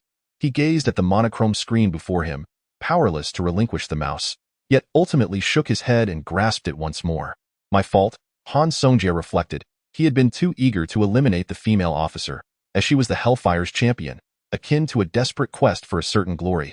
Had he not rushed to execute the arcane shift directly into the brush, but rather approached it cautiously, the outcome would have been different. It seemed Hellfire had anticipated this. No traps were laid at the brush's edge, but but rather at the location where Han Songjia's EZ might have egressed. Such a strategy exuded a reckless gamble. Yet, undeniably, he had wagered wisely and claimed Han Songjia's life. It mattered little. If one could not reach such heights, they would not be hellfire. Xiao Muqian smiled. But then, for the first time, a chilling sharpness glimmered in his eyes, reminiscent of a freshly sharpened blade poised to sever the souls of his adversaries. This was merely the beginning. He would now summon every ounce of spirit to play thoroughly with them. Wouldn't he? Xiao Muqian raised his voice slightly. Of course, I have no intention of falling here without resistance, even if my opponents are from hell. Li Furong's eyes shimmered with resolute and explosive fighting spirit. Damn it, am I to fear them? This is merely a slightly inferior team wipe. Just wait and see how I'll dig my way through and crush them. The stout Gao Jinxiang raised his fist in defiance. Brother Jia, I'll save my ultimate ability just for you guys. Gong Chung gritted his teeth. For a support player, being compelled to reserve his ultimate for himself was a humiliation. He must keep a vigilant watch over them. He would unleash his ultimate at the most opportune moment for those who truly deserved it. Han Songjia nodded in earnest, stating, I will no longer act without thought. Muqian, I will follow your lead in the upcoming battle. Indeed, it all rests upon you. The others nodded in agreement, turning their gazes towards Xiao Muqian. At present, our economy has not lagged significantly behind. The opponent's pivotal asset lies in the Hellfire's marksman. If we can swiftly eliminate her in the initial engagement, securing victory in the team fight will become considerably easier, remarked Xiao Muqian. The rationale is understood by all present, yet it is evident that the crux of the challenge rests precisely on this point. The adversary wields the Hellfire marksman, who is further shielded by the likes of the Harbinger and Lulu, formidable champions dedicated to protection. Even the blind monk can disrupt the advancing brawler or excavator with his kicks. Under such conditions, the prospect of swiftly dispatching the marksman appears almost insurmountable. Although Hellfire has temporarily lost her ultimate abilities, one must not forget that those tasked with providing protection are themselves a cadre of exceptionally skilled players. Haha, the ADC of Dawnlight is still rather inexperienced. This is precisely why Hellfire garners such admiration. Even in what seems to be a dire situation, she adeptly perceives her opponent's intentions and seeks out strategies to secure victory. Coupled with the outstanding protection from her teammates, I have a premonition that the upcoming match will transform into a personal showcase for Hellfire. Let us await the spectacle, proclaimed Li Mingao. Witnessing Dawnlight's recent team wipe, he couldn't help but feel a subtle sense of relief. Had the previous momentum continued, it appeared that Xiao Muqian's mischievous Syndra might genuinely lead the team to victory, a scenario he fervently wished to avoid. However, now that Hellfire's marksman has taken flight, they are in for a tumultuous ride. The audience, meanwhile, was too captivated by the extraordinary plays of the marksman to pay heed to Li Minggo's undoubtedly biased commentary, still reveling in the brilliance of her prior maneuvers. Incredible. Is this the power of Hellfire? ADC players among the spectators could think of nothing but seizing the opportunity to queue up for a few matches as marksmen, envisioning themselves as Hellfire, executing breathtakingly flawless plays. The sensation is simply divine. Chapter 53, Crisis. The Hellfire approaches the Baron. Game time. 19 minutes. Under the impact of the marksman's initial auto attack, Dawnlight's mid-tier tower crumbled to dust. Following the earlier team fight, both sides adopted a more cautious approach, markedly altering their aggressive tactics. The initiative now clearly resided with the blue side's Hellfire team. Nevertheless, even with this advantage, pushing forward proved exceptionally challenging against Xiao Muqian's steadfast Syndra. In fact, there was a moment when the Harbinger misstepped and was caught by Syndra's successive Q and E abilities, resulting in an instant elimination. It is undeniable that, despite Dawnlight being at a disadvantage, Syndra's individual development has been remarkably strong, encompassing not only kills but also minion farm and substantial team economy. Assessing the current situation, it appears that both team summoner spells are nearing full cooldown, and the dragon is about to respawn. However, I believe that Dawnlight lacks the resources to contest this dragon. Stated Li Mingyo. It ultimately depends on their respective performances. Added Su Yuning. At this juncture, the Hellfire team, having secured Dawnlight's mid-tier tower, swiftly made their way to the dragon, aiming to claim their third dragon of the match. It is advisable that we refrain from engaging in this skirmish, as my mage sect still requires some time to strengthen. We should await the next wave of team fights. However, I can attempt to utilize my ultimate ability to seize an opportunity, remarked Han Songjia. No, Master Han, save your ultimate for now. Let us proceed directly to push mid. They have all gone for the dragon, which will take them some time, responded Xiao Muqian. Should we approach from the front or navigate through the jungle? Inquired Gao Jinxiang. Let us traverse through the upper jungle. The Baron has yet to spawn, and since we have pushed the top lane to their high ground, they likely lack vision in that area. Let us deploy a scan, Xiao Muqian instructed. The others nodded in agreement as Gong Cheng, the time-worn elder, led the way, activating the scan as they stealthily advanced through the Hell Team's upper jungle towards the wall before their high ground. Goodness, is the Dawn Radiance's reaction truly that astute? Did they predict that the enemy would go for the dragon and subsequently attempt to collectively steal the crystal? Exclaimed an astonished spectator, his eyes widening as he was the first to notice the cluster of Dawn Radiance champions on the minimap. Soon, others began to take note as well. While the Hell Team secured their third dragon, the 5 members of Dawn Radiance suddenly appeared before the blue side's crystal, rapidly initiating their assault. Meanwhile, the Hell Team had begun to sense something amiss. Yet, upon truly realizing the audacity of Dawn Radiance's collective crystal heist, they were left fuming, their efforts to establish vision in the lower jungle now feeling utterly futile. They had hoped that this dragon skirmish would expand their advantage. But now, with the crystal taken and the enemy retreating unscathed, it was they who suffered the significant loss. Just as they felt they might still return to base in time, a golden barrage from the distant crystal position appeared, hitting Echo and Lulu, interrupting their recalled AT that moment. Amin could no longer afford to conserve his abilities. He teleported to the high ground of the top lane and, alongside the 3 who had already returned, charged towards the 5 members of Dawn Radiance, who were on the verge of obliterating the crystal. However, Dawn Radiance remained unfazed. The absence of the mid laner Lulu meant a reduction in both damage output and crucial protective capabilities. The Hell Team's primary damage dealer was solely Misfortune, and while Lulu could have provided substantial output, her absence left the ADC Misfortune still under 20 minutes, unable to effect any significant change, even if she were Hellfire itself. Dawn Radiance first destroyed the crystal and then noticed the advancing Echo. At this moment, Lulu had finally returned to base, and Amin sought to secure a kill. Yet, Li Furong acted decisively, unleashing a charged ultimate with Poppy, swinging her golden hammer towards the members of the Hell Team. Echo deftly evaded with a phased dive, while the Celestial being activated a group acceleration, propelling herself and her allies forward. However, Syndra's subsequent QE combo knocked both Karma and Echo back. With Echo, the most tenacious pursuer, no longer in the fray, Time managed to issue an order for Frost Queen, sending out 2 slowing phantoms to further hinder their retreat.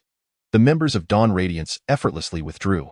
Well done, the resolve of Dawn Radiance was exceedingly judicious, remarked Su Yuning, her eyes sparkling with admiration. However, beside him, Li Mingyao's complexion darkened. How could the Hell Team be so foolish as to leave the front door wide open without a hint of caution? Wait, what are they planning? Suddenly, Li Mingyao's expression shifted, and he gasped in surprise. The dragon, Echo, and the Harbinger each possessed a true sight, and Aiguang's Harbinger was scanning as they ventured into the jungle. Was the Hell Team attempting a surprise steal of the dragon? Li Mingyao felt a surge of elation. From his vantage point, he could easily see that Dawn's light had not left any vision in the dragon area. After stealing the crystal, they were eager to return home.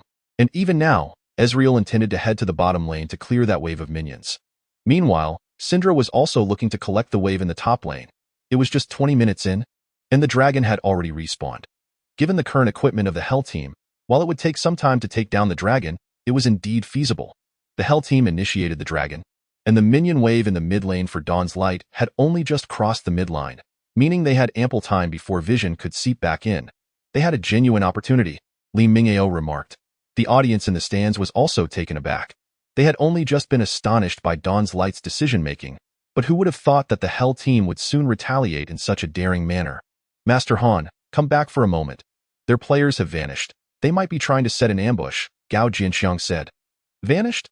Xiao Muqian frowned and glanced at the Minimappi, in the upper jungle. Their vision was shrouded in darkness, completely dominated by the opponents. The minion wave in the top lane had just been pushed, and there were no signs of life in the bottom lane. They seemed to be the dragon, Xiao Muqian suddenly recalled. The dragon? Oh, I'll go place a ward. Master Han, hurry over for a red buff. Gao Jinxiang replied, no, we should go directly. They might have already started the dragon. While we can't be 100% certain, if they succeed, it will be exceedingly difficult to turn the tide, Xiao Muqian thought, and without hesitation, he activated Ghost Step, heading straight from their red buff to shine a blue trinket into the dragon pit. The dragon, now below half health, alongside Echo who was using his ultimate to heal and tank damage at the forefront. The relentless barrage of shots from Caitlyn, and the shields being continuously provided, along with the figure of Lee Sin throwing punches and kicks, 5 members. The Hell team was all present and accounted for. Upon seeing the dragon pit illuminated by Xiao Muqian's trinket, the members of Dawn's Light were instantly struck with shock. Damn it, they really are doing it. In an instant, the members of Dawn's Light rushed toward the dragon as quickly as they could, with Ezreal also making haste, utilizing his mobility to arrive at the dragon's location. The first to sense the anomaly, Xiao Muqian's Syndra, having activated Ghost Step, was the first to reach the vicinity of the dragon. The previous blue trinket ward had been destroyed by the Hell team, but in that moment, Xiao Muqian had already gauged the dragon's health. Given the speed at which the Hell team was taking down the dragon, they still had time to intervene. At that moment, the excavator activated his ultimate, burrowing swiftly towards their red buff, while Li Furong decisively teleported to the tunnel. Be careful, Muqian. Li Furong reminded. I know, came the reply. Xiao Muqian nodded slightly. Although he could already see that the dragon's health had fallen to less than 1/3, he refrained from acting immediately. He keenly observed that Lulu had quietly maneuvered closer, clearly prepared to use her flash to transform the dragon into a sheep at a moment's notice. Should Xiao Muqian fall, the Hell team would find it exceedingly easy to turn their attention to the dragon. Poppy and the excavator also arrived swiftly, and the Hell team appeared somewhat tense, refraining from recklessly engaging and instead deliberately slowing their pace, attempting to control the dragon's health for a potential kill. They were evidently wary of Syndra's damage and the excavator's capability to steal the dragon. Although Akuin was confident in his smite, the possibility of being outmaneuvered could not be dismissed. If the Dawn's Radiance were to seize the dragon, their earlier advantage would evaporate. For him, losing to an opponent clearly ranked below them would be unacceptable. At this moment, Li Furong's Poppy had not yet cooled down from his ultimate ability, but as he observed the dragon's health dwindling, impatience began to creep in. Were it not for Xiao Muqian's lack of a clear signal to attack, he might have already charged in. This anticipation lingered until the dragon's health dipped below 2,000, at which point Xiao Muqian issued the signal to engage. Furong, go. Chapter 54. The Dark Magic Sphere. Syndra, the ruler of the battlefield. Li Furong responded promptly, commanding his Poppy to activate W, Steadfast Presence, as he strode purposefully towards the dragon pit, golden hammer raised. Upon spotting the Hell team and the critically wounded dragon, he swiftly pressed the R key. The hammer in his hand whistled through the air, its golden glow intensifying. After a moment of charging, he brought it crashing down. In that moment, the jungle's Lee Sin and Echo were aligned perfectly. If this strike could knock them out of the pit, the poised excavator could then tunnel in to seize the dragon. However, it was evident that the Hell team would not make such a fundamental error. While eager to engage the dragon, they were not blind to their surroundings. There was vision above the pit where the excavator stood. Naturally, they had noticed Syndra's approach well in advance.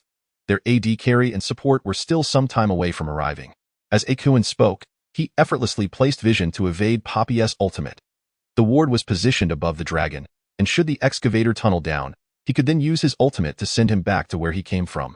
Meanwhile, the damage-absorbing Echo relied on his mobility to avoid Poppy's attack, thus compelling Li Furong's Poppy's ultimate to draw out 2 escape abilities. For Xiao Muqian, this was more than sufficient. He quietly observed the cautious movements of the Hellfire Misfortune, noting her meticulousness. However, a sudden spark of intense focus flickered in Xiao Muqian's eyes. Meanwhile, in the commentary booth, upon witnessing the Hell team's audacious attempt to seize the formidable dragon, Li Mingao couldn't help but smile. The Hell team's execution of the flash play on the dragon was nothing short of exquisite. Now, the only hope for Dawn's Radiance lay in the excavator's flash to secure the dragon, followed by a hasty retreat through the underground passages. However, a smirk danced at the corner of Li Mingao's mouth. The excavator's level was inferior to that of the blind monk, which implied that his smite damage would be less potent. Moreover, the blind monk's Q ability possessed execution potential, and given the level advantage, as long as Akuin remained vigilant, the dragon would not slip through their fingers, unless he were to succumb to slumber. Additionally, Lulu had positioned herself strategically around Syndra, effectively shielding her teammates from being stunned by the Q and E abilities. Thus, the dragon was as good as theirs, certainly. But then, words hung in the air. In a fleeting moment, when no one had anticipated it, a figure enveloped in dark orbs materialized from an uncanny angle, brandishing 3 ominous dark orbs that could instill fear in an instant. Those 3 dark orbs rained down upon the Hell team, who were clustered in the dragon's vicinity. Following this, the long rifle in the hands of the marksman was abruptly lowered. Stunned, Lulu and her picks were rendered immobile. Stunned, the blind monk, who had been executing powerful punches and kicks, ceased all motion. Stunned, simultaneously, despite the dark orbs being met with the shield of the Harbinger. The marksman suffered a third of her health as the orbs detonated beneath her. In an instant, 7 dark orbs cascaded towards her. Though Aguang's Harbinger reacted with remarkable speed to weaken the attack, a mere 40% damage reduction could not possibly mitigate the explosive onslaught of 7 orbs. The marksman fell instantly. Accompanying the sound of her demise was the announcement that the purple team had claimed the dragon. Indeed, with 3 members incapacitated, the excavator effortlessly secured the dragon with his smite. What was even more dire was that Ezreal and the Time Mage had also arrived just in time. With the dragon stolen and the marksman eliminated, the Hell team was clearly bereft of any fighting spirit. Echo, severely wounded from the dragon engagement, had just exhausted his mobility skill and could only choose to flash away. The blind monk, having already scouted the area, found his W skill on cooldown and had no choice but to relinquish his flash to avoid imminent death. Meanwhile, the Harbinger and Lulu were not as fortunate. Positioned at the lower end of the Dragon's Canyon, even a flash would prove futile. Resigned to their fate, they struck out in a final effort to inflict damage, albeit only managing to target the excavator, who had come forth to absorb the blows. Ultimately, both Ezreal and Syndra each claimed a head. Thus, the Hell team experienced a complete collapse, while the members of Dawn's Radiance did not return to base immediately, but instead hastened towards the Hell team's mid lane to swiftly dismantle the exposed crystal. Afterwards, buoyed by the dragon buff, they returned to base with remarkable speed. Alas, the audience was momentarily taken aback by the sudden and dramatic turn of events. However, upon witnessing the swift retreat of the Dawn Radiance team, as they discarded their crystals and hastened back to their base, a wave of astonishment reverberated through the expansive third-floor competition area of Tianke University, akin to a roaring tsunami. What an incredible display! Dawn Radiance is truly magnificent, exclaimed the crowd. Syndra, what a marvel! To push 3 orbs at once? Absolutely dazzling. When has Syndra ever managed to do that? It must be due to the recent patch buff. Although I have yet to experience it myself, surely this must be a build emphasizing her secondary W ability, which explains the astonishing damage output. I may not comprehend the intricacies, but it is undeniably impressive. The audience's discussions were fervent in contrast to the spectators. Wu Kan, the key mid laner for the Judgment team, and perhaps even stronger than Huang Shilai, noticed more subtle details. The angle of the attacks was lethal, and the combos were executed with remarkable speed. A profound sense of vigilance filled Wu Kan's gaze as he offered his commentary. Damn it, could this kid be even stronger than our captain? Daxian made an exaggerated gesture of odd. Wu Kan did not respond. Yet internally he pondered, can I truly best him? The answer remains elusive, for only through genuine confrontation can one ascertain the true capabilities of another. However, Wu Kan's perspective had undeniably shifted. After this round, the Hellfire team would indeed face considerable challenges. That individual was simply unfathomable. In fact, as Wu Kan surmised, under the guidance of Xiao Muqian, each member of Dawn Radiance displayed exceptional prowess. Initially, a coordinated assault from the bottom lane led to the destruction of the second turret, taking advantage of Syndra's precise timing to eliminate Lulu in one swift motion. Subsequently, Gao Jianxiang's remarkable use of Rek'Sai's flash to initiate and knock up the Herald was executed beautifully. Ezreal followed up with Arcane Shift to deliver damage, landing a mystic shot. Xiao Muqian's Dark Sphere claimed yet another kill. With the absence of the Herald and Lulu, 2 formidable protectors, and bolstered by the Baron buff. Even though the Hellfire team's Caitlyn valiantly reduced Poppy to near death, no one could match the output of damage. Though Akuan's Lee Sin managed to land a kick on Syndra, he was too apprehensive to follow up with a resonating strike. Had it been any other champion piloting Syndra, he might have had the confidence to exploit his speed and catch his opponent off guard. Yet, facing the Syndra who single-handedly dictated the course of the match, interrupting his advance with a seamless QE combo posed no challenge at all. Reluctantly, he had no choice but to concede. In the wake of this, the members of Dawn Radiance chose to play it safe, opting to return to base for a much-needed equipment replenishment. Xiao Muqian's Syndra had reached an alarming level of power, having amassed a combination of Rylai's Crystal Scepter, Sorcerer's Shoes, and Ludin's Echo, along with a Void Staff, all within a mere 20 minutes. Under this penetration-focused build, the already limited magic resistance of the Hellfire team became virtually non-existent.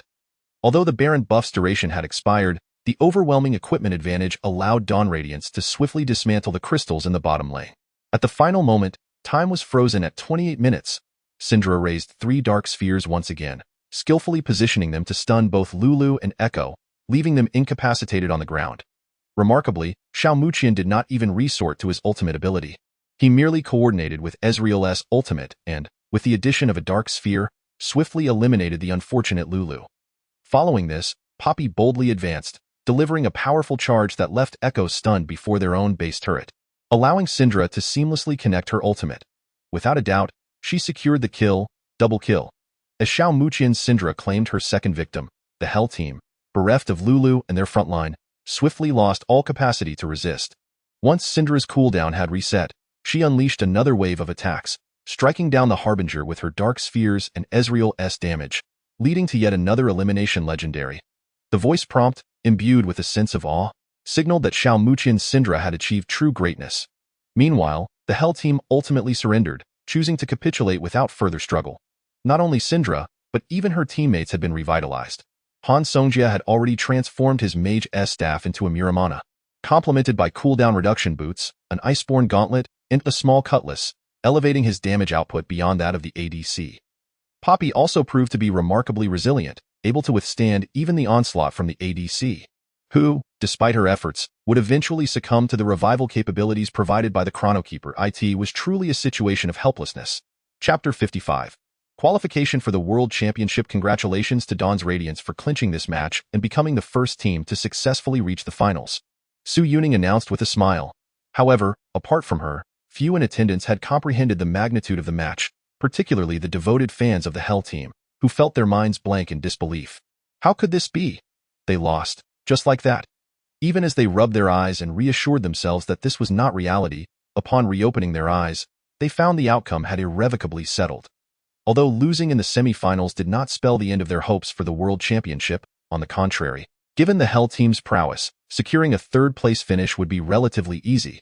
They could not fathom that the Hell team had failed to seize the ultimate championship, especially not to a team that, on paper, did not appear to be top-tier, merely scraping by to achieve a rating of excellent. The shock extended far beyond the audience. When the Hell team was engulfed in a burst of distorted light, even the typically composed Li Furong wore a dazed expression, clearly still lost in the aftermath of the match, rendered speechless. Gong Qing also bore an expression of disbelief, his mind a void. Han Songjia took deep breaths, moving his mouse to access the complete statistics of the match. His Ezreal had dealt 17,000 damage throughout the game, while the Hellfire's ADC had managed to inflict 24,000 damage. For a female police officer caught in adverse circumstances, such a level of output is indeed terrifying. It is noteworthy that in this game, the direct confrontations between both sides were rather few, and the damage inflicted lacked any significance of consumption. It was pure, unmitigated output. While the game was ultimately won, she recognized that she still had a long way to go. That moment, Han Songjia acutely felt this reality. Conversely, the plump figure of Gao Jianxiang was the first to regain composure. However, the joy of victory after defeating a formidable opponent was palpable. He raised his arms in exultation, exclaiming, "Nice!" Unreservedly, this was indeed a moment worthy of celebration. Observing the varied reactions of the Dawn Radiance team, Xiao Muqian couldn't help but smile. After all, achieving victory through hard work is undeniably a delightful affair. The opponent was formidable, particularly the female police officer from Hellfire, as even his Syndra had only managed to seize one opportunity throughout the match to take her down, though that single moment was indeed lethal. After the match, Xiao Muqian led the members of Dawn Radiance to shake hands with the Hellfire team as a gesture of goodwill, only to find several of them displaying expressions of reluctance, sitting vacantly in their seats, oblivious to the arrival of Dawn Radiance. The first to approach and shake hands was Huang Xilai. At the moment their hands clasped, he nodded slightly, his words tinged with respect. "Well played, I concede defeat." "Thank you." Xiao Muqian graciously accepted the compliment, responding, "You were equally impressive."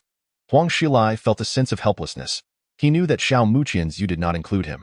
Undoubtedly, he had become the weak link in this semi-final contest, consistently bested by Xiao Muqian in landing, team fights, and decision-making alike. Xiao Muqian was adept at amplifying his advantages and gradually transforming them into a winning momentum. "If you're not dead, then stand up." "What, do you intend to remain in this pathetic state forever?" Hellfire suddenly remarked coldly. His words carried significant weight and authority within the team. To illustrate, it was like a suddenly ringing alarm clock, awakening those who had just been lost in slumber. A Kuan, a Ming, and a Guang all stood up in unison, each shaking hands with the Dawn Radiance members, yet their gazes during the handshake betrayed a profound sense of unwillingness, or perhaps defiance. Especially a Ming, who, with his usual arrogance, had never regarded Dawn Radiance with any seriousness from the outset. Even acknowledging Xiao Muqian's prowess, he found it difficult to fathom how a mere mid-laner could invigorate an otherwise feeble team. Yet, were Xiao Muqian to learn of such thoughts, he would simply deem him ignorant. The strategies and certain details of the game were indeed orchestrated by Xiao Muqian, but the high execution exhibited by Dawn Radiance was something he had never anticipated. This team may have lacked in raw strength, yet they possessed an unparalleled synergy and cohesion that most teams could only envy. To speak candidly, Xiao Muqian finds it quite astonishing that, without systematic training and relying solely on spontaneous performance and a brief period of integration, such a remarkable level of achievement could be attained. Otherwise, relying on his individual efforts alone, it would have been impossible to lead the Dawn of Light, a team evidently outmatched on paper, to secure the ultimate victory. For the Hellfire team, this defeat may serve as a setback, yet it is believed that with their capabilities, they can strive for the third spot in future competitions. What truly invigorates every member of the Dawn of Light is that this triumph signifies their qualification to attend the Shanghai World Competitive University. For this group of aspiring esports enthusiasts, this moment represents a significant first step in their lives. Perhaps their current prowess seems trivial when isolated, but given time and with perseverance, they are destined to shine brightly in some future moment. At least, this is what Xiao Muqian believes, and he is more than willing to embrace this notion. Your Syndra, no, your mid laner is quite intriguing, Hellfire suddenly remarked, casting a glance at Xiao Muqian, his tone nonchalant. Facing the subtly menacing gaze of Hellfire, Xiao Muqian offered a faint smile, replying, in comparison, your AD carry is truly the more exasperating one. It's exceedingly difficult to find opportunities, as usual. He continued, as usual? Hellfire quickly seized upon the key point in Xiao Muqian's words. After pondering for a moment, he looked back at him, his expression now tinged with a hint of curiosity, yet he refrained from probing further, instead stating, to be able to find opportunities to eliminate my mid laner multiple times is rather interesting.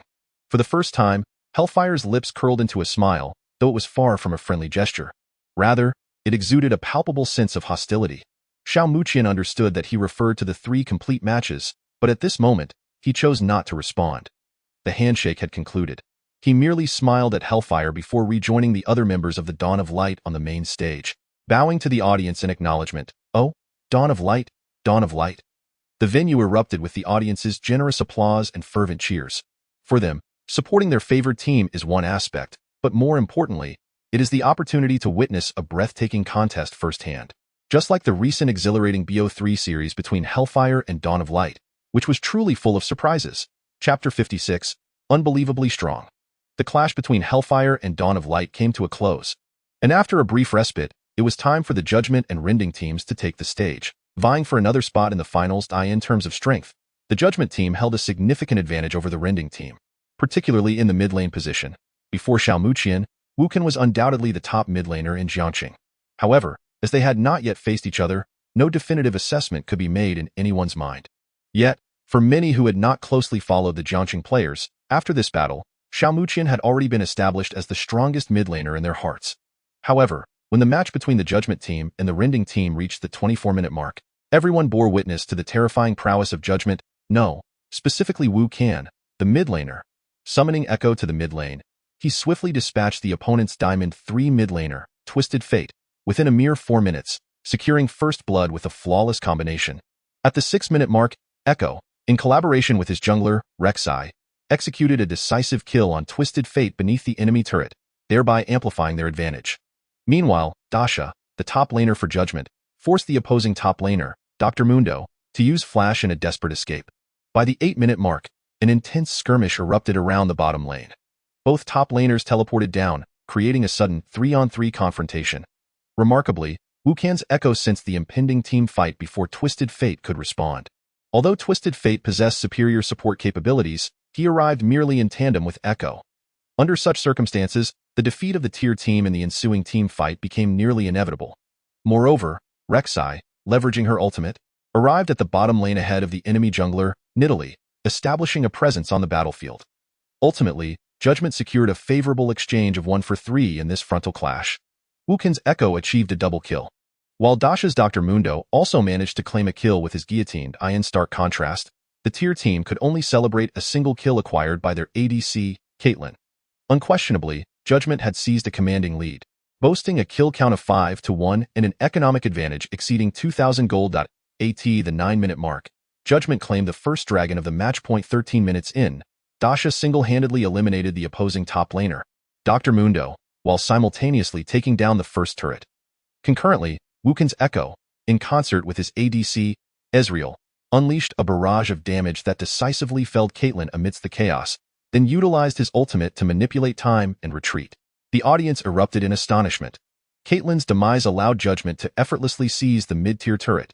By the 15-minute mark, Judgment gathered at the Dragon Pit, where their equipment advantage dissuaded Tyr from contesting the dragon, permitting Judgment to secure it without opposition. At 18 minutes, Wukin's Echo lay in ambush for the ADC and support, eliminating Caitlyn before the eyes of the Tyr support, Braum. His damage output was staggering, epitomizing the often perplexing nature of AP Echo's capabilities. The kill tally rose to 7-1, with Wukin's Echo boasting a remarkable score of 5-0-1, including 2 solo kills, one against Twisted Fate and another against Caitlyn. At the 20-minute mark, Judgment boldly initiated the Baron. Anticipating this move, the Tyr team rushed to defend.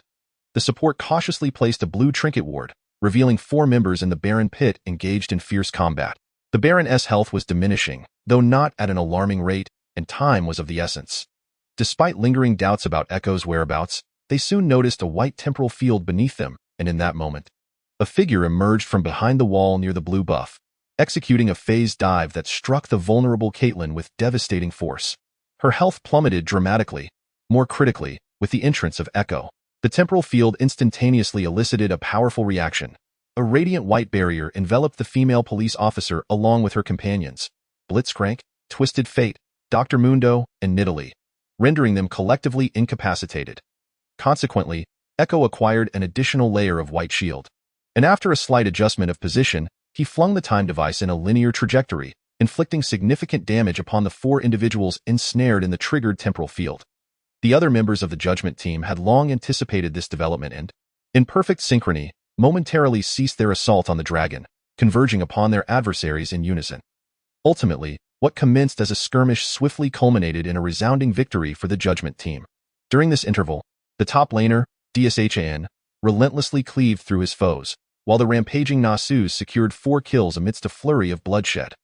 One of those kills was the female police officer who had been instantaneously eliminated by WKN at the outset. Following this triumph, the Judgment team redirected their efforts toward the formidable dragon, which, unfortunately, met its demise shortly after its emergence. Bolstered by the dragon's buff, the Judgment team displayed an even more audacious and aggressive demeanor, executing tower dives and slaying opponents with effortless ease. The disparity in power between the two sides was undeniably vast. Thus, the Rending team ultimately capitulated in the first match. The second match soon commenced, and, predictably, the outcome mirrored the previous one, with the sequence of events unfolding in striking similarity.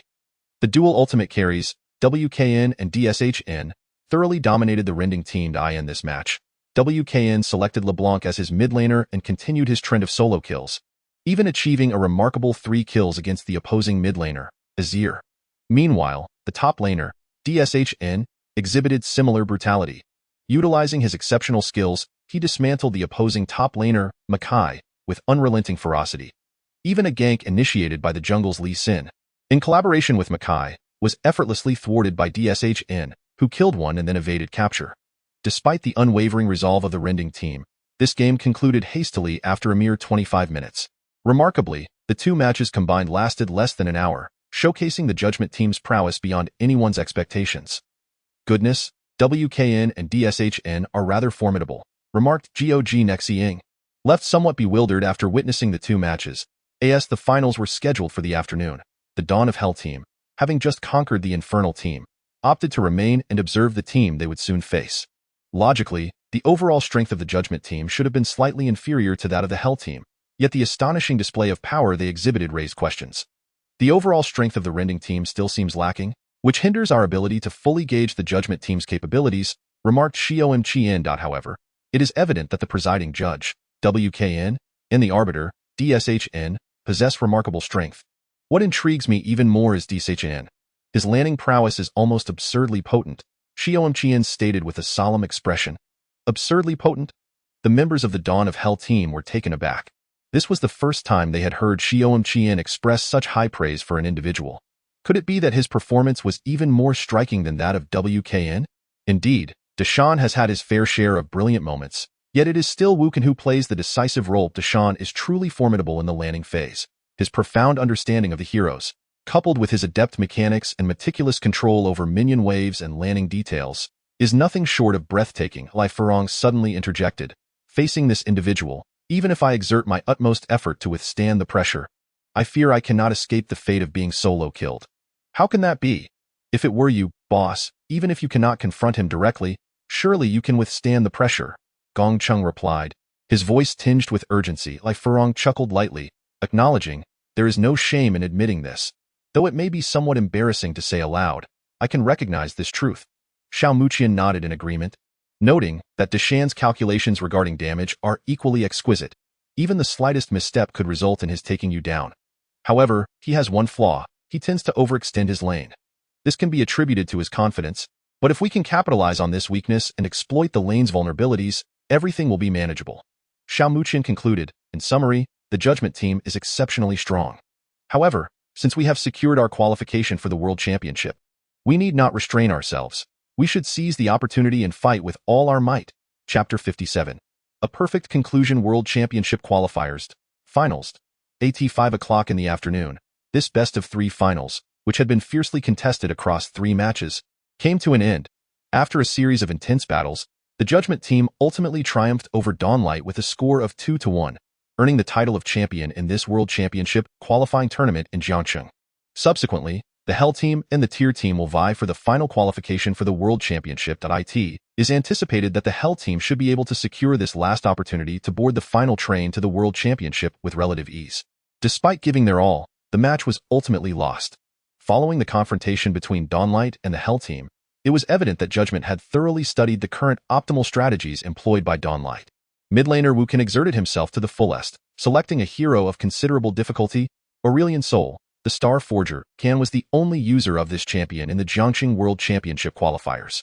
He delivered remarkably effective support, and although Xiao Muqian's Victor managed to impose some early pressure, Wukan's profound understanding of Aurelian Soul allowed him to continually coordinate with the jungler, creating an immense sense of pressure on the entire Dawnlight team. Even though Xiao Muqian issued timely miss signals and followed up accordingly, the nature of Aurelian Soul often meant that by the time one reacted, it was already too late to evade the rapid pursuit of Star Surge. Additionally, Deshawn once again unleashed the fearsome champion, Darius, in the top lane. Even with Li Furong selecting his proficient champion, Poppy, he could not evade being solo killed. It is worth noting that in this match, Deshawn opted not to take teleport but instead chose the summoner spell Ghost, which greatly benefits Darius. Although this decision may lead to a certain loss of support capability for Judgment, as long as he can crush his opponent in lane, everything will be manageable. Despite Li Furong's valiant efforts to withstand the pressure, he was still overpowered by Nasu's, who managed to secure 2 solo kills in the early game.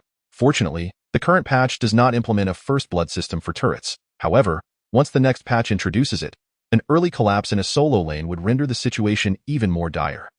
Consequently, the early advantage gained by Judgment left Dawn's Radiance with little room for resistance.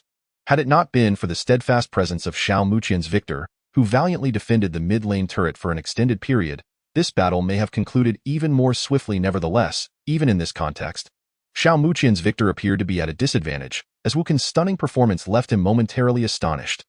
Thus, in the second game, the moment Wukan opted for the Dragon King once more, Xiao Muqian unleashed his mid-lane Fishman. In this match, Xiao Muqian's Fishman effectively constrained Wukan's counterpart, keeping him firmly in lane.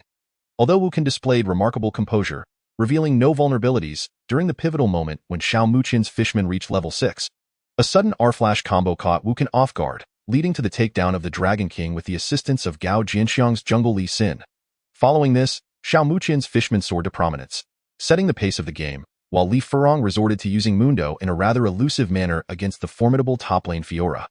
Despite being sent back home multiple times and even losing a turret, he ultimately did not concede a single kill to the Fiora.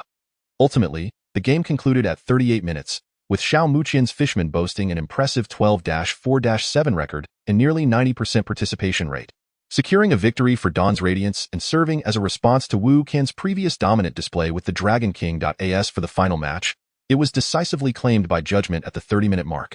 In this game, Judgment adopted a unique strategy by banning the three tank champions, Trant, Mundo, and Malphite, which represented Li Furong's pressure-resilient champion pool. After weighing the pros and cons, Li Furong was compelled to select Poppy.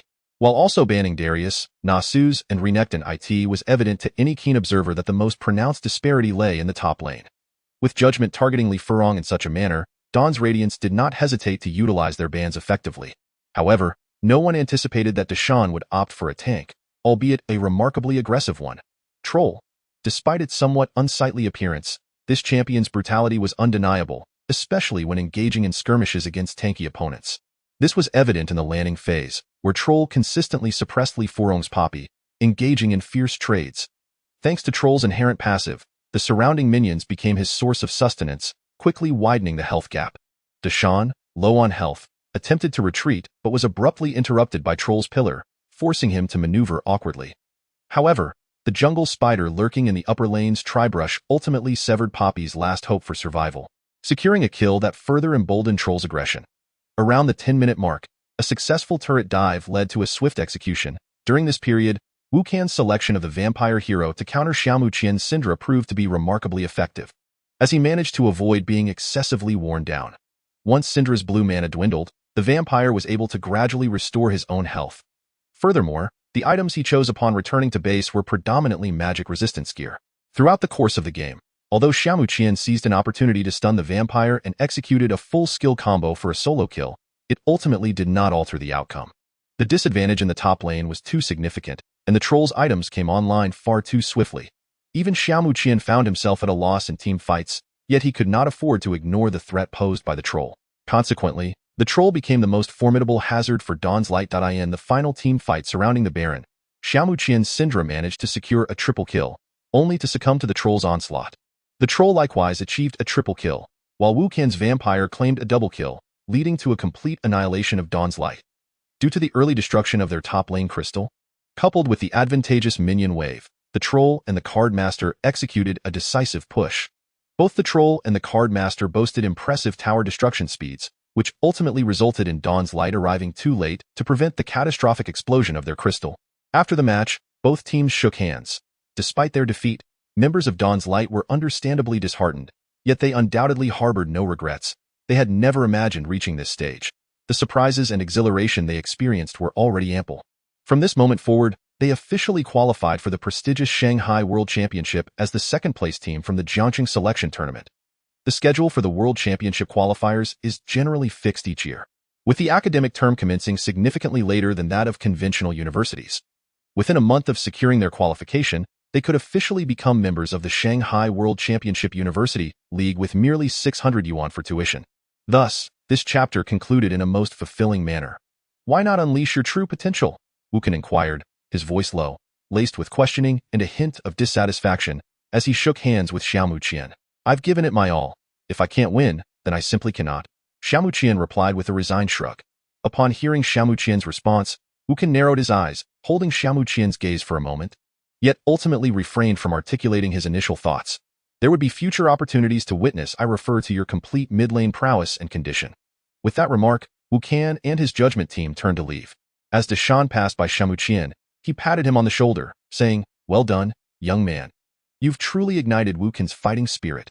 Xiaomu Qian looked at Deshawn and remarked, "Speaking of which, your top lane is quite formidable. What kind of training have you undergone?" "There's something called talent, my friend," Deshawn replied with a hearty laugh, quickly disappearing from the gaze of the members of Dawn's Light. Chapter 58. The soul of esports. In a culinary street near the Tianka building, the members of Dawn's Light gathered in a CAF, celebrating their accomplishments. As for why this rather uncouth group of individuals chose such an elegantly atmospheric CAF, the reason lies in a young lady who, over half an hour ago, was enthusiastically explaining today's competition to everyone present. It must be said that this group could hardly fathom that such a sweet-natured, pure, and charming young girl would be friends with that rascal, Xiaomu Qian. Admittedly, Xiaomu Qian possesses a certain degree of charm, yet it remains difficult to reconcile this notion. It simply defies logic. With such indignation, Gao Jianxiang was the first to suggest hosting their celebration in this newly opened, upscale CAF within the food street. Although it seemed rather peculiar to hold a celebration centered around coffee, did it not signify an air of sophistication and taste? Well, as for you, Xiao Ning, my apologies. We typically lack any particular hobbies. Let us finish this afternoon tea before moving on to another establishment for a proper feast.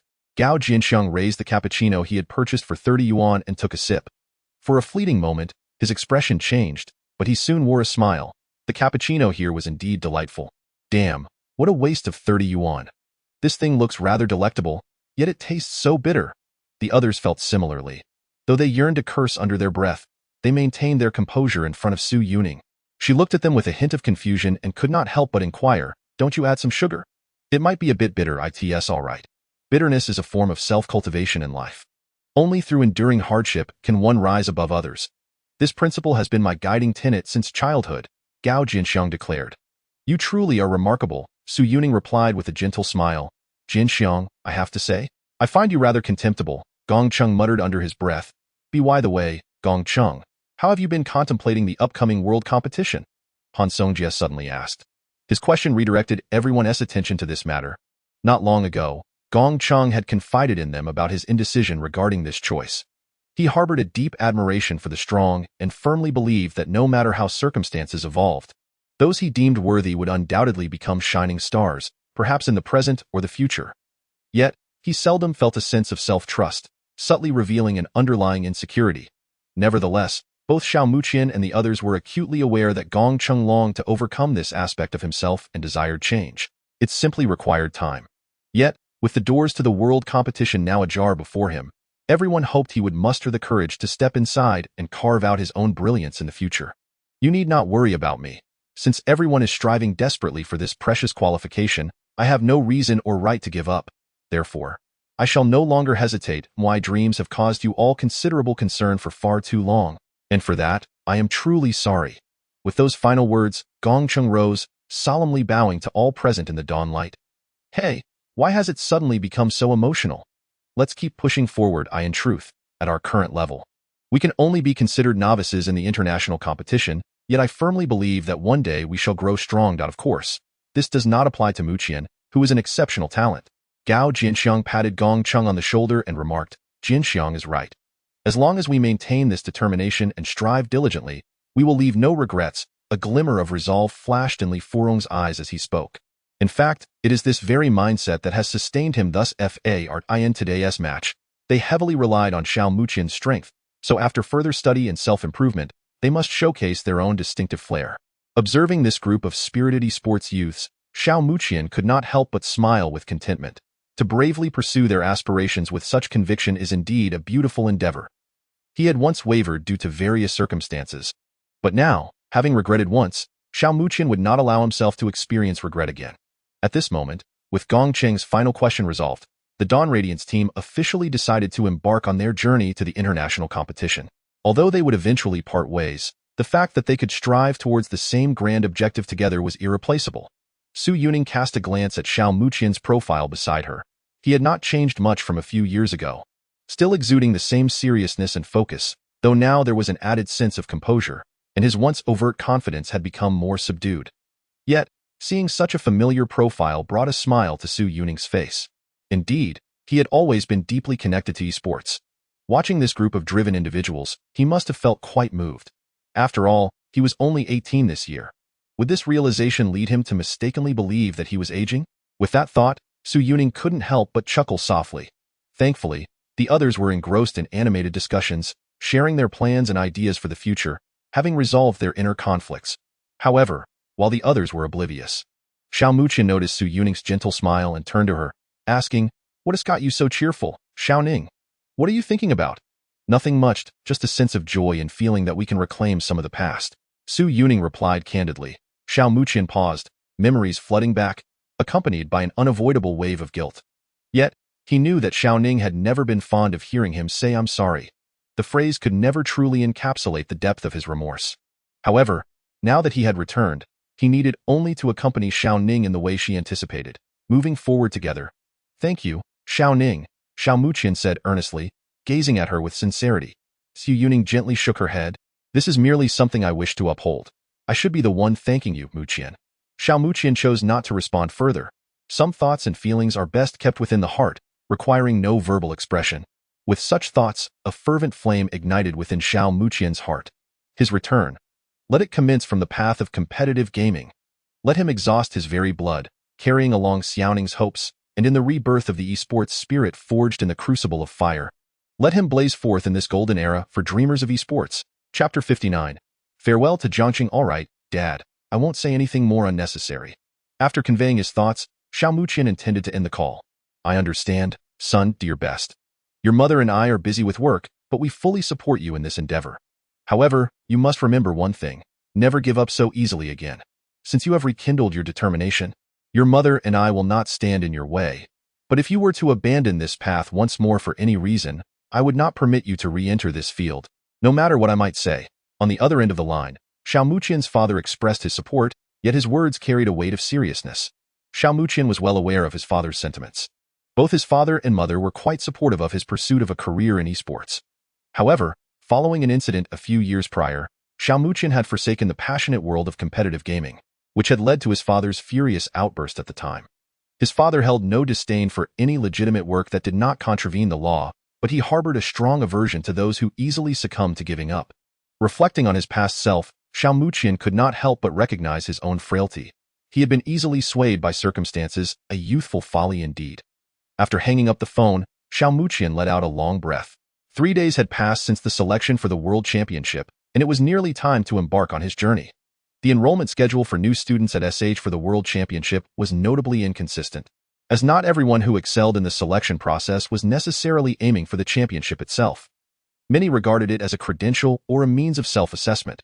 For instance, on today's most popular streaming platforms, such as Douyu, Huya, and Zhanqi, there were numerous channels named after their rankings in the selection process, which indeed attracted a certain segment of viewers. Achieving a notable ranking in the selection undeniably showcased one's prowess. Although such channel names lacked the gravitas of those boasting titles like Top Player in National Server or Folk Master XX, they still provided a significant boost in initial popularity. For contemporary streamers, possessing exceptional skills is one facet, yet lacking that initial surge of viewership can hinder the growth of their audience, regardless of their capabilities. Consequently, the registration period for the World Championship falls within a specific time frame, this year's being from April 1st to May 1 ST. Just yesterday, Xiao Muqian had asked Song Qian to assist him in procuring a train ticket to SH. Reflecting on the previous day's events, he could not help but shiver, yet a tinge of nostalgia and reluctance stirred within him. Indeed, humans are creatures of sentiment.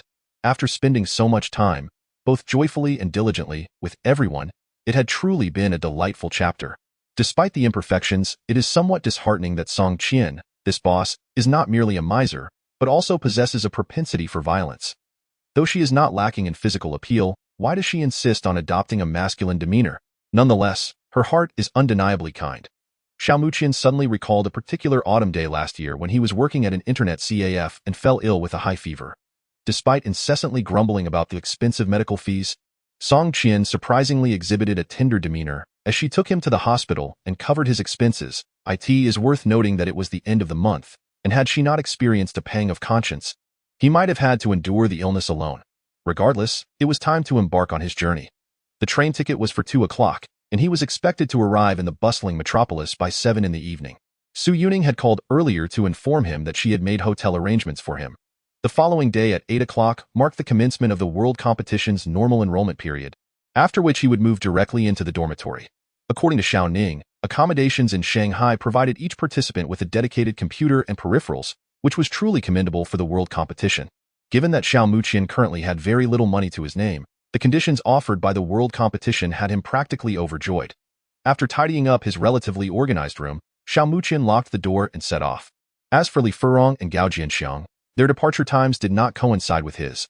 Li Furong was the first to leave, having arranged to set off with Gong Cheng 2 days prior. To expedite their journey, they chose to fly, which would take approximately an hour and a half to reach the metropolis. Xiao Muqian was rather curious. Not long ago, they had been scrimping on meal expenses, yet now they were so lavish as to take a flight. With such thoughts in mind, he stepped into the warm sunlight pouring down from the clear sky, collected his thoughts, and dragged his neatly packed suitcase. It wasn't long before he arrived at Huanyu, which was conveniently located near his home. After having lunch, it was precisely 1 o'clock, and a taxi ride to Jiangqing train station would only take about 30 minutes. Upon entering the internet CAF, he spotted several familiar faces lounging on the sofa near the front desk, seemingly waiting for him. Among them were Luo Gu and the other members of the Internet CAF's gaming team. Along with Song Qian. "Boss, I'm here," Xiao Muqian greeted as he walked in. "What are you all doing here?" Luo Gu was the first to stand, looking at him. "What else would we be doing? Just taking one last look at you." "Xiao Qian, it's been half a year since we were at Huanyu, hasn't it? It feels strange to think it could be the last time." "Come on, Luo Gu, that sounds rather odd." Xiao Muqian replied with a wry smile. "Don't act like you're not interested. We're about to part ways. Can't we have a chat?" Luo Gu retorted, fixing his gaze on Xiao Muqian. Resigned, Xiao Muqian scratched his head. "All right, you all talk, I'll listen." Luo Gu stepped closer and gave Xiao Muqian's shoulder a hearty pat. "Great. You haven't brought shame to Huanyu. You actually managed to tackle the challenge of the world competition. Keep up the good work." "Indeed," Xiao Muqian nodded. "You all needn't worry about me. Instead, you must ensure that Huanyu Internet CAF's reputation remains intact in the future. Not a chance." Luo Gu rolled his eyes and reached out to pat Xiao Muqian on the head, exclaiming, "Who are we? We are the team from the Joy Network Cafe that has never known the meaning of defeat." "Indeed," came the agreement. Xiao Zhang and a few others also approached, casting their gazes upon Xiao Muqian.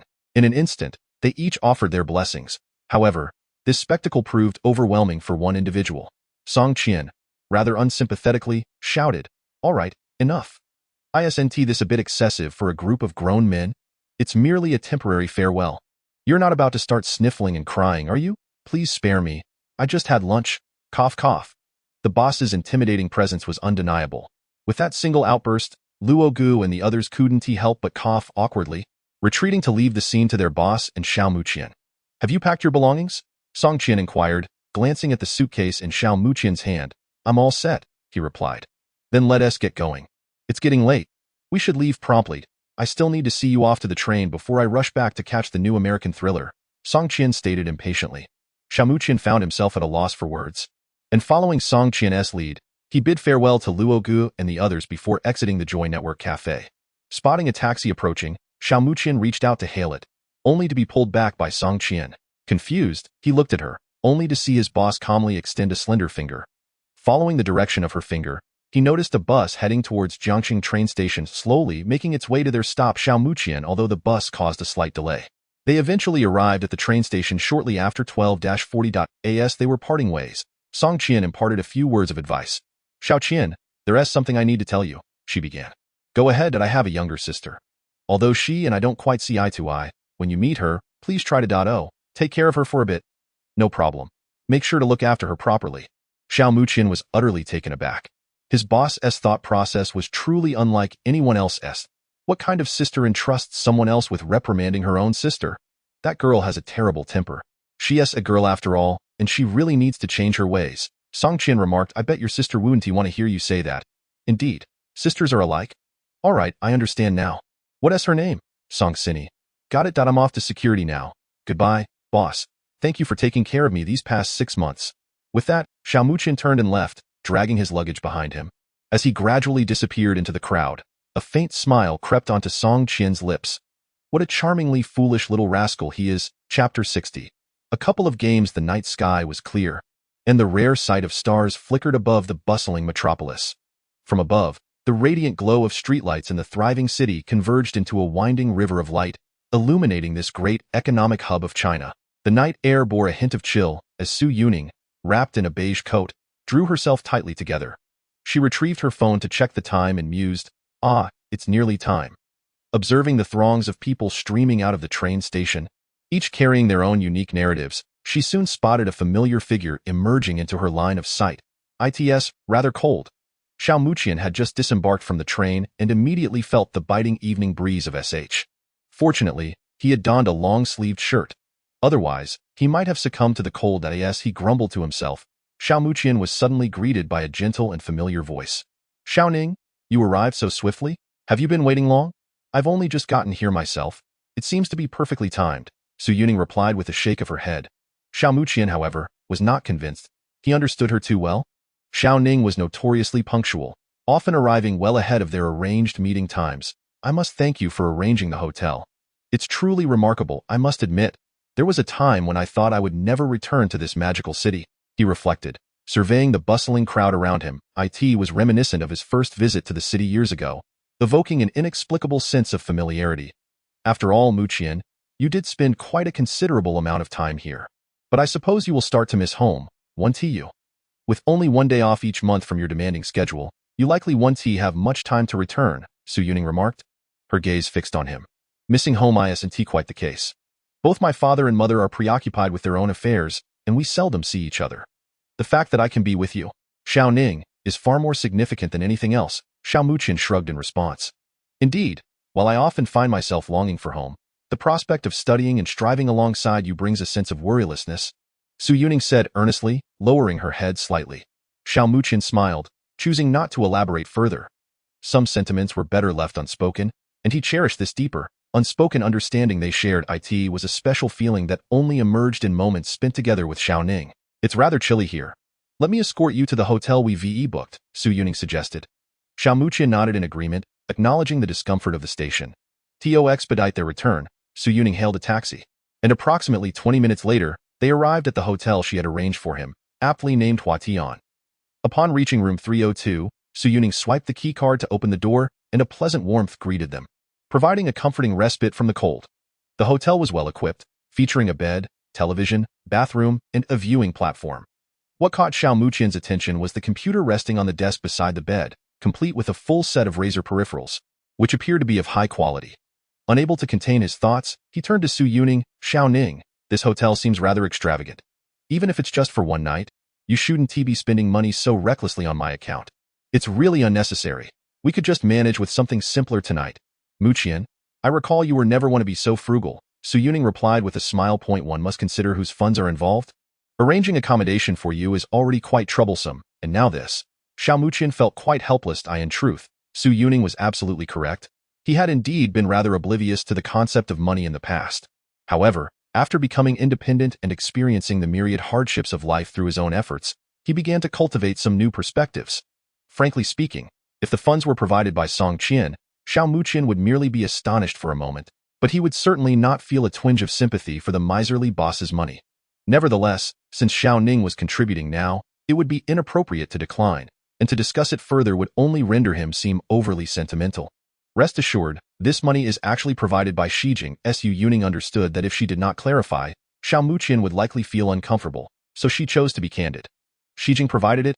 Really? How so? Xiao Muqian was somewhat surprised. But if it truly was from Shijing, that would be splendid. I knew you didn't properly understand Shijing. They have mentioned on their official website that both Huatian and Hailan hotels are partnered with Shijing. Students who have qualified can enjoy complimentary accommodations at these hotels within a month of receiving their qualification, Su Yuning explained. I see, Xiao Muqian sighed in relief. As long as he wasn't spending Xiao Ning's money, that was good enough. However, I didn't expect the influence of LOL to have reached such heights. Shijing actually collaborates with hotels. I suppose this is what is referred to as the celebrity effect. After all, Magic City is indeed a genuine esports hub, and nearly everyone living there, especially the younger generation, has heard of LOL to some extent. Not to mention, Shijing SH University is situated in the bustling heart of Magic City. Many would be inclined to choose such a hotel, harboring the possibility of encountering familiar esports players. I have heard a bit about this. Some of the mentors at Shijing are former retired players, right? Xiao Muqian nodded.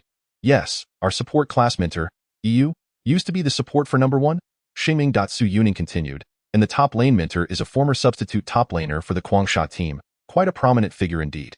A substitute mid laner for the Guangsha team, that is indeed impressive, Xiao Muqian concurred. The Guangsha team is one of the top 3 elite teams in the domestic LPL. Even their substitutes cannot be underestimated.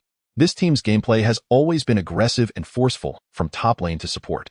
For a top laner, exhibiting a dominant presence can often exert the most pressure on the opponent. This is because the top lane is arguably the most snowball-prone position among the 5 roles in LOL. Once a strong top laner secures a kill on the opponent in lane, even the jungler's assistance may not be sufficient to turn the tide, and with a moment's carelessness, they could be turned on or even double-killed. Well then, Muqian, you should rest well. Although there exists a computer here, the hour is growing late. It would be prudent to retire early, for a good night's rest is essential to face tomorrow with vigor, Su Yuning advised. Rest assured, I am well aware of that. You needn't worry about me, rather, return and take your rest. I shall see you tomorrow. I will come to find you at 7:30, she concluded, before closing the door and departing the room. As Su Yuning left, Xiao Muqian collapsed onto the bed, exclaiming, "Ah, how splendid it is to be alive." The bed was exceedingly soft, inducing a sense of comfort that promised a restful slumber. However, given the presence of a computer, it would be remiss not to indulge in a few rounds of gaming. Chapter 61. Opponent on the 4th floor, professional top laner? The computer provided by the hotel exhibited commendable performance, booting up in less than 10 seconds. As Xiao Muqian had anticipated, being a partner for the world competition, the computer naturally had League of Legends pre-dash installed. In fact, not only the Chinese server, but also the American, Korean, and Japanese servers were readily available, demonstrating a rather comprehensive setup.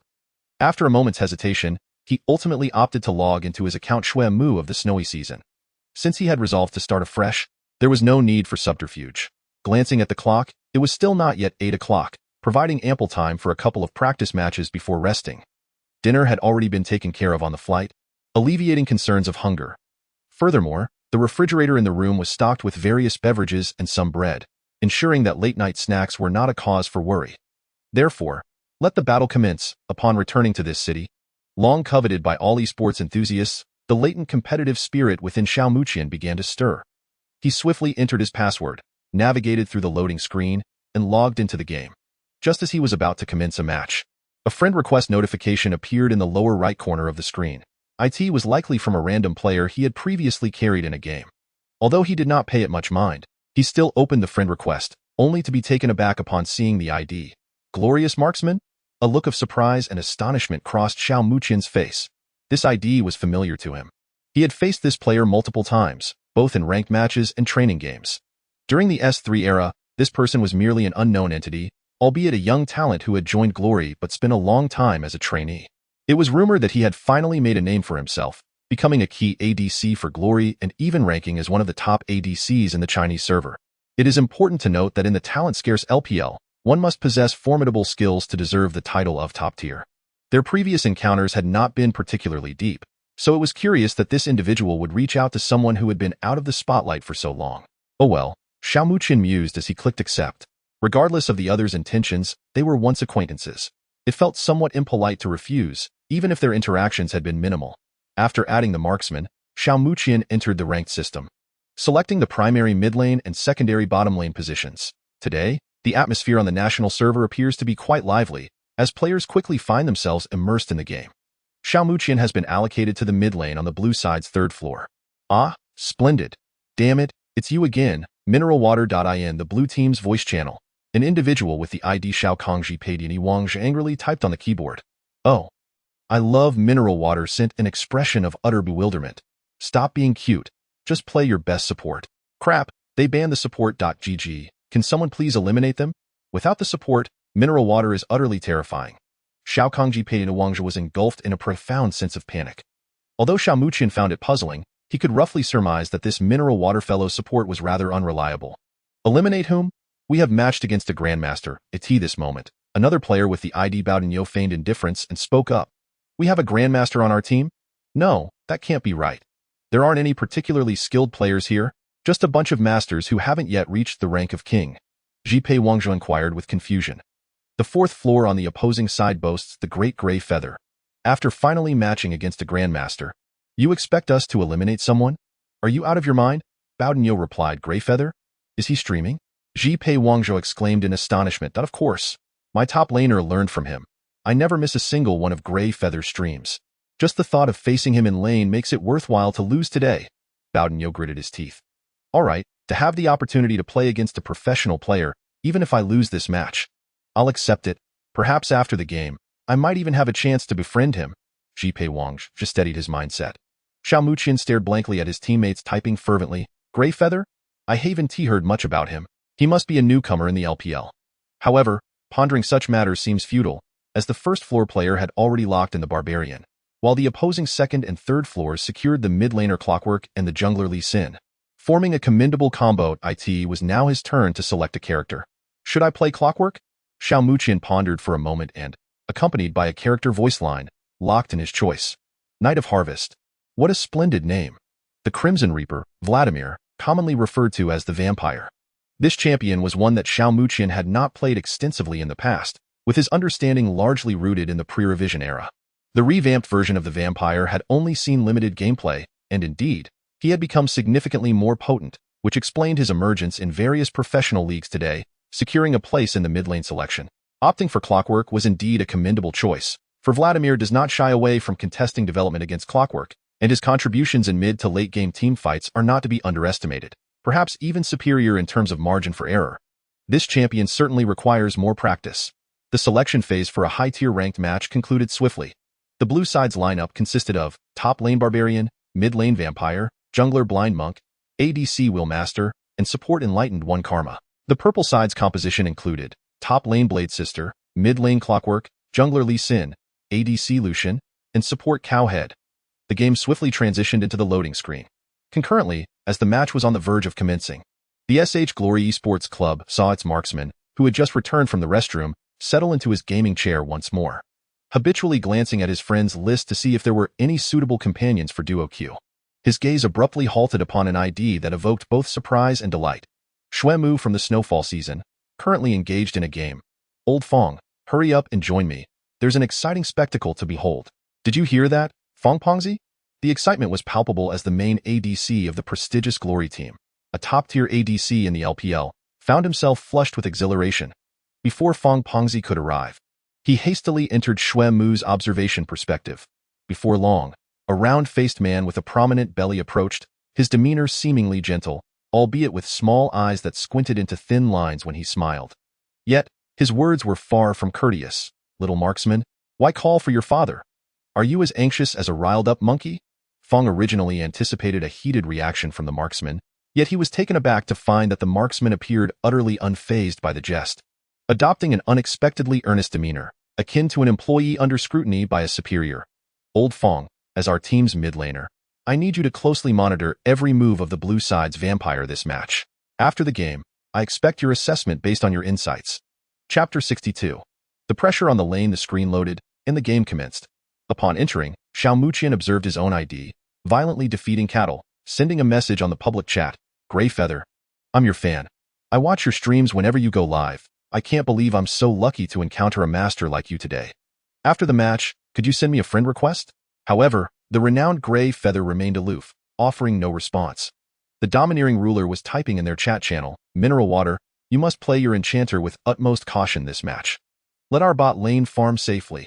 Grey Feather is equipped with teleport, and his timing for support will be impeccable. If we play too aggressively, we may fall victim to his strategies. Mineral Water replied, 0.0 Didn't I tell you to stop acting cute? Do you even grasp the situation? After a moment's contemplation, he resigned himself to the circumstances, in the Diamond 1 to Master tier of the 1st Electric Division. Encountering a Mineral Water without a healer could indeed lead to a resigned acceptance of fate. Though meeting Grey Feather is fortunate, it ultimately means losing points, he lamented. He had hoped to make a significant push towards the rank of king within the first few months of the season. Reality, however, had its own designs. Just as he was about to close the tab, he suddenly noticed a detail. Our mid laner, known by the ID Piao Shueji de Xuemu, astonishingly holds the rank of a rather absurd Platinum 1. How on earth did he manage to attain such a rank? Brother Xuemu, do you possess such an impressively high hidden score that you could end up in a match with players like us? The commanding king expressed his astonishment, prompting others to take notice as well. Goodness, the Vampire's win rate in ranked matches remains an astonishing 100%. Truly remarkable indeed. Our jungle player, the Lion Dog, noted this with keen awareness. Upon his remark, several members of the team voiced their admiration. Such a high hidden score implies that although this Vampire is ranked Platinum, the opponents he faces far exceed that tier. Achieving an undefeated record in such high-caliber matches is indeed a rare feat. Unfortunately, encountering the Great Grey Feather this time, it seems that his flawless record may not be preserved. The formidable bull, controlling his champion, expressed his regret while wielding his mighty weapon. Alas, you have crossed paths with a water bottle devoid of a healer, my friend.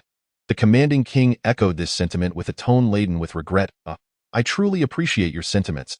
As the conversation turned toward him, Xiaomuqian was not one to exhibit the same aloofness as Grey Feather. He promptly typed a response. While speaking, Xiaomuqian maneuvered his vampire through the jungle, placing a ward in the brush adjacent to the right side of the river.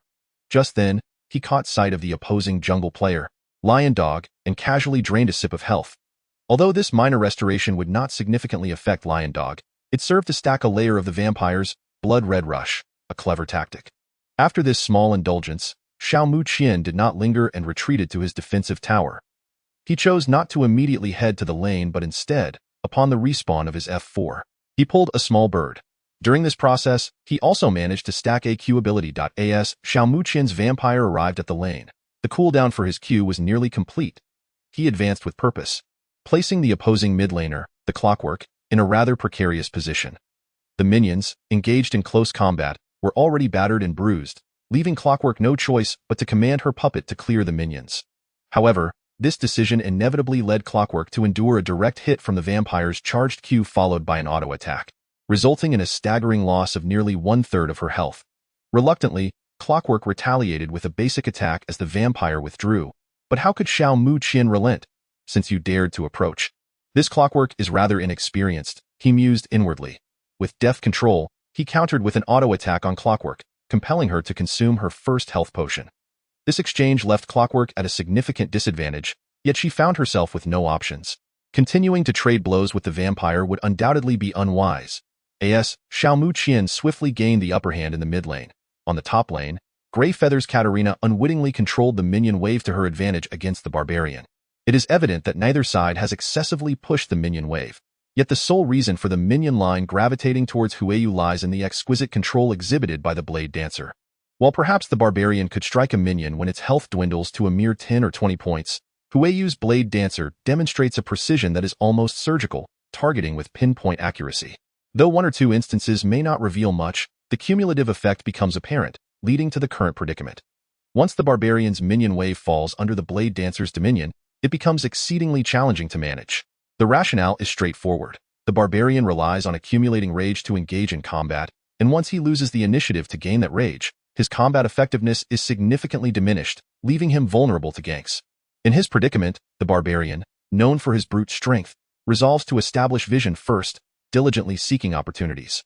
Suddenly, he notices that 2 or 3 minions from the purple side are on the brink of death. He approaches the nearest minion, seemingly intent on delivering a finishing blow, while the Blade Dancer subtly advances, likely waiting for the barbarian to claim the minion's life to exploit the moment. Seeing the Blade Dancer's maneuver, the barbarian feels a flicker of hope. Even the legendary Huayu is not immune to errors. After all, he is playing a champion that does not grace the professional stage, suggesting that Huayu's understanding of the nuances of the barbarian may not be sufficiently profound. This pertains to the barbarian's rage mechanism.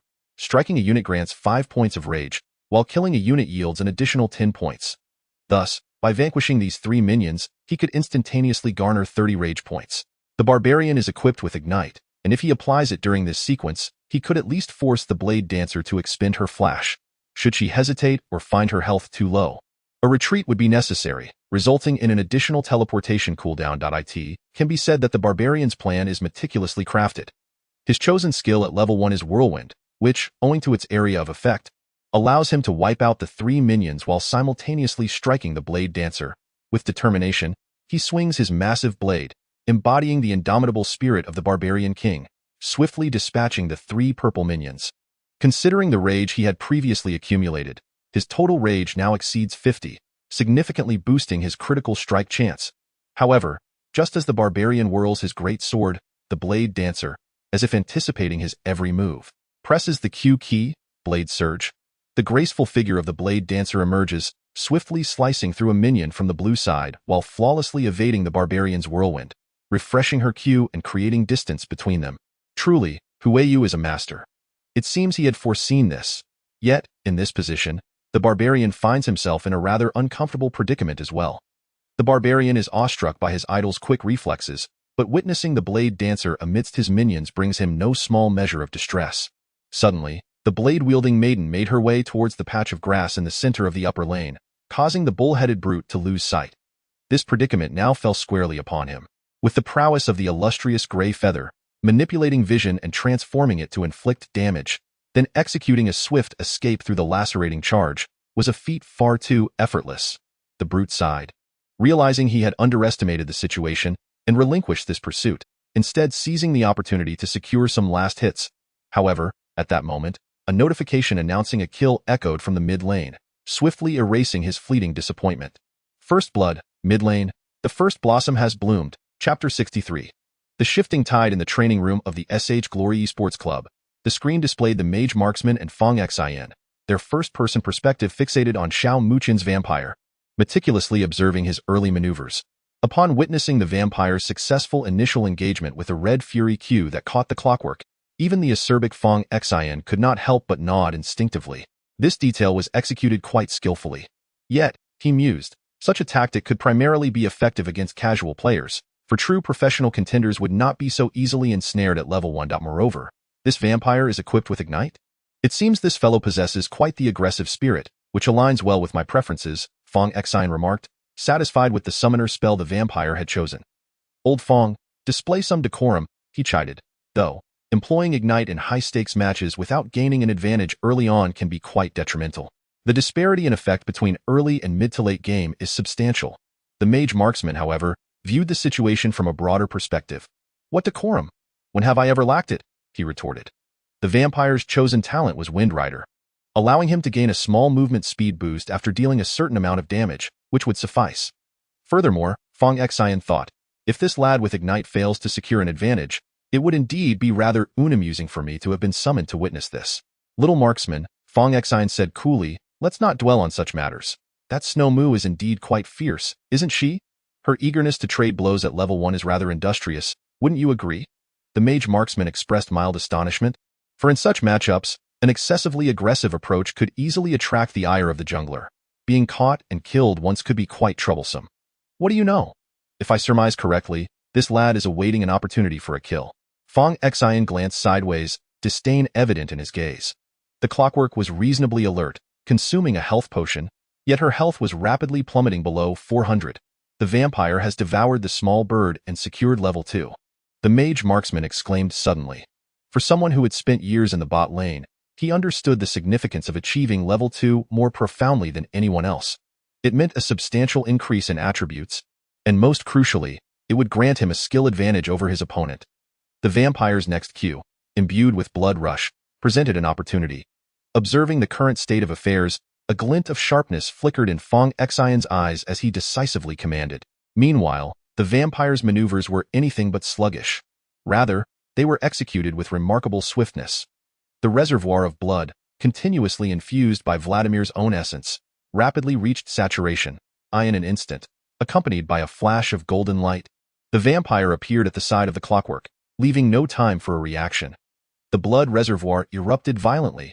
In the same heartbeat, the ignited and blood-tinged Q skill was unleashed in a seamless flow. The clockwork's health plummeted to a critical state almost instantaneously, and in a state of panic, she hastily activated her flash in an attempt to flee. However, even as she momentarily distanced herself, she could not escape the astonishing mobility granted by the vampire's surge talent, triggered by the storm's onset. With a nonchalant flick of his wrist, the vampire landed a single basic attack, and the clockwork fell to the ground, marking the first blood. This lad's speed was commendable, reminiscent of his grandfather's prowess. Witnessing the clockwork's demise, Fong Xian felt a sense of satisfaction and nodded approvingly. The mage marksman, disregarding the vampire's boastful demeanor, inquired, "What do you think?"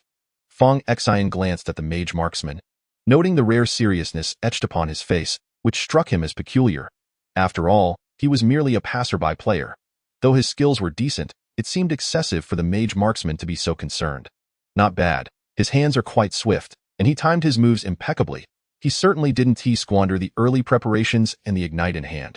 However, the clockwork ultimately mismanaged the situation. She was so close to level 2. Had she calmly dispatched the nearby minion to reach level 2, activated her shield, and then used her flash, she wouldn't have succumbed to a solo kill, Fong Xian remarked. The mage marksman nodded, acknowledging that even someone who seldom played the mid lane could recognize the clockwork player's shortcomings. Her early game decisions were indeed lacking in any case. Let us observe how it unfolds. Meanwhile, in the game, after securing the first kill, Xiao Muqian contemplated his build. Given that the opposing team had only the clockwork as their AP threat, there was no need for items like Rylai's or Abyssal. After some reflection, he ultimately purchased a small spellbook along with a pair of boots, and conveniently acquired a control ward before returning to lane. In this match, he intended to first construct the Hextech prototype belt, colloquially known as the push stick. This item proved quite beneficial for the vampire, as it not only provided mobility but also enhanced damage output, especially since the vampire was a champion with short legs, and Xiao Muqian had not opted for the Ghost Summoner spell this time. Therefore, acquiring this item was indeed essential. Although the vampire was regarded as a scaling champion, Xiao Muqian habitually checked the status of his teammates across the lanes. In the top lane, his Renekton and the enemy Katarina had yet to clash significantly, with only slight discrepancies in minion farming. Meanwhile, in the bot lane, the combination of Lulu and Karma had managed to exert some pressure on the Trundle and Lucian. Despite Lucian's formidable early-game combat prowess, the Trundle had not proven to be as dominant as anticipated. It was entirely reasonable for a short-range champion to be suppressed by the long-range duo of Karma and Lulu in the initial levels. The situation appears quite favorable. It must be said that this mineral water is not as disappointing as one might have imagined. The early-stage blood consumption has been executed quite admirably. Xiao Muqian suddenly recalled the almost hopeless state of his ADC when paired with this mineral water comrade, which left him feeling rather perplexed. While pondering these thoughts, Xiao Muqian's dexterous maneuvers remained unimpeded as he controlled the vampire's movements, maintaining vision while persistently exerting pressure on the nerves of the clockwork. Following the vampire's acquisition of First Blood, the clockwork indeed faced a challenging situation. Due to the vampire's acquisition of boots, any inclination the clockwork had towards minions was inevitably met with relentless harassment. Although the clockwork possessed a shield, its cooldown was a lengthy 9 seconds, making it difficult to withstand the vampire's damage, especially when he was in a state of red anger, often forcing the clockwork to forfeit last hits. Thus, the advantage on the lane gradually began to establish itself. In the jungle, the blind monk encountered a low-health Rek'Sai, forcing him to burn a flash. The blue side momentarily reveled in a favorable situation, brimming with potential for victory. However, such good fortune proved to be fleeting. At the 5-minute mark, a kill notification from the top lane resonated. The professional player, Grey Feather, successfully eliminated the beleaguered top laner, Renekton, achieving a one-on-one kill. The pressure exerted by the professional player Grey Feather began to reveal itself. Shortly thereafter, an unexpected gank from Rek'Sai, who had yet to reach level 6, commenced. Initiated by a Q-flash from Alistar, the target was naturally not the spell-immune Will Mother, but rather the mineral water's support, the Enchantress. After knocking the Enchantress into the air with his Q-flash, Alistar took a couple of steps back before swiftly charging in to knock her back again. Rek'Sai, hidden behind the turret, emerged at just the right moment, executing a flash without the slightest hesitation, and the 5 stacks of brutality previously accumulated amplified the power of his lasso at that moment. The ensuing control ensnared the mineral water's Enchantress, rendering her immobile. Ultimately, Lucian followed up with damage, finishing her off with a basic attack, effortlessly claiming her life. Following the demise of the Enchantress, the team swiftly pushed the minion wave back to the blue side's turret, and upon seeing the blind monk arrive for assistance, they promptly returned to base. Consequently, the kill count on the field shifted to 1. 2. Chapter 64. An encounter with the Blade Sister. The disadvantage faced by his teammates had no impact whatsoever on Xiao Muqian, who once again capitalized on the effect of Blood Red Dash to pivot suddenly. The clockwork's response was a beat too slow, retreating just a fraction late, allowing the vampire to siphon a significant portion of health from her. However, her counterattack, a quick QW combo, was deftly evaded by the former with a nimble sidestep. This exchange of blows ended up being yet another loss for the clockwork player, who felt quite frustrated. The vampire's timing for blood exchanges was impeccably precise, and his movements were so varied and agile that the clockwork began to suspect they were scripted. Yet, scripted movements could not possess such finesse. They were the masterpiece of a player's intellect. Fortunately, the clockwork player maintained a commendable mental fortitude, well aware that his other lanes had established advantages, particularly with the esteemed Grey Feather in the top lane. Allowing him to rest easy regarding that front, it was essentially a crushing rhythm. Even if the jungler attempted a gank, it would be difficult to impact Grey Feather's Blade Sister in the top lane. Thus, he resolved to remain steadfast. However, as he pondered, the sight of the opposing vampire, once again advancing with a menacing aura of Blood Red Dash, left the clockwork champion in a state of helplessness. Weighing his options, he ultimately resolved to abandon the formidable tank before him. Continuing to be drained like this would jeopardize his health bar, and should he fail to return to base, he risked being caught off guard and slain by the vampire. "Brother, what abilities do you have in mid?" At that moment, the clockwork champion noticed his jungler, the lion dog, inquiring in the chat.no flash, "But there's a blood pool. Let us reassess when I hit level 6. He replied succinctly. The clockwork player did not place his hopes on his jungler. Given the opposing vampire's skill, by the time the lion dog reached level 6, he would likely have his flash back. And with both flash and blood pool, he would likely avoid any vulnerabilities. The effectiveness of the lion dog's first ultimate was crucial. If it succeeded, it would greatly benefit his personal rhythm. The Clockwork Champion preferred that his jungler could establish a greater advantage for their team, while he himself could merely endure the pressure. However, despite the Clockwork player harboring such thoughts of peaceful development, Xiao Muqian's Vampire had no intention of conceding, nor did his teammates 0.5 minutes into the game. The Clockwork Champion, having been severely depleted, contemplated a return to base when he noticed a ward emerging from his own F4 position, followed by a figure that made his heart sink as it stealthily crept over the wall. Xiao Muqian's Vampire followed closely, and the Blind Monk handled the engagement with finesse, opting not to immediately use his Q but instead approaching the Clockwork Champion directly before slamming his palm onto the ground. Although the Clockwork Champion instinctively activated his movement speed boost, the proximity meant he was still slowed, and the Blind Monk's kick did not disappoint Xiao Muqian's expectations, successfully landing a Q on the Clockwork. The echoing strike left him without enough blue mana to cast a shield, and the already low health Clockwork was swiftly eliminated. While the kill did not go to Xiao Muqian, he still secured an assist due to the prior damage dealt to the Clockwork, and this coordinated effort between the Blind Monk and his Vampire quickly pushed the minion wave. The Clockwork was left in a state of utter disarray. However, just as they gained ground in mid lane, bad news echoed from the bot lane. The Blade Dancer seized the opportune moment to teleport behind the blue side south bot lane brush, successfully flanking alongside her cow-headed ally in Lucian, forcibly taking down the Wheel Champion and the Celestial Herald, both of whom were devoid of summoner spells. Ultimately, the Blade Dancer claimed a double kill. The scoreboard now read 3-0. At this juncture, even Xiao Muqian could not help but feel a tinge of wariness towards the purple side's top lane Blade Dancer. After all, she had already amassed 3 kills, signaling a challenging situation ahead. Action needed to be taken, and what he needed to do was quite straightforward. At 5.5 minutes, Xiao Muqian's Vampire had reached level 6 early, prompting the opposing Clockwork to instinctively retreat upon witnessing this. Equipped with formidable items, the combination of a small tech gun and cooldown boots rendered his damage exceedingly daunting. Yet, Xiao Muqian's focus did not immediately shift to the Clockwork. Instead, he swiftly cleared a wave of minions, rapidly pushing them towards the Clockwork's turret. The opposing team, realizing the situation, saw the Lion Dog abandon his jungle to assist the Clockwork, attempting to ensure her safe acquisition of the incoming minions. However, Xiao Muqian observed the 2 defenders beneath the turret, both at level 4. They had grown somewhat complacent. Xiao Muqian exhibited no hesitation whatsoever. The Vampire at hand had already begun to coalesce blood, which flowed continuously into the blood bank. The reaction of the Lion Dog was swift, as he realized that the opponent intended to forcefully tower dive for a kill. At present, he possessed 3 stacks of brutality. With a resounding war cry aimed at the nearby minions, he swiftly amassed an additional stack.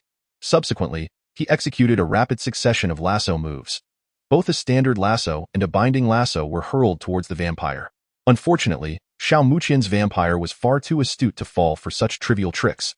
Even though the Lion Dog's speed in reaching 5 stacks of brutality in that fleeting moment was indeed impressive, most would struggle to react appropriately at such close quarters.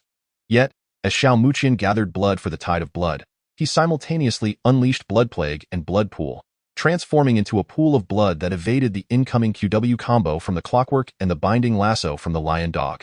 This marked the grim fate of both the Lion Dog and Clockwork. 4 seconds later, the moment the blood pool erupted, the Vampire siphoned away the life essence of both adversaries, restoring a significant portion of his own health as a system voice echoed, announcing double kill. Simultaneously, upon hearing the double kill notification from the mid lane, Grey Feather, who had maintained a detached demeanor towards his opponent, the Barbarian, could not resist shifting his gaze to the Vampire, who had just executed 2 of his allies beneath the tower before departing with an air of composure.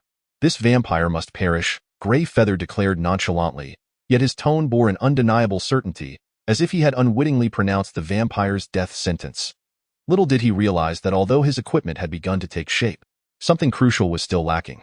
Xiao Muqian murmured to himself, then opened the tab to inspect the equipment of the Blade Mistress. Boots of swiftness, a wooden mallet, and a blade of the hive. She could indeed serve as a worthy target for termination.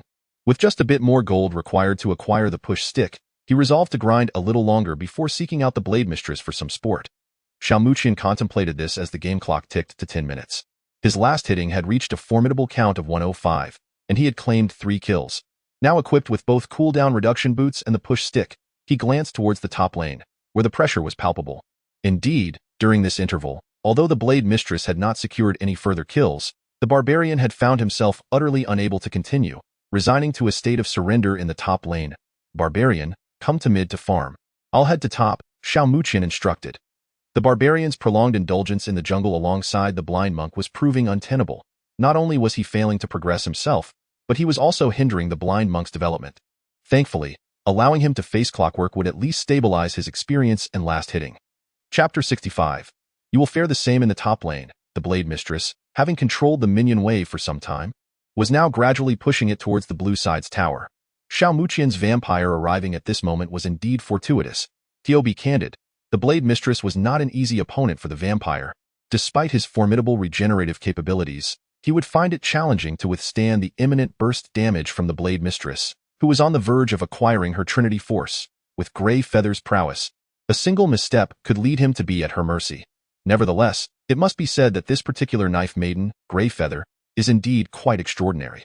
She opted to procure a small wooden hammer and a bee sting before choosing not to enhance her damage with the more advantageous radiance. It matters little, for in just 2 or 3 more minutes of development, she will likely acquire her 3 core items. Her growth in this match is somewhat remarkable. One must acknowledge that among the top laners, the snowballing potential of the knife maiden is exceptionally formidable. If she secures 1 or 2 kills early on, under comparable skill levels, and without jungle assistance, she can truly dominate her opponents. Fortunately, Xiao Muqian's vampire is also equipped impressively, boasting a pushing rod and cooldown shoes just over 10 minutes into the game. The critical factor lies in this wave of minions. Grey Feather initially believed that even a well-developed vampire would merely withstand pressure against his knife maiden in the top lane, and any misstep on the vampire's part could lead to him being caught off guard and swiftly eliminated, thereby gifting the significant bounty to the knife maiden. If she were to claim the vampire's bounty, there would be little point in continuing the game for the blue team. However, reality diverged starkly from his anticipated script. In just over 1 brief encounter, he sensed something amiss. This vampire exhibited a masterful control of distance, seemingly aware of every minion that could potentially be positioned for a Q or WQ maneuver, deftly avoiding them. Moreover, any misstep in positioning by his knife maiden would provide the vampire with an immediate opportunity to capitalize. Though he contemplated feigning a blood sacrifice to bait the vampire's positioning, the latter appeared to anticipate his intentions with remarkable clarity. This fellow, without a doubt, must be an experienced knife maiden, Grey Feather mused internally.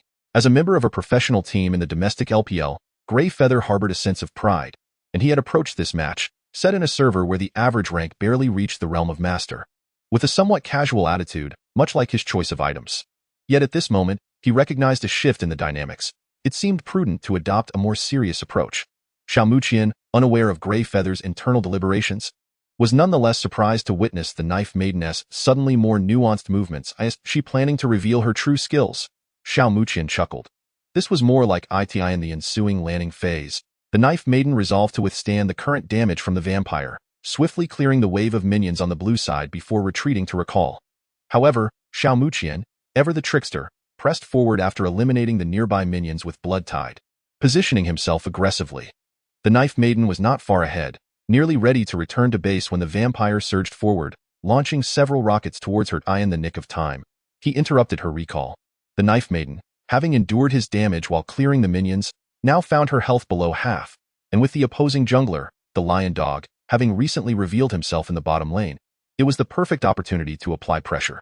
This decision proved pivotal. Had the knife maiden returned to base and completed her 3 core items, Xiao Muqian's vampire would have faced considerable difficulty in contending with her. Leaving the knife maiden, now below half health and without any magic resistance items, was undoubtedly a sagacious choice. Dark Feather Esports Club, as the dusk settled, Huayu, having just poured himself a cup of water upon returning to the city, had barely taken a sip when his movements were abruptly interrupted by a vampire's rocket, throwing him into a flurry of chaos. Hastily setting down his teacup, he maneuvered his character, the Blade Mistress, to retreat. Should he fail to escape, the vampire could easily eliminate her in a single blow. Cursing under his breath, he lamented the treachery of this wretched fiend. No, he vowed to make the vampire pay dearly for this ambush. Guiding his Blade Mistress behind the first tower, he finally felt a sense of relief as he returned to the city, observing the minion waves being swiftly pushed under the tower by the vampire. Without delay, he activated his teleportation to rejoin the fray. Upon respawning, the Blade Mistress had crafted a powerful artifact, Trinity Force, to aid her in achieving ascendance. He resolved that when the vampire reappeared, he would ensure his swift demise. However, as the Blade Mistress pushed the minion wave towards the vampire's tower, he found no signs of the vampire's return. Just as a nagging sense of foreboding crept into his mind, he was met with the disheartening sound of his lower lane being double-killed. Most alarmingly, both kills were claimed by the vampire. "Damn it, this vampire's damage is excessively high," he exclaimed. With Wheel of Fortune and the Harbinger accelerating together, there's no way to outrun them. As he read the complaints from his teammates in the messaging channel, a wave of frustration washed over Huayu, feeling as though his intellect was being overshadowed. This was truly vexing. That scoundrel vampire had performed remarkably well in the lane. Where was the promised confrontation? He had been brimming with determination to engage in a decisive battle, yet the vampire had secretly slipped down to the lower lane to reap a harvest. The consequences of the vampire's double kill were devastating, costing not only 2 kills but also the first tower in the lower lane and the dragon. When the blind monk confidently secured the dragon with his smite, he couldn't help but express his delight. "Wow, brother. You play this vampire exceptionally well. Your positioning is impeccable." The top lane champion, known as Beating the Bull, also chimed in sincerely. "Impressive. You can withstand the pressure from the great Huey." It seemed they were on the path to victory. Perhaps he too might savor the taste of triumph against a professional player, even if he wasn't the main character. The King of Domination was grinning from ear to ear, his previous frustrations swept away. The player named Mineral Water remained blissfully unaware, sporting a bemused expression. 0.0. The reason for their exuberance was simple. Despite the presence of professional players in this high-tier match of League of Legends, barring a few exceptions, no one truly stood out as significantly superior. Securing such a considerable advantage in the early game made victory feel well within reach. Indeed, the course of this game was unfolding just as they had hoped. Approximately 20 minutes into the match, a pivotal team fight erupted in the mid lane. Xiao Muqian astutely noticed the sudden disappearance of the ball from the Clockwork's grasp, sending out several warning signals and quickly typing, "True sight, assist." Though Mineral Water's reaction was slightly delayed, he promptly placed the True Sight ward he carried. Then everyone beheld a lion dog, wound up and approaching from the side. The consequences of it pouncing into the crowd would be unimaginable. However, having been uncovered, there was naturally no chance of letting it escape.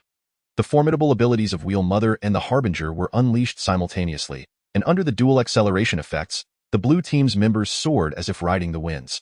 Meanwhile, a call of chicken from the barbarian diminished the lion dog's speed. Even after the lion dog used its flash, it was still relentlessly pursued by the crowd. The blue team, exhibiting remarkable intelligence, maintained a deliberate distance, aware of the lion dog's wound-up ultimate ability, and ultimately, they effortlessly subdued the creature. Just as the blue team began to relax, a well-timed Q-flash from the bull-headed champion struck, sending the blue team's blind monk, Wheel Mother, and the Harbinger flying. At that moment, the Blade Mistress entered from the flank, her first target being Wheel Mother. The purple team's Lucian and the wound-up champion drew closer, and with a swift QR combo, a wave of terror surged forth from the magical doll, creating a violent shockwave that ensnared 3 individuals. It appeared the blue team was on the verge of collapse. Yet, none anticipated the vampire, having evaded the control chain, to feign turning back to attack the Blade Mistress while the blood tide filled his reservoir.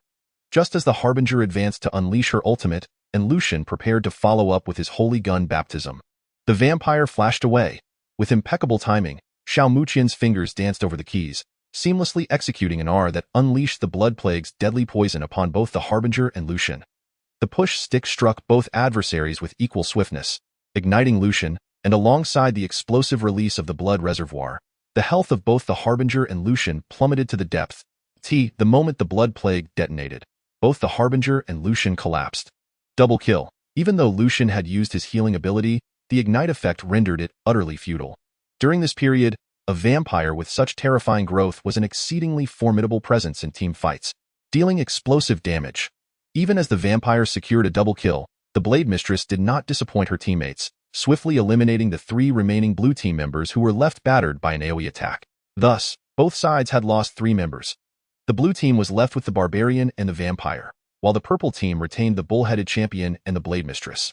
However, the bull-headed champion, having already used his abilities, would be ineffective for a time, leaving the Blade Mistress to fend for herself. Grey Feather's Blade Mistress played with confidence, her build reflecting pure damage with items like Yumu's Ghostblade and Trinity Force. This left her quite fragile, and despite her intentions to swiftly eliminate Xiao Muqian's vampire, it was unfortunate that the vampire, equipped as he was, along with a barbarian who also dealt considerable damage, found it quite manageable to deal with her. Although Grey Feather's Blade Mistress nearly took down Xiao Muqian's vampire with a final burst of power, the vampire's blood pool, an exceedingly overpowered survival skill, proved to be her undoing.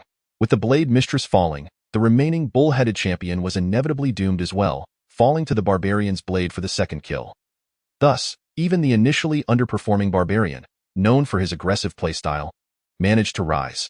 After a team wipe, Xiao Muqian skillfully maneuvered his vampire to swiftly push down a wave of minions, collaborating with the barbarian to dismantle the opponent's mid-tier turret. This was soon followed by securing the third dragon of the match for the blue side. Following this series of events, although the enemy team had not completely shattered, they chose to concede, resulting in a vote of 4 in favor. It seemed that Grey Feather's team of random players had forced a surrender. It was quite unfortunate. Upon exiting the game, Xiao Muqian was amused to see the purple side's players angrily cursing. "Damn it, the clockwork was a fraud. Report him," Lucian exclaimed. Indeed, he was playing poorly. 7,200 damage in 26 minutes? What a joke. The opposing vampire's output was 3 times that, rendering this match wasted with the presence of the esteemed Grey Feather. Exactly, it has thrown my mindset into disarray. Even with Grey Feather, I no longer wish to play. If the mid laner isn't a fraud, he's simply incompetent. He doesn't even know to check for vision before engaging, wasting his scanning trinket, remarked the Lee Sin player. Xiao Muqian shook his head slightly. He felt compelled to tell the Lee Sin player, "In truth, you would fare no better." Chapter 66. The Redeemer Bard. Upon winning this match, Xiao Muqian noticed several teammates sending him friend requests. After contemplating for a moment, he decided to accept them all. In high-tier matches, encounters are inevitable, and since there were available slots for friends, it mattered little. Before long, the SH Glory Esports Club, the marksman and Fong Xian had meticulously reviewed Xiao Muqian's performance in the earlier match. The marksman wore a grave expression and glanced at his mid-lane teammate, inquiring, "Old Fong, this guy Xuemu is simply extraordinarily strong, isn't he?" Although Fong Xian did not appear as serious as the marksman, the smile that had previously adorned his face had faded, revealing his inner turmoil. He had certainly observed the vampire's performance, both in lane and during team fights. This fellow had executed everything within his capabilities flawlessly. This individual named Xuemu must be exceptionally skilled with the vampire champion. However, what Fong Xian did not know was that Xiao Muqian had hardly practiced the revamped vampire. He had merely familiarized himself with the champion's abilities prior to this match. Who exactly is this Xuemu? Fong Xian finally could not contain his curiosity. "Old Fong, your exposure to this game has been comparatively recent, arriving in the early S4 era. While I also only began my journey in S3. It was during S3 that Xuemu was at the height of his prowess," the marksman explained. "Height of prowess? Was he a former professional player?" Fong Xian inquired. The marksman shook his head slightly but then nodded, saying, "You could say that, but it is also debatable. You should have heard, to some extent, that the S3 period was the most fiercely competitive year in the domestic server, with countless skilled players striving desperately to prove themselves in the elite ranks of the King S competition. Xuemu, in that tumultuous struggle, ascended to the pinnacle of the domestic server with his extraordinary and terrifying skill, even trampling over many professional players along the way. It is precisely for this reason that Xuemu has attracted the attention of the most formidable club in the national server, the Emperor. Allegedly, he effortlessly garnered the favor of the Emperor team, surpassing all contemporaneous competitors to be designated as a substitute. It was anticipated that it would not be long before he had the opportunity to become a regular player, shining brightly in the national server. At this juncture, the mage shooter shifted his tone, imbued with a sense of regret and a hint of bewilderment that remains incomprehensible to this day. Yet, for reasons unknown, just as he was poised to truly embark on his professional career, a report regarding account boosting reached Riot. By that time, the esports framework in China, as well as globally, had become exceedingly refined, and the repercussions of professional players engaging in account boosting are well understood. He was suspended from competition, was he not? Fong Xian was naturally cognizant of this fact. The mage shooter slightly nodded, stating, "Indeed, I recall a report at that time that detailed the player with the shortest professional career in history, which was none other than Xuemu. From that moment on, he vanished without a trace.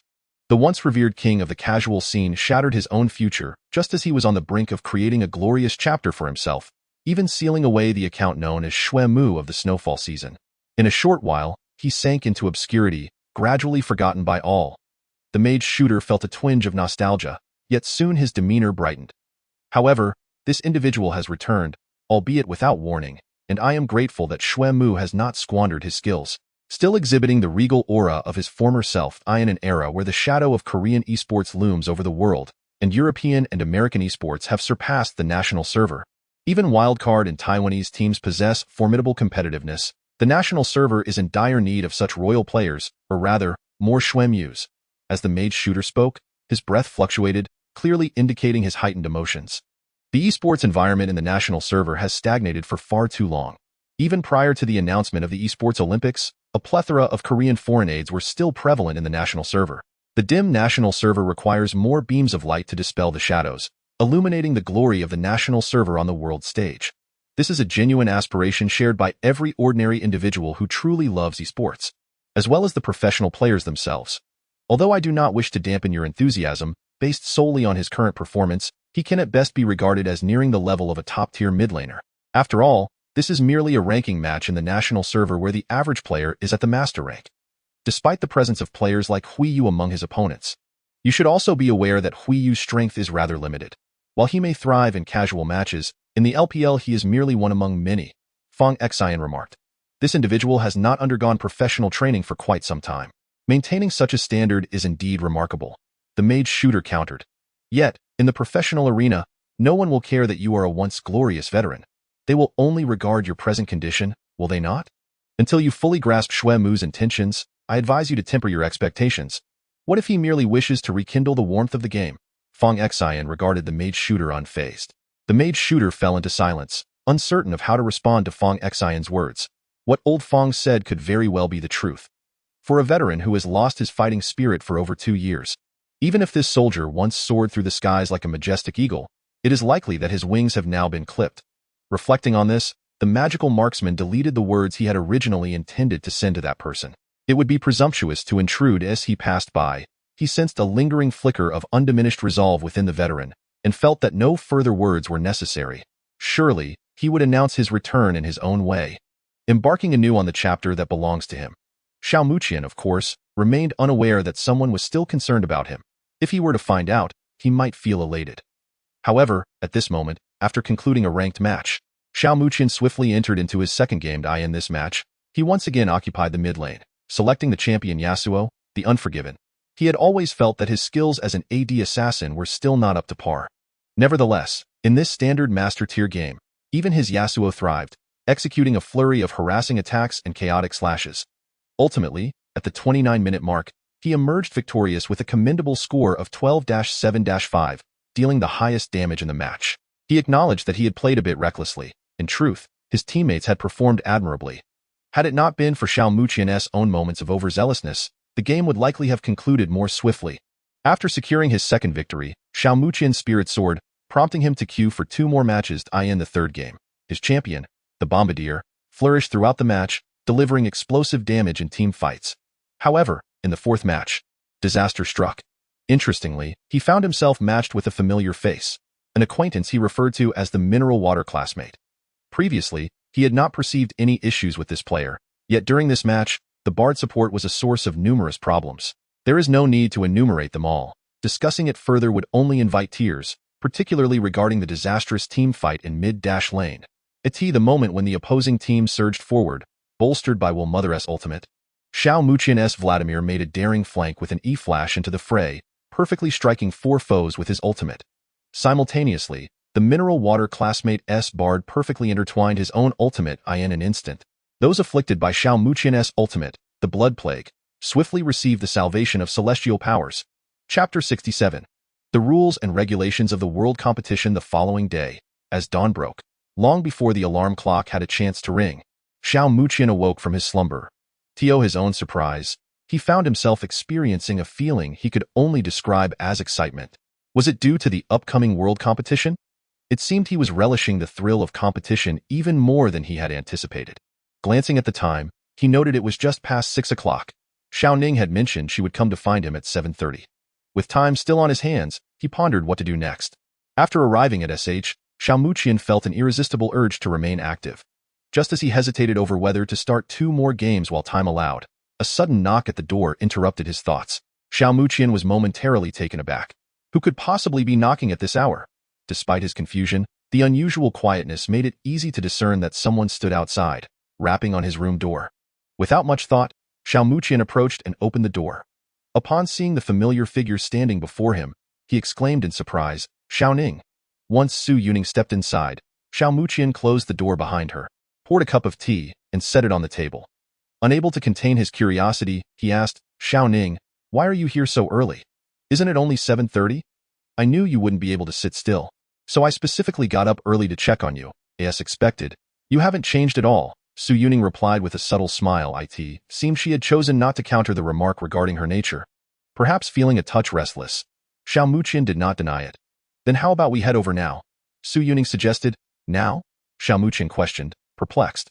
"But doesn't the registration for the competition start at 8 o'clock? Is it really necessary to arrive this early?" "Actually, it's not that early," Su Yuning remarked, observing Xiao Muqian. Even at this hour, many individuals of good character had already arrived. Due to the significant expansion in the number of recruits this year, although the registration period spans a month, there had been dozens of sign-ups each day over the past few days, with many arriving quite early. Could it be that arriving early offers some advantages? Xiao Muqian mused. Seemingly indifferent, it might leave a good impression on the mentors, but for you, their impression isn't particularly crucial. After all, with your abilities, you are more than a match for those mentors at the competition, Su Yuning said with an air of pride. "Well, since there's nothing else to do for now, let us go grab some breakfast together," Xiao Muqian proposed. "Will you find it unusual without the authentic hot dry noodles from Jiangxing? I can manage. The wontons and sh are quite decent as well. Then let us go for those." There's a breakfast place near the competition venue called Minsheng, which offers a wide variety of breakfast options. Su Yuning recommended. "Just as I expected from you, Xiao Ning. You have a keen understanding of things," Xiao Muqian remarked, glancing at Su Yuning, who stood slightly shorter than him. He couldn't help but gently run his fingers through her softly flowing hair, which exuded a faint, pleasant fragrance, before contentedly following her out. The vicinity of H.S. Competition Institute was predominantly filled with bustling commercial streets, and the establishment of an esports school in such a pivotal economic city and location was indeed a source of awe and reflection. The status of esports has truly soared following the successful bid for the Olympics. At 7 o'clock, Xiao Muqian and Xiao Ning arrived at the nearby Minsheng breakfast shop, each enjoying a bowl of wontons accompanied by a fried dough stick. As they approached the school gate, they noticed several individuals standing there, each presenting their identification to the security guard at the entrance. According to the official website of the competition, anyone who had qualified would have their records documented, allowing them entry with just their ID for verification. This year, such identity checks were particularly stringent, as the competition had imposed age restrictions on participants. Previously, there were no age limits for the competition, and successful candidates would receive a pass issued by the local organizers, granting them access to the school premises. This method has been abolished as of now. Although the nation's emphasis on esports has significantly increased, there remains a reluctance for the youth to become overly engrossed too soon, lest they become distracted from their ambitions.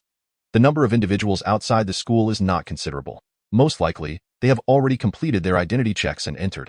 The system at this institution is quite unique, with a recruitment period lasting a month, during which various classes continuously expand, welcoming new students each day. Thus, entering the school earlier actually provides a distinct advantage, allowing one to become more acquainted with their surroundings. Soon, it was Xiao Muqian's turn. After a brief conversation with the gatekeeper at the reception, he completed his document check and smoothly entered the school alongside Su Yuning. "Xiao Ning, didn't they say that student admissions only begin at 8 o'clock? Why are they letting people in at 7? Naturally, Xiao Muqian noticed that many individuals ahead had already undergone their checks, prompting him to proceed directly. The regulations at this institution regarding this matter have always been somewhat unpredictable. Su Yuning, however, appeared quite accustomed to this. Xiao Muqian couldn't help but think to himself, is this school truly as rigorously reliable as the rumors suggest? Nevertheless, it mattered little.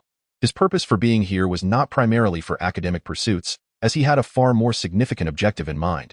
Despite the problematic timing regulations of the school, once inside, Xiao Muqian couldn't help but marvel at the vastness of the campus. The educational buildings designated for students alone numbered 5, each corresponding to different roles in gaming: top lane, jungle, mid lane, ADC, and support, along with a dedicated training building. Furthermore, it seemed the school also organized athletic activities. The educational buildings were constructed in a linear fashion and across a campus road, approximately 100 meters away. One could see a 400-meter running track and various sports facilities. It is said that this institution does not offer specialized cultural courses. Aside from lessons related to esports, only physical education remains. Additionally, the cafeteria is situated next to the sports field, and looking further inside reveals one student apartment building after another. The campus is lush with greenery, and even the air one breathes seems considerably more refreshing than that of the bustling streets outside. Indeed, the environment at this institution is rather delightful. Xiao Muqian nodded in satisfaction. I shall now take you to report to the mid-lane class. The word of caution, your instructor's temperament is quite the opposite of our support class mentor, said Su Yuning, her smile revealing a rare hint of mischief. It seems there may be some headaches ahead. Without her needing to elaborate, Xiao Muqian had already discerned the implications hidden behind her smile. Chapter 68. An engaging sparring. The mid-lane class is located in the central teaching building, which is centrally positioned among all educational structures. Within this institution, the mid-lane and support classes often draw the most attention. The reason is simple. In the current professional League of Legends scene, the player regarded as the foremost in esports hails from the South Korean KTY team, mid-laner Park Eun-hyuk. The support class garners interest as well, primarily due to the influx of female students, leading to a certain resentment towards the male students in that class. Following Su Yuning into the mid-lane teaching building, Xiao Muqian surveyed his surroundings. The environment surrounding the corridor bore no significant difference from an ordinary university, vast and spacious, with only 2 card-operated vending machines for refreshments. If one were to pinpoint the oddity, it would be the fact that a single class occupied such a large area. Of course, this year, due to the expansion of the team, it had transformed into 3 classes. The first and second classes were already filled to capacity, leaving only the third class available. As Su Yuning spoke, she led Xiao Muqian to the entrance of Class 3. I have heard that class allocation for the world competition is based on the students' choices, so it is no surprise that only Class 3 remains. Perhaps also due to what you mentioned about the strictness of the teacher, Xiao Muqian remarked with a resigned shrug. Su Yuning couldn't help but chuckle. Are you afraid too? Just go with the flow. Xiao Muqian, in fact, paid little heed to this. In his view, a strict teacher often produces exceptional students. If they have high expectations of their students, their own abilities must also be formidable, otherwise, how could they command respect? After exchanging a few words with Su Yuning, Xiao Muqian entered the so-called Class 3. Upon glancing inside, he noticed that the classroom was remarkably spacious, equipped with over 50 seats, yet only a little over 10 students occupied it. However, just as Xiao Muqian intended to further observe the surroundings, he suddenly spotted a familiar figure, quietly seated in their place, wearing black-rimmed glasses. Hey, Furong, Xiao Muqian greeted, somewhat taken aback, as he approached Li Furong, who sat in the third row, quite near the front. Hearing someone call his name, Li Furong, who seemed to be deep in thought, abruptly looked up and, upon recognizing Xiao Muqian approaching, was momentarily stunned before a glimmer of joy appeared in his eyes. Muqian, you're here too? Xiao Muqian took a seat beside Li Furong, who had no one sitting next to him, as both sides were empty. You all moved quite swiftly. I barely managed to keep up. I didn't expect to see you here again. How has it been? Have you learned anything in these past few days? Xiao Muqian inquired. Li Furong shook his head, explaining that it was merely preparatory education for now. The formal classes would commence after the enrollment period ended in a month. For the time being, they mostly listened to new students introduce themselves. During this period, there were typically 1 or 2 new students reporting each day. Isn't that rather dull? Xiao Muqian thought the arrangement for the world competition was somewhat imprudent, deeming it unnecessary to spend so much time waiting for newcomers while leaving those already present idle in the classroom. Just as Xiao Muqian pondered this, Li Furong's next words illuminated his thoughts. It wouldn't exactly be correct to call it boring. The mentors only give a few brief words of advice each day, which prompts many new students to rush over to the training building for collective practice. These were outstanding participants from all corners of China. During the recent practice sessions, several diamond-level masters had already made their appearances, and even some kings were present. Li Furong appeared to be filled with excitement. Indeed, for him, the opportunity to learn in such a fiercely competitive environment was undoubtedly immensely beneficial. This is quite intriguing. Furong, how have your recent performances been? Xiao Muqian inquired. A hint of awkwardness crossed Li Furong's face as he prepared to respond, but before he could, a sharp voice echoed from behind. Stop daydreaming. You call it sparring, but someone like him, a diamond goalkeeper, is hardly qualified. The words were exceptionally harsh and grating, causing even the good-natured Xiao Muqian to furrow his brow. He then turned to regard the classmate who had spoken. It seemed to be a petite individual, not very old, likely having just recently come of age, slender in frame yet sporting an inexplicable air of superiority. Noticing that both individuals had diverted their attention to him, the little one flashed a smug grin. Let me inform you, I'm new here.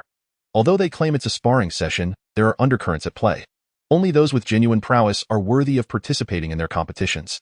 You seem quite familiar with him. Perhaps you're from Jiangxing as well? The esports level in such places has never been noteworthy. Only teams emerging from Shenzhen, Chengdu, Guangzhou, Bijie, and the local area can be considered truly formidable. Are you not aware? Even the local team that barely qualified for the World Championships is superior to your Jiangxing's top contender. Do you understand? The little one spoke in a condescending tone, but then cast a mocking glance at Li Furong, adding, moreover, I've heard this guy is merely a runner-up from Jiangxing and even occupies the core mid-lane position. While I'm not too familiar with Jiangxing, it certainly seems rather ludicrous. The level of your city is simply too low, the petite individual concluded. Stop your prattling. Our strength does not require your assessment. Li Furong could no longer contain himself. While he could accept mockery directed at himself, dragging his entire city into it was utterly intolerable. Xiao Muqian, now intrigued, asked, and you? From which team do you hail? I? The little one suddenly puffed out his chest. Adopting a posture as if to make a grand introduction, I am the top member of the TJ representative team. Top member? Li Furong was somewhat taken aback. Unlike the little one, he bore no disdain for competitors from any region. If one held the title of top member and played the mid lane, their skill was clearly undeniable. He had not expected him to indeed be a formidable player. Though I am a substitute, the entire team relies on my assistance. I play a crucial role in several key matches, but, hey, why are you turning away? Pay attention to what I'm saying, hey. The little one was becoming increasingly exasperated. What's that little brat over there babbling about? A loud voice boomed from the doorway of the classroom. The little one's expression instantly shifted. Crap. It turns out the mentor has arrived. No wonder these two rascals suddenly got serious. Couldn't anyone have informed me? What a scoundrel. The diminutive figure glared with palpable resentment at the backs of Xiao Muqian and Li Furong seated before him, uttering curses he had appropriated verbatim from a television drama. Those two scoundrels deserve to live a lifetime, subsisting on instant noodles devoid of seasoning packets, to find themselves bereft of toilet paper when nature calls, and to have their jester roles usurped by a magician. After more than 10 minutes, the mentor of the mid-lane class, Zhou Liwei, concluded a lengthy and rather insipid discourse, finally announcing their liberation. During this interlude, Xiao Muqian had offered a brief self-introduction, yet scarcely anyone seemed to show interest in him. Contrarily, Xiao Muqian took the initiative to greet several individuals around him, casually inquiring about their circumstances, such as their residing cities and gaming ranks. When others posed questions to him, Xiao Muqian merely replied succinctly, Diamond 2. Thus far, among those he had engaged with, only one boasted a master rank, while the majority remained at the diamond level. The individual of master rank stood out in the class, for it appeared that the more accomplished players had gravitated towards the first and second classes. It would be unjust to solely blame the third class's mentor for the unfavorable reputation. The arrangement itself played a significant role. Generally, if given the choice, the first class would undoubtedly be more alluring. Consequently, the truly formidable mid-lane talents of this cohort predominantly congregated in the first class, with a portion in the second class, leaving the third class rather disheartened. However, it was premature to draw conclusions. Should any formidable contenders emerge, they would likely do so in the third class, as the first and second classes were already at capacity, their overall strength firmly established. In fact, if their mentor were willing, they could commence lectures immediately. Xiao Muqian remained unconcerned about these class distinctions. His true focus lay not on the strength of any single class, but rather on the overall quality of this generation competing on the world stage. After all, in a certain light, their generation represented the future of Chinese League of Legends. At present, however, Xiao Muqian found himself more intrigued by the prospect of the so-called scrimmages, which, according to Li Furong, would feature numerous powerful participants engaging in team battles.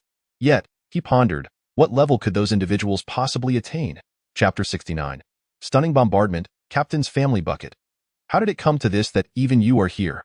In the corridor leading to the training facility, Li Furong couldn't help but cast a disdainful glance at the petite Hu Xinyang who trailed behind him, Hu Xinyang, with a sidelong glance of contempt. Retorted, if even a dazzling diamond chicken like you has the audacity to show up, why shouldn't I? But I recall that you haven't even reached master yet, Li Furong exclaimed, exasperated. So what? I am already diamond 2. Ascending to master is merely a matter of time. Unlike you, who remains a mere gatekeeper, Hu Xinyang declared triumphantly. Xiao Muqian found the exchange rather amusing. Hu Xinyang was quite the character, managing to ruffle Li Furong to such an extent. Were it not for the close proximity to Li Furong's countenance, he might have mistaken him for Gongcheng or Gao Jianxiang, as his recollection of Li Furong was of someone typically unflappable. Amidst their mutual taunts, The trio swiftly arrived at one of the most spacious public training rooms within the training facility. The term public refers to the numerous seats arranged in the training room for the spectators, allowing them to observe the match through the ultra-high-definition LCD screens positioned at the front. The World Championship has indeed excelled in this aspect, although it is merely a training room in a school. It momentarily evokes the sensation of being immersed in the professional LPL circuit, where the fierce competition among top-tier players is about to unfold before one's very eyes. Upon the arrival of Xiao Muqian and his companions, they discovered that a considerable number of attendees were already seated, predominantly students, though a few figures of authority, mentors, or school administrators were also present. At that moment, a custom match was already in progress. The game had reached the 32nd minute, with both the blue and purple teams vying for vision control around the Baron, employing wards and engaging in a battle of wits. It was evident that the situation on the field was relatively balanced. The kill count stood at 21-18, with the blue team holding a gold lead of 3,000. However, at this 32-minute mark, such a gold disparity was hardly significant on the blue side. The composition included top laner Echo, jungle Lee Sin, mid laner AP LeBlanc, ADC Misfortune, and a rather unique support in Brand. At this juncture, Brand's performance was commendable at 5-3-9, contributing considerable damage during team fights, rivaling that of the primary carry. Meanwhile, Misfortune's statistics reflected a strong performance of 7-2-7, indicating that the blue side's bot lane had largely maintained an advantage. This was further evidenced by the purple side's ADC, Kog'Maw, with a record of 2-5-4, and support Nami at 0-6-6. If viewed solely through this lens, one might assume the economic lead should be greater than a mere 3,000, and the stalemate should not persist. The matchup between the blue top laner Echo and his counterpart, the purple top laner Poppy, was evenly matched, as was the engagement between jungle Lee Sin and the opposing Kha'Zix. Thus, Xiao Muqian turned his attention to the mid laner statistics. Firstly, the blue side's mid laner, the AP LeBlanc, a ferocious black rose, boasted a troubling score of 2-7-3. Xiao Muqian was taken aback. Of the total 19 kills surrendered by the team, LeBlanc alone had contributed 7. Had she been utterly overwhelmed in lane? Or perhaps ambushed repeatedly? No. Xiao Muqian suddenly noticed the purple mid laner, Captain, staggering 10-1-4 record. How could he be responsible for 14 of the kills? It seemed he had claimed more than half of the team's total. Intrigued, Xiao Muqian felt a burgeoning interest. This captain displayed formidable prowess. Lai Furong also noted this, his expression shifting to one of caution, a sensation of profound pressure only comprehensible to fellow mid-laners. Clearly, this weight of pressure now rested upon Li Furong. Nearby, the diminutive Hu Xinyang, upon hearing Li Furong's assessment, smirked dismissively. Come on, your preparations in Jiangxing are rather lackluster, aren't they? Didn't you notice that Captain's ID? ID? Li Furong paused for a moment, then scrutinized the details. After a lengthy glance, owing to his poor eyesight, he finally remarked, Death God KO? Another middle schooler, perhaps? Xiao Muqian silently pondered this notion. A few years ago, Xiao Muqian encountered an individual with a rather juvenile username, Night Demon Shadow. Despite the immaturity of the moniker, the prowess of that person was undeniably formidable, leaving a lasting impression on him. It seems that, barring any unforeseen circumstances, this individual may soon have the opportunity to represent that team as an official member in the LPL. I have some recollection of this player, Shinigami KO. If my memory serves me correctly, he was ranked over 900 points in the challenger tier, placing him around the 20th position. Xiao Muqian remarked, "Oh, I didn't expect you to possess some insight, unlike your companions, who are utterly oblivious." Hu Xinyang retorted, initially displaying a look of surprise before swiftly resorting to mockery aimed at Li Furong. Li Furong, however, was disinclined to engage in a debate, or perhaps he was simply taken aback. Over 900 points in the challenger tier? That's astonishing. It is important to note that the competition within the domestic server has become increasingly intense, rivaling even the S3 era. The advent of the esports Olympics has swept away much of the murkiness that once plagued the domestic scene. The once rampant actors have vanished, the directing team is trembling in fear, and the boosting services have seen numerous avenues shut down, making it difficult to secure orders. Even the streaming community has imposed strict regulations, with streamers limited to no more than 3 matches against casual players each day, lest they face a mandatory suspension for a period of time. This has resulted in many League of Legends streamers dedicating significant portions of their day to broadcasting their main accounts. In such a high-pressure and competitive environment, achieving this level of success indicates that Shinigami KO must be harboring ambitions of pursuing a professional career. Otherwise, there would be little reason to compete in the ranked scene when one could comfortably remain at home. signing lucrative contracts and streaming. Yet, he chose not to take that path. Instead, he intends to rely on his own abilities to strive and forge ahead. Frankly speaking, the domestic professional scene is in dire need of fresh blood that embodies both vigor and skill. Suddenly, a wave of unexpected team combat erupted on the high-definition LCD screen, interrupting Xiao Muqian's contemplation. It was Shinigami KOS mid-lane captain, stealthily advancing from the upper lane's tri-brush, having discovered that there were no enemy wards in the area. He promptly placed a powder keg just outside the brush. Approximately 10 seconds later, everyone witnessed the purple sides rat suddenly emerge from the rear, utilizing his stealth to glide unobtrusively toward the front. Making his way into the upper section of the river, as his invisibility waned, the rat activated his ultimate, preparing to unleash a barrage upon the blue side champions ahead of him, who, despite attempting to scatter their positions, found themselves exposed within his attack range. The sudden onslaught diminished the health of several blue side champions, yet they reacted with remarkable swiftness. Without a moment's hesitation, Misfortune retaliated with her ultimate, targeting the advancing champions, Poppy, Nami, and Kha'Zix. The fervent barrage of projectiles and the fiery pillars summoned by Brand effectively obstructed the approach of the purple side's reinforcements, with only Nami managing to release a token area heal.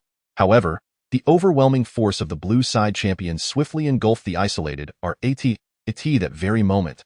A powder keg, whose presence had gone unnoticed until now, materialized beneath the feet of the blue team.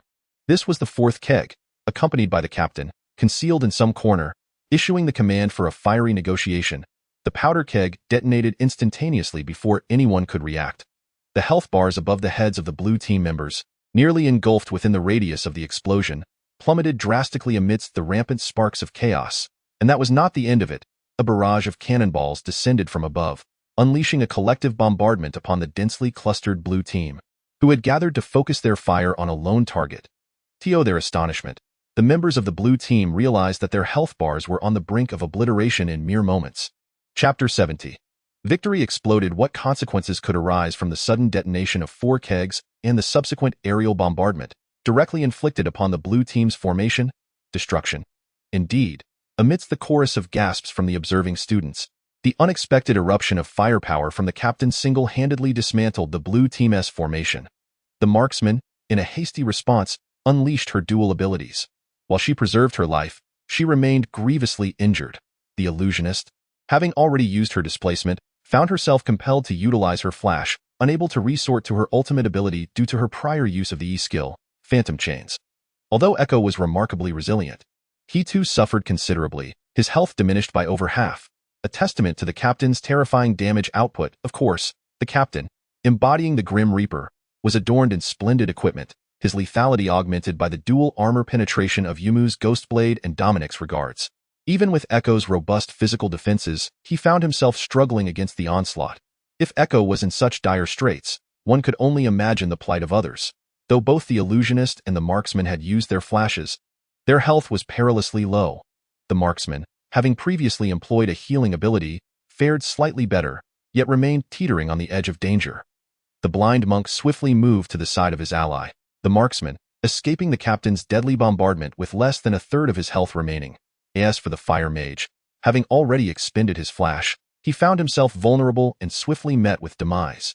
The captain's maneuver can be described as a masterstroke, seizing control of the battlefield through sheer individual prowess. Although his teammates had faltered in the early game, they were now far from helpless. Poppy, radiating an aura of resolute determination, charged forth with her small hammer raised high, advancing towards the fleeing blue team. Seizing an opportune moment, Poppy decisively executed her flash, launching herself heroically to intercept the careless marksman, pinning her against the wall adjacent to the blue buff, directly across from the barren pit. The student controlling Poppy reveled in the moment, thinking to himself, "Didn't you just unleash your ultimate with such flair? Now, let us see how you fare now." In truth, the beleaguered marksman was destined for a grim fate, as the assassin activated his ultimate, becoming invisible while accelerating rapidly, soon taking flight towards his unprotected prey. Fear the Scythe.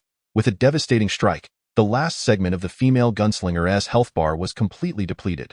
Simultaneously, the mantis exhibited no signs of hesitation, transforming into its airborne form.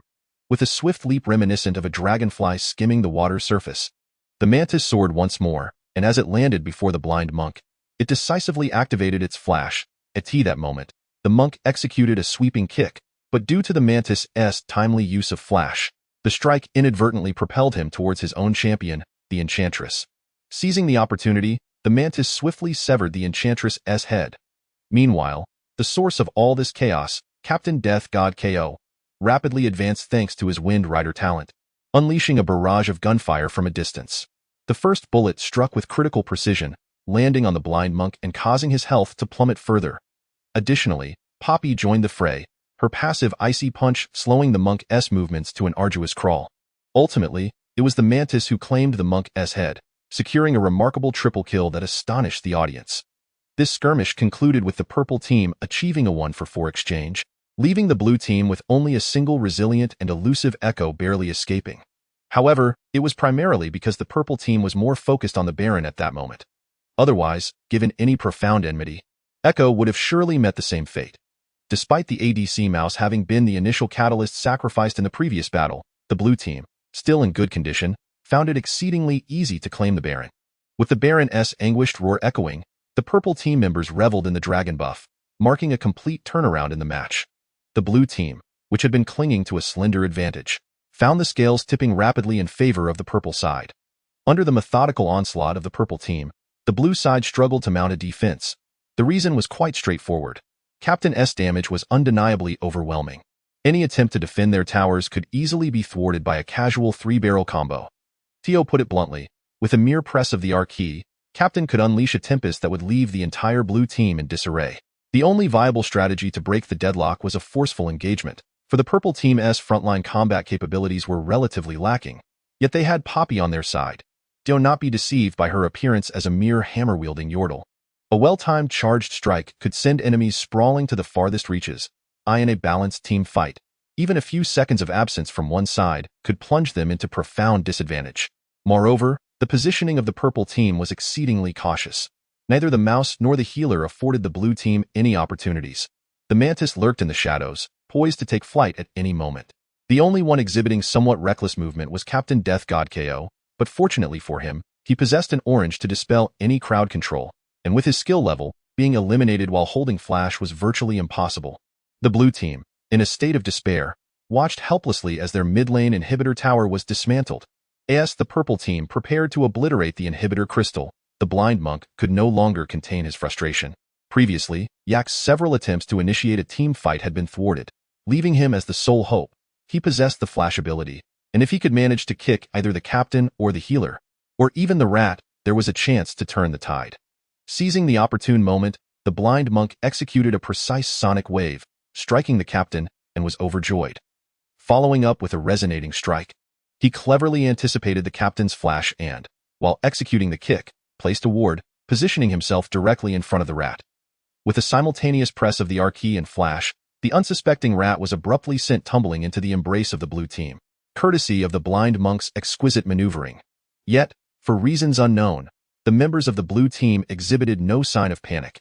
Instead, they calmly provided healing. A foreboding sensation lingered in the air. Indeed, in the very instant this feeling arose, the captain unleashed his ultimate ability, summoning a tempest of thunder. Although the blue team had taken precautions, deliberately spreading out, the extensive coverage of the captain's ultimate still ensnared everyone except for Misfortune and Brand. What was more alarming was that after the captain's ultimate triggered the Wind Rider, the Reaper KO transformed into a whirlwind of agility, hastily advancing forward. He first planted a powder keg, then, unfazed, executed a basic attack. Due to the rapid decay of the powder keg during this interval, it was on the verge of detonation shortly after the captain's attack. In that fleeting moment, the Reaper KO's reflexes ignited, pressing down on 2 powder kegs positioned at the limit of their connection without hesitation. A tri-keg formation materialized in an instant. Concurrently, the captain detonated the powder kegs with his gunpowder negotiation, and in the next heartbeat, his figure streaked past in a flash of golden light. With his own acceleration and the enemy's deceleration, the captain soon found himself before the primary target, Misfortune, just as the tri-keg exploded. Although Misfortune had previously evaded the bombardment of the thunderstorm, the rapid succession of the Reaper KO's actions rendered her health plummeting to the brink. The captain then landed a basic attack imbued with the burning effect, causing Misfortune to collapse on the spot. Once again, the captain executed a play that salvaged his team, and in that moment, the members of the blue team seemed to collectively grasp the profound meaning behind the rat's calm demeanor. Bro, there's someone behind you. If you die, just absorb some damage for the sake of it. Helplessly, due to the presence of a healer on the purple team, Brand's summoner spell was Ignite, which could not be countered, especially since Brand's reactions were already a beat too slow. Even when he later attempted to stun the captain with a QE combo, a deft sidestep from the opponent thwarted his efforts, leaving him unable to even force out an orange. The fall of misfortune signified that the blue team had lost their capacity to resist, even though the ADC rat from the purple team also met his demise. However, it must be noted that misfortune was the most well-developed asset of the blue team, while the rat had consistently been of little utility. Thus, this exchange was far from equitable.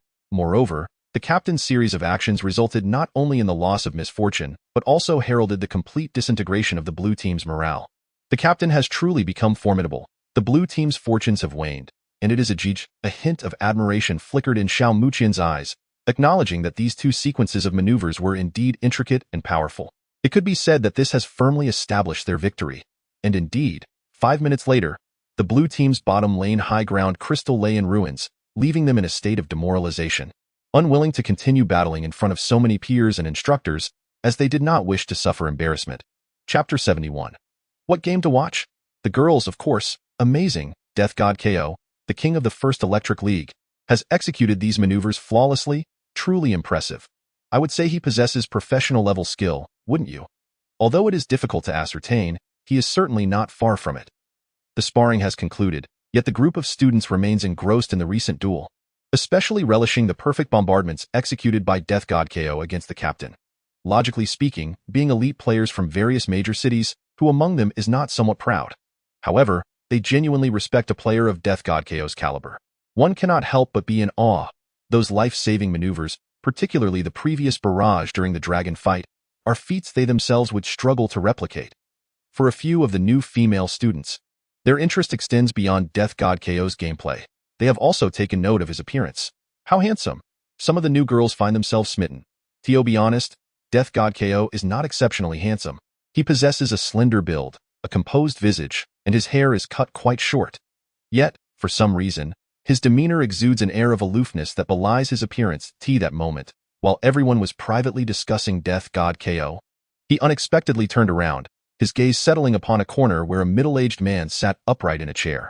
Noticing Death God KO's stare, the man smiled slightly, remarking on his impressive play to "As for your previous request, I shall arrange it for you."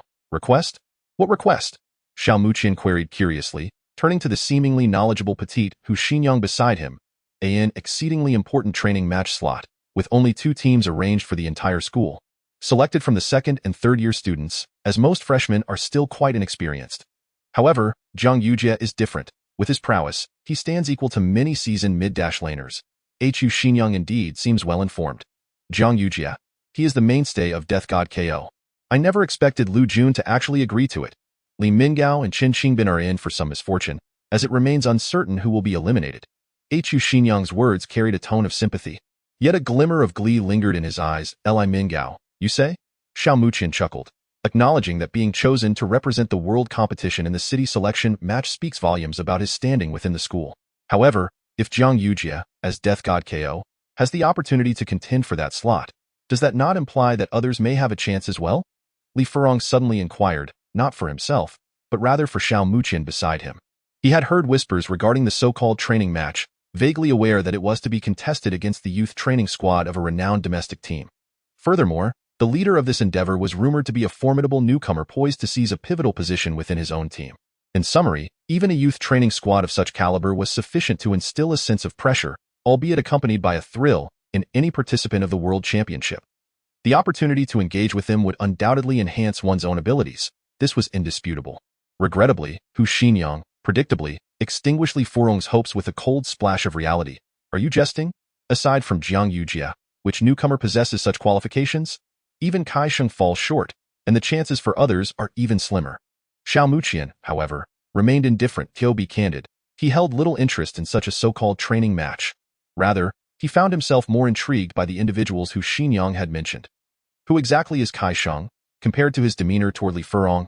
Hu Xinyang's attitude towards Xiao Muqian was markedly more favorable, likely due to the fact that Xiao Muqian had self-reported his rank as Diamond 2. Kai Sheng, Also a king in the national server, ranked second among the scarce few newcomers of such caliber, primarily specializing in jungle play, boasting over 600 points in the national server.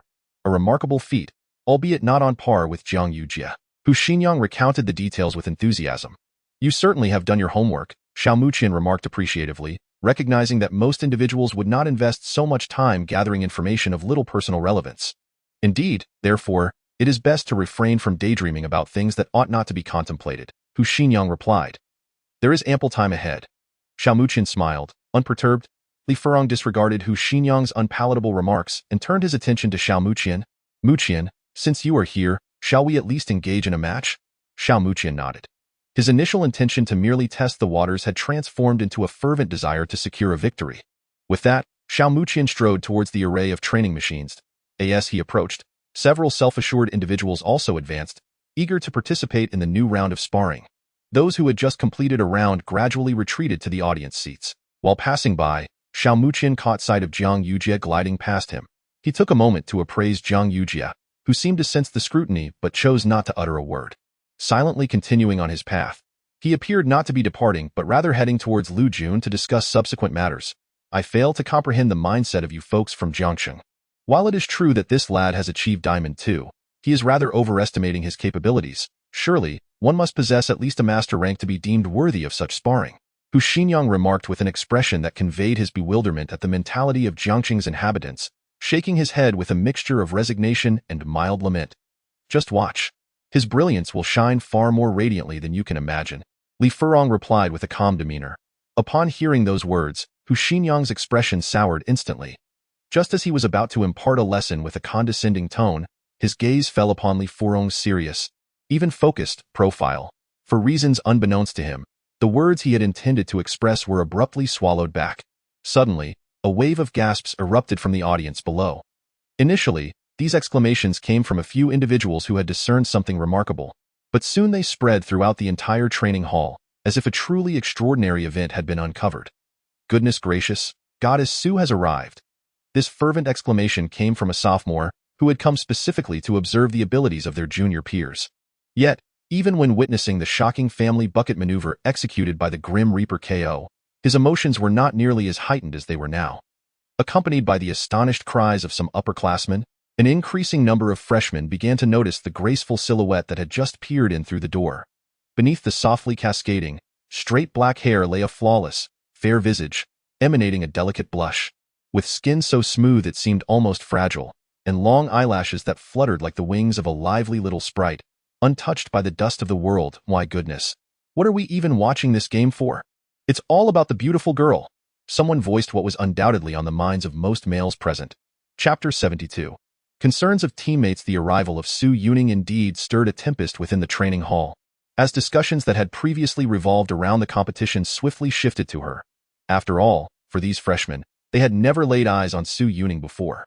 Encountering a figure who embodied nearly every individual's ideal of beauty left the boys in a state of fervent excitement. Wow, are all the senior girls at our school this stunning? Hu Xinyang unabashedly marveled. Li Furong shot him a glance, saying, "What's this? Is there intelligence you are unaware of?" Upon hearing Li Furong's slightly teasing tone, Hu Xinyang immediately adopted a serious expression. "Do you take me for Superman? Even Park Yoon-hyuk has his moments of being bested. Is it not entirely normal for me to have some gaps in knowledge? By the way, I suspect there may be something amiss with your brain. With such a beauty present, how can you still have the leisure to discuss such trivial matters?" Hu Xinyang regarded him with disdain. Li Furong merely smiled faintly in response. Truth be told, upon seeing Su Yuning, he too found himself striving to articulate her beauty with the most exquisite words he could muster, but more than that, he was concerned about the upcoming sparring matches. In his mind, strength always outweighed any irrelevant distractions. Perhaps another individual shared this sentiment. What's this? Not even a flicker of interest upon seeing the beautiful senior. Lu Jun observed the stoic Jiang Yujie with a grin. Jiang Yujie cast a casual glance at Su Yuning, who had already taken her seat not far away, a perfunctory smile gracing his lips. Quite nice. However, since the objective has been achieved, I suppose it's time to leave. Isn't it? Oh, don't be in such a hurry. There are still matches among our peers that haven't concluded yet. Who knows, we might encounter some intriguing opponents. Lu Jun pressed his hand slightly, signaling the other party not to rise. Is it not a sheer waste of time to remain and witness these meaningless matches? Perhaps it would hold some significance to summon the so-called A-class elites of the second year for a competition, Jiang Yujie remarked without mercy. How harsh. I am aware of whom you truly wish to challenge. Yet before that, perhaps it would be prudent to calm your mind. Should you truly uncover something extraordinary, it would indeed be beneficial for you, Lu Jun suggested. However, he soon sighed, lamenting the absence of a worthy adversary among the mid-laners of the same cohort. Director, your assertions contain a measure of inaccuracy. Jiang Yujie suddenly broke into a near-manic grin, declaring that no such individuals existed within the entire grade. Very well. Maintaining such confidence is not necessarily a bad thing. Youth is the time for arrogance, Lu Jun acknowledged with a hint of approval in his eyes. Meanwhile, as their dialogue unfolded, a new round of sparring had completed its band-pick phase in the blue team.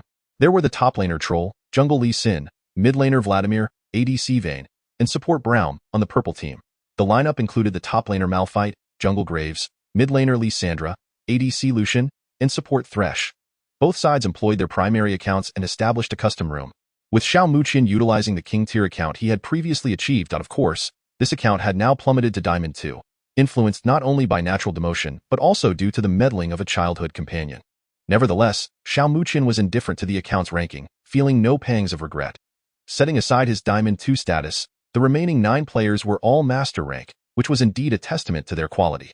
However, the juxtaposition of Xiao Muqian's Diamond 2 amidst a sea of masters inevitably drew considerable attention from the onlookers. What on earth?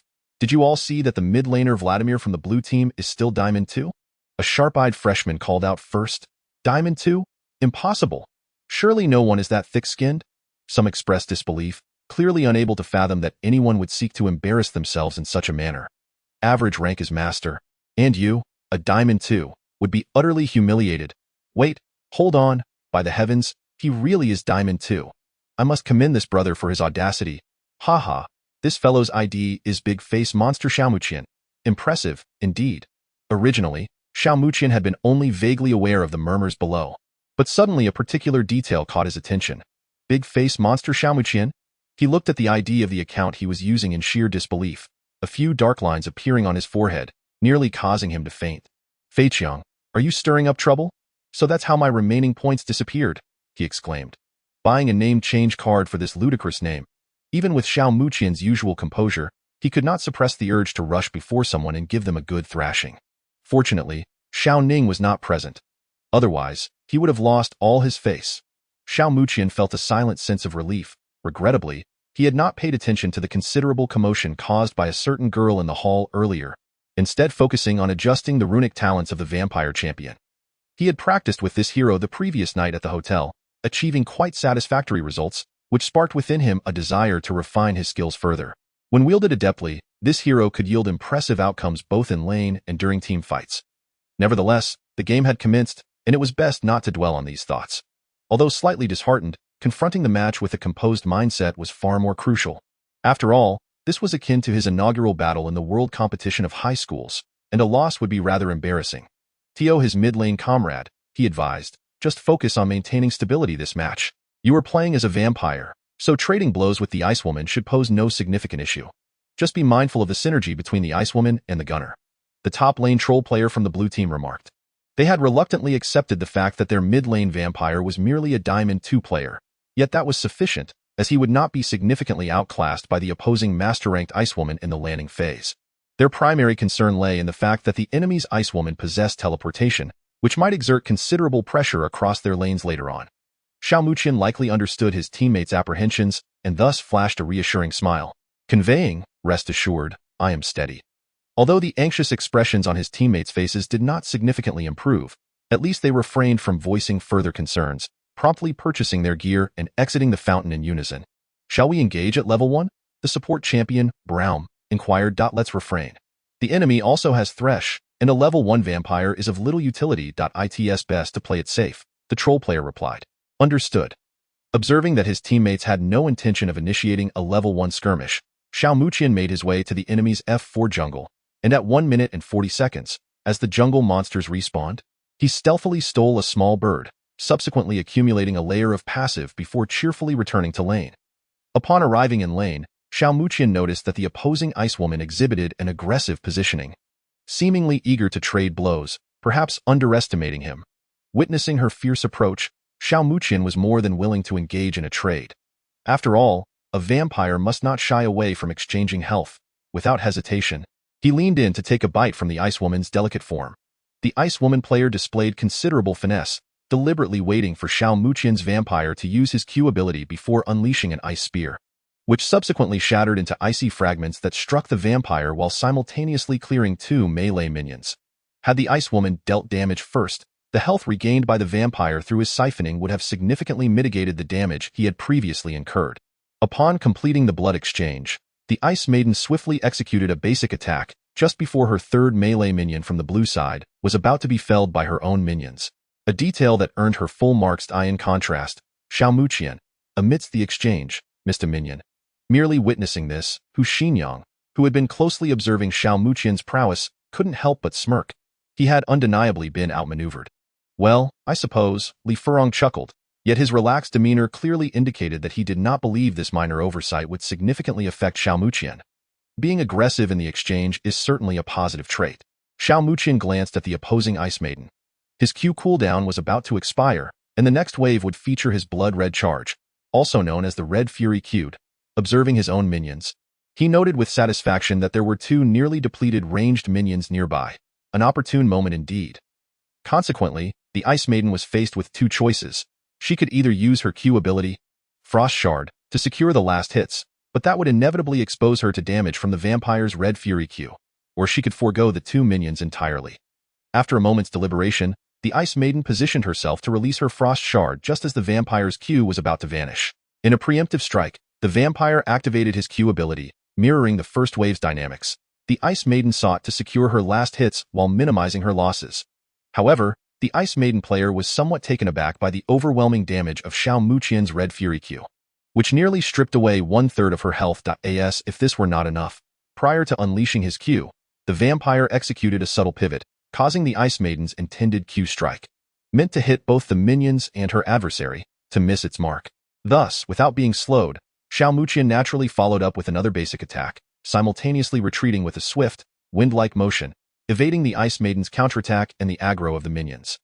After this second exchange, it was evident that Xiao Muqian's vampire had only sustained minimal damage from a couple of ranged minions from the purple side, remaining almost at full health, while the Ice Maiden had lost over 1/3 of her health. This prompted a slight uproar from the audience. It seems this vampire's talent choices are rather unconventional. His runes appear devoid of any defensive attributes, which explains the frightening damage output, remarked a new student with a hint of astonishment. Indeed, this vampire diverges from the norm. Typically, one would expect vampires to opt for talents like Time Warp or Infernal Fire. Or at the very least, Thunderlords, replied another student. The Time Warp is acceptable, as several professional players have recently favored that talent in competitions, but this vampire's choice of Ignite is quite aggressive. He must be aiming for early kills, right? After all, a standard vampire would usually prefer Ghost for better team-fighting capabilities, a third student observed. There were those who expressed admiration tinged with awe, yet others remained dismissive. Don't be naive. Ignite won't yield early advantages. Despite the Ice Maiden's current predicament, she possesses teleport and is not overly concerned about this minor damage. She can simply return to lane and recover, one of them scoffed. After supplementing with some magic resistance, the vampire finds himself at a loss. Diamond 2 remains Diamond 2. Perhaps individual skills and certain ideas are commendable, yet the player's overall game awareness and strategic insight fall short. 1 individual, feigning wisdom, articulates his understanding, and surprisingly garners the support of numerous onlookers, affirming that his assertions bear no flaw. Once the Graves levels up after a brief period, coordinating with the Ice Maiden to ambush a vampire lacking the Ghost Summoner spell should prove relatively effortless. As long as they can bait out his W ability, everything will be manageable. The Ice Maiden, unhurried, consumes a health potion while contemplating. Aggressive? Truly youthful. In this era, being overly aggressive in lane only leads to one's own demise. However, had Xiao Muqian been privy to her thoughts, he would likely have found it rather perplexing. Given her approach of trading blows with the vampire at the outset, such sentiments seem rather ill-suited. Nonetheless, one thing Xiao Muqian noted was the Ice Maiden's cautious retreat while consuming her potion, which demonstrated her vigilance. Her health was merely around 370 points, already within the vampire's execution threshold for a full burst, a level of damage that most who are unfamiliar with the vampire would struggle to comprehend. Yet now, bolstered by her potion, The Ice Maiden must wait for a more opportune moment. Suddenly, an ominous notification reverberated from the bottom lane. An ally has been slain. Their Vayne had succumbed first blood. A quick glance at the tab revealed that both Vayne's and Braum's summoner spells were on cooldown, indicating a failure in a skirmish at the bottom lane. The only silver lining was that the kill had gone to Thresh. "Come on, watch your positioning. You let Thresh hook you at level 1, Braum lamented. If it weren't for your missed Q, we could have turned the fight. Their bottom lane couldn't have outmatched us at level 1, and we could have easily secured a kill or, at the very least, traded. Your awareness is lacking. By the time we were forced to counterattack, it was already too late. Shouldn't a Vayne focus on farming early? Why engage in a skirmish? If you saw my Q miss, you should have just flashed out in their voice chat." The bottom duo, having lost the skirmish, began to shift blame onto each other until the troll intervened. All right, just play defensively for now. Their Malphite is quite weak, I'll be able to." Just as he was about to finish, the malevolent Graves, having started red, stormed into the upper lane. Before he could complete his thought, Malphite's rolling stone slowed him down, shortly followed by Graves, who pursued with his red buff. The troll immediately flashed away, but Malphite was quick to follow suit, and Graves executed a swift step while using his flash, shooting the troll with his shotgun, thereby slowing him down. The lengthy minion wave in the upper lane proved detrimental, and despite the troll's desperate attempts, he could not escape the relentless pursuit of Graves and Malphite, ultimately falling to Graves' brother. "Don't feed Graves. I'll be in trouble in the jungle later." The Lee Sin player expressed his dissatisfaction. "What do you think I'm trying to do?" the troll retorted, unable to suppress his frustration. Thus, it seemed that the morale of their team had already begun to crumble within such a short span of time. "It appears that I must take some measures to stabilize the morale of my team." Xiao Muqian glanced at the figure of the opposing Ice Maiden as she advanced once more, deliberately controlling the minion wave for a moment. Due to the Ice Maiden's ability to push lanes easily with her frost shards, the minion wave had now shifted closer to the blue team's first tower. "Our platform has launched a free, error-free, ad-free novel app. Already, 3 million users have chosen our app, featuring classic book recommendations from various readers. No more worries about running out of reading material. XHSJYD, press and hold for 3 seconds to copy. Download the novel client." Chapter 74. A single kill to boost morale. It is an opportune moment. Xiao Muqian's eyes sparkled slightly, yet the vampire he controlled feigned ignorance, seizing the opportunity when the Ice Maiden moved in to secure a last hit, taking a small bite in return. The Ice Maiden's health was now precariously below 400, but soon, thanks to leveling up, her health increased slightly. Nevertheless, Xiao Muqian pressed forward, enduring the Ice Maiden's frost shards to strike her once. The Ice Maiden was acutely aware of the vampire's long cooldown, estimating that he still had a few moments before his abilities were available again, and seized the opportunity to strike back during the vampire's slowed state. Consequently, the vampire's health was somewhat diminished, but after a brief exchange, the Ice Maiden player prudently began to retreat. She found herself rather close to the blue team's side. Although she had established vision near the bush, standing on the side that had visibility, the opposing jungler was a blind champion, whose gank routes were plentiful, making it not particularly difficult to circumvent this vision. Even though the blind jungler might not anticipate her presence in the bushes, caution was warranted, especially since the opposing vampire possessed Ignite. Observing the Ice Maiden's careful movements, Xiao Muqian remained unhurried, convinced that she would not resist claiming a few minions. He was biding his time, awaiting the moment when his minions were all in a weakened state. After a few seconds, he finally encountered such an opportunity, but the Ice Maiden played it safe once more, promptly casting her E-ability, Frostclaw, along a path to secure the last hits on the low-health minions. Although the Ice Maiden did not expose any vulnerabilities, Xiao Muqian felt a sense of satisfaction. Her E-ability had been expended so readily, indicating a degree of carelessness. At this juncture, the purple team's jungler, the Graves, who had recently cleared the top lane, was undoubtedly farming in the jungle.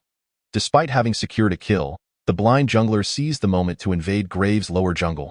Stealing the blue buff and establishing vision, it was not long before Graves appeared in vision, realizing his blue buff was gone, and turned to attack the nearby frog. Meanwhile, in the mid lane, Xiao Muqian inadvertently maneuvered his vampire forward, preparing to unleash his blood rush. Glancing at several low-health minions of the purple team, he pressed the E key, and the vampire began to slowly accumulate health, the blood thickening and congealing into clots. The opposing Ice Maiden cautiously maneuvered nearby, awaiting the moment to unleash her Q ability. While she was prudent, the minions still required attention. With her health still above 380, she planned to endure a bit more damage before returning to town to purchase some magic resistance items for another encounter. Regrettably, he remained oblivious to the soft yet cruel whispers that accompanied the role of the Crimson Reaper. Let the blood flow freely. Like a freshly blossomed blood rose, it was an elegant yet gruesome manifestation of sanguine artistry.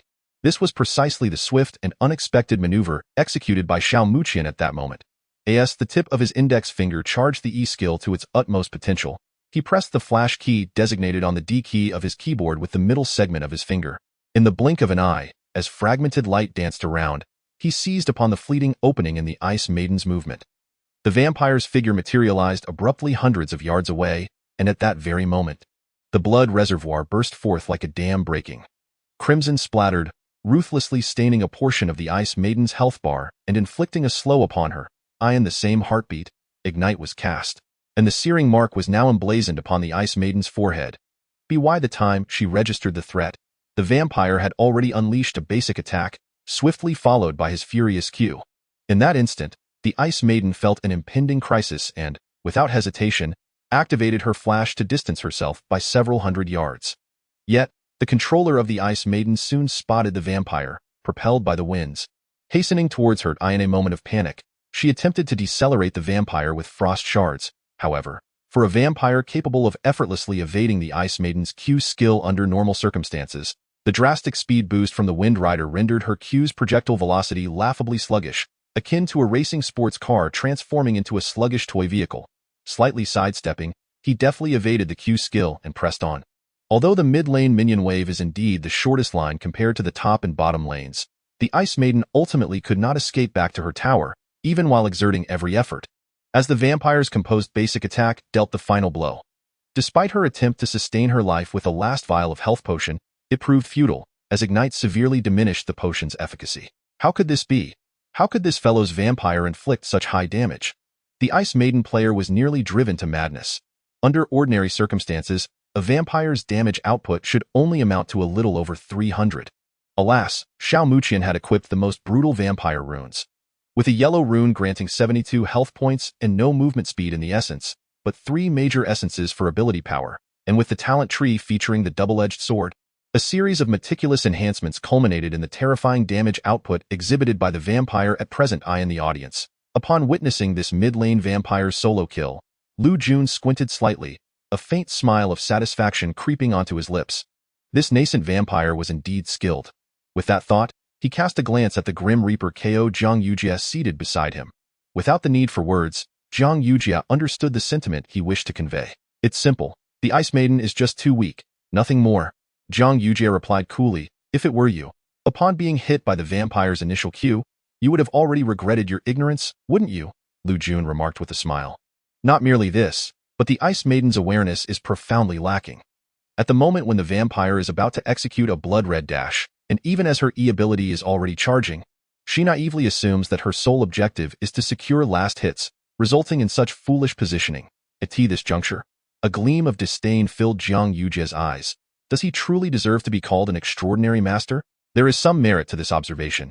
Yet do you not perceive that this newly emerged vampire player is somewhat different? Lu Jun deftly steered the conversation towards Xiao Muqian. After a brief silence, Zhang Yujia managed to extract a semblance of reluctant agreement from his words. Indeed, in terms of hand speed, he is exceptional. Perhaps he will perform admirably when utilizing champions like LeBlanc or Rumble, which demands such dexterity. However, that is where it ends, and no matter, let us continue to observe. At least for now, it appears this match may not be as tedious as initially anticipated. Lu Jun remarked in a tone laden with intrigue. Though he did not fully comprehend, Zhang Yujia's gaze lingered for a couple of seconds longer on the vampire moving across the ultra-clear LCD screen in the distance. Impressive, brother. A solo kill? Within the blue team's ranks, the troll player was taken aback, yet simultaneously elated. Vayne could hardly believe it. He secured a solo kill at level 2? Blind Monk, what did you do in the mid lane?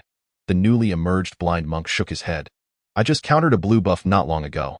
I haven't had the chance to do anything yet, so this means he achieved that kill entirely on his own.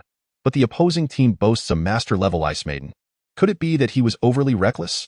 The newly emerged Vayne found it exceedingly difficult to reconcile with the current reality. After all, it was he who had given away first blood, and prior to the match, he harbored extremely pessimistic sentiments concerning the mid lane. Yet, unexpectedly, amidst their team's disadvantage, it was the mid laner who first rose to the occasion. Regardless of the circumstances, Xiao Muqian's solo kill served to invigorate the morale of the entire blue team, alleviating much of the prior tension they had felt. Their mental burden had been considerable, constantly fixating on the notion that their mid lane was inherently disadvantaged, making it arduous to secure victory. However, now witnessing their mid laner seize such a significant advantage on his own, that psychological weight was considerably lifted. 5 minutes in, the blue team's blind monk proactively initiated a gank on the top lane, collaborating with the troll's pillar to corner the fleeing stone giant, successfully aiding his troll in securing a kill. The call for counterattack was officially sounded. Brother, do not fall victim to a solo kill. Being soloed is the most terrifying fate. Within the purple team's ranks, the stone giant, feeling somewhat disheartened after the recent demise of his counterpart, seized the opportunity to remark on their previously soloed mid-lane Ice Maiden. That was once mine. Now I have done my utmost to stabilize things, stated the Ice Maiden. Be vigilant. Their momentum is building, and we must contain it, the stone giant replied solemnly. Although the Ice Maiden's player claims to have stabilized the situation, in truth, they have merely entered a state of complete defensive mode. The recent update to the small technology gun's damage for the vampire has proven to be quite formidable, with a red rage Q, coupled with the E ability and basic attacks triggering the passive of the small technology gun. A single combination can deplete approximately half of the Ice Maiden's health, even considering that she has acquired the cloak of magic resistance. In summary, the Ice Maiden is currently in a precarious position. Even the act of last hitting with her Q requires considerable deliberation. Due to prior suppression, she finds herself a level behind the vampire and still some distance from reaching level 6. In stark contrast, Xiao Muqian's vampire is nearing level 6, and while maintaining pressure on the Ice Maiden's health, he has adopted an audacious positioning. At this juncture, even if the opposing jungler, Graves, were to arrive, he would pose little threat to him. The vampire, equipped with the Wind Rider, enjoys a distinct advantage, as he can utilize the EWQ combo to evade damage while simultaneously triggering the Wind Rider for a substantial boost in movement speed, making it exceedingly easy to dodge ganks.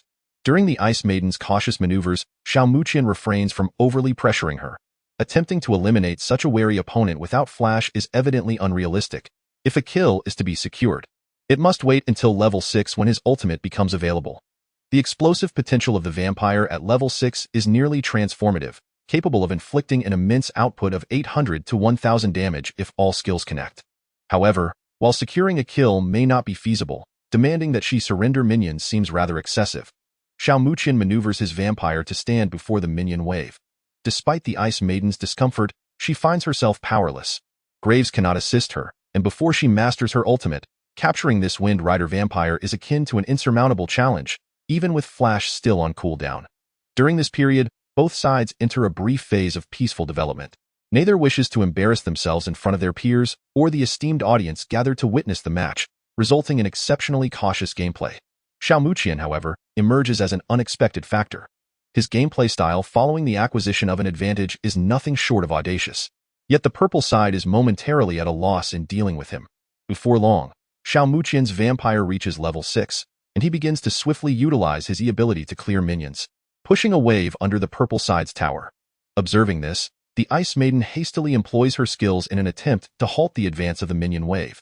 Yet this inevitably affords Xiao Muqian's vampire another opportunity to siphon health, further diminishing her vitality. In an instant, the Ice Maiden's health is perilously low. Had Xiao Muqian possessed flash at this moment, annihilating her in such a state would be exceedingly effortless. Unfortunately, his flash remains on cooldown for over a minute. The Ice Maiden glances at the minion wave beneath the tower. Realizing that taking the damage directly would lead to dire consequences, she promptly calls for assistance from her jungler, Graves. However, upon observing the level 4 Graves, Xiao Muqian's eyes light up. Noting the cooldown of his Q, he recognizes that, due to maintaining a layer of passive lifesteal and having recently sipped from the Ice Maiden, his next Q will be a Furious Q. The Furious Q promises not only heightened damage but also a temporary increase in movement speed. Without any prior preparation, Xiao Muqian directly entered the tower alongside the minion wave. With the speed enhancement from his Furious Q, he pressed the E skill to begin charging, as the blood pool gradually thickened. The range of the vampire's E is notably extensive. With intentional positioning, even though Gangplank attempted to evade damage by using his dash, he could not escape the explosive damage of the blood pool. Simultaneously, Gangplank misjudged the damage dealt by the vampire. As the blood pool erupted, Xiao Muqian had already activated his R, or rather, it was the R skill that triggered the blood pool's explosion. This was swiftly followed by a Furious Q that took a significant bite, as well as an auto attack that triggered the passive of the technology gun. After seamlessly pressing 3 keys, Xiao Muqian nonchalantly activated W, transforming into a puddle of dark water to evade the tower's damage, retreating without a glance back. There was hardly any need for concern. A level 4 gangplank simply could not withstand the explosive damage from a vampire equipped with a small technology gun and his ultimate. Though he had not played many matches, Xiao Muqian demonstrated remarkable confidence in his damage calculations for the vampire, not even applying the recently refreshed Ignite onto Gangplank. The decision to hold on to Ignite was undoubtedly strategic, as when Frost Queen reached level 6, the absence of Ignite would indeed complicate matters for securing a kill. After all, Frost Queen's ultimate provides healing, and applying Ignite would significantly weaken her. This wave, eliminating Gangplank, was a tremendous boon for the blue team's prospects. Blind Monk, who had been at a loss for what to do, now had the perfect opportunity to invade Gangplank's jungle, which was simply delightful. Such an invasion was undoubtedly devastating for Gangplank, as the jungler's economy and levels primarily derive from farming the jungle. If there are no camps to clear and no suitable gank opportunities, the frustration is beyond words. In contrast, Blind Monk's level had risen significantly after several successful invasions. This vampire was quietly orchestrating the rhythm of the team. In the audience, Lu Jun, with his sharp eye, easily discerned the situation. It seems that at least Frost Queen is utterly rendered ineffective, he noted. On the other side, Hu Xinyang appeared somewhat exhilarated, exclaiming, "Wow, I didn't expect this kid to actually possess some skill. He certainly hasn't tarnished our Diamond 2 player's reputation." Hearing Hu Xinyang's shameless remarks, Li Furong couldn't help but roll his eyes at him, yet he found it too tiresome to respond. Meanwhile, on the scene, Zhang Yujia's analysis was remarkably accurate. After returning to base, Xiao Muqian purchased a pair of Tier 1 boots along with a ruby, followed by a vision ward. Although he was no longer fearful of ganks in the mid lane, placing this ward in the center of the river in the bot lane would still provide some assistance to his teammates. After all, the opposing bot lane featured Thresh, who could use his lantern to bring Gangplank in from a distance, creating a situation of numbers advantage. Gaining insight into Gangplank's movements would undeniably facilitate the game. Of course, at this juncture, the blue team's Blind Monk was developing more smoothly than Gangplank. Although Gangplank had secured a kill early on, he had suffered 2 waves of counter-jungling from Blind Monk, which was quite detrimental. A jungler's efficacy diminishes significantly when their early levels lag behind. After a period of time, upon returning to the lane, Xiao Muqian noticed that the opposing Frost Queen had wisely cleared a wave of minions rapidly before making her exit, presumably to farm the F4 camp. However, this predicament spells disaster for Graves. Already lacking in experience and resources, being deprived of the F4 by his own mid laner leaves him in dire straits. On the other hand, the development of Frost Mage is even more disheartening. At nearly 7 minutes into the game, her meager 30 minion kills pale in comparison to the 58 amassed by Xiao Muqian's Vladimir, who has nearly 30 more. This duo of mid and jungle can be regarded as unfortunate comrades in arms. Yet, there is little that can be done, as Vladimir, when equipped with a significant advantage, becomes quite the tyrant. His damage is formidable, his recovery rapid, and he can even execute tower dives with ease. Under such circumstances, even if Frost Mage and Graves were to team up to ambush him, they might inadvertently gift him a double kill. Fortunately, the Frost Mage player remains composed. After all, they are a master in the electric realm, possessing commendable map awareness. Seizing an opportunity in the top lane, they teleport to the Rift Scuttler and stealthily place a ward in the brush closest to the blue side before the troll's arrival. Approaching with calculated movements, both the Scuttler and the troll, who had previously burned their flashes, find themselves cornered by the Frost Mage. The Blind Monk is absent from the top lane, and the troll, with his health depleted, cannot escape his fate. It must be said that the Rolling Stone ability of the Scuttler is exceedingly vexing, and combined with the Frost Mage's dual slow and crowd control, even with the troll's pillars, he is fated to perish within the Frozen Domain's cooldown. With communication among the purple team, they ultimately decide to trust the Frost Mage and allow her to claim the kill, especially considering her prior struggles in development. Why apologies for the delayed signal, Xiao Muqian remarks with a hint of regret. Though he, as Vladimir, cannot prevent the Frost Mage's teleport, he acknowledges that his awareness could have been swifter. "No worries, it's not your fault," the troll generously concedes, understanding the potential for Xiao Muqian to carry the game. Despite the Frost Mage's successful teleport resulting in a kill, the mid lane turret has suffered significant damage at the hands of Xiao Muqian. It's worth noting that the upcoming patch will introduce a first blood mechanism for turrets, rewarding the first team to destroy one with a substantial bounty. This is indeed good news for Xiao Muqian, as many of the mid laners he has previously suppressed have opted to roam to regain their momentum. However, in the next version, If frequent roaming leads to the loss of the first blood turret, it could result in a significant disadvantage. Yet, allowing the Frost Mage to repeatedly kill her own teammates is hardly a cause for celebration. Glancing at the cooldown of his ultimate, Xiao Muqian turns his gaze to the bottom lane and states, "Prepare the bottom lane. Once my ultimate is ready, I'll initiate a play down there. The Blind Monk can join as well, so try to reach level 6 quickly." The Blind Monk has been leveling up rapidly, thanks to several successful counter jungles. Once he hits level 6, he will be able to provide a crucial kick or R-flash combo. If they succeed, it will likely yield fruitful results. TO turn the tide in this match. It is paramount to focus on the opponent's bottom lane. Important notice from our site. Our free novel app offers an ad-free experience, error-free content, rapid updates, synchronized member bookshelves, adjustable text size, and customizable reading brightness, ensuring a superior reading experience. Please download the free reader at Appsid, press and hold for 3 seconds to copy. Chapter 76. The price of manipulation. As the game time reached over 8 minutes, Xiao Muqian's skills had completely cooled down, and he had attained level 8, while the opposing Frost Mage, having been consistently pressured, had yet to reach level 7. Additionally, the teleport was still predicted to cool down in over 3 minutes. It was time to initiate a gank in the bottom lane. At this moment, his ADC, Vayne, had also reached level 6. The disparity in combat power between Vayne prior to and after achieving level 6 was significant.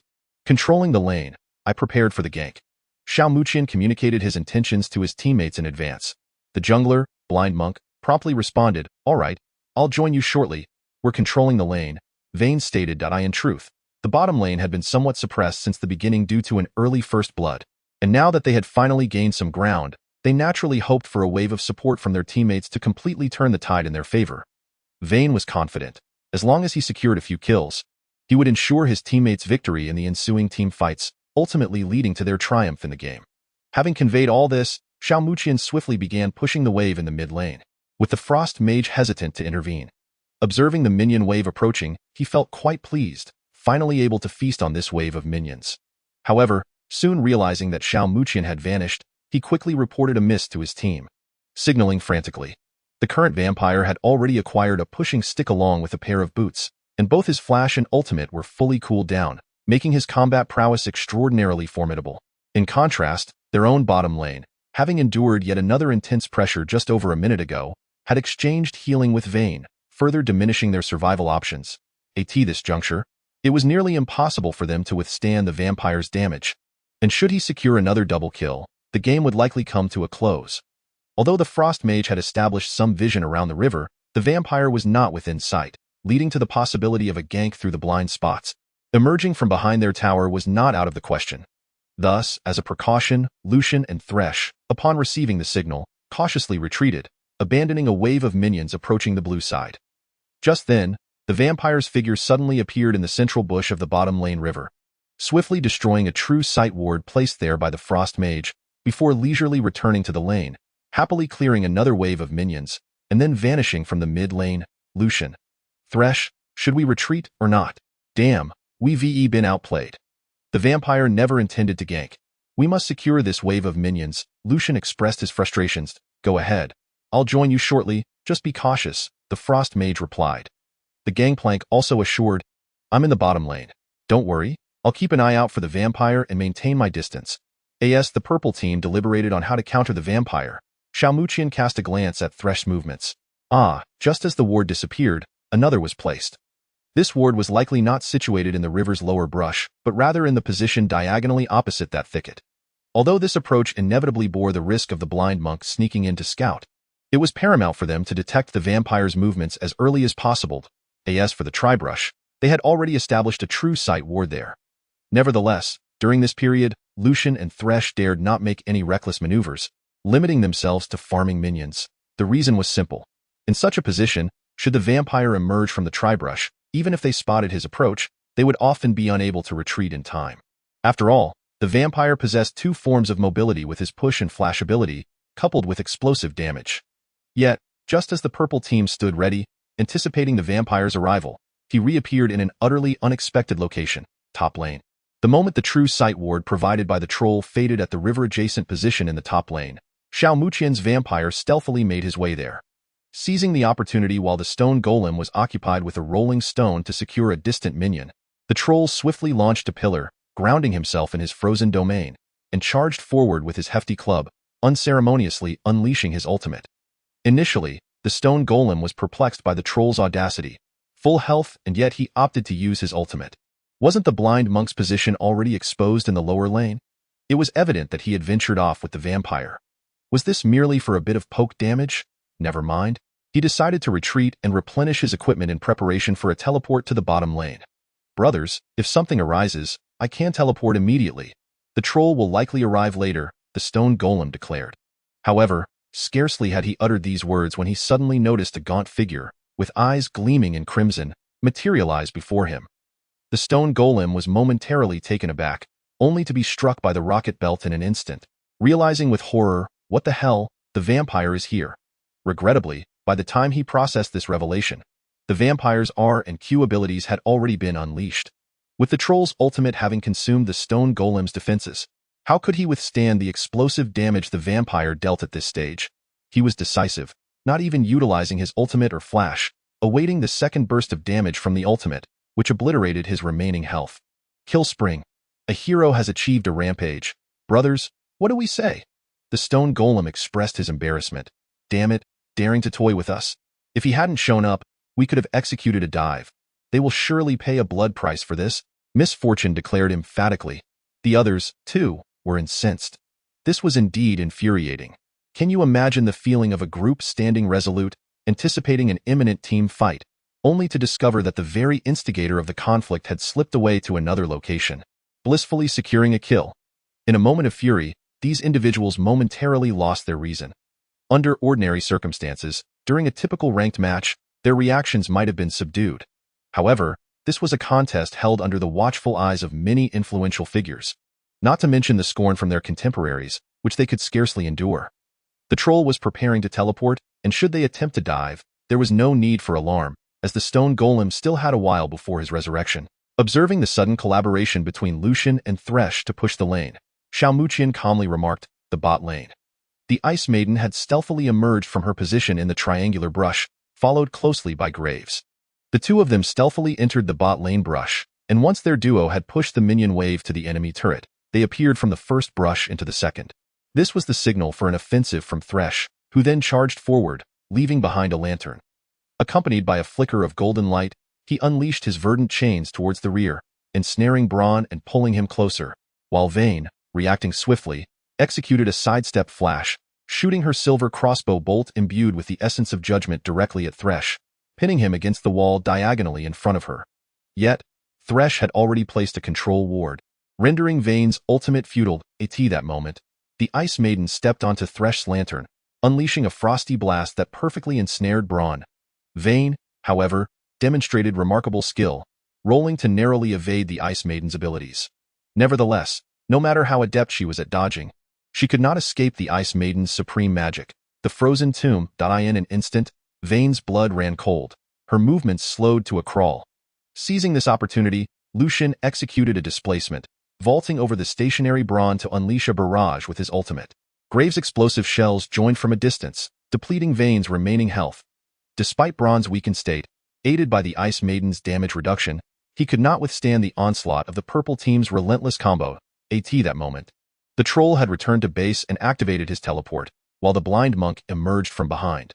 After eliminating Vayne, the Ice Maiden and the recently freed Thresh wisely distanced themselves, fully aware that the teleporting troll and the flanking blind monk would not easily relent.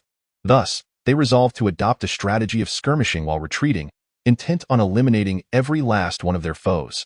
They aimed to teach that audacious vampire, who dared to toy with their intellect, a lesson. His choices were ultimately foolish. To direct all abilities towards a top lane stone golem? The outcome was precisely as it is now. The blue team was equally unwilling to allow the purple team to flaunt their prowess under their turret unchallenged. The blind monk led the charge, surveying the positions of the purple team members. The Ice Maiden descended at the forefront, while Thresh and Lucian occupied positions closer to the center. Meanwhile, the gunner, having merely provided a single ultimate, found himself languishing at the rear.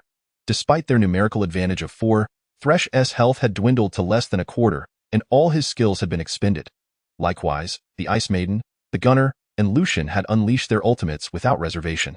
With a modicum of finesse in handling the details, this encounter could be won. A thought flickered in the mind of the blind monk. Perhaps he could kick the Ice Maiden back. Prepare yourselves, I shall send the Ice Maiden flying back, and you must focus all your fire upon her. I will deal with the remaining foes, he called out to his teammates before launching into action. He executed a sonic wave, striking a minion amidst the purple team's ranks, followed by a resonating strike that propelled him forward. Swiftly, he placed a ward, positioning himself behind the Ice Maiden. However, despite his commendable strategy and rapid execution, it proved insufficient. His actions were not unexpected enough to catch his adversaries off guard.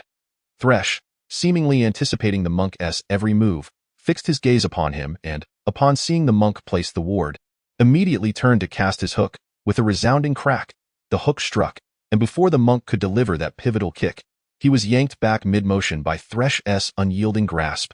This was dire. The monk's player's expression darkened. At that moment, having communicated beforehand, the previously retreating members of the purple team pivoted in unison, unleashing a barrage of concentrated fire.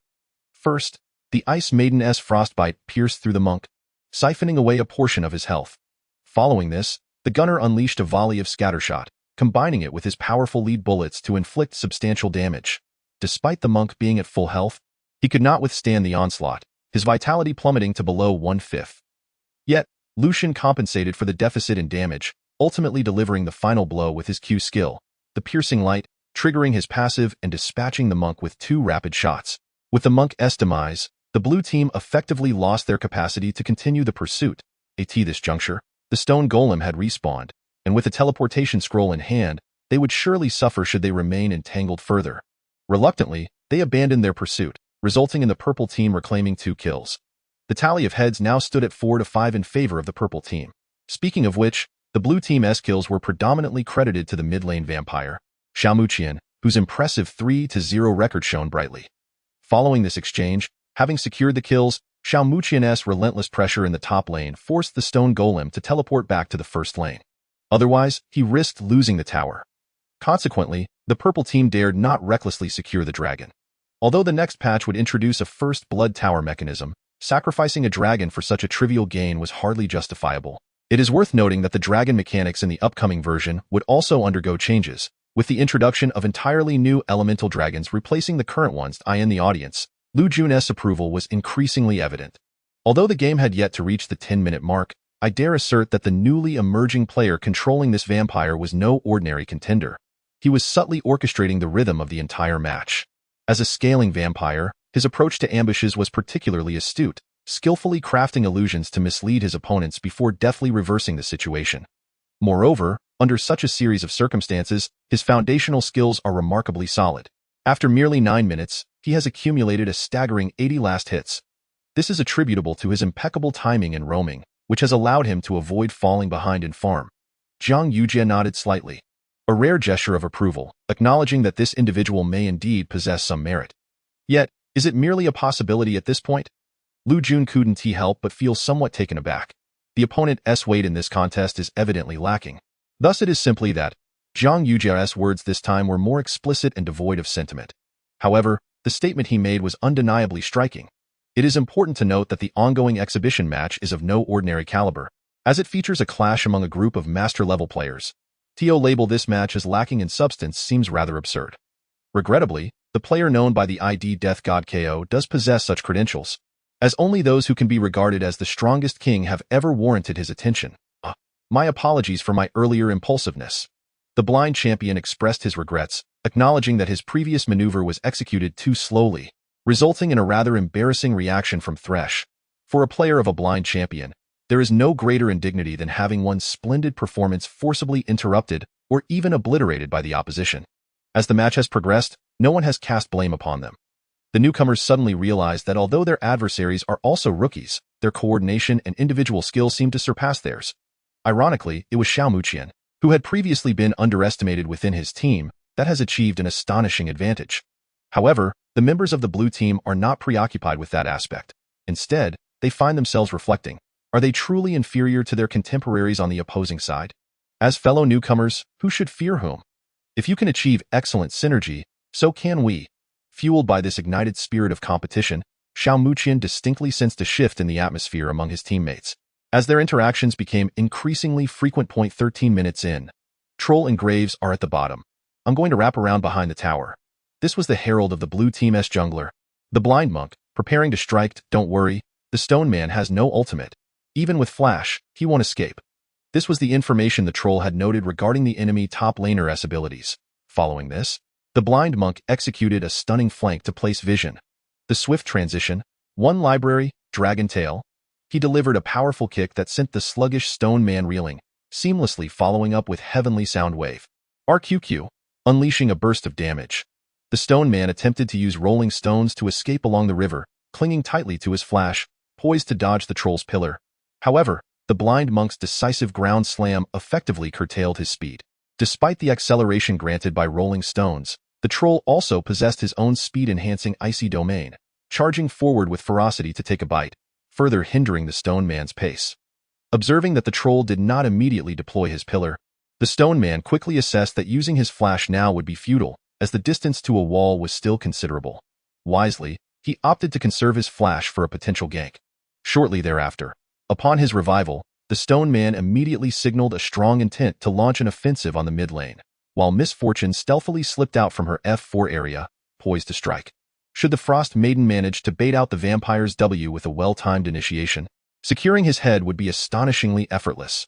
With her two significant crowd control abilities at her disposal, luring out his W would not prove overly challenging. The moment the stone man took his position, the Frost Maiden seized an opportunity under the guise of last hitting, unleashing her E-ability, Glacial Path, as she charged towards the vampire. Upon noticing her approach, Xiao Muqian immediately discerned the impending gank from the jungle, recognizing the situation as fortuitous. Lee Sin, come over. They are attempting to ambush me, and the stone man is likely nearby, probably in this vicinity. As he spoke, he indicated on the map, pinpointing the area just above the right side bush near the mid lane, specifically opposite the purple team's blue buff zone. At that moment, Lee Sin was engaged in farming at the Three Wolves, but upon hearing Xiao Muqian's words, he abandoned the remaining small wolf and hurriedly made his way to Xiao Muqian's location.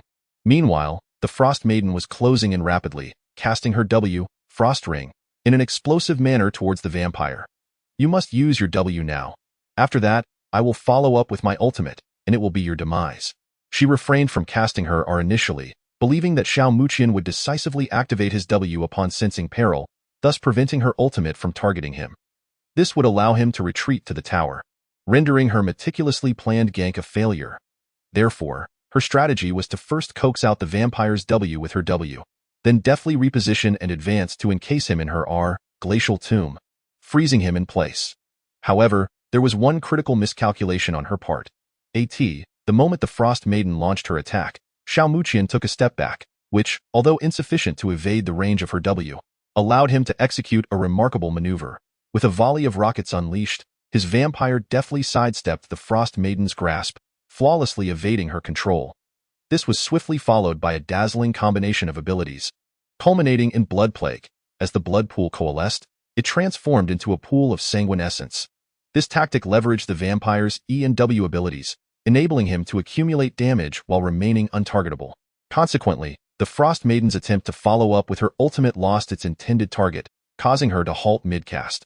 Witnessing her health plummet due to the vampire's devastating blood pool and a subsequent bite, she paused for just over a second before hastily activating her ultimate, encasing herself in dark ice to freeze, thereby evading the second burst of damage from the vampire's ultimate while recovering a portion of her health. However, with this turn of events, the Ice Maiden posed no real threat to the vampire. At that moment, the stone golem indeed emerged from the area opposite the purple-blue buff wall that Xiao Muqian had mentioned. Initially, he moved leisurely, believing that the Ice Maiden's control had been successfully executed.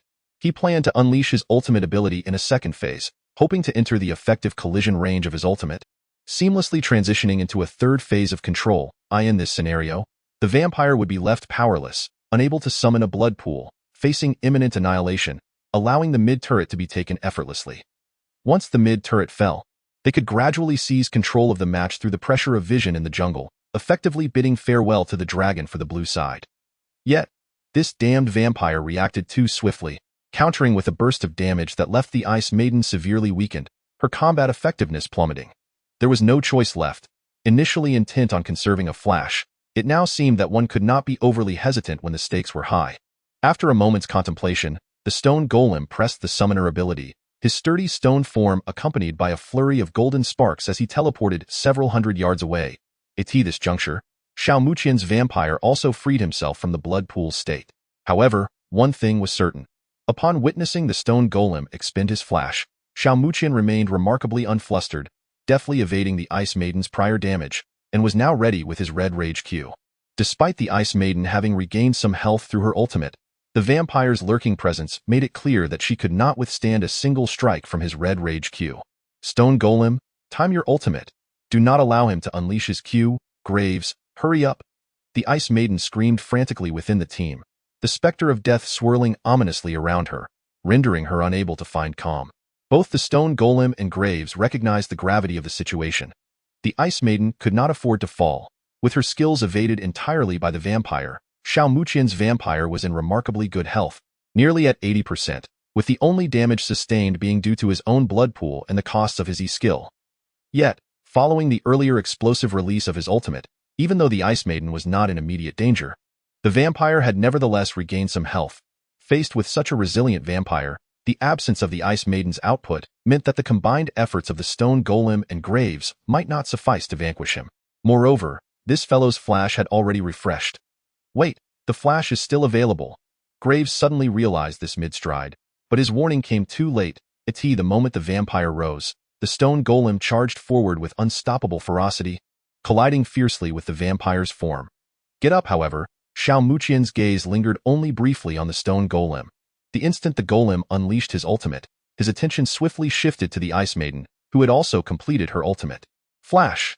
Accompanied by a cascade of shimmering golden sparks, Xiao Muqian's vampire vanished from his original position with an air of composure and elegance, and in the next moment, dust erupted into the air. However, none of this had any connection to Xiao Muqian or his vampire.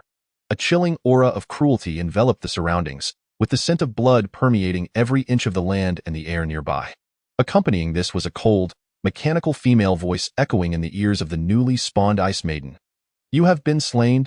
In the audience, Hu Xinyang erupted into laughter upon witnessing this scene. Oh dear, the stone giant's ultimate attack has struck in vain. How adorable, he mused. When will I ever attain such composure and tranquility? A flicker of yearning gradually ignited within Li Furong's gaze as he softly muttered to himself. What is this noob babbling about? Hu Xinyang cast a sidelong glance at Li Furong, who chose to ignore him, leaving Hu Xinyang unfazed as he continued. That lad has certainly showcased the prowess of our Diamond 2 players. Quite promising indeed. Should we recruit him as a little brother? Little brother, that sounds delightful. After a moment of whimsical daydreaming, Hu Xinyang nodded in satisfaction. Returning to the battlefield, after deftly evading the stone giant's ultimate and draining the Ice Maiden's life force, Xiao Muqian's vampire was nearly at full health once more. He glanced at the enraged stone giant, who was pursuing him like a relentless boulder, and then at the gangplank closing in from the front. Ah, splendid timing, brother, I'm here. We can counterattack now. Meanwhile, the Blue Side's jungler, the newly spawned Blind Monk, was also advancing from behind the turret. Initially, he intended to scout ahead, but was halted by Xiao Muqian. The Blind Monk, puzzled by his mid-lane ally's intentions, thought to himself, with the flames licking at my heels, you still want me to proceed leisurely? Anyone else would be crying out for their jungler's aid right now. Yet, witnessing the series of calm and astonishing maneuvers executed by the vampire, the Blind Monk conceded. This brother must be playing on a borrowed account, pretending to be a sheep among wolves. How is it possible for a Diamond 2 player to possess such skill? Although the maneuvers appeared straightforward, the true challenge lay in maintaining a composed demeanor amidst a three-man siege, employing the most effective strategies to defuse the crisis, and even executing a violent counteroffensive. Pay attention. Thresh has been missing for a while. I'll be there shortly, announced Braum, delivering somewhat grim news. However, the newly spawned troll exuded confidence as he replied, Rest assured, I'm on my way to Blind Monk. Let's deal with the stone giant first. Xiao Muqian ordered decisively after assessing the stone giant's equipment. The stone giant's first item was a Sunfire Aegis, indicating that his magic resistance was currently lacking, and his positioning was more amenable to an encounter than Gangplank's. Although Gangplank had also arrived, the Blind Monk would find it far less challenging to engage him. A vampire without an ultimate and in cooldown mode could hardly contend with Gangplank, making the Blind Monk the best option for the moment. The Blind Monk had been performing admirably throughout this match. Responding to the command, he executed his actions flawlessly, living up to Xiao Muqian's expectations. With a swift maneuver, Imo Yin provided support to Xiao Muqian, while Tian Yinbo anticipated and executed a kick that struck the stone man, who was in an accelerated state. Echoing strike followed suit, propelling forward with an explosive display of speed. Simultaneously, R and Flash were activated. A remarkable R-Flash spinning kick sent the stone man tumbling backward, placing him within the critical attack range of the turret. At this moment, Gangplank remained remarkably composed, relentlessly targeting Xiao Muqian without the slightest concern for the stone man's predicament. Xiao Muqian felt the sting of Gangplank's barrage of shotgun pellets, his health rapidly dwindling to nearly half. Yet the priority remained clear: eliminating the stone man just as the stone man was being mercilessly battered. A soul lantern, tossed from afar, became his lifeline, allowing him to float away with minimal health. Meanwhile, the late-arriving troll could do nothing but watch helplessly as the retreating members of the purple team withdrew from the offensive. However, Xiao Muqian remained unfazed. If they chose to leave, he would simply push mid-lane. He gestured toward the mid-turret, which was already below half health, and advanced with his companions. The retreating Gangplank, fully aware of the blue team's intentions, unleashed his ultimate ability, the explosive barrage, without hesitation. Despite the troll's attempts to intercept, the residual damage still cleared a significant number of minions on the blue side. Nonetheless, the outcome remained unchanged. The blue team swiftly captured the turret, with the cost merely being the troll enduring a few extra hits.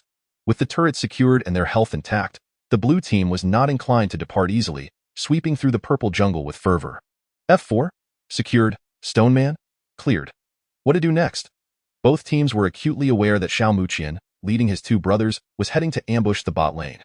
The signal from the opposing team was timely, prompting Lucian, who had previously soloed against Vayne and used his ultimate, to retreat without a second thought. The blue team seized the next turret. Thus, all outer first towers were dismantled, and the next objective was to claim the dragon that would spawn in a minute. The rhythm of the game had quietly shifted into the blue team's favor. This is the nature of high-level play, where much can be determined in the early stages. While ordinary teams composed of high-ranking players may not exhibit the same level of coordination and strategy as professional players, they are quite adept at consolidating their advantages. Particularly in this match, the blue team's composition was geared toward the late game. Having secured an early advantage, they would thrive in subsequent team fights. A little over a minute later, the dragon appeared, and the members of the purple team merely made a token appearance before wisely retreating. Although they boasted formidable team-fighting champions like the Stone Man and Frost Queen, the latter had been thoroughly suppressed by Xiao Muqian's vampire, unable to develop her items and reduced to providing mere crowd control. With the blue team's cautious positioning, the purple side found no viable opportunities. After all, the blue team's ADC was Vayne, a master-level player who, with Flash available, would never be foolish enough to fall prey to the Stone Man's ultimate while under deliberate scrutiny. Although the Ice Maiden possesses formidable crowd control abilities, the loss of her team's outer turret has allowed Braum to firmly establish dominance over the jungle and surrounding vision. Should she attempt to force her way in, it would likely lead to a complete annihilation. At the 15-minute mark, the blue team's Lee Sin, in collaboration with their troll, successfully secured the Rift Herald, thereby enhancing the troll's combat prowess. With the acquisition of this buff, the troll embarked on his solo-pushing journey, aided by his teammates who ensured adequate vision and with a teleport at his disposal, leaving the purple team in a state of utter disarray. The reasoning is quite straightforward. In a one-on-one scenario, none of the purple team's members could hope to stop this monstrous figure equipped with a Tiamat and a Sunfire Aegis. The pressure from the minion waves weighed heavily on the purple side, leaving them with the only recourse of initiating a team fight or attempting to eliminate the troll before the Baron respawned. However, with his teammates diligently providing vision, it was utterly unrealistic for the purple team to capture the troll. As for initiating a fight, regrettably, the remaining defenders on the blue side comprised Lee Sin, Vladimir, Braum, and Vayne. Both Lee Sin and Vayne possessed exceptional mobility, while Braum could maneuver through allies. The only one lacking mobility was Vladimir. Yet he had his pool and remarkable burst damage. Should the purple team attempt to converge and forcibly engage a Vladimir with all his skills at the ready, any misstep could result in a devastating counterattack from him. The plague of blood is not to be trifled with in this exasperating predicament. The purple team failed to find a breakthrough and witnessed the troll demolish their outer turret. Soon after, at the 20-minute mark, the Baron respawned. Both team summoner spells were refreshed. The purple team had initially intended to utilize the Baron as a bait to engage the blue team, but they soon found themselves in despair.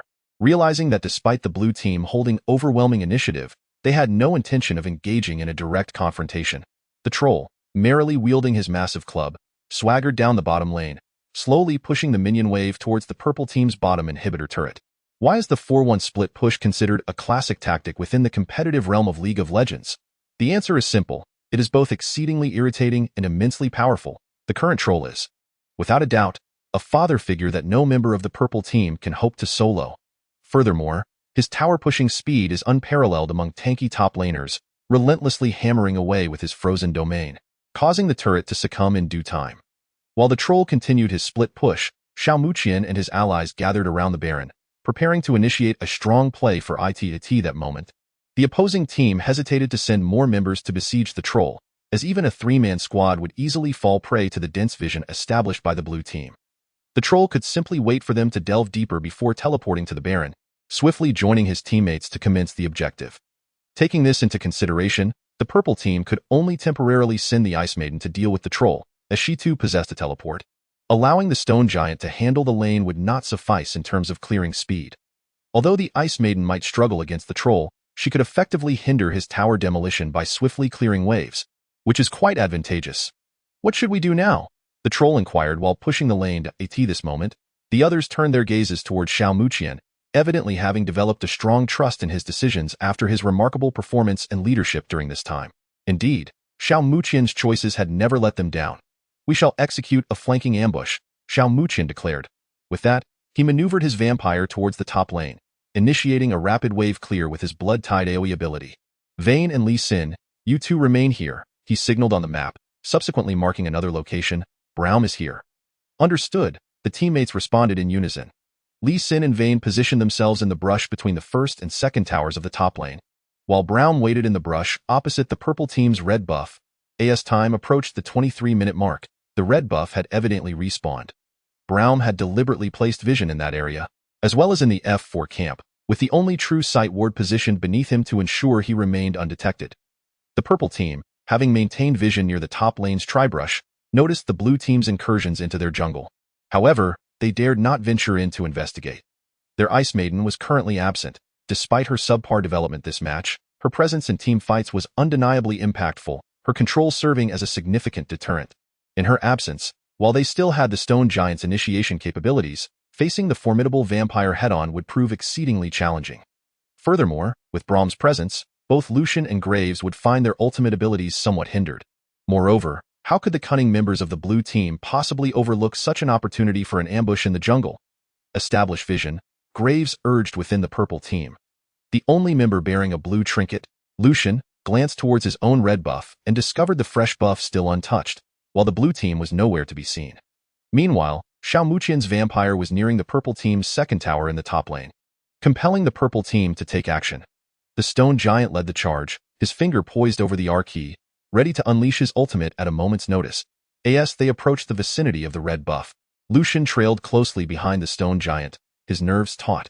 Upon nearing the red buff, he unleashed a fervent W ability towards the brush opposite the buff, promptly revealing Braum's presence.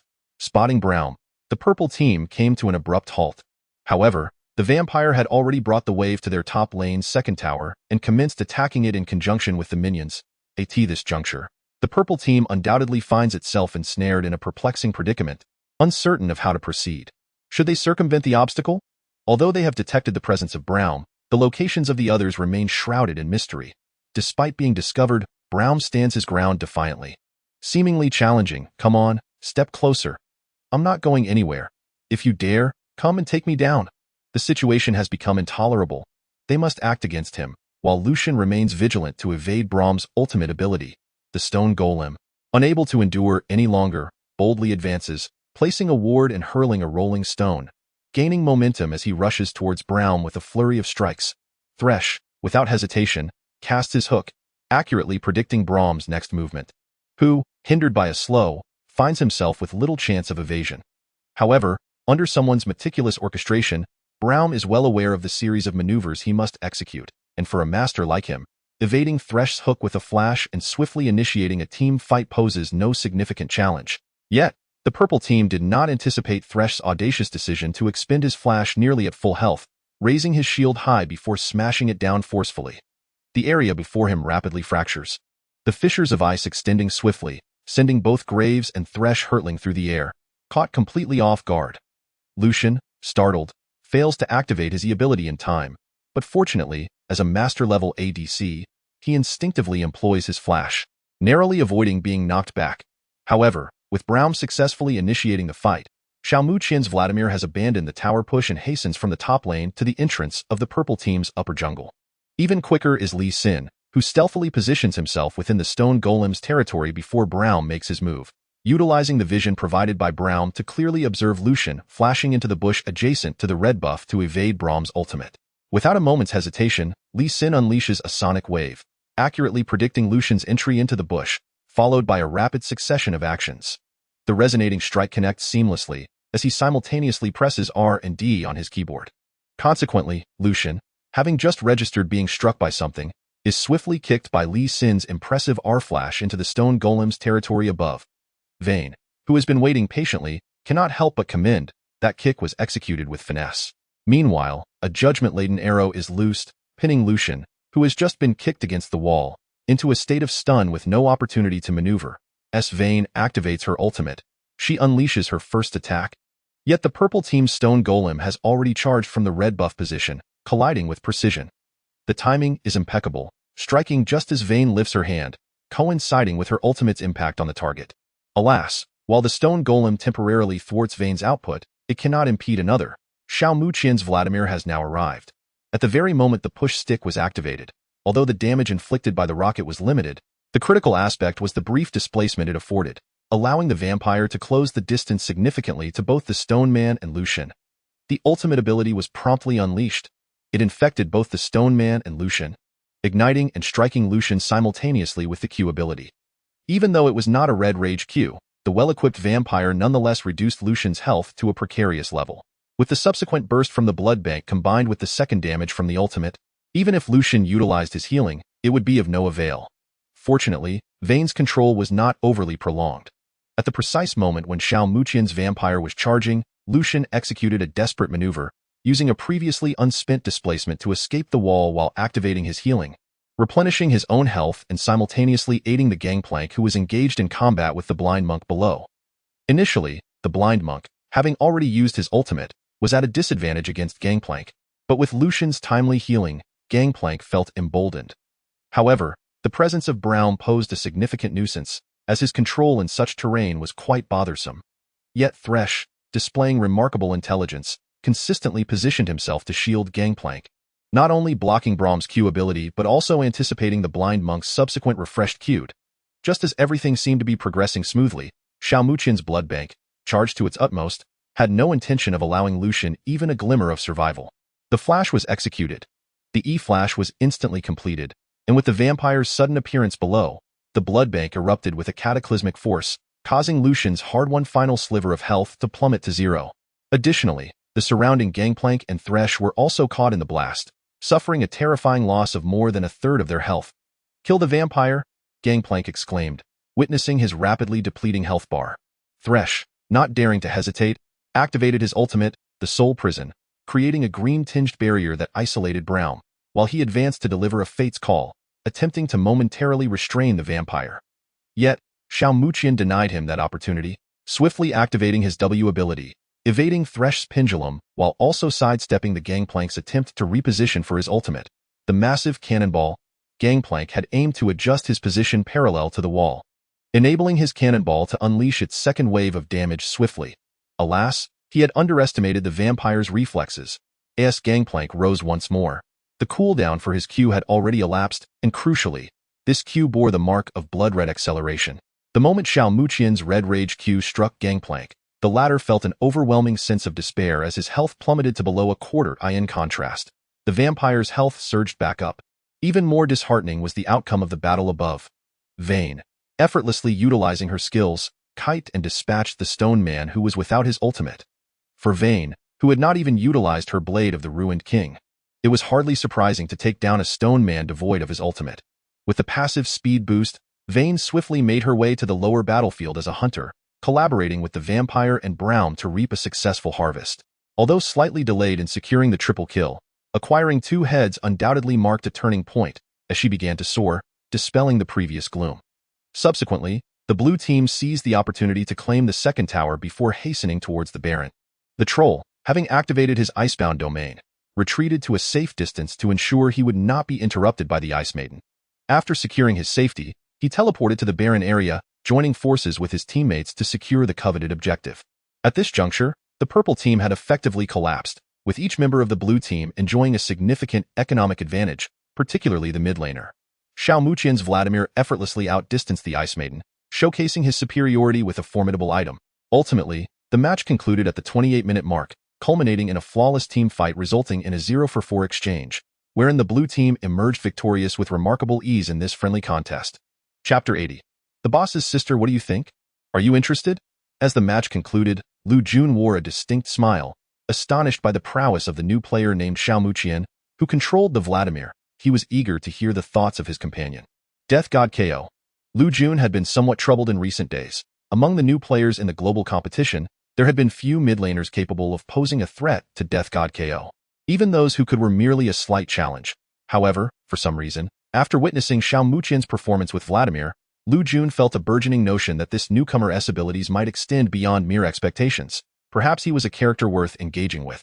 Jiang Yujie maintained his composure, yet a faint smile of interest played at the corners of his lips. Engaging with him?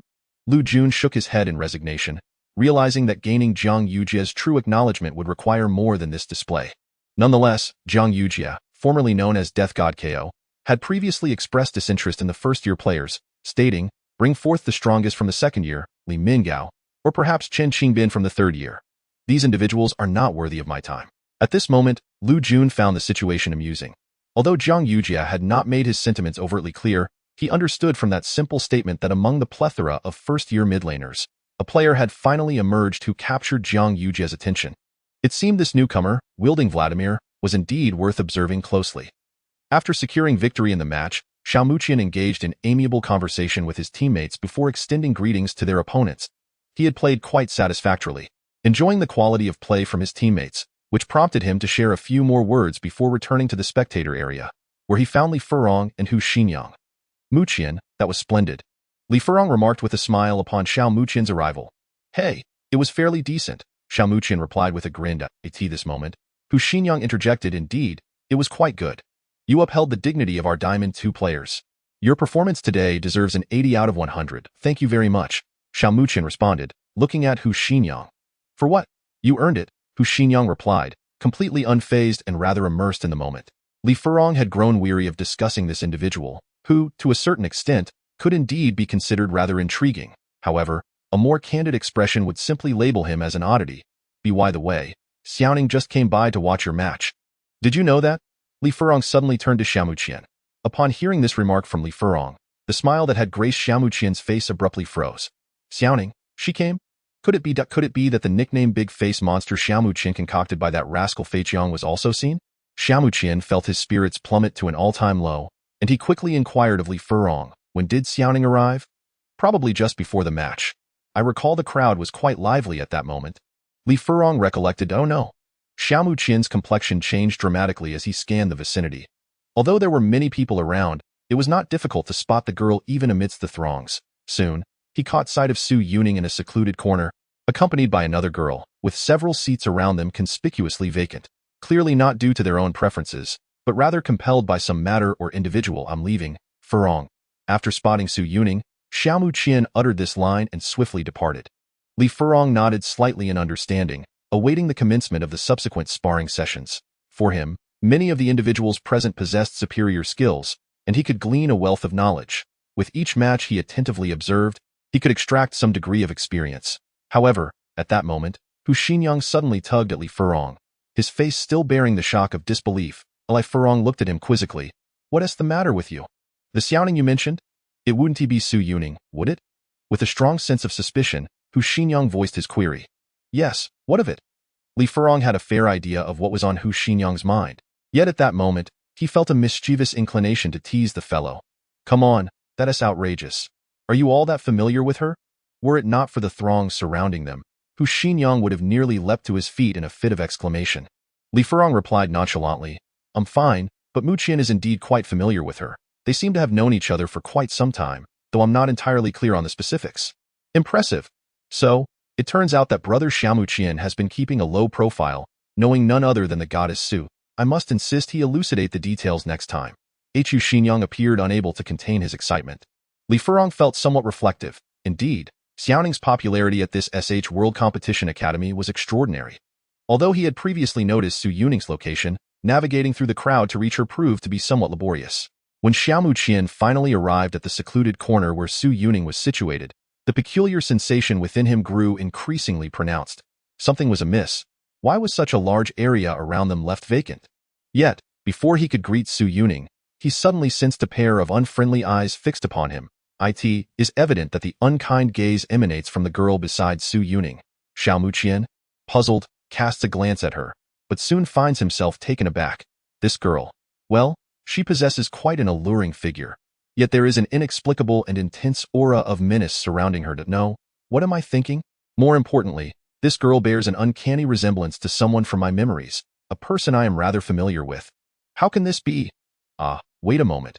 Just as Xiao Muqian's mind spirals into confusion, he suddenly recalls something. Before he departed, his boss did mention that she had a younger sister participating in the competition. What was her name? Song Sini. Indeed, this girl's features strikingly resemble those of his frugal boss. Song Qian. It seems the women in her family have inherited such remarkable traits. Xiao Muqian's gaze lingers on this girl, who is likely Song Sini, for a few seconds, but he quickly notices her expression darkening. Her teeth clenched, on the verge of fury, he hastily averts his gaze and, meeting her eyes directly, tentatively inquires, Song Sini? At this moment, a hint of surprise flickers across Song Sini's beautiful visage, accompanied by a touch of confusion. Is this a mere illusion? What did you just say? She questions, her brows knitting together in irritation. Observing Song Sini's sudden change in demeanor, Xiao Muqian silently laments. Although they have yet to engage deeply, a trace of Song Qian's imposing presence is already palpable. Noticing Xiao Muqian's silence, Song Sini's frown deepens. If I heard correctly, you just called my name? Have you investigated me? Another one seeking to approach Xiao Ning through me? She warns, I advise you to dismiss such a futile and unrealistic notion at once. Xiao Muqian, feeling quite embarrassed, finds himself at a loss for words. He had yet to utter a single syllable when he was bombarded by her rapid-fire inquiries, which could be summed up in 3 words, very uncomfortable. Still not speaking? Song Sini glares at him with fierce intensity. That's enough. Sini, don't be so harsh on him. He is actually a very good friend of mine. More like an acquaintance, Su Yuning interjects, finally coming to the aid of the momentarily speechless Xiao Muqian after stifling a laugh for a while. For Su Yuning, it was quite amusing to witness Xiao Muqian, usually so composed, flounder in front of a girl. In truth, Xiao Muqian is not one who struggles with the fairer sex. However, after enduring the dominance of his boss, Song Qian, for over half a year, it is only natural for him to feel an instinctive resistance when confronted with her sister. What? He is your friend, Xiao Ning? Song Sini bets that this is the most shocking statement she has heard in the past year. As her voice quivers slightly upon posing the question, is this matter truly so astonishing to you, Sini? Su Yuning queries, bewildered. Xiao Ning, considering such a significant event, how could I possibly remain indifferent? Song Sini was quite anxious, especially after witnessing Su Yuning's seemingly nonchalant expression, which left her feeling utterly flustered and at a loss. Ultimately, she resolved to direct her ire towards the seemingly innocent Xiao Muqian. Hey, you better confess honestly. What despicable means did you employ to ensnare Xiaoning? Don't think that her amiable nature makes her a target for your bullying. Song Sini brandished her delicate little fist at Xiao Muqian, who harbored no doubts that this small fist concealed formidable combat prowess. This was evident from the intense killing intent emanating from Song Sini. Fortunately, Xiao Muqian had somewhat regained his composure, recalling the words that Song Qian had imparted to him during their farewell at the train station. Indeed, this younger sister had a rather fiery temperament, her words and actions often spontaneous. While this could be seen as a virtue, it was wise to exercise some restraint. Although for Xiao Muqian, Song Sini did not exactly qualify as a sister, as they were contemporaries. This distinction arose from the fact that the competitive gaming event had imposed age restrictions for participants this year, a regulation absent in the previous year. However, with the formalization of esports, the age requirement was quite reasonable, as it would be imprudent to allow every impulsive minor to recklessly pursue this path. Only when individuals reach a certain age, accumulating thoughts and experiences over time, can they attain a more comprehensive understanding of themselves and rationally assess their suitability for this journey. Esports is an intensely competitive arena where all players rely on their youthful vigor.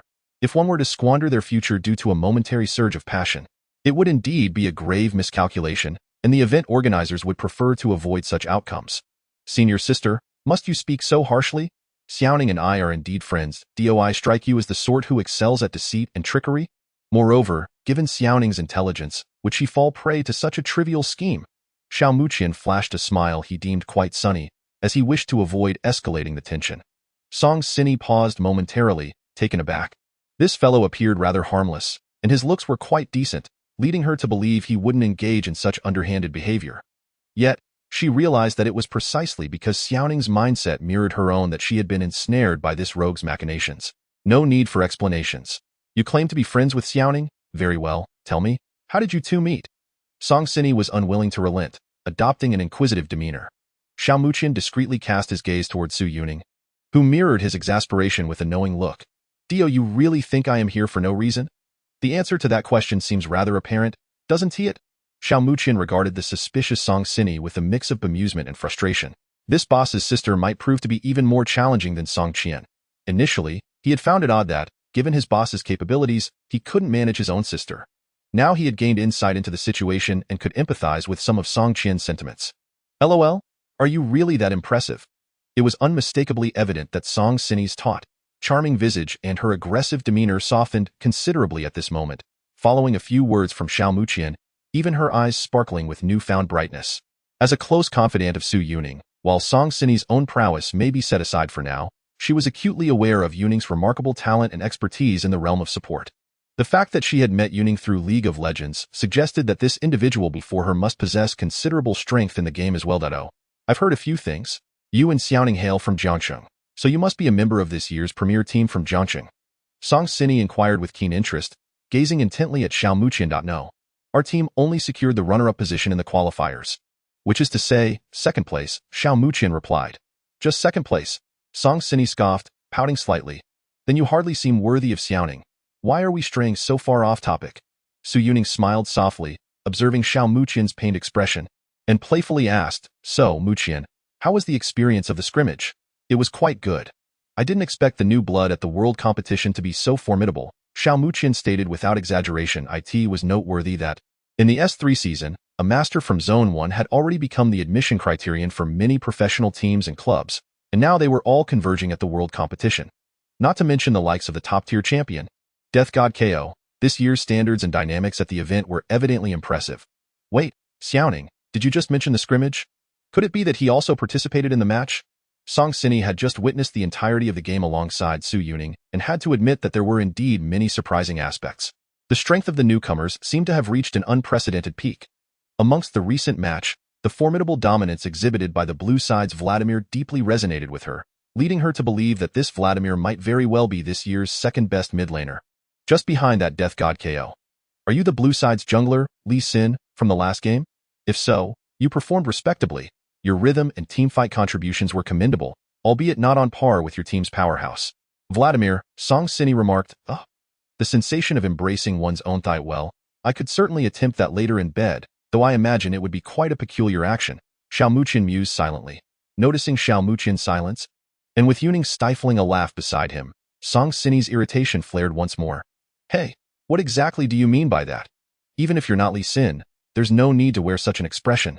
Then are you a troll? Or perhaps vain? My apologies, but your earlier comment was rather amusing. I hadn't anticipated the boss's sister to be so endearing. If the opportunity arises, I might just take your suggestion to heart. Embracing my own thigh as a form of punishment. How about a one-legged lap around the room? Xiao Muqian chuckled. Embracing your own thigh? Are you unwell?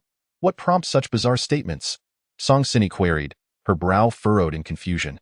Yet, upon observing his continued laughter, her initial intent to be incensed was abruptly overshadowed by an epiphany. You played as Vladimir just now? Chapter 82. Class A Qualification, the Canteen. This is a large dining hall situated within the Shanghai Shijing University. Although it is established on campus, its scale is entirely disproportionate to that of a conventional school canteen. Rather than merely a dining hall, it could be more aptly described as an extravagant food court within the university. The canteen is divided into 3 levels. The first floor serves as a bustling marketplace for various culinary delights, while the dining areas are located on the 2nd and 3rd floors. However, the general students are restricted to the 2nd floor, while the 3rd floor is exclusively reserved for mentors, leaders, and distinguished Class A students. Although there is little to differentiate the second from the third floor, it bestows a subtle privilege, serving as a testament to one's status, as Class A students are quite limited within the institution. Imagine, as a Class A student, ascending the staircase to the third floor amidst the astonished and admiring gazes of the beautiful junior students dining on the second floor. What an exquisite display of superiority! How splendid it must feel! At this moment, on the notably spacious third floor, at a table for four, Su Yuning had just returned with 2 bowls of yangchun noodles. She placed one bowl before the seated Xiao Muqian and then settled down herself, glancing at Song Sini beside her. Aren't you going to eat anything? I'm on a diet. Dinner is sufficient. Song Sini replied, You're Xiao Muqian, right? Song Sini recalled the name Su Yuning had mentioned earlier and spoke up. Xiao Muqian did not mind her inquiry. It was already commendable that she remembered his name, considering he felt he had little worth remembering. Is that bloodsucker really your character? Song Sini seemed somewhat incredulous about Xiao Muqian's ability to achieve a performance that impressed her. Indeed, it is. You think someone could remotely control it from afar? Xiao Muqian was reluctant to delve deeper into this topic, choosing instead to pick up his chopsticks and enjoy his noodles. Unexpectedly, the food on campus is quite good, 1,000 times better than that dreadful canteen back in middle school. Recalling the hot dry noodles from his previous school canteen still sent shivers down Xiao Muqian's spine. Sometimes he suspected that the canteen chef was playing an elaborate prank on the students who rarely complained. However, his perspective on the school canteen had completely transformed. Truly, Shijiang was exceptional. Song Sini appeared dissatisfied with Xiao Muqian's nonchalant demeanor, suppressing her irritation. How infuriating! If I didn't have questions to ask, I would certainly punch this arrogant brat. Although he played decently in the mid lane, that was relative. If it were against someone like the Grim Reaper, such an attitude would be unacceptable. What was he so proud of? Hey, you little brat, you still haven't answered my previous question. How did you know about me? Song Sini pressed. Your older sister asked me to look after you. You haven't forgotten your sister, have you? Haven't found the time to visit her? Xiao Muqian took a sip of his noodles and looked up at Song Sini. During the past 6 months, he had not seen Song Sini at the Happy Internet CAF even once, making it unlikely that she had met with Song Qian at home. Previously, at the train station during their parting, although Song Qian expressed considerable annoyance when speaking of her younger sister, Xiao Muqian discerned a layer of concealed longing beneath her irritation. After all, she was her biological sister, and despite Song Qian's typically assertive demeanor, there must exist a tender side within her heart. Elder sister. Song Sini was utterly taken aback by this revelation, her face momentarily displaying a blank expression, as her thoughts drifted to a certain figure with whom she often exchanged banter. However, it seemed that Song Sini was reluctant to exhibit this emotion, teetering between vulnerability and nostalgia in the presence of outsiders. With a light huff, she retorted, Is she sending you to spy on me? Not at all. She genuinely cares about you. You should consider visiting her when you have the time, Xiao Muqian replied. Song Sini was momentarily stunned again. Yet in the next instant, she vigorously shook her head, forcing herself to dispel the errant thoughts swirling in her mind. She glared at Xiao Muqian and insisted, Stop rambling and just eat your plain noodles. Oh, Xiao Muqian responded, lowering his head to continue savoring the delicacy in his hands. Sini, you should return home during the upcoming short holiday from school, Su Yuning suggested at that moment. In fact, not long ago, Su Yuning had also attempted to persuade Song Sini to return home, much like Xiao Muqian was doing now. However, at that time, she was far more obstinate and single-minded. Yet now, things were different. Song Sini likely harbored similar thoughts internally, albeit in a state of wavering. If it's your suggestion, Yuning, I would be quite willing to consider it, Song Sini said, casting a defiant glance at Xiao Muqian. Finally, there was a way out for her. And regardless of the circumstances, Xiao Muqian felt a sense of relief for his boss that she could entertain such thoughts. Although he had never heard Song Qian mention her sister during their time at work, there were fleeting moments when he sensed an underlying solitude emanating from her, a poignant helplessness. Initially, he assumed it stemmed from her formidable nature hindering her from finding a partner, but now, Xiao Muqian felt he had come to a better understanding. Let us change the subject. The new year's selection for A-level freshmen is approaching. So, what do you think, kid? Don't you have a bit of talent? Can you secure a spot? Song Sini quipped, a hint of pride in her voice. The boss instructed me to look after you. If you keep referring to me this way, won't I lose face? Xiao Muqian replied, though he generally did not concern himself with such titles. However, with Xiao Ninka present, it was a different matter. If others were to learn of it, he would not be fazed. While he was aware that Xiao Ninka wouldn't mock him for such trivialities, he knew he could not afford to be indifferent himself. All right then, can I call you Chinzi? Song Sini said, feeling quite magnanimous. Upon hearing this designation, Xiao Muqian felt countless sweat beads form on his forehead, internally lamenting, "You are indeed Song Qian's sister. Forget it. I'll just accept it so. What's the verdict? Do you believe you have a chance to compete? Do not forget who brought you here today. You must rely on your own abilities to ascend. Do you think you're worthy of pursuing Xiao Ninka by merely depending on her?" As the conversation progressed, Song Sini veered off the topic once more. Su Yuning, however, displayed no signs of discomfort regarding the somewhat ambiguous subject, while Xiao Muqian found himself rather pleased, secretly contemplating whether he and Xiaoning bore a resemblance to lovers. Nevertheless, he realized he must not allow Xiaoning's good friend to underestimate him so easily. "What are the qualifications for the new A-level students?" Xiao Muqian inquired.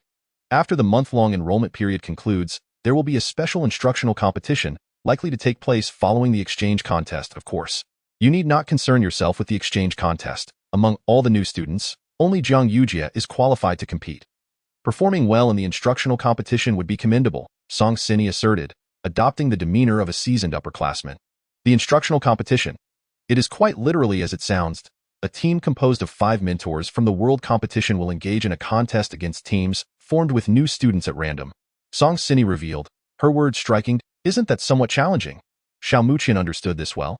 Anyone who could serve as a mentor in the world competition was formidable, even if they had not reached the ranks of professional players. It would be quite difficult to contend against a group of new students. Difficult? There is simply no opportunity at all. The mentors are far stronger than you might imagine, not merely in their individual capabilities, but in their specialized tactics and coordination. No new student stands a chance unless they are part of a team organized by 5 prodigious newcomers like Jiang Yujia. Xiao Muqian nodded in agreement, pondering whether this instructional competition was designed specifically to diminish the enthusiasm of new students. How then could one select the so-called A-level students? Are you foolish? It is, of course, based on performance. If you excel within the team, you will naturally attract the attention of the higher-ups, who will assess and evaluate each new student's potential accordingly, thus yielding a clear outcome. After explaining a multitude of details, Song Sini took a slight breath. "I see, then rest assured, I have no issues with that." After hearing Song Sini's explanation, Xiao Muqian felt a sense of relief.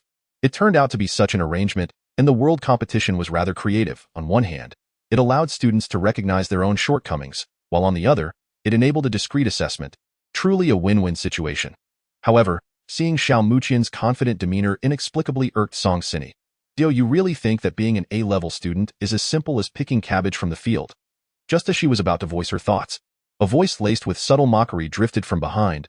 "The junior is quite confident, but perhaps a tad ignorant." Upon hearing the unfriendly remark evidently directed at him, Xiao Muqian initially brushed it off, but he noticed Su Yuning, seated across from him, slightly furrow her brow. He promptly raised his head, looking past Song Sini to the individual approaching from behind her. That was a man clad in pristine black attire, complete with black trousers. His thick eyebrows and high-nose bridge left an impression on Xiao Muqian. It was rare for students of the world competition to meticulously maintain their clothing in such an immaculate state. Perhaps this individual had a penchant for cleanliness. Although his neat attire lent him an air of distinctiveness, the expression on his face at that moment betrayed an unsettling mix of derision and arrogance. Beside him stood a rather familiar figure to Xiao Muqian, Li Mingao, the very individual who had accompanied Su Yuning to the Jiangqing selection competition for commentary, and who harbored considerable animosity towards Xiao Muqian. "Chen Qingbin, Li Mingao, have you two once again gleaned information from your sycophant? Quite well informed, aren't you?" Upon citing these two, Song Sini let out a cold laugh. "A mere coincidence. Just a coincidence," Chen Qingbin replied, his demeanor awkward. This Song Sini had a penchant for undermining others, which was truly vexing. However, more pressing than his resentment towards Song Sini was the fact that, although it was coincidental, he had overheard some rather intriguing remarks. Chen Qingbin chuckled, his gaze inadvertently falling upon Xiao Muqian. Yet, Xiao Muqian chose to disregard Chen Qingbin entirely, filtering out his words as he continued to enjoy his meal. "Chen Qingbin, your attempts are unlikely to provoke that fellow," Li Mingao remarked scornfully from the side. It was evident that, despite accompanying Chen Qingbin, their rapport was rather strained. "There's no need for you to inform me. The one eating noodles is indeed named Xiao Muqian, correct?" Chen Qingbin stated coldly, fixing a glare on the audacious Xiao Muqian who dared to ignore him. Xiao Muqian, maintaining his composure, did not let the faintly hostile demeanor of this individual deter him from his meal. He simply nodded and continued eating. "I've heard some things about you from Li Mingao. You performed exceptionally well in the world selection competition, did you not?" Chen Qingbin inquired. Noticing that this fellow seemed to have quite a few questions, Xiao Muqian momentarily set down his bowl and chopsticks, took a tissue from his pocket to dab his mouth, and then directed his gaze towards the man named Chen Qingbin. I suppose so. Yo, you have any questions? Nothing much. Merely find it amusing that you might think your modest achievements are sufficient for you to claim the so-called A-grade title at will. Chen Qingbin retorted, I am quite confident. The probability of any unforeseen circumstances should be rather low. Xiao Muqian responded candidly, at times. Xiao Muqian did not feel compelled to exhibit humility merely because his name contained the character for modesty. However, Chen Qingbin wore a derisive expression at Xiao Muqian's self-assuredness. Indeed, you are no different from those accomplished newcomers from other cities. Just as self-righteous, just as presumptuous, only to come to terms with reality after suffering a significant setback. But that has nothing to do with you, does it, Chen Qingbin? Despite maintaining an indifferent demeanor, Xiao Muqian's calm was disrupted by Su Yuning, whose gaze suddenly turned icy. Although Su Yuning was typically good-natured, it did not imply she would passively endure the slander of those unrelated to her regarding someone she cared for. Chen Qingbin seemed to take particular interest in Su Yuning, or perhaps it was precisely because of his connection to her that he had come to confront Xiao Muqian. Thus, after Su Yuning spoke up, he temporarily ceased his remarks, merely casting a disdainful glance at Xiao Muqian, as if to convey, do you truly rely on a girl to extricate you from your predicament? Suddenly, Xiao Muqian rose to his feet, meeting Chen Qingbin's gaze, which was laced with contempt. It was clear this fellow had displeased Xiao Ning. Stumbling? If Lu Mingyu from the Imperial team were to utter such words to me, it would indeed be quite amusing. After a brief pause, a faint smirk appeared on Xiao Muqian's lips, yet your admonition is quite unnecessary. What is he talking about? Lu Mingyu, the Imperial team. Chen Qingbin's eyes widened in shock, accompanied by a twinge of involuntary trepidation. Had this lad lost his senses? If he hadn't gone mad, how could he utter such absurdities? Li Mingao likewise found Xiao Muqian's words utterly ludicrous. Was this individual even awake? What did he mean by that? Was Lu Mingyu truly the rival he held in such high regard? Foolish donkey, Li Mingao internally cursed. How could one boast so brazenly even before Yuning? Are you not afraid your bluster will burst and send you soaring? What do you mean? Chen Qingbin furrowed his brow as he spoke, simultaneously reflecting on his own folly for being unsettled by Xiao Muqian's ridiculous claims. Enough. What more is there to discuss with you? You have interrupted our meal. Your transgressions are significant, and I shall remember you. Song Sini feigned displeasure, pulling Su Yuning away in an attempt to depart. In truth, she felt quite exhilarated at that moment. Although Xiao Muqian's inexplicable mention of Lu Mingyu puzzled her, witnessing him confront Li Mingao and Chen Qingbin, who had long been a nuisance in Yuning's life, was indeed thrilling. That Yuning, truly not eating? Should I procure something for you? Li Mingao, seeing Su Yuning about to leave, felt a pang of anxiety. Since their last trip to Jiangqing for commentary, due to Xiao Muqian, he had not exchanged a word with Su Yuning. It was precisely this that fueled his resentment towards Xiao Muqian, who had been a constant presence around her. No need, Su Yuning replied flatly, allowing Song Sini to drag her away from the table without any intention of granting him face. Li Mingao, that sentiment is better reserved for someone else. Do you not see that Yuning has already found a suitable companion? One could only wonder whether Song Sini was genuinely eager for chaos, as she deliberately threw out such a remark before departing, casting a knowing glance towards Xiao Muqian. Farewell. Observing that Xiao Ning and Song Sini had already taken their leave, Xiao Muqian hesitated momentarily, glancing at the remaining quarter of the Yangchun noodles on the table. Never mind, there will be plenty of time ahead. Xiao Muqian, wait for me. Just as he was about to turn and leave, Chen Qingbin's voice called out from behind. Xiao Muqian, showing consideration, halted his steps and turned to face him, yet sensing the nature of what was to be said, he preemptively responded. Though I am uncertain of the actual difficulty in attaining the so-called A-level student status, rest assured, this evaluation, I have set my sights upon. With that, Xiao Muqian ceased further dialogue, turned, and quickened his pace to catch up with the already departing Su Yuning and Song Sini. The official mobile site has just released Chapter 84. How is the double Q with mineral water, Xiao Muqian? Have you exchanged any intriguing anecdotes with them? Song Sini glanced at Xiao Muqian, who had recently joined them, wearing an expression of nonchalance. It seems we have little in common. Doesn't it? Xiao Muqian absent-mindedly touched his nose. Did they not throw any harsh words your way, perhaps something like, you'll see what the future holds for you? Song Sini's eyes widened slightly. After all, I am a friend of your elder sister. There's no need to display such overt disappointment, is there? Xiao Muqian sighed inwardly, increasingly understanding Song Qian's sentiments. Her younger sister is truly one to stir up trouble without a care. Please don't take it to heart. Sini is simply like that, Preferring to stir the pot, Su Yuning said apologetically. I can sense that. Xiaomu Qian agreed. Indeed, as the internet suggests, girls with boyfriends tend to lean towards them, defending them, and the notion of prioritizing romance over friendship seems to apply universally, not just to males. Song Sini wore a heartbroken expression. Who knows if it was intentional or if she genuinely felt a twinge of discomfort. Su Yuning felt somewhat helpless, thinking to herself, this Sini? Unlike Su Yuning, who remained unperturbed, Xiaomu Qian was genuinely startled by Song Sini's words. This boss's sister speaks without regard for the occasion. After all, he and Yuning had not yet established that kind of relationship. He suspected that his usually calm demeanor was betraying him, turning a shade of red. Fortunately, while he had been discreetly observing Yuning's reaction, she appeared unfazed by Song Sini's comments. However, it seemed he was somewhat lacking in this regard. Xiaomu Qian began to introspect. In truth, it cannot be said that Xiaomu Qian was particularly innocent. Back in elementary school, he and his like-minded friends, such as Fei Chong, had explored a certain boundless love website, delving into the mysteries of relationships, thus gaining quite a bit of knowledge on the matter. In the past, when his character was less reserved, he had teased many young girls in class. Yet, after meeting Yuning, profound changes had taken place within him. Xiaomu Qian exhaled softly, striving to regain his composure. Well then, given your commendable performance just now, I shall accept this role of being your third wheel. I shall take my leave and not disturb you two any further. Additionally, feel free to forget what your sister asked you. It is not for someone like you, who blushes at the mention of Yuning, to manage. Yuning, goodbye. Farewell. True to her nature, Song Sini, even after temporarily acknowledging Xiaomu Qian, couldn't resist teasing him one last time before departing. Xiaomu Qian rubbed his temples, experiencing an unexpected headache. Nevertheless, it was of little consequence. There was still much time ahead. If he crumbled under such trivial matters, how could he face the future of school life? Come on, Mu Qian, you have only just arrived at school. Let me show you around and help you get acquainted with the surroundings, Su Yuning said, turning her head to reveal a charming smile that stirred something within Xiaomu Qian. Thus, the entire afternoon after the meal was spent by Xiaomu Qian basking in the gentle afternoon light, accompanied by the delicate charm and fragrance of Xiao Ning. As he strolled about, Xiaomu Qian once again came to a profound realization. The Shanghai Shijian University was indeed vast, with its facilities being exceptionally comprehensive. Aside from the teaching buildings and dedicated esports training halls, there were also basketball courts, swimming pools, badminton courts, table tennis halls, gyms, and more available for students' physical training.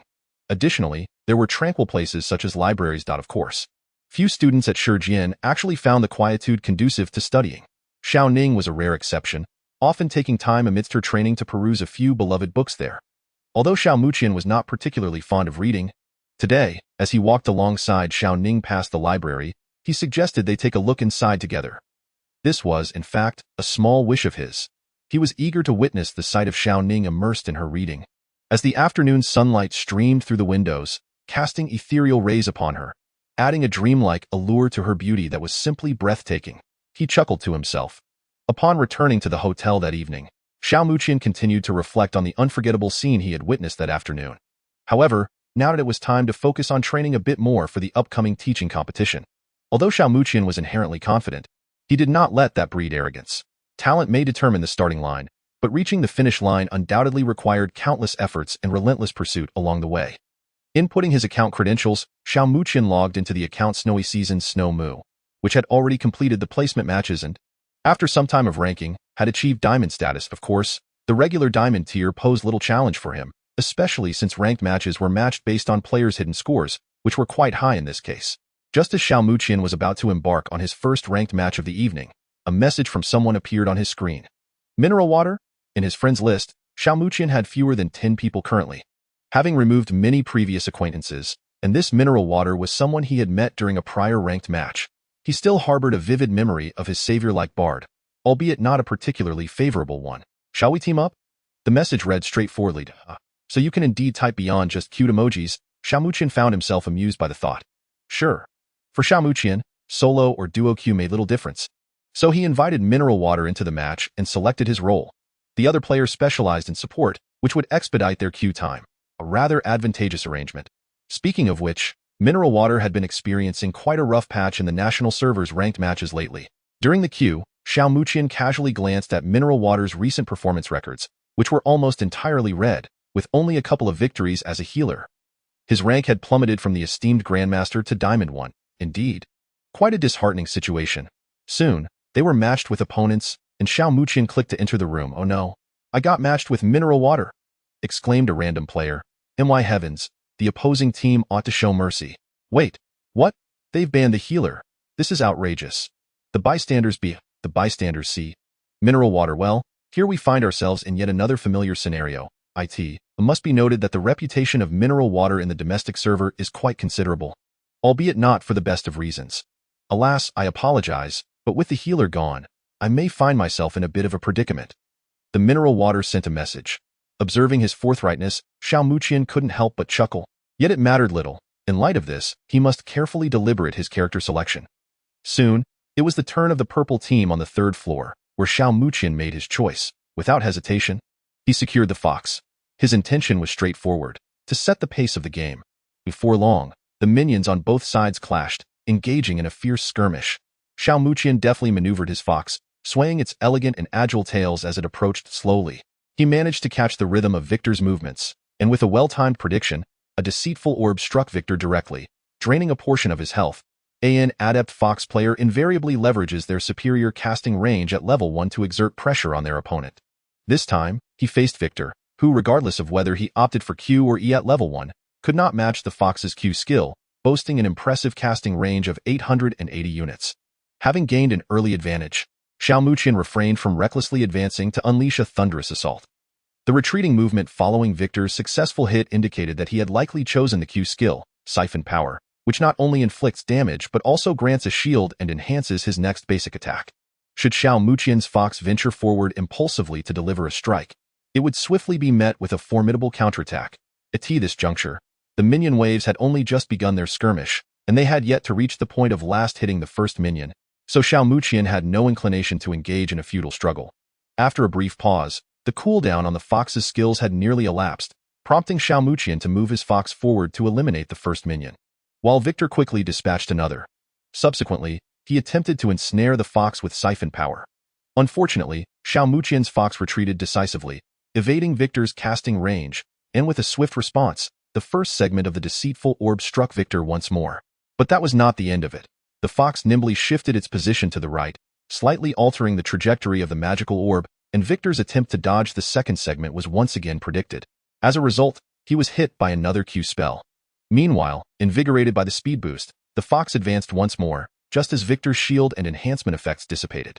Though they exchanged basic attacks, the fox's strike was accompanied by a flash of lightning, delivering a thunderous effect. Victor found himself at a significant health deficit. Fortunately, this Victor was quite experienced and, sensing the fox's considerable advantage in the exchange at level 1, likely anticipated the possibility of being soloed at level 2. Without hesitation, he consumed his first potion. In high-stakes matches, players typically exercise great caution with their potion usage, often choosing to conserve every last drop unless absolutely necessary. Each champion naturally regenerates health over time, and the healing benefits from leveling up can lead to a significant advantage if one delays consuming potions. However, when confronted with champions like Fox, LeBlanc, or Ignite-equipped Vladimir, who possess the capability for a sudden burst of aggression at level 2, it becomes imperative to drink potions in advance. The term sudden assault refers to tactics such as Fox's E-Flash Q followed by Ignite and Auto Attack, LeBlanc's Flash Q, or Vladimir's E-Flash empowered Q. Such unexpected offensive maneuvers, when executed effectively, can leave opponents with little chance to react. Xiao Muqian felt a twinge of regret at the cleverness of the opposing Victor. It seemed that securing a solo kill would require additional time and effort. Nonetheless, there was no need to force a kill. Although Victor had performed reasonably well in lane, his choice of summoner spells, Flash and Ghost, was questionable. In most scenarios, Victor's selection of these two spells is justifiable, particularly since Ghost has become a favored option for many mid-lane champions following recent enhancements. However, the predicament lay in the fact that the opposing jungle duo consisted of Fox and Spider. Whether caught by a charm or ensnared in a cocoon, if Gangplank failed to respond in time, death was nearly guaranteed. Spider will reach level 3 soon and can seek opportunities in mid. Victor lacks cleanse, Xiao Muqian remarked as Fox had just hit level 2 during a brief lull. The Spider player nodded in agreement, having also noted Victor's lack of cleanse, but recalled seeing Victor place a ward in the right river bush, seemingly wary of a potential level 2 gank. At 3 minutes and 18 seconds, the Spider player recorded the expiration time of Victor's trinket ward. Just as they were formulating their plan, an unexpected and discordant note shattered the stability of the match. First blood was drawn by the support robot, Mineral Water, while the enemy ADC, Caitlyn, claimed the kill. Oh no, I mispositioned. This one's on me, Vayne said apologetically. The incident stemmed from a simple misstep on Vayne's part, which allowed Bard to ensnare her, resulting in the mechanical support being slain while attempting to protect his ADC. Initially, during level 1, both Caitlyn and Bard had engaged aggressively, trading blows fiercely, with both summoner spells already expended. Curiously, despite the circumstances, the opposing bot lane could have chosen to ignore the robot and force a kill on Vayne, but instead turned their attention to Mineral Water. Vayne felt a pang of confusion. Indeed, it was her own error, as she should never have succumbed to impatience and engaged the enemy head-on, especially with Bard's extended reach, which made the situation exceedingly vexatious. Mineral Water sent a symbol indicating resignation, appearing somewhat helpless, yet those familiar with him understood it to mean no worries. In no worries, bottled water is under control. Xiao Muqian is not well versed in the meanings of those symbols associated with bottled water, and he mistakenly assumed that the mentality of the bottled water player was somewhat frayed. Just as he intended to type a comforting message, he was abruptly halted by a message from the opposing female police officer that appeared on the public screen. Useless robot, bottled water, do you remember the time you let Grandpa down in yesterday's Master Rank match? I curse your mother. How does it feel to be shot dead by Grandpa? A worthless being without parents. The barrage of harsh and nearly unbearable insults made him frown involuntarily. Although such behavior has become a common affliction in the current national server environment, the taunting tone that accompanied the opponent's kill ignited a rare anger on Xiao Muqian's face. Despite the fact that the bottled water player did occasionally underperform, Xiao Muqian had not known him for long, yet he could distinctly sense that bottled water was genuinely striving to treat each game with seriousness. Even if there were moments of ineptitude and laughable misplays, one thing was certain. Xiao Muqian had never heard a single complaint from him. He expressed his emotions and inner feelings through self-crafted symbols, hoping to become a player worthy of his teammates' trust. Xiao Muqian quietly shifted the mouse's focus to the bottom lane, observing the figure of the opponent typing while retreating. The female police officer from Piltover. Is that so? Due to bottled water conceding first blood, the purple side's bottom duo, already at a disadvantage, found themselves in an even more precarious situation. Xiao Muqian was acutely aware of this. He needed to establish an advantage quickly to facilitate better control of the game's pace. Fortunately, the purple side's jungler, the Spider, demonstrated remarkable intuition. After noting the disappearance of Victor's vision ward, it stealthily crept beside the river's brush, preparing for a patient ambush. This timing for a gank was undoubtedly optimal for the Spider, not only because of the vacuum in vision but also due to being level 3. This meant he had no reason to fear a counter from Graves, though Graves possessed formidable combat power at this stage. His initiative and burst damage were comparatively lacking. If the Fox could find an opportunity to initiate, even if Graves attempted to counter, the situation could seldom be salvaged. Xiao Muqian was determined not to disappoint the Spider's expectations. He maneuvered his Fox to feign movement on the lane, executing a standard last hit and retreat action. The ensnared Victor, upon lifting his hand to cast his Q ability, Siphon Power, to secure a last hit, was suddenly caught in a fleeting moment, with a decisive E followed by a flash at the perfect instant. The Fox's lithe and enchanting form shimmered with a cascade of golden light, traversing the minion line to successfully charm Victor. The fraudulent gem and the 3 clusters of Foxfire cascaded forth in full force. Simultaneously, at the moment of Xiao Muqian's offensive signal, the Spider emerged from the underbrush, and upon witnessing his enchanting prowess, a surge of ecstasy filled her heart, prompting her to act without hesitation. She executed a flash. Just as the control was about to conclude, she seamlessly connected her E-skill, ensnaring Victor in a cocoon. The Spider Queen unleashed her explosive spider, landing a light auto attack, before transitioning into spider form, pressing her W skill once more, thus bestowing a significant increase in attack speed upon her swarm of little spiders. Concurrently, she unleashed her Q in spider form, delivering another bite in conjunction with the damage from the Fox's skills. They effortlessly dispatched Victor, who was left with merely a sliver of health. Although the kill did not belong to Xiao Muqian, it sufficed for him. The damage was evidently overwhelming, and he chose not to ignite it that moment. The Spider, in collaboration with Xiao Muqian's Fox, swiftly pushed the wave of minions to the enemy tower, where the blue side's Gangplank had finally revealed himself, comfortably collecting tower gold beneath the structure. Although Gangplank managed to timely claim this wave of minions, it signified Victor's dire predicament. Having already been suppressed, he succumbed once more within just 3.5 minutes, accumulating a meager total of 13 minions. The toll was indeed severe. Upon returning to base, Xiaomuqian found himself with scant gold, having earned just over 800 from assists. After some contemplation, he purchased a 435 gold tome, followed by a 350 gold dark seal, though the version at the time might have been 400. We shall consider it as 350 for simplicity, an item commonly referred to as the kill ring. This equipment offers exceptional value for many mages, being both inexpensive and providing comprehensive attributes tailored for spellcasters. However, for Xiaomuqian in this match, it merely served as a precursor to a subsequent formidable item that would uphold a mage's dignity. Only through that item could he unleash the pent-up fury ignited within him. At 4.5 minutes, the blue side's victor could no longer withstand the advantages bestowed by the fox. Despite his utmost caution, he failed to endure even a minute against her, and his dangerously low health necessitated a retreat to base. Concerning this fox, he felt utterly helpless. Victor was convinced that the player controlling the fox was undoubtedly a seasoned strategist, as each skill release was laden with cunning. Predictive Q, Evasive Q, a combination of minions and enemy Q, followed by a swift E, culminating in a QE combo. Victor sensed that each skill cast by the fox posed a formidable challenge to his positioning, and if he could successfully evade them, it would truly be a moment of respite. More often than not, he found himself unable to dodge her abilities. For Victor, being frequently forced back to base in the early game was an exceedingly disheartening and frustrating ordeal, signifying that he was further away from the first upgrade of his Hextech core equipment. Under less pressure, some victors might merely replenish with 2 health potions and venture forth once more, returning to base only after securing sufficient farm. The initial upgrade is of paramount importance for Victor, as enhancing his capabilities signifies his entry into a state of comfortable coin accumulation. However, the formidable presence of the fox has shattered Victor's established pattern, compelling him to prioritize the acquisition of the negative cloak. Victor's reasoning is clear. If he stubbornly insists on waiting for sufficient gold, he essentially resigns himself to a few minutes of lane dominance where he may not touch a single minion. In a more dire scenario, he might even miss out on experience, unless aided by the jungler. Yet, they have Graves, and the opposing spider is no less a threat. A spider that has secured a kill in the early game outshines Graves in performance.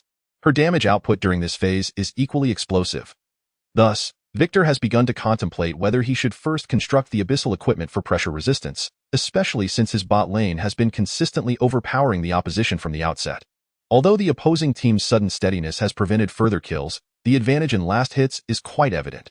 They have already surpassed by 15, effectively meaning that Misfortune is now ahead of Vayne by 2 kills.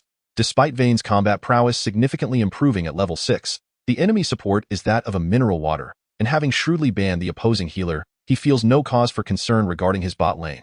However, the purple side's Victor, while momentarily relieved by his ban choices, is soon engulfed by a sense of foreboding due to the immense pressure exerted by the enemy fox. The pace between both teams remains somewhat stable during this period, but at the 6-minute mark, skirmishes erupt in the top lane. The catalyst is a hook from the purple side's Titan that ensnares the enemy top laner, Treant, at that moment, as the spider emerges. Unleashing a barrage of skills, the Treant, initially in retreat, opts to counterattack, ensnaring the spider, while Graves suddenly appears from the brush. Following a hefty round of lead, a shot from his shotgun quickly depletes a significant portion of the Trent's health. Meanwhile, Xiaomuqian's fox has just cleared a wave of minions and is heading towards the upper river. Fox is heading up. You all finish the fight quickly. I can't come over right now. Victor urgently signals. Indeed, he cannot afford to rush over. With the minions just reaching the tower, his development is already quite unhealthy, and he cannot abandon this wave to assist in the top lane. Moreover, the enemy fox currently possesses her ultimate. Should she ambush him from the brush, even with his flash and ghost, he would still struggle to evade her 3-stage ultimate's pursuit. Receiving the signal, Graves and Treant assess the situation and decide to attempt to take down the spider, especially since she has just flown in and lacks a crucial escape skill, with her flash still 2 minutes away from cooldown. Treant maneuvers behind the spider just before her binding concludes, launching an arcane shock to knock her back. Graves follows suit, but at this moment, Titan hastily lands an attack on him, immobilizing him in place. The spider, slowed by Treant, desperately attempts to retreat towards her minion wave, utilizing the minions to block Graves' basic attacks. Regrettably, the smoke bomb deployed by Graves struck the spider once more, causing it to be slowed yet again. In that moment, Graves executed a decisive flash to maneuver around the minions, landing a basic attack that eliminated the spider, and then retreated without hesitation. There should still have been time, yet lingering was no longer an option. Fortunately, the opposing Titan lacked the skills necessary to secure a catch. Consequently, this venture for the fox proved to be in vain. Witnessing his teammate successfully dispatch the spider, and noting that the fox seemed unable to arrive in time, Victor felt a slight sense of relief. He was acutely aware of the fox's formidable landing prowess. Granting him a kill would have rendered Victor's efforts futile. However, this exchange resulted in the opposing fox losing a portion of experience and gold, thereby narrowing the gap between himself and his adversary. Moreover, Victor's bottom lane was entirely dominant, especially upon learning that the fox was en route to the top lane and that the enemy jungler had already been eliminated. The pressure was utterly non-existent. Wait, did that useless robot dare to charge forward? Did it think it could drag me into the tower? How absurd. Suddenly, the female marksman noticed the mineral water robot behaving unusually, overloading its own functions and charging towards her with its massive iron fist, while the enemy Vayne flanked from the side. Did it think it could pull me? In your dreams. Although the female marksman currently held a significant advantage, she refrained from recklessly allowing the robot to ensnare her, as she lacked a flash and entering the tower could spell her demise. Thus, she smoothly unleashed a 90 caliber net towards the advancing robot, creating distance while simultaneously allowing her piercing shot to sweep effortlessly through the minions and the robot's form. Then, she landed a shot on the slowed robot, a critical hit. This flawless execution of the female marksman's combo brought the mineral water robot's health plummeting by half, truly terrifying. Yet, just as the female marksman reveled in her triumph, she suddenly sensed a blue figure gracefully descending from somewhere. Was it an illusion? Instinctively, she sidestepped forward, placing a trap to hinder the robot's advance. Nevertheless, at this point, even if the robot fortuitously managed to pull her in, it still possessed the capacity to retaliate. But why was her support suddenly spamming signals? If they were communicating via voice chat, the female marksman would have clearly heard her support bard frantically exclaiming, "Retreat! Retreat! You foolish marksman, are you blind? Not looking at the map? The fox is coming! Fox is coming!" The female marksman's first reaction was disbelief. Her mind was still anchored to the information that the fox went top. Given that, how could it possibly appear in the bottom lane? Surely, it couldn't be a teleporting fox. However, reality afforded her no time for contemplation, as she soon caught sight of the fox racing towards her. At this moment, the fox's tail swayed from the lower river path, exuding a lethal aura that starkly contrasted with its usual elegance and charm, approaching with a fierce demeanor. The sudden urgency of the situation caused the marksman to waver slightly in composure, but she quickly regained her focus, realizing that eliminating him would resolve all impending crises. However, as a spirit flash surged forth, the fox advanced with an enchanting grace, surrounded by 3 swirling flames, locking onto the fleeing marksman and Thresh. This juncture, Bard had already abandoned the marksman, making a judicious choice. The minion wave in the lower lane was inevitably doomed, and even the miraculous ability, Magical Journey, would prove futile, with his Q skill still on cooldown. Moreover, this entire plan hinged upon the premise that the marksman had not yet succumbed to the fox's charm. She desperately maneuvered to evade the enchantment, attempting to reposition herself near the minion wave for cover. Yet, her initial movement was swiftly discerned by Xiao Muqian, who refrained from casting the charm or even his Q skill at that moment, biding his time for the opportune moment. Just as the marksman was about to seek refuge among the minions, he forcibly yanked her back, compelling her movement. The deceptive orb was unleashed without hindrance, igniting as it ensnared her, while Vayne advanced to supplement the assault, causing the marksman's health to plummet drastically at this juncture. Xiao Muqian's fox utilized the first segment of its ultimate to leap over the wall into the river, reserving the second segment for the recent onslaught. Still retaining the third segment of the ultimate in her final moments, the marksman could only vent her frustration with a futile auto-attack against the approaching robot before being mercilessly eliminated by Vayne. The lower lane stretched far and wide. Even with the time spent pursuing the marksman, Bard had no chance of escape, particularly with Vayne, a predator by nature, on the opposing team. Ultimately, the fox claimed Bard's life, bringing the tally to 2 for blue and 3 for purple. With this sequence, Xiao Muqian significantly aided his lower lane in recovering some ground. After securing the kill, the minion wave remained close to their tower, prompting an immediate retreat to maintain control over the wave. Although this double kill did not decisively shift the balance in favor of the blue team's lower lane duo, it was merely the beginning. Xiao Muqian swiftly returned to base, equipped himself, and rejoined the fray. Meanwhile, Victor misjudged Xiao Muqian's intentions, leaving him in a state of line control for an extended period. As time elapsed, the minion wave had gradually gravitated toward the purple side. The Victor player was now despondent, realizing that the fox's previous feint toward the top lane was merely a ruse. Not only had he been thwarted in the lower lane, but he had also suffered minimal losses in minion control. The cost of his erroneous decision was becoming painfully clear, as Victor remained under relentless pressure. Meanwhile, the Spider seemed to recognize Xiao Muqian's prowess in the mid-lane, diligently assisting him in establishing ample vision around the area. Coupled with the wards Xiao Muqian had placed himself, Gangplank's attempts to ambush were repeatedly thwarted. The very moment when the detection of Misfortune's descent to the bot lane occurred, the Spider lay in wait at the entrance of the blue side's lower jungle, specifically at the mouth of the river. Once Xiao Muqian signaled for an offensive, he and his fox companion forcefully eliminated Victor once more. With this kill, the fox's kill count surged to 5. After vanquishing Victor, the Spider, in tandem with Xiao Muqian's fox, swiftly took down the defensive tower within a mere 10 minutes.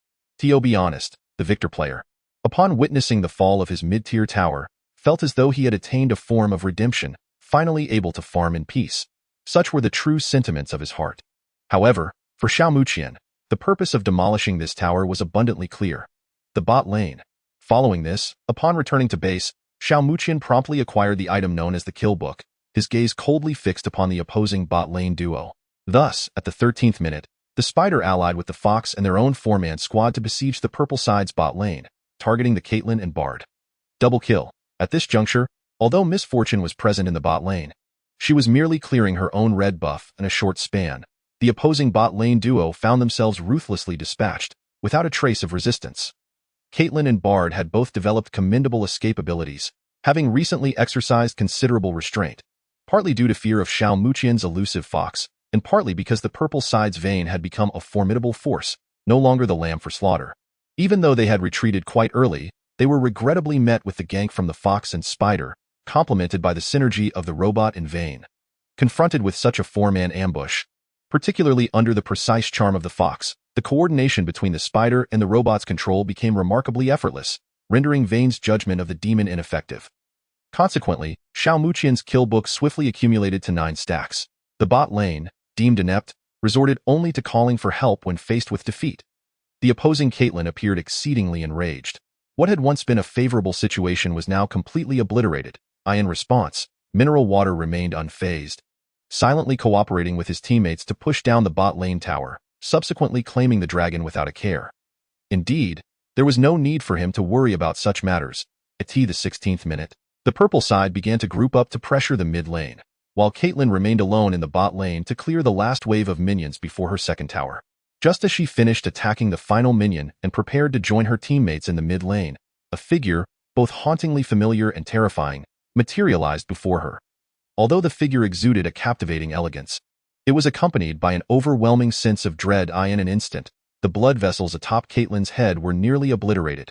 Ruek, a mere flick of the keyboard, was sufficient to erase Caitlyn's presence in the entire Summoner's Rift, leaving no room for resistance. Faced with a fox equipped with a kill book, shoes, and a blasting wand, all while being 3 levels behind, succumbing to the charm was indeed synonymous with death. Unstoppable. A hero has become unstoppable. As the system voice so aptly indicated, Xiao Muqian's cunning fox was indeed invincible. Upon hearing this irksome and despairing notification, a young man in a certain city's internet CAF contorted his face in anguish.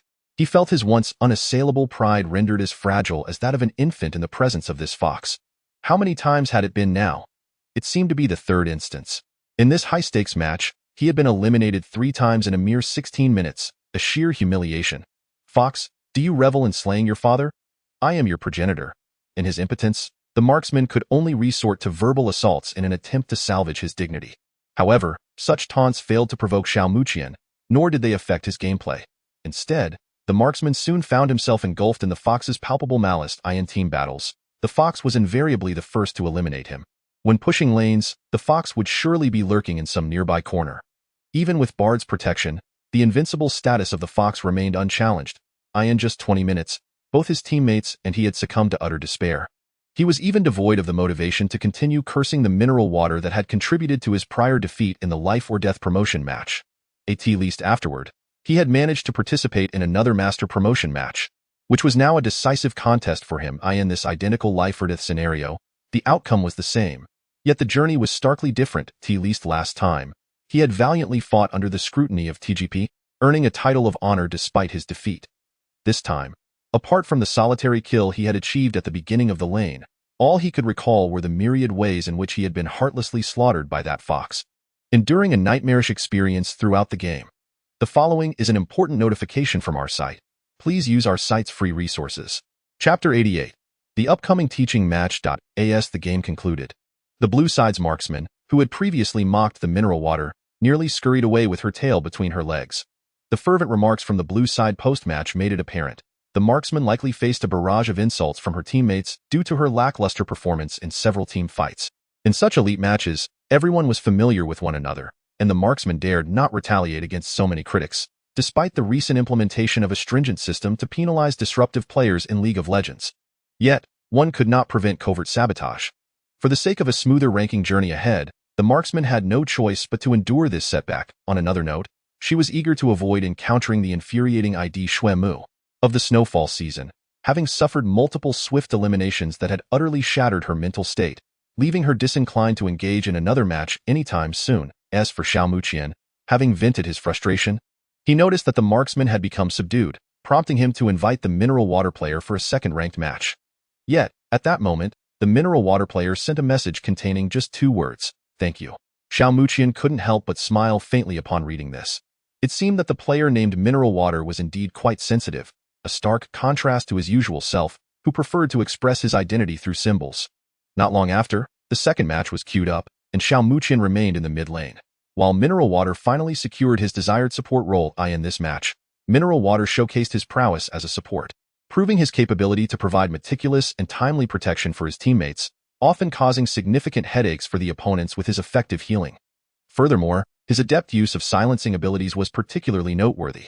Whether it was the enemy jungler, Lee Sin, or the mid-lane champion, LeBlanc, they often found themselves thoroughly vexed by his timely silences, which allowed for seamless counterattacks. It must be noted that the opposing mid-lane LeBlanc was already suffering under the relentless pressure from Xiao Muqian's Syndra, a champion known for countering her effectively, especially given Xiao Muqian's superior skill level. He achieved 2 solo kills in lane. With Mineral Water's exceptional performance as a support, their ADC, Vayne, also thrived comfortably in the early game, holding her own against the formidable duo of Misfortune and Leona. Once Xiao Muqian established dominance in the mid lane and coordinated effectively with the jungler, they began to control the flow of the entire match. During team fights, both Mineral Water's support and Xiao Muqian's Syndra became formidable foes that the opponents struggled to deal with, ultimately leading to their victory in this match. Thus, they secured their second win of the day.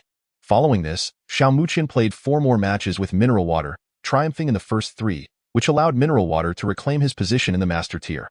However, the very first match after his ascent to Master was quite challenging.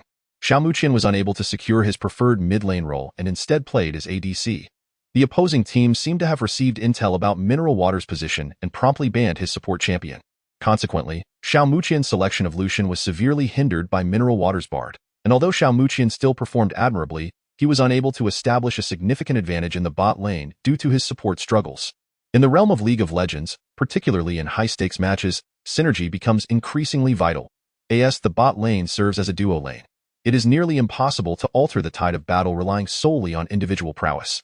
It can even be said that in the early skirmishes of the bot lane, the support serves as the crucial key to success. Xiao Muqian's ability to stabilize the early game, forcing a balanced state against their opponents, was indeed commendable. Regrettably, the disparities were not confined to the bot lane. Both the jungler and top lane displayed significant gaps in performance. Under the leadership of the enemy jungler, who set a more favorable pace early on, the match ultimately concluded in defeat. Nevertheless, for Mineral Water, this loss was of little consequence, as he had already returned to the Master tier. This evening could be considered a substantial achievement for him. Conversely, Xiao Muqian faced a harsher reality. His first promotion match of the day had ended in failure, but he remained unfazed. After all, there was still ample time to climb the ranks. Today, I extend my heartfelt gratitude to you. Oh. Let us coordinate our schedules for future gatherings. As I type this, the hour grows late, and Xiao Muqian is indeed contemplating logging off. No problem. After exchanging friendly replies, Xiao Muqian also exited the game.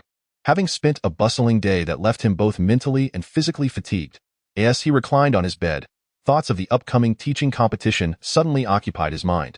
It indeed sounded quite intriguing. He had stagnated for far too long, to the extent that tasks he once accomplished instinctively had become somewhat cumbersome. Perhaps this opportunity could serve as a catalyst for his breakthrough. Moreover, on this night, bubbling with an almost excessive fervor, Xiao Muqian managed to momentarily clarify his thoughts, and the days that followed, he embarked on a routine reminiscent of a well-oiled system. Each morning, he would venture to the school cafeteria with Xiao Ning to enjoy breakfast, relishing the morning's comfort and coolness, followed by the usual exchange of trivial chatter with their homeroom teacher. Notably, a considerable number of new students had begun to arrive, and due to the previous 2 classes reaching full capacity, Class 3 had finally welcomed a refreshing influx of new faces. These newcomers entered the school with varying degrees of arrogance, yet, after facing setbacks in the competition, many became somewhat disheartened. For lunch, Xiao Muqian maintained his usual routine, dining with Xiao Ning and her close friend, Song Xini, who happened to be the boss's younger sister. Occasionally, he would also encounter several girls from the auxiliary classes. After a period of observation, Xiao Muqian discerned that these girls shared several common traits. First, their overall quality was quite impressive, pleasant to behold, though none could compare to Xiao Ning. Second, initially, they exhibited a similar demeanor to Song Xini, harboring considerable hostility toward Xiao Muqian, a fact that perplexed him greatly. Fortunately, through their prolonged interactions, Xiao Ning's friends had not formed an excessively negative impression of Xiao Muqian. At least, they no longer targeted him as they had at the beginning. Additionally, the original crew of Dawn's Radiance had finally gathered, and they had shared a meal together. However, through this seemingly simple gathering, Xiao Muqian subtly detected some underlying issues. Whether it was Gong Cheng, Han Songjie, or even the ever-confident Gao Jianxiang, all appeared somewhat dispirited since their arrival at the World Championship, as if deeply affected by setbacks. This was hardly surprising. In the World Championship, even the least skilled players typically boasted a baseline of Diamond 3 or 4. Although they had collectively ascended to Diamond this season through ranked matches, they still fell short of the passing line by a couple of tiers, which could hardly be comforting. Fortunately, Xiao Muqian possessed a secret weapon, counsel. After some persuasion, they at least resolved to engage in further training before re-evaluating their worth. Xiao Muqian also believed that they each held significant potential, albeit lacking self-motivation. With appropriate guidance, he was confident they could achieve remarkable prospects in the evenings. Whenever Xiao Ning was online, they would enjoy a series of delightful cooperative games in the bottom lane, rapidly climbing the ranks to AT times. When Xiao Ning is absent, Xiao Muqian resorts to fetching bottled water for the ranking matches. Although his support skills may be somewhat lacking, as long as Xiao Muqian secures the mid-lane position, everything falls into place. After several days of competitive play, the account Xuemu has successfully ascended to the rank of Extraordinary Master, gaining recognition among many in the high-tier games, to the extent that some of his signature champions, such as Ari, Victor, and Oriana, have been targeted for bans. However, what they fail to realize is that Xiao Muqian is, in fact, a veritable ocean of champions. Bans simply do not affect him in this rhythmical existence. Time has indeed flown by swiftly. Tomorrow marks the true commencement of the academic year for the World Championship, heralding the arrival of both the mentorship and exchange matches.